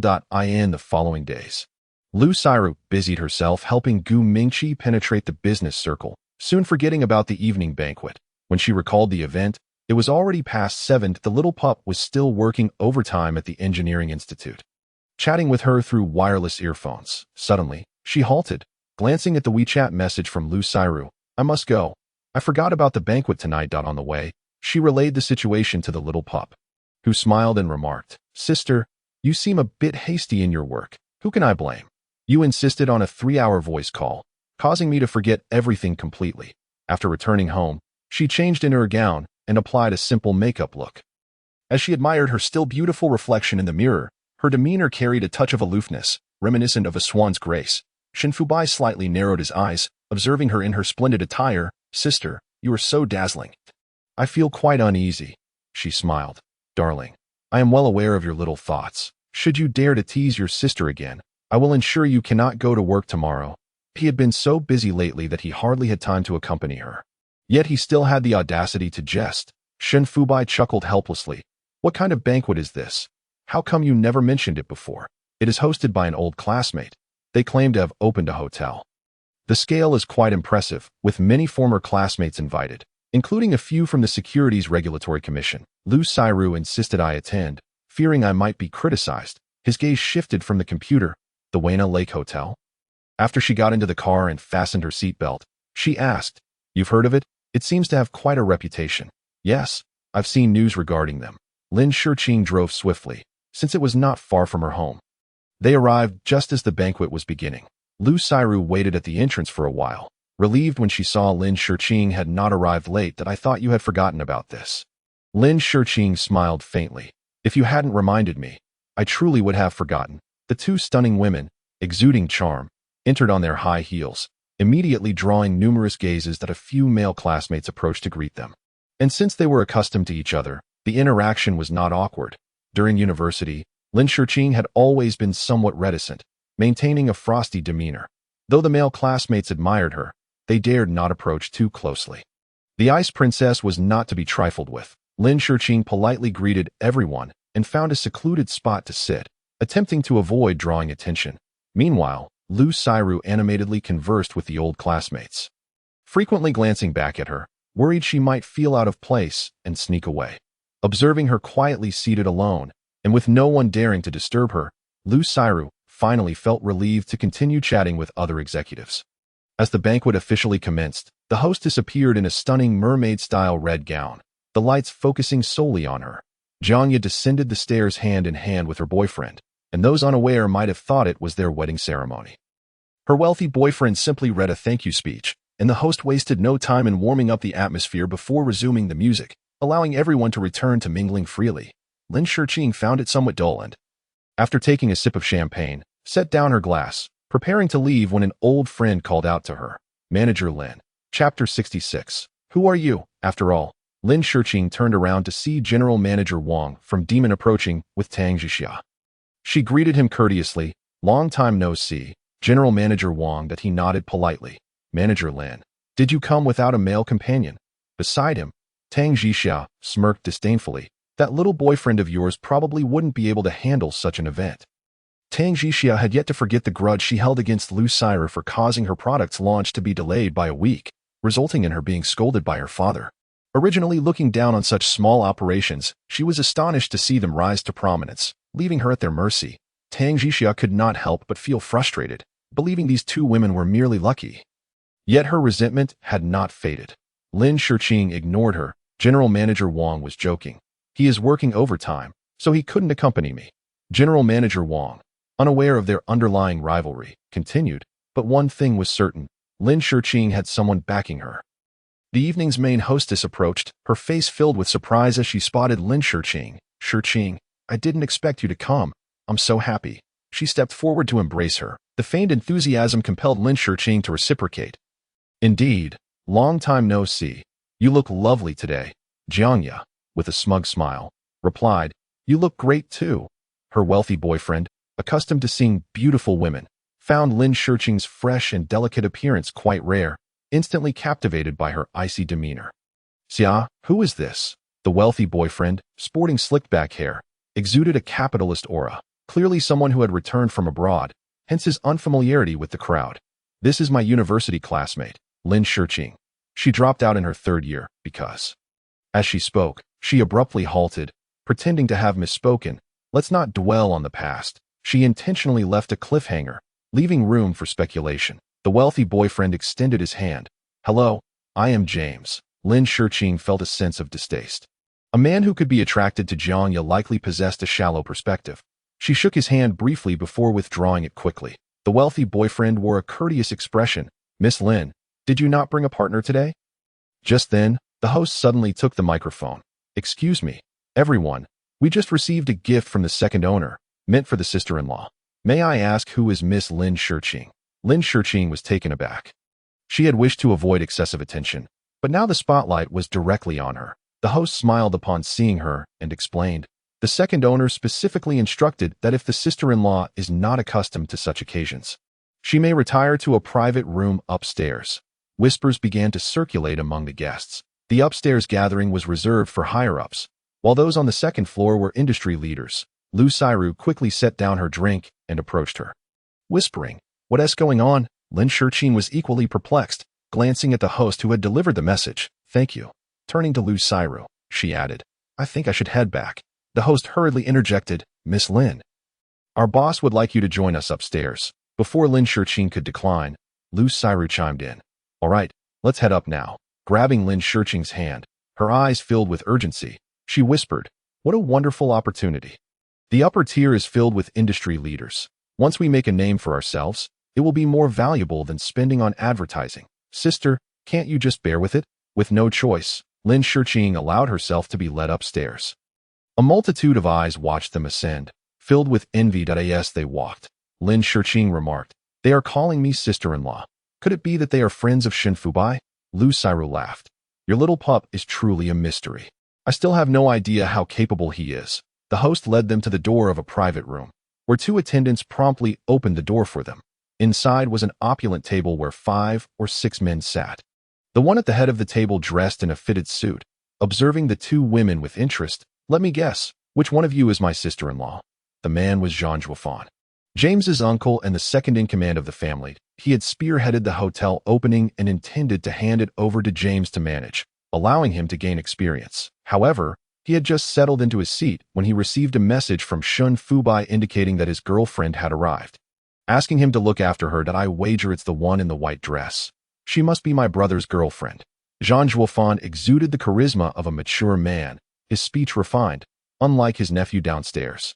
Lin Shurqin nodded slightly. "General Jean, greetings." The waiter hastily placed 2 chairs beside Jean Juifan, clearly indicating the standing of these two individuals in his eyes. Lin Shurqin took her seat and inquired, "May I ask if you are referring to my sister-in-law?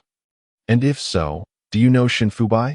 Given Jean Juifan's age, nearing 40, it seemed improbable that he would be acquainted with someone so youthful. They appeared to be separated by nearly 2 lifetimes. Jean Juifan earnestly began recounting their story, stating that it was a lengthy tale, for Shen Fubai was indeed his savior. When he was 30, he was kidnapped in the country by a gang of technologically adept criminals, who evaded the police's electronic surveillance and fled north with him. Just when he believed all hope was lost, the police managed to rescue him within 2 days. Upon further inquiry, he discovered that the individual who had hacked the kidnapper's mobile information was, astonishingly, a mere teenager. From that point onward, the two became close friends, often engaging in discussions about various types of electronic tracking devices, and even establishing a research and development company dedicated to these products. It was during this period that Jean Juifan developed a keen interest in electronic devices, and thanks to his investments, the country's advancements in this field saw remarkable progress. After hearing all this, Lin Shurqin felt a sense of disbelief. Was Shen Fubai truly that astute from such a young age? Lu Xiu, seated nearby, suddenly nudged Lin Shurqin, saying, "Jean, we toast to you." Only then did Jean Juifan turn his attention to Lu Xiu, asking, "And who might this be?" Lin Shurqin promptly introduced her as her good friend, Lu Xiu. Lu Xiu was accustomed to navigating such occasions, and, after downing a glass of wine to express her respect, Jean Juifan began to regard her with newfound interest. "I have heard that you are involved in channel agency business," he stated directly, having heard of his sister-in-law's endeavors. Lu Xiu replied, "Jean, do you have any products that need promotion?" Jean Juifan enjoyed collaborating with intelligent individuals and nodded, smiling, indicating that they should keep in touch. Lu Xiu understood his implication and asked, "May I add you on WeChat?" After some back and forth, they exchanged contact information, while Lin Shurqin, eager to depart, found herself momentarily detained before finally leaving. Having consumed some alcohol, she opted for a designated driver. Upon returning home, she found Shen Fubai already waiting for her. Slipping into her slippers, she strolled over to him and asked, "Who exactly are you?" Her cheeks flushed, the effects of the alcohol gradually taking hold. Chapter 67. Sister is drunk. Seeing her rosy cheeks, Shen Fubai found her irresistibly charming. "Sister, you are drunk," he remarked, clearly amused. The sight of a drunken woman only heightened his affection for her. "Shen Fubai, I have come to realize that you are an enigma." Elusive and intangible, he gently cradled her face, saying, "I will prepare a bath for you. Just sit tight." When he returned, He found her lying naked on the sofa, fortunately having drawn the curtains beforehand, approaching her. He draped a blanket over her and teased, "Sister, even if you intend to seduce me, you cannot undress so quickly." Lin Shiqing, feeling overheated, sat up and questioned, "Shenfubai, are you certain you won't come clean with me?" With a smile gracing his lips, he replied, "Do you need to see my ID?" Lin Shiqing, resting her forehead in her hand, remarked, "Lucio was right. You are not a treasure. You are a cunning individual." "Is that how sister views me?" he asked, grinning. "You still find it amusing? Be honest with me. What other talents do you possess that I have yet to discover?" Lin Shiqing had previously only considered him intelligent, not realizing the depth of his experiences and the high-profile individuals he knew. Suddenly, she straightened up, realizing that Gu Mingqi was her former brother-in-law, and that the daughter of the Daimon board member had broken up with him, thus making him the heir of Daimon. She had never connected the dots until now, and everything suddenly made sense. Shenfubai, seeing the astonishment on her face, laughed heartily, nearly doubling over with mirth. "Sister, what revelation have you just had?" As her drunkenness faded, she stared at him with newfound clarity, asking, "Is your family in business?" He nodded, saying, "My grandfather is, in a sense, grandfather, not your father," she queried, to which he continued, "My grandfather operates in the transportation industry, dealing in import and export goods. Our family owns several ships that are constantly at sea." "Several?" she echoed incredulously, feeling as though she were ensnared in his WBIS, the air seeking joy among mortals. "Sister," he frowned, looking at her, "what is troubling you?" "I need a moment to gather my thoughts," she replied, and upon finishing, she began to cry. "You are a great deceiver, Shenfubai. You are a great deceiver." Under the influence of alcohol, her emotional outburst was utterly captivating. Shenfubai, momentarily at a loss, quickly wrapped his arms around her to comfort her, saying, "What is the matter, sister? You were just fine a moment ago. Please don't cry. I am here. Do not be afraid." Tears and snot streamed down her face as she wiped them on his pristine white shirt. "Shenfubai, did you deliberately deceive me for your own gain? Are you a rogue lover?" He chuckled. No. I am just a little darling who loves my sister." "You are not." Lin Shiqing pouted, displaying a hint of petulance. "You are a rogue lover. You have deceived me into liking you." He held her close, assuring her, "All right, I am a deceiver, a rogue lover. Please do not be upset. Do not cry. It pains my heart. You know so many people, yet you never informed me in advance. You secretly played tricks on me. You are the greatest deceiver in the world." "Very well. I am the greatest deceiver. I should not have misled you, that I swear to inform you about everyone I know in the future. Please do not cry." "I was wrong to at last." Lin Shiqing wiped her tears, asking, "Really?" He nodded earnestly. "Really? I swear that as he spoke, he raised 3 fingers. Delighted, she smiled. "I knew you were the best." With that, she rubbed her tears and snot against his pristine attire. He pinched her cheek, bemused by her drunken antics, realizing that this was a new experience altogether. Fortunately, she seldom indulged in alcohol, or he might have found it challenging to cope. If you were to ask Shenfubai what he feared most about Lin Shiqing, he would undoubtedly respond. He feared her tears more than anything, for they pierced deeper than any blade. Chapter 68. "Darling, we must be cautious in the early morning." Lin Shiqing stretched her fair, luminous arms from beneath the covers, yawning before reaching for her phone.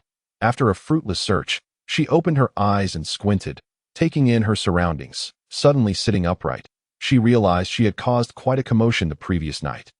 "Shenfubai," she called out. Having returned from his morning exercise, he was already preparing breakfast, and upon seeing her awake, he brought her a cup of hot milk. "Drink this." Lin Shiqing gazed at him, her expression filled with trepidation. "Did I perhaps do something inappropriate last night?" He nodded solemnly. "Sister, I had no idea you could be so charming when you are being coyed." He sat across from her, gently pinching her cheek. "But I rather liked it." Embarrassment washed over her.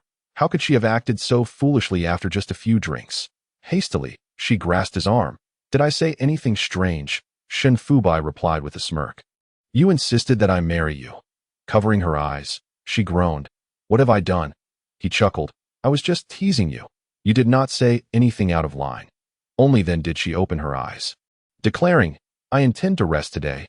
Please do not disturb my slumber." Shenfubai observed as she nestled back into her blankets, her posture reminiscent of someone preparing for hibernation. He frowned slightly. "I made breakfast." Please eat before going back to sleep. All right. Lin Shurqing waved him off, urging him to leave. Once he closed the door, she quickly sat up, realizing her state of undress from the night before. She hurriedly descended from the bed and rushed to the wardrobe for clothing, only to find Shen Fubai entering the room unannounced. I placed all your undergarments in the leftmost drawer, he stated. Lin Shurqing quickly covered her chest, exclaiming, could you please knock next time you come in? He leaned against the door with amusement. Have I not seen it all before? Why are you still so shy? Her face flushed with embarrassment. She quickly donned her robe and shot him an indignant glare before darting into the bathroom to freshen up. With a blissful smile, he carried the breakfast to the dining table and, while she was still in the bathroom, sent a message to Zhang Zhuofan. Yesterday, I asked Zhang Zhuofan to keep an eye on my sister. Little did I know he would make such a grand spectacle that she ended up causing a ruckus all night. This is something I must discuss with him. Zhang Zhuofan was sipping coffee in his office when he received the message. He immediately responded with a voice message. Your sister's psychological fortitude is not as weak as you might think. Shen Fubai raised an eyebrow. Were you doing this on purpose? Zhang Zhuofan, impeccably dressed, epitomized the essence of a domineering CEO. The watch on his wrist ticked steadily as he loosened his tie, exuding an air of authority. Your grandfather asked me to get to know you better. He furrowed his brow. Understood. I will discuss it with you later. Lin Shurqing exited her room, tossing her hair back, which cascaded down to her waist. Whose call? Lin Shurqing squinted her eyes, remarking that he was being a bit too pretentious. Shen Fubai took her hand and said, for my sister, I will strive until I can do no more. Recently, he had been somewhat flirtatious with her, or so Lin Shurqing perceived, his words so starkly candid that she found it hard to cope. She withdrew her hand and cleared her throat, suggesting, then hurry and finish your meal. You have school to attend. Sister, aren't you coming? She had just mentioned taking a day off. Could it be that she truly intended to spend the entire day at home sleeping? Seizing the opportunity of her rest, he thought it would be wonderful to take her back to campus, to feel the essence of youth. Lin Shurqing propped her chin on her hand, pondering, to listen to your lecture? He offered a smile that could enchant anyone, his deep brown eyes shimmering with light. She quickly averted her gaze, her heart racing. This charming young man was becoming increasingly adept at enticing her. As she took a bite of her sandwich, a smear of butter marked her lips. He reached out, wiped it with his finger, and casually licked it clean, the motion fluid and effortless, causing Lin Shurqing to choke slightly and cough vigorously. He immediately stood up to pour her some warm water, saying, take your time. No one is competing with you. It wasn't a matter of competition. She was simply overwhelmed by his allure. Waving her hand dismissively, she assured him, it's nothing, really. After drinking the water to calm herself, she realized that his seductive abilities had grown significantly. If this continued, she would be left with nothing but bones, setting down her beloved bread. She remarked, shouldn't we exercise some caution? He pressed his lips together, inquiring, caution in what regard? Chapter 69. Sister, you are truly wonderful. She was about to continue but reconsidered, concluding it was best to let it be. This was, after all, quite pleasant. Shen Fubai subtly raised an eyebrow, quickly returning to his usual demeanor. The two finished their breakfast and hurried off to school. The charming young man first went to the office to collect the lesson plans prepared by the professor in advance, which were all far too simple for him, being aimed at first-year students. Lin Shurqing followed him into the classroom, and as soon as they stepped inside, a wave of excitement surged among the students, who looked at him with eager anticipation. Whispers filled the room. Is this the new professor? He looks so young. Could it be? He is too handsome, like a prince from a dream. That he is so charming. I like him. Me too, me too. I should ask for his contact information later. The clamorous chatter transformed the classroom into a lively space. Lin Shurqing found a seat in the middle, usually trying to restrain her gaze when around him. But now he had become the focal point of her attention, and she reveled in the freedom to admire him. The charming young man tapped on the desk, and silence fell immediately, inserting the prepared slides into the projector. He began his lecture with utmost seriousness. Lin Shurqing struggled to comprehend the material, resting her chin in her hand while snapping a few pictures of him teaching, which she sent to her family group chat. It was the weekend, and Lin Dad, having no classes, glanced at the pictures and quickly donned his glasses for a better look. Wife, come see this photo. Is this your daughter's fiancé? Lin Mom set down her mop and walked over to take a look. Yes, isn't this what your daughter sent? Lin Dad chuckled. It seems like he is covering a class for someone. Not bad at all. He is one of ours. Lin Mom scoffed. What do you mean one of ours? They aren't even married yet. That's merely a matter of time. I wanted Shurching to attend teacher training, but you insisted she choose her own path, leading her to wander down south for fun. Now she's not even engaged. Thankfully, she has found a boyfriend I'm pleased with. Shun is truly remarkable. Once he finishes at the engineering institute, he'll be a professor. After all, Lin Dad beamed with pride, as if the one lecturing was his own son-in-law. Afterward, he typed a response in the group chat, praising Shun's excellence and urging Lin Shurching to study diligently. Lin Shurching rolled her eyes, dismissing it, and closed her phone to focus once more on the charming young man as he entered the QA segment. Testing the students' abilities, he asked a series of questions but found no standout answers. Perhaps their youth was to blame, so he refrained from pushing them too hard. Turning to Lin Shurching, he pointed, "This student. Could you summarize the points I just covered?" Lin Shurching froze, glancing at those around her. The charming young man was looking right at her. You, Lin Shurching. Was he feeling cheeky? How dare he call her by name? All the students turned their gazes toward her. She couldn't possibly stand up and reveal that the young man teaching was her boyfriend. She shot him a glare, suppressing a smile. "Professor Shun, I didn't quite catch that. Would you mind repeating it?" The charming young man stifled a laugh, reiterating the key points with utmost seriousness. Lin Shurching attempted to recite what he had said, but after the first couple of sentences, she found herself at a loss for words, furrowing her brow as she looked at him. "Professor Shun, how about a private session after class?" The other students, struck by the professor's commanding presence, dared not make a sound, entirely losing the excitement they had shown just moments before. With a smile, he replied, "All right, Lin student, meet me in the office after class." Several girls had initially hoped to pursue the new professor, but upon seeing this scenario, they quickly retreated. After class, Lin Shurching wasted no time. She stepped onto the podium and pinched his waist. "Professor Shun, shall we head to the office?" The charming young man winced, quickly whispering, "Sister, I was wrong." Lin Shurching feigned ignorance. "What did you say?" "Professor Shun, I didn't hear you," he sighed, realizing that only women and petty individuals could provoke such a reaction. "Sister, I was wrong," he exclaimed. And the remaining students in the classroom stared wide-eyed at the bizarre scene unfolding on stage. With a smile tugging at her lips, Lin Shurching felt vindicated, nodding with satisfaction. "If you act up like this in the next class, you'll be sleeping on the couch tonight." Before the next wave of students entered, the charming young man sat beside Lin Shurching, waiting for the class bell to ring. A few girls lingered in the classroom, nervously approaching him, phones in hand. "Professor, could we add you on WeChat?" 4 or 5 girls surrounded him, their expressions betraying their eagerness to devour him on the spot. The charming young man glanced at the girls and then pointed to Lin Shurching beside him. "Ask this sister if she'll allow you to add me." Lin Shurching raised an eyebrow. "Professor Shun, if you wish to add them, then by all means, give the girls a chance." Realizing his beloved was displeased, he quickly wrapped his arms around her, addressing the girls. "My girlfriend, whom I pursued for months. You wouldn't want to witness me getting dumped, would you?" The girls wore awkward expressions, understanding that the professor was here to flaunt his relationship. They dispersed in a hurry, leaving the charming young man to turn and soothe his sister. "Sister, don't be angry. I was just trying to lighten the mood with a joke." Lin Shurching tilted her head, scrutinizing him. "Professor Shun, weren't you quite assertive just now?" he pleaded. "Sister, I was wrong." His pitiful expression resembled that of a little puppy wronged, despite the fact that he had instigated the teasing. She pointed a finger at his forehead, declaring, "No more of this." His face brightened instantly. "Sister, you're truly wonderful." At that moment, she couldn't help but wonder if he might be an Oscar-winning actor, his ability to change expressions as rapid as flipping through a book. Chapter 70. Darling, did you miss me? She couldn't shake the feeling that he might just be an Oscar-winning actor, his ability to shift moods so swiftly. The morning classes soon concluded, and the charming young man taught 2 lengthy sessions with remarkable poise. Lin Dad insisted that Lin Shurching record a video of his lecture, and though she was reluctant, she complied, sending it to the group chat. Lin Dad couldn't help but praise him. "Not bad at all.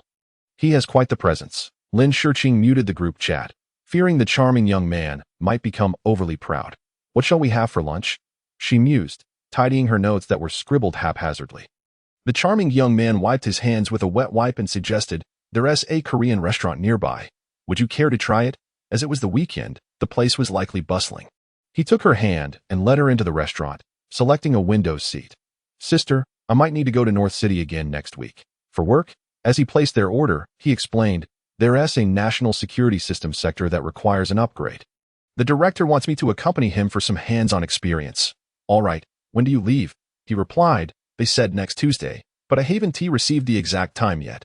Lin Shiqing nodded, understanding that this internship was crucial for him. If he performed well, he might secure a position at the Engineering Institute, making him the youngest academician. Study hard. Opportunities like this are rare, and I'm counting on you to earn and support me, she said, glancing down at her dessert. The charming young man paused, warmth flooding his eyes as he softly replied, I understand, sister. The excitement radiating from him suggested that she was gradually accepting him, perhaps even contemplating a future together. Regardless, this marked progress in their relationship, a positive development. With a beaming expression, he asked, if I go to North City, can I visit Uncle Lin and Annie? She nodded. If you have time, you can go over for dinner. Having met in person, they were no longer strangers. Her parents held him in high regard, and even her younger brother had been captivated by him. If he were to visit, they would undoubtedly be overjoyed. 2 days later, the little pup embarked on his business trip as scheduled. Upon returning home that evening, Lin Shiqing gazed at the desolate house, feeling an unfamiliar pang in her heart, as if he were still there waiting for her. She glanced at her phone, noticing a plethora of work photos sent by the little pup. Some were obscured for confidentiality, but that did not hinder her from taking screenshots of his selfies.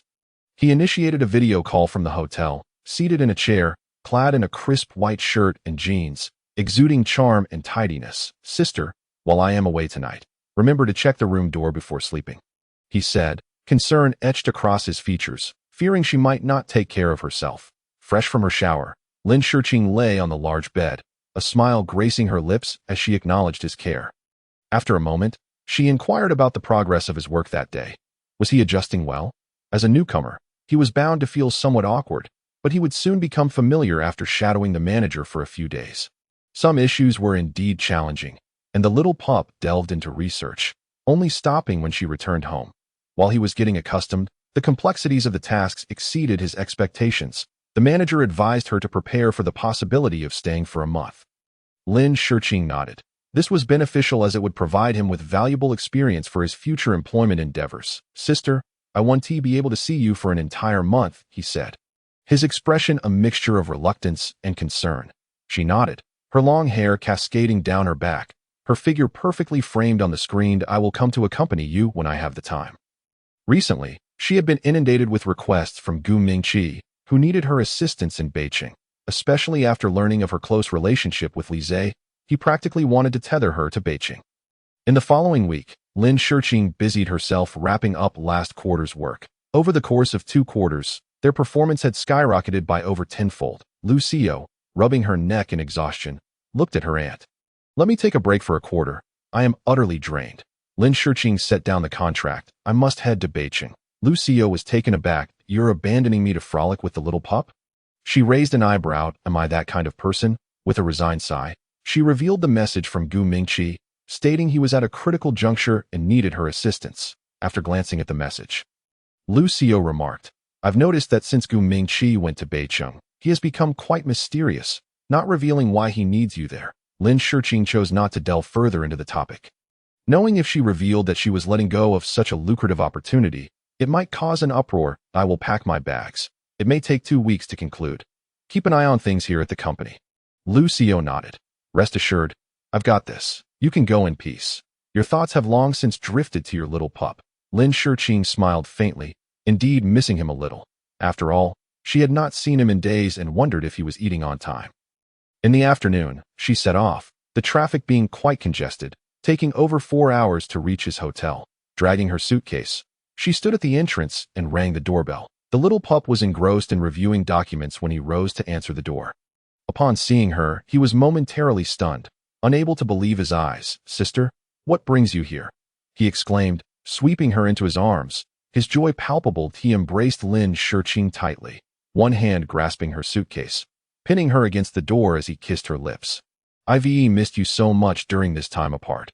Your arrival perfectly alleviates my longing. The kiss left her breathless. Gasping for air, he trailed kisses down her neck, a look of sheer contentment on his face. Sister, did you miss me? She wrapped her arms around his neck. I did.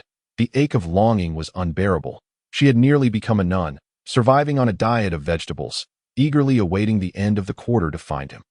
Held tightly in his embrace, she cupped his face. Tonight, I want 10 rounds. He laughed. 10 won't be enough. The little pup, brimming with vitality, held her close. Why didn't you tell me?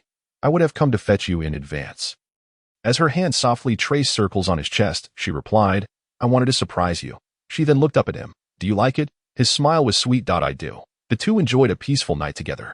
The next morning, the little pup left for work while Lin Shiqing drove to Gu Mingqi's office. Upon entering, Gu Mingqi, without raising his head, gestured towards the desk opposite his. Take a look at the documents. We'll be heading out shortly. She halted. Gu Mingqi, I didn't sleep well last night. Can we not dive into work immediately? Only then did he look up. Who was it that tossed me into this situation? She surrendered immediately. Fine. I see. Chapter 71. A test of affection. Gu Mingqi was always direct. Anyone who dared to argue with him would surely come off worse. Lin Shiqing had a rough understanding of his recent activities and couldn't help but marvel at the influence he had cultivated. They subsequently arrived at the golf course, where the business circle was set to play indoor golf that day. Knowing this, Gu Mingqi had made all the necessary arrangements, and as soon as their guests arrived, it was his turn to take the stage. The weather was splendid, a clear blue sky with gentle sunshine. Lin Shiqing donned the sportswear he had prepared for her, which fit her perfectly, wearing a cap. One might mistake her for one of Gu Mingqi's secretaries standing obediently behind him. The reason for Gu Mingqi's busyness lately was entirely due to his interactions with these individuals, during which he also managed to secure some connections.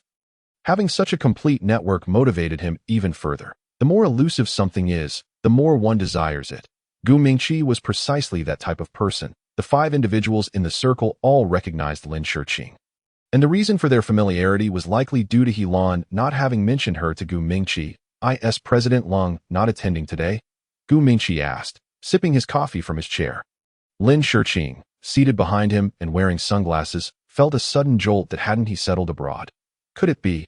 He had returned. Helan set down his golf club, explaining that he was free today. That Gu Mingqi had only met Lung Qingxiu twice.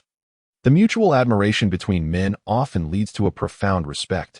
Thanks to Lung Qingxiu's admiration, everyone present treated Gu Mingqi with special regard. Moreover, in Beijing, no one dared to disregard Lung Qingxiu, a prodigal heir who held the city's economic lifeline in his hands. Having single-handedly founded the business circle and supported the city's commercial landscape, feeling uneasy, Lin Shiqing excused herself to the restroom. However, that unease quickly escalated into a more intense anxiety as she exited the hallway.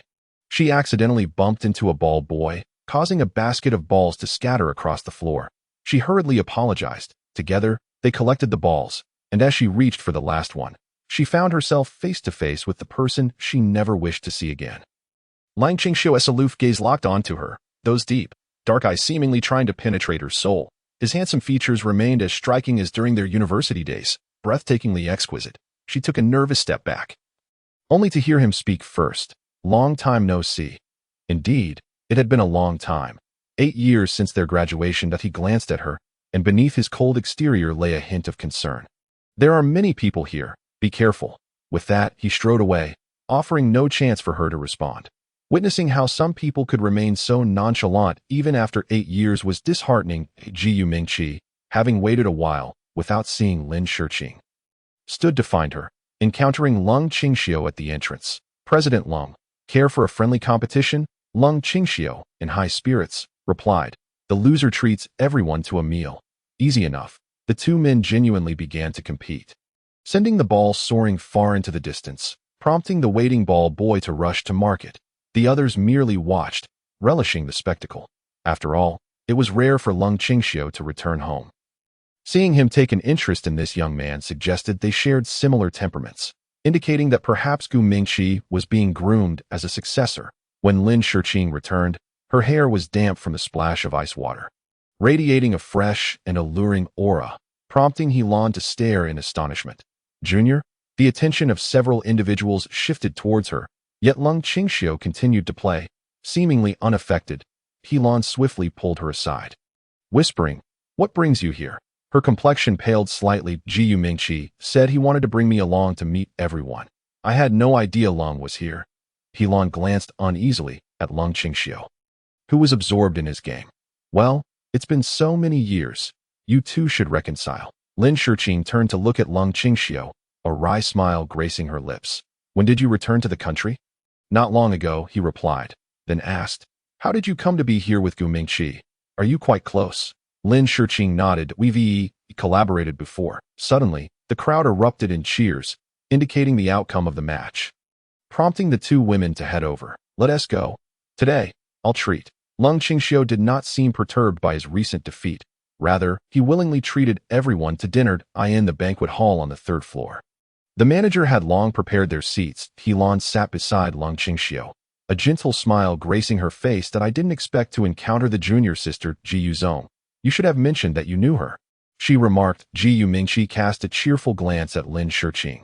Had I known mentioning her would be effective, I would have done so much earlier. The pretentiousness of their banter was palpable. Lin Shiqing, under the scrutiny of everyone, felt a wave of shyness wash over her. I rarely get to gather with my seniors. Allow me to toast to all of you. A few individuals opposite her exchanged glances at Lung Qingxiu, and upon seeing his unchanging expression, they raised their glasses with smiles. Junior sister, you are too polite. It's been a while. You're looking more beautiful than ever. The atmosphere at the dining table grew increasingly peculiar. Gu Mingqi had already sensed something amiss but chose not to address it until after the meal. When he escorted Lin Shiqing back, they strolled along the roadside, and Gu Mingqi was the first to speak. Lung Qingxiu, what transpired between you two? Lin Shiqing fixated on her toes, taking one step after another. Given his temperament, if we had ever shared anything, would he still be willing to dine with me? Her reasoning struck a chord with Gu Mingqi, who pondered that perhaps he had been overthinking.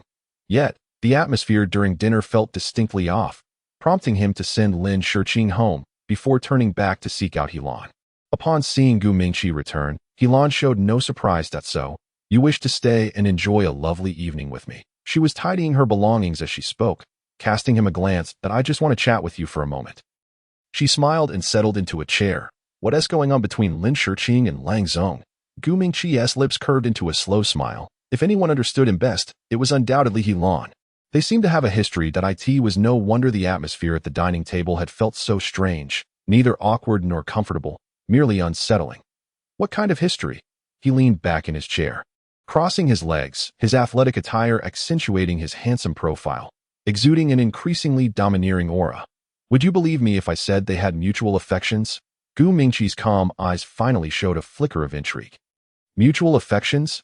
Yes. At that time, Lin Shiqing was the newly crowned school belle, while Lung Zong was a notorious figure. Such a narrative would be novel in any story, with both harboring feelings for each other over trivial matters. And then, Helan gazed into the distance, her eyes brimming with nostalgia. And then, Lin Shiqing withdrew from school, and the senior went abroad for 8 years. Thus, what transpired between them remained a mystery to all. Gu Mingqi furrowed his brow in confusion, and Helan, gathering her bag, stood up. Instead of pondering here, why not directly ask her?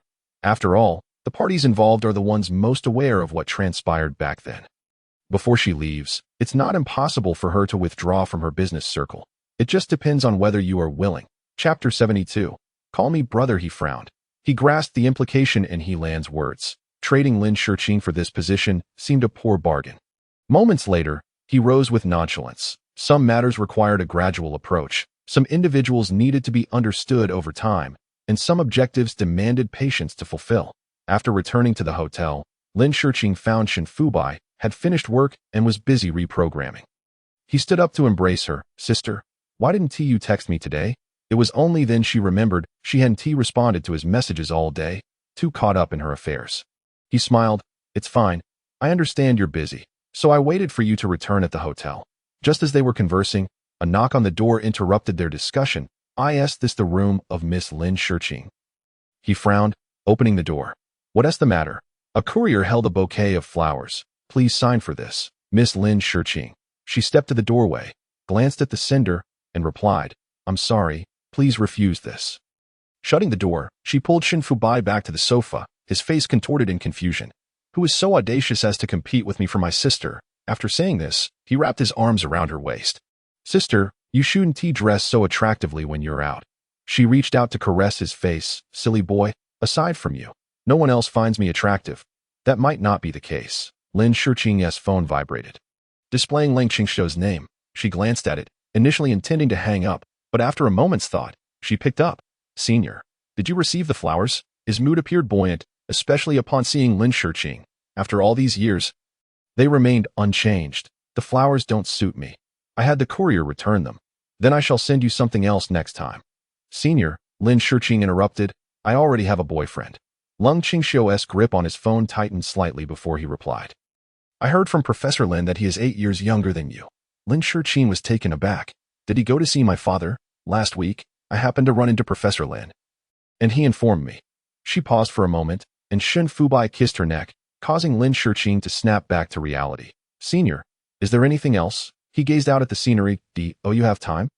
I would like to invite you for a meal, just the two of us. She frowned, and I'll contact you once I finish my tasks. After ending the call, Shen Fubai pouted. Sister, are you attracting admirers outside?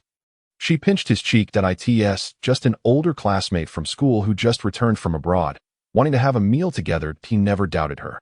After all, answering the phone in front of him suggested their relationship was innocent, merely a straightforward dynamic of senior and junior.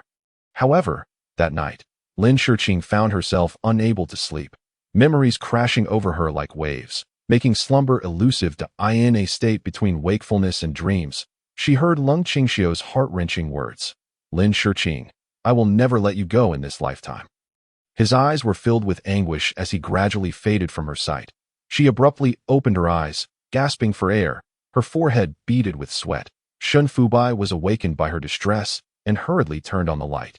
What's wrong, sister? She looked at Shen Fubai, gradually calming herself, her forehead slick with perspiration. Shen Fubai got out of bed to pour her a glass of warm water. Did you have a nightmare? Taking a deep breath, she realized it had been a long time since she had dreamt of Lung Qingxiu, so long that she had forgotten. Noticing her unease, Shen Fubai reached out to comfort her. Sister, don't be afraid.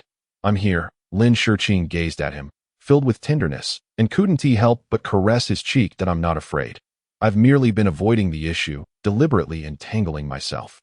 Tomorrow, she would have to confront and untangle this knot. Shen Fubai, unaware of her thoughts, soothed her. Sleep now. I'll watch over you. The next morning, instead of seeking Gu Mingqi, she made her way to Lung Qingxiu's office. It was just as it had been 8 years ago. Even the casual sketch on the wall remained untouched. She sat on the sofa, staring at the drawing, lost in thought, recalling the summer vacations spent in his office, her playing while he worked diligently, her boredom leading her to doodle a doll face on his office wall. Memories surged like a tidal wave, deepening her melancholy. When he entered and spotted her waiting, his expression was natural, yet his mood soared. I thought you would refuse. He set down his documents and sat opposite her. Senior, I'm here to clarify the misunderstandings from the past regarding your departure. He interrupted her. There is no need to mention the past. He poured a cup of tea and placed it before her. If it weren't for that, how would you remember me? He smiled, though his face bore no trace of mirth. Both had harbored feelings for each other back then. Yet Lin Shiqing came from a humble background to inherit her family business. She had to heed her parents' wishes and marry someone of equal standing. Lung Qingxiu's affection for Lin Shiqing stemmed from the depths of his heart. Knowing he could never possess her, he sought to leave a profound mark in her heart. Thus, he orchestrated a performance that would linger in her thoughts for years. What he anticipated was that she would withdraw from school after his departure and ultimately embark on a business path. The first thing he did upon returning was to send someone to find her. Learning that she had taken a younger boyfriend, he was indifferent to the news. What do you wish to eat for lunch? I can arrange something in advance. His eyes revealed no turbulence, as if everything unfolded precisely as he had envisioned. Lin Shiqing shook her head. I'm here today solely to clarify past misunderstandings. Her eyes were filled with concern. Had they not harbored those misunderstandings, perhaps they wouldn't have loathed each other for so many years. Shiqing, I've missed you greatly over the years. Have you thought of me? Lin Shiqing paused. Thought of you? After all these years, I have even let go. If it weren't for Lung Qingxiu, her life's trajectory would have been smooth. Yet since his departure, her path had changed entirely, leaving her with nothing but painful memories and recollections. Lung Qingxiu looked at her earnestly, his eyes filled with sincerity. I'm grateful we've met again. She furrowed her brow. What does this mean? Senior, if it hadn't been for his parents wanting him to study abroad, he wouldn't have acted so decisively, allowing her to bear the blame for his departure, a burden she had carried in her heart ever since. Lung Qingxiu's actions were born from deep love. He had once lacked the capability to marry her, but now he possessed ample patience and time to await her return to his side. Their conversation was abruptly interrupted when Gu Mingqi entered. His demeanor decidedly unwell. He glanced at Lin Shiqing, concealing his emotions, then turned to Lung Qingxiu with a smile. Lung Zong, it's time to finalize the channel matters today. Lin Qingxiu released Lin Shiqing, a smile gracing his lips as he assured her, I will not forget. He nodded. It is best this way. The arrival of Gu Mingqi interrupted their conversation. She was pulled out of Lin Qingxiu's office by him. Gu Mingqi was astonished to discover that Lin Shiqing could also be entangled in a love triangle. He threw the materials at her, his frustration evident as he got into the car to wait for her. Upon seeing the names and transactions on the documents, Lin Shiqing cast a complicated glance at Gu Mingqi. Her first question once inside the car was, where did you find this? I never expected you would waste 8 years for such a person. Gu Mingqi said, his eyes filled with indignation and confusion. He had loved women before and understood that love was a form of enjoyment, yet he had never witnessed such devotion from anyone. Lin Shiqing set the materials aside. The information you uncovered indicates that he left me all those years ago solely to ensure I would remember him, even hiring someone to stir up trouble, making me feel guilty and unable to forget him. Lin Shiqing smiled lightly. Are you also concerned that I might dwell on the past? Gu Mingqi frowned at her. Aren't you? She rested her forehead in her hand. Big brother, didn't you ask me to help you? She was deeply immersed in her role. Damn it, Gu Mingqi rubbed his eyes. I thought you were oblivious. She smiled, surprised to see Gu Mingqi also had his moments of vulnerability. Indeed, I do feel guilty towards him. I owe him that much. However, it is not as you imagined. I merely wish to clarify things and put an end to it, but I cannot act out of vengeance just yet. Especially since your project isn't finished. He furrowed his brows. Regarding Lin Shiqing, I realize now that I truly underestimated you. After all, with her meticulous nature, how could she be easily deceived by a man? Yet, her innocent appearance belied her cunning nature. Lin Shiqing had truly mastered this skill. With sincerity, she assured him, it is time to settle my affairs with him, but a hint of coldness flickered in her eyes. Lin Qingxiu had haunted her dreams, and it was time to repay him. Following this incident, Gu Mingqi felt compelled to reassess Lin Shiqing. He wondered just how much about her remained unknown to him. This charade of playing the fool while being astutely aware was impressive, and her emotional intelligence was remarkable. Lin Shiqing sat in Gu Mingqi's car. Returning to the hotel, the little puppy had just returned, his expression darkening. Sister, did you go to see Gu Mingqi? She changed into her pajamas and tied her hair up just as she encountered him. Shen Fubai abruptly stood up. Sister, you lied to me.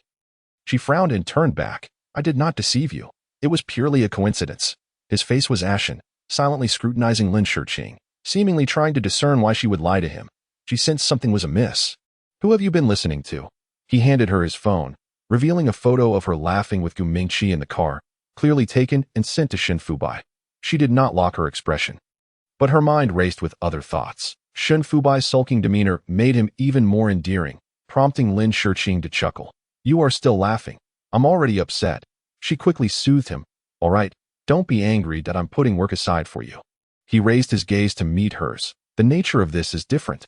I enjoy your company, but you must not get too close to Gu Mingqi. That I understand. She reached out to caress his pouting face. I remember everything you said. He pursed his lips, his mood still displeased. Sister, you seem to be coaxing a child. She pinched his earlobe. In my eyes, you are a child. Despite his anger, she remained unfazed, infuriating him further. He pouted and pulled her onto the bed, pinning her beneath him, defiantly asking, who is the child? He bit her lip playfully. Who? You. With resignation, he slipped his hand beneath her clothing. Who? Me. Please stop. I am ticklish. Lin Shiqing laughed in surrender. Shen Fubai, feeling blocked up inside, kept his hands busy, playfully pinning her down. Call me brother. Her eyes widened, about to reprimand him, but he instinctively tightened his grip, and she, with a flushed face, whispered, brother. He grinned. Include my name, call me by Gidge. She raised an eyebrow. Little brother, where did you Chapter 74. A meeting of rivals upon returning home. The moment Shen Fubai laid eyes on the man seated on the sofa, An unmistakable aura of sovereignty enveloped him, an aura that demanded respect. At that instant, Shen Fubai narrowed his eyes, emitting a signal of latent danger. Lin Shiqing, with a frosty expression, cast a glance at Lung Qingxiu and wondered, "Why is he here?" Lung Qingxiu, wearing a composed smile, replied, "I happen to have some time today, so I came to accompany uncle and aunt for a meal." Lin's father, turning with a serious demeanor, remarked, "Lung, why are you putting on airs while visiting me?" Lin Shiqing tugged at Shen Fubai, intending to retreat to her room, but Shen Fubai halted, gently squeezing her hand. "Sister, I'll stay and chat with uncle for a while." He was unwilling to back down, and she could not bear to see him bullied. Thus, she brought him to the sofa, watching Lung Qingxiu with a vigilant expression that if family matters were not involved, everything could be amicable. However, Lung Qingxiu was not one to follow the usual path. He immediately launched an offensive. "And who might this be?" His eyes gleamed with a playful malice. "My boyfriend," Lin Shiqing interjected, her demeanor reminiscent of an agitated little kitten, more so than when they had encountered each other on the golf course. Shen Fubai addressed him. "My name is Shen Fubai. Pleased to meet you." Lung Qingxiu set down his teacup, observing, "You appear to still be in university." "Yes, I am pursuing my master's degree. Oh, that presents quite a disparity," Lung Qingxiu said, feigning casualness, then added with a grin, "You must not be unfamiliar with such comparisons." Shen Fubai remained unfazed, responding, "Perhaps my sister was simply destined to wait for me." The two were locked in a standoff, neither willing to concede, which made Lin's father, Mr. Lin, increasingly uncomfortable. He exchanged glances with Lin Shiqing and shifted the topic, asking, "Lang, aren't you planning to return soon? Do you intend to settle down here?" Mr. Lin's tone was amiable, and he showed particular consideration for Lung Qingxiu. "Yes, uncle. I plan to stay in the northern part of the city, and in a few days, I intend to take over the business in the southern district." Mr. Lin nodded, commending him. "You are among the successful ones of your generation. Keep striving to surpass your father." "Uncle, you flatter me," Lung Qingxiu replied. "I've reached an age where I should earnestly pursue marriage and family." At this, Mr. Lin nodded. "Do you have someone in mind?" He had yet to reconcile the matter concerning Shiqing and was contemplating approaching her again, albeit a moment too late. Shen Fubai instinctively clenched his hand, while Lin Shiqing furrowed her brow and interjected, "Senior, it was merely a misunderstanding from the past. There's no need to dwell on it." As their gazes met, Lin Shiqing held his stare, and he smiled. "Is the junior still holding it against me?" Unable to restrain himself any longer, Shen Fubai spoke. "Why bother concerning ourselves with the past?" Noticing the tension, Mr. Lin sensed something amiss and subtly guessed, "Shiqing, come with me for a moment." He gestured toward his own room, taking his daughter aside to inquire about the situation. Left outside, Shen Fubai shed his earlier reserve, leaning back on the sofa and casting a sidelong glance at Lung Qingxiu. "I only just learned today that my sister was quite badly treated by you in the past." Lung Qingxiu raised an eyebrow. "Is that so? It would be best if we each continued our lives separately, without interference, lest we force matters to a breaking point, making it awkward for everyone." That he scrutinized the younger man before him. "What do you think your grandfather would do if he knew you were involved with this girl?" Shen Fubai's gaze turned icy. "If my grandfather has already been informed, it appears you've come prepared." With an air of aloofness, Lung Qingxiu looked down upon him. "You've taken something that doesn't belong to you. It's time it was returned." "And what if I refuse?" Lung Qingxiu remained silent, observing the family busying themselves. Let us see who will emerge victorious in the end. Meanwhile, Lin Shiqing, upon entering the room, was immediately questioned by her father. "Haven't you and Lung resolved your differences? You promised me you would move on from that incident. Are you deceiving us?" She frowned. "Dad, I have no relationship with him. That ended 8 years ago." Mr. Lin sighed with relief. "We'll find a moment to discuss this with Lung. Since you have your own goals now, he should not harbor any illusions." Understood. The family shared a harmonious reunion dinner. With the presence of Lung Qingxiu as an outsider, the earlier tension dissipated, replaced by cordiality. Lin Shiqing had initially intended to confront Lung Qingxiu upon returning to the southern city, but it seemed unnecessary now. As she accompanied him downstairs, they exchanged a few words. Lung Qingxiu, maintaining his usual air of superiority, leaned nonchalantly against the door, shedding the composed demeanor he had displayed at her home.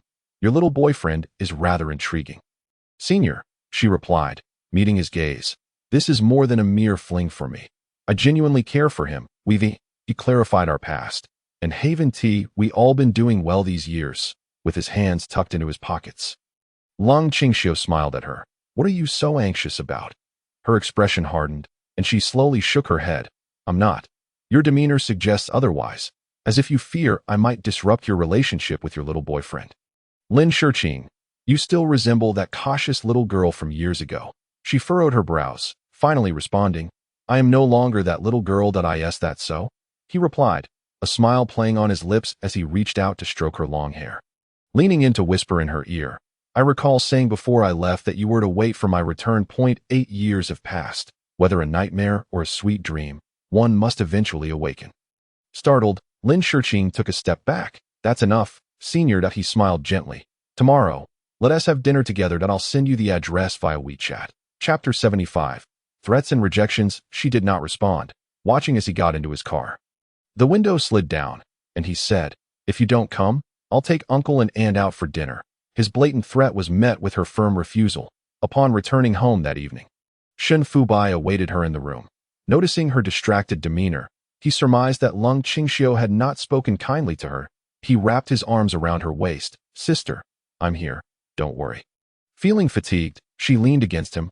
I want to rest early. The following day, she set out early and headed straight to Lung Qingxiu's home. The front door was ajar. She pushed it open and found the house empty.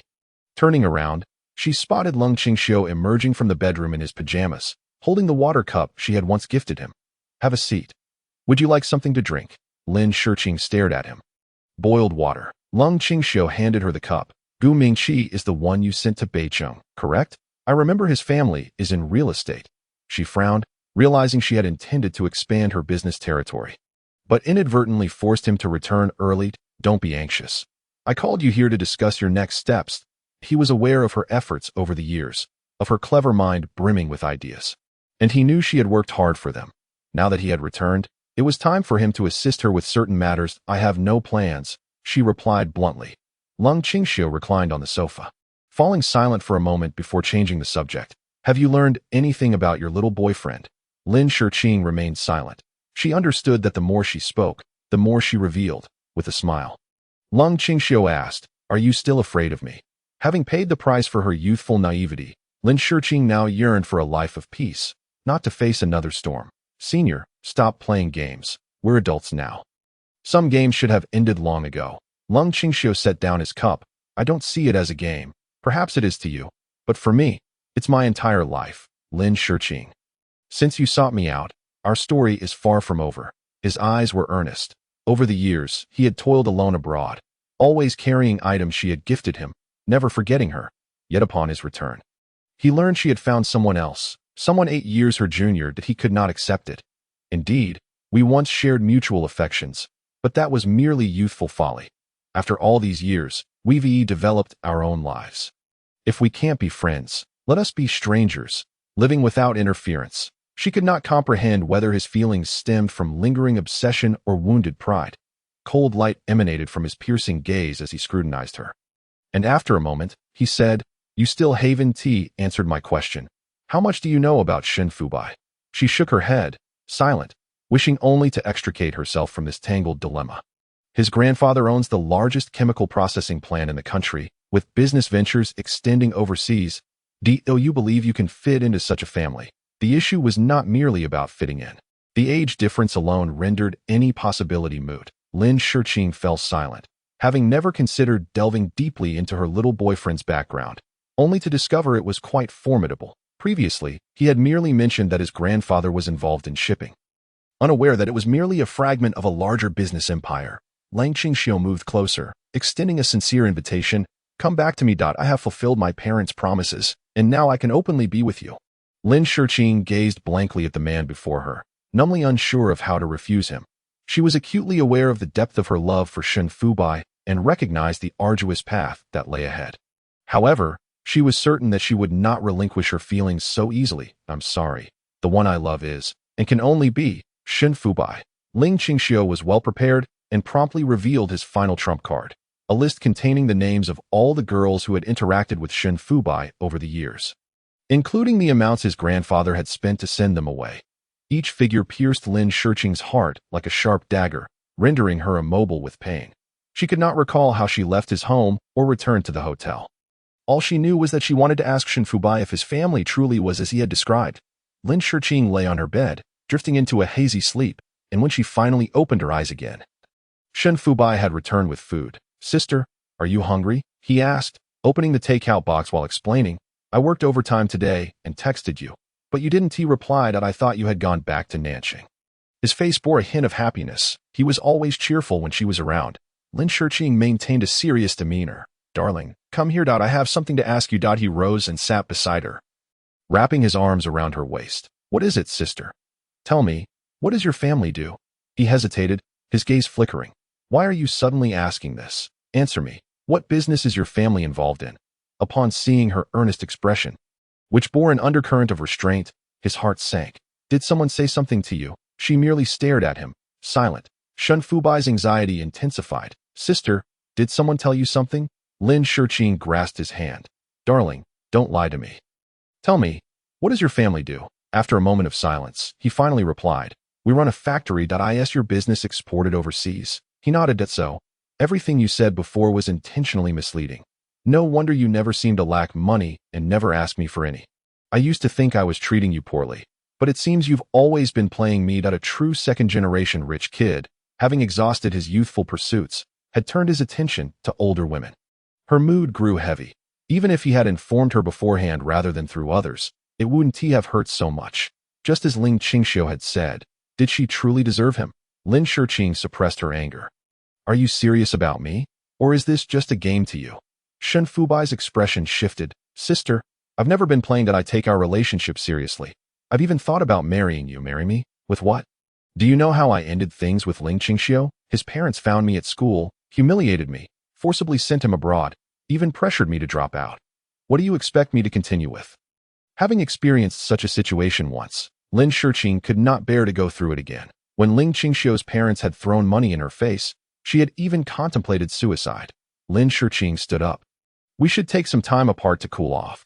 She was uncertain if she could return to him, but she wanted to make an effort to get her life in order before trying to be with him again. Without looking back, she left the hotel, ignoring Shen Fubai's pleas to stop. Through the car window, she watched him fade into the distance, her heart aching as if it were being sliced open. She needed to regain her composure. On one hand, Shen Fubai's vast family enterprise was beyond her reach, and on the other, her profound love for him required her to be fully prepared to face the challenges ahead. That moment, she realized she was unworthy of him, prompting her to work tirelessly to become a woman deserving of his love.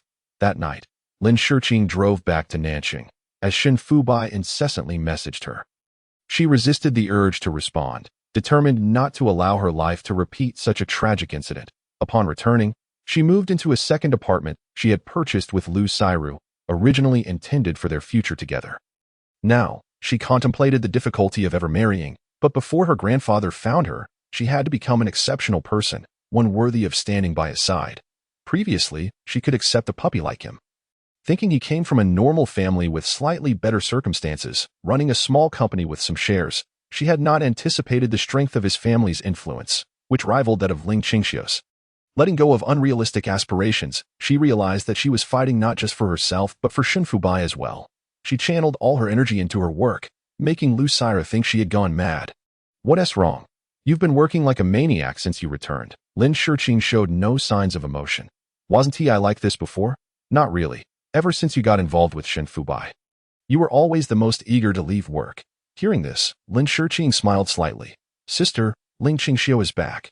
Lu Sairu was taken aback. "What's going on? You're not seriously." "Not seriously what?" "Still have feelings for Ling Qingxiu." Lin Shiqing leaned back in her chair, knowing her greatest reluctance was likely toward that puppy. "What's that expression? You can't possibly still be hung up on him. Can you? Have you forgotten how his parents treated you back then?" She smiled. "That I can't forget. I'll never forget." "Then, this man, stay away from him. I fear you might end up in a dire situation." Lin Shiqing glanced at her. "Why troubles are not with him, but with Shen Fubai's formidable family." Hearing her tone, it felt as if she was seeking revenge. Lin Shiqing recounted the details of her breakup and shared her recent experiences with Lu Sairu. Wearing an expression of indifference that it seems I'm destined for misfortune. Chapter 76. New developments. After listening, Lu Sairu frowned. If this were a different woman, she would probably be ecstatic. She still remembered how Lin Shurqing had battled depression and nearly attempted suicide years ago. Despite the passage of time, those memories lingered. "Can you let go of that puppy?" Lin Shurqing shook her head. "I can't." With a wry smile, she thought of him as she returned home, filled with resentment for his deception and for her own lack of courage to face such a family again. Enough thinking. When the boat reaches the bridge, it will naturally straighten out. Shun Fubai isn't right for you. I felt from the start that you two wouldn't last. The disparities are too great. And you're not even in the same field. Lin Shurqing realized that even if she worked hard to catch up, she didn't know how many years it would take. The ugly faces of Ling Qingxiu's parents still haunted her. And Shin Fubai's family was even more powerful. Even if it exhausted her, she couldn't reach that level, and she knew that any effort would be futile. Lu Ciro understood that Lin Shurqing was afraid to confront the truth. Perhaps it was for the best. Now that Ling Qingxiu had returned, they might rekindle their past romance. Compared to Shin Fubai, Ling Qingxiu was more reliable. After all, he had once fought against his family for their love. Enduring 3 days of hunger strike, only to end up in the hospital. She was somewhat aware of these events. A spoiled rich kid going to such lengths for a woman demonstrated his genuine affection for her. For an entire month, Lin Shurqing either avoided Ling Qingxiu or Shin Fubai had heeded her words. It was as if the puppy had evaporated from existence. A month later, Ling Qingxiu came to Nanqing to acquire a company and invited Lin Shurqing to dinner. He was perplexed as to why she remained in Nanqing for work. At the dinner table, he placed his phone in front of her. She looked at him in confusion. "Add me on your personal WeChat." She frowned slightly. She usually used her work WeChat and hadn't used her personal one in ages. He was still on her personal WeChat blacklist. "That I know you're trying to maintain your relationship with that young boyfriend. But some efforts are in vain. Shurqing, you're meant to be with me." From the moment he saw her upon returning, his once tranquil heart had been set ablaze. Lin Shurqing had been feeling down. So she didn't pursue that line of conversation. Instead, she readily added him back. She wouldn't miss any resources available to her. Everything she did was in pursuit of catching up with Shun Fubai's family status. She didn't know if Shun Fubai would wait for her, but she continued to strive forward. Though they were apart, it didn't mean there wouldn't be another chance in the future. She clung to a glimmer of hope. Ling Qingxiu was unaware of her plans and spoke about wanting to buy a house in the area. "If you have time, accompany me to take a look." She looked up at him. Despite the years that had passed, he hadn't changed much, but she had transformed. Until the very end, she wouldn't give up easily at that moment. She genuinely needed Ling Qingxiu's project support. With that project, if she could gain control over the home appliance market in both Nanqing and Beijing, wouldn't that give her leverage to negotiate with Shin Fubai's family? Following her interactions with Ling Qingxiu, there was a persistent tranquility. She reverted to her usual reticent demeanor. Although she accompanied him on outings to view properties, she spoke very little along the way, never offering any opinions, allowing everything to unfold according to his preferences. Lin Shurqing regarded him as a friend, while simultaneously not relinquishing her professional responsibilities. She merely mentioned a matter concerning the North City business circle in his presence, and he promptly entrusted its management to Gu Mingqi. Achieving a surprisingly smooth transition, Ling Qingxiu swiftly finalized the purchase of his new home, opting for a spacious flat rather than a villa. The expansive floor-to-ceiling windows provided a breathtaking view, and upon entering, Lin Shurqing was immediately enamored with the space, subconsciously contemplating acquiring a similar residence to share with Shin Fubai. Observing the change in her expression, Ling Qingxiu signed the house purchase that very day. Within approximately a week, the furnishings were meticulously arranged, and he successfully moved in. That evening, he invited Lin Shurqing over for dinner, taking it upon himself to prepare the meal. Lin Shurqing watched him deftly chopping vegetables. Unable to suppress a smile at the unexpected revelation of his culinary skills, he had always maintained a rather nonchalant attitude, particularly during their school days when he was either involved in fights or causing mischief. Lin Shurqing pondered the unpredictability of fate, which inevitably led her thoughts to Shin Fubai, a yearning so intense it bordered on madness. Yet she had to restrain herself. Failure in her current project would land her on her grandfather's list of those to be dissuaded from pursuing their ambitions. A fate she could not accept. This time, she was determined to succeed. After going abroad, she began teaching herself to cook, envisioning a day when she could return and prepare meals for him, believing it was essential to learn. Regardless of how late it might be, Ling Qingxiu spoke to himself, filled with aspirations, but was interrupted by her declaration. In this lifetime, The only person I wish to share meals and sleep with is Shun Fubai. Her words were clear and unambiguous. Even though she currently sought his assistance, she would not compromise her integrity. That he paused, momentarily taken aback, setting down the knife and expertly transferring the food to a plate. Aren't you afraid that I might withdraw our collaboration upon hearing such words? She smiled and nodded, acknowledging her fear, yet understanding there was no turning back. Soon, he had prepared a sumptuous feast, filling the table with a vibrant array of dishes and pouring 2 glasses of wine. The ambience was reminiscent of a candlelit dinner. How is it? He eagerly awaited her feedback. That it's decent, she replied, his disappointment palpable. It seems I must practice more. The normally busy Sim had somehow found the time to learn such skills. Prompting Lin Shiqing to chuckle, you've truly changed so much. In their previous relationship, he had been domineering and dismissive of such pursuits. Now, however, he seemed more patient and amiable. Perhaps, he said, not delving further, his eyes brimming with hope.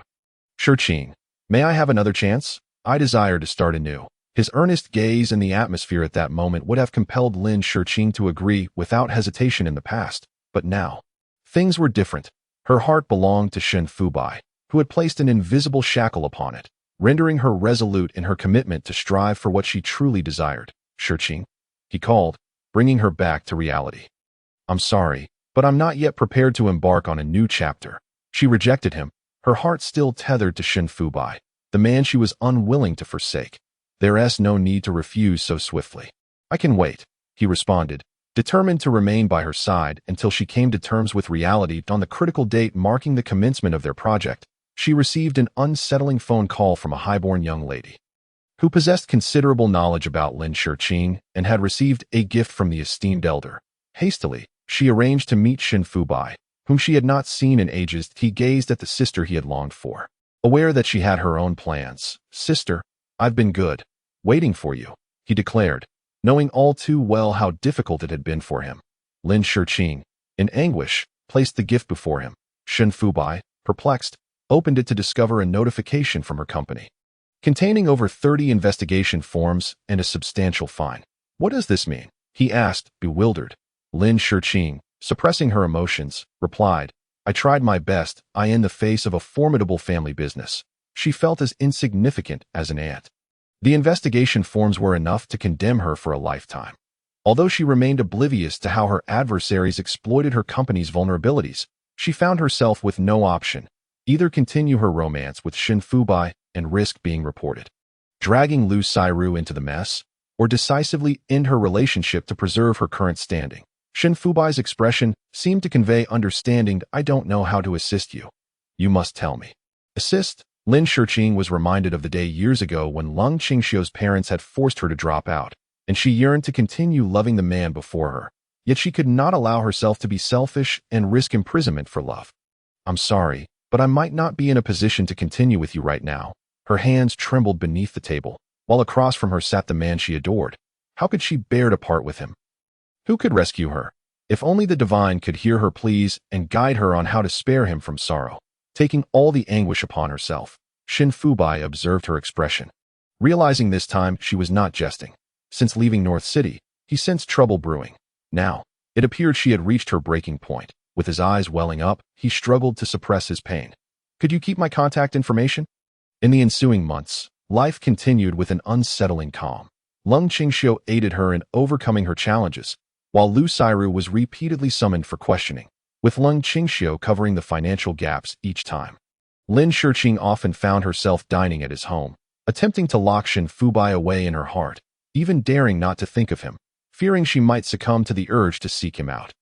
Her days with Lung Qingxiu were harmonious, yet her mind would inevitably wander back to Shun Fubai. They could never return to the days of attending school together. However, solitude brought her unbearable pain. She had no photographs with Shun Fubai to cling to. On a weekend, while Lin Shiqing was resting, she listened to the news on her phone when Lung Qingxiu called. Oh, you have any plans today? Glancing at her watch, she replied, nothing in particular. I'm going to get a skincare treatment later. Standing in his room, he looked at the flowers and ring in his hands. Stay home. I'll come to you. Just as she prepared to decline, he had already hung up. When he appeared at her home, flowers in hand, Lin Shiqing's expression turned stormy. What is this all about? Such childish antics seemed unbecoming for someone of their age. Why engage in such romantic gestures? He placed the flowers on the table. If you don't like them, I won't bring them again. After a moment, he presented her with a box. I had planned this before going abroad, but never got the chance to give it to you. Upon opening it, she found a pair of simple, unadorned couple rings. Confused, she wondered why he had never given them to her years ago. Lin Shurqing, this is the nth time I'm applying. With a smile, she asked, applying for what? To be with you. I want to be your boyfriend. His expression remained calm, seemingly unperturbed by the possibility of rejection, as he had faced it multiple times before. I'll consider it. She replied, taking the ring but not placing it on her finger, which surprised him. This time, she did not outright refuse. He was taken aback yet anxious. Did her hesitation imply agreement, after such a long time? He found it difficult to believe that Lin Shurqing could not move on. I'm merely considering it. Why are you so excited? Recently, the number of unexpected letters she received had dwindled, and the warnings had lessened. Lin Shurqing understood that the closer she grew to Lung Qingxiu, the more her adversaries would forget about her, granting her the time she needed to once again stand beside Shen Fubai. Though she had never confided in Lung Qingxiu about these thoughts, he seemed to have discerned her lingering attachment, remaining patient while waiting for her to give up her hopes. Shifting the topic, he asked, what project were you discussing last night? Show me. She retrieved the project document from her bag. I see you're coordinating seafood products. He sighed, realizing that this woman had been devising ways to exploit her partners ever since he arrived in the South City. She sought to engage anyone she could. He endeavored to provide all possible assistance, yet it was evident she had set her sights on him. How about I take over the subsequent work? Lin Shurqing suggested, casting him a sidelong glance. Sure, for the sake of starting a family, a few losses are negligible. It's just a collaboration, he affirmed, extending his hand. Elated, she slid the ring onto his finger. All right, you will consider me. Unable to restrain himself, Lung Qingxiu reached out to gently caress her ear. Now, I have finally returned to your side. In the past few months, Lin Shurqing has managed to carve out moments amidst her hectic work schedule to secretly visit the school where Shen Fubai is. Sometimes, she would watch him pass by alone at the school gate, and at other times, she would observe him diligently conducting experiments at the back of the classroom.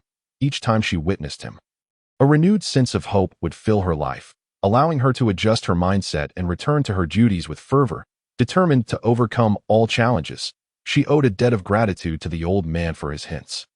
Although she remained uncertain of when she might return to Shen Fubai's side, she believed that as long as she exerted effort, everything would eventually fall into place. One chilly afternoon, Lung Qingxiu took her to attend a seminar in the city.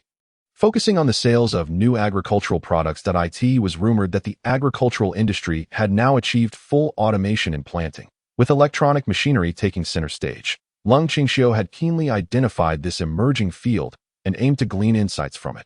As they entered the hall, they were immediately surrounded by a throng of people. Many recognized Lung Qingxiu as the newly minted diamond bachelor who had quickly captured a significant market upon arriving in Nan City, making him one of the most accomplished figures of his generation. Naturally, a few individuals engaged him in discussions about industry developments. Lin Shurqing discreetly informed him that she was heading to the restroom, then made her way down the corridor alone. Lung Qingxiu felt a twinge of concern and contemplated sending his secretary to follow her, but the executives surrounding him were engrossed in animated discussions, compelling him to redirect his focus back to them. Upon exiting the restroom, Lin Shurqing found the corridor eerily empty. She bent down to adjust her high-heeled sandals, and just as she stood up, a voice behind her left her stunned. Sister. She fought the urge to turn around, and after a brief moment, the voice called out again. Sister, I understand that I will be careful. Don't worry that I'll drive slowly on the way. Her eyes reddened. It was Shen Fubai's voice, speaking tenderly to someone else, affectionately calling them sister. Panicked, she hurried forward, too afraid to look back, fearing that if she did, she would confront an awkwardness she wouldn't know how to navigate.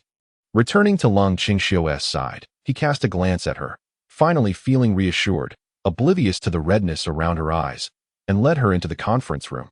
The venue was filled with elites from various industries, and everyone took their seats in an orderly fashion. The seminar progressed swiftly, with the audience captivated by the large screen, yet Lin Shurqing's gaze remained fixated on Shen Fubai on stage. She had not anticipated encountering him under such circumstances. He was engaged in a cheerful conversation with a woman, who frequently leaned in to whisper something in his ear. They appeared to share a close rapport. and Shen Fubai seemed unperturbed by her proximity to that moment. Lin Shiqing's heart plummeted, a chill washing over her as she observed his interaction with another woman. She felt an overwhelming urge to rush forward and reclaim Shen Fubai. Lung Qingxiu sensed her unease and followed her gaze, spotting an old acquaintance. His expression turning icy as the seminar drew to a close. Lin Shiqing dashed out in a frenzy, prompting Lung Qingxiu to grasp her arm. "What are you chasing after?" he inquired. She struggled, expressing her disdain for the environment and her desire to leave. His demeanor turned cold, realizing that the sight of her ex-boyfriend with another woman was too much for her to bear. "Enough," she snapped at Lin Qingxiu. "Lin Shiqing, are you not awake yet? You, and here a thing of the past. The man beside you now is me, your future husband." Lin Qingxiu, his voice bore a weight of suppressed emotion, as if he wished to penetrate her heart with this undeniable truth. Taking a deep breath, Lin Shiqing replied, "Can we discuss this in the car?" Before they could depart, Shen Fubai emerged from behind with a group of people. Upon noticing the two of them in a heated exchange, he halted, and when his gaze landed on Lin Shiqing, his smile instantly faded, replaced by an inscrutable emotion. Feigning calmness, he walked past her. Lin Shiqing clenched her fists, watching him depart as if he were a stranger. Stopping her struggle, she calmly asked, "May I have 10 minutes?" She simply wanted clarification. Otherwise, she could not find peace. Noticing the determination in her eyes, he reluctantly released her hand, knowing that if he did not allow her to go, she would never forget that boy. Lung Qingxiu could only watch helplessly as she hurriedly pursued that group. Lin Shiqing did not catch sight of her little puppy until she reached the outdoor parking lot. As she stumbled, losing her footing, pain surged through her ankle. Gritting her teeth, she stood up, only to see Shen Fubai nearby, placing boxes into a car. The woman beside him affectionately patted his head, their closeness mirroring the intimacy she once shared with him. With tears in her eyes, she hesitated to approach. What right did she have to confront him now? She was the one who had initiated the breakup, even changing her residence to signify closure. What was she capable of doing now? A bitter smile crossed her lips as she prepared to leave, but a sharp pain in her foot forced her to lean against a nearby tree for support. Shen Fubai caught sight of Lin Shiqing. He had given her ample time. Did she truly intend to abandon herself so easily? Even his deliberate appearance before her went unnoticed. Chu Qin had already entered the car when Shen Fubai said, "You should head back first. I have some matters to attend to." She nodded in response, "Return safely. You've worked hard today." As Shen Fubai watched the car drive away, he turned to face Lin Shiqing. "Long time no see, sister." The way he addressed her felt like an echo from a dream, and she slowly lifted her gaze to meet his, unable to muster a smile. "Did you come looking for me?" Lin Shiqing's face paled. Was she truly here to seek him out? "No, I was just passing by, waiting for someone." She stubbornly feigned indifference, still reluctant to voice her final thoughts. Shen Fubai noticed the ring on her finger as she clutched the tree, his heart sinking. The ring he had given her had never adorned her finger. He had initially thought she simply disliked jewelry. Now, it was evident that she merely did not wish to wear the token from him. She hurriedly withdrew her hand, realizing she had forgotten to remove it after Lung Qingxiu had placed it there. Shen Fubai would surely misunderstand. "Then wait here. I'm leaving." He strode purposefully toward the street, this being his last gambit, hoping she would call out to him. Each step he took was laden with tension. In the months since their breakup, he had seized every opportunity to travel abroad to confront his grandfather and swiftly return upon uncovering the person behind the schemes. Yet, upon his return, he discovered her growing close to Lung Qingxiu. Nevertheless, he was determined that his woman would not escape. He had already made his choice. As he glanced back, he saw her distressed expression. And just then, she stumbled and fell to the ground. Shen Fubai's heart ached as he rushed forward, jealousy lacing his voice. "Where's your boyfriend?" Lin Shiqing felt utterly disheveled, offering a bittersweet smile as she shook her head. "Just go." Though she could not let go, she knew he must lead his own life, and she could not bring herself to ask for anything from him. Lin Shiqing stood up, gritting her teeth against the pain in her foot as she walked towards the hall. She understood she could not look back. If she did, she would be unable to resist inviting him back into her life, rendering her efforts of the past few months futile.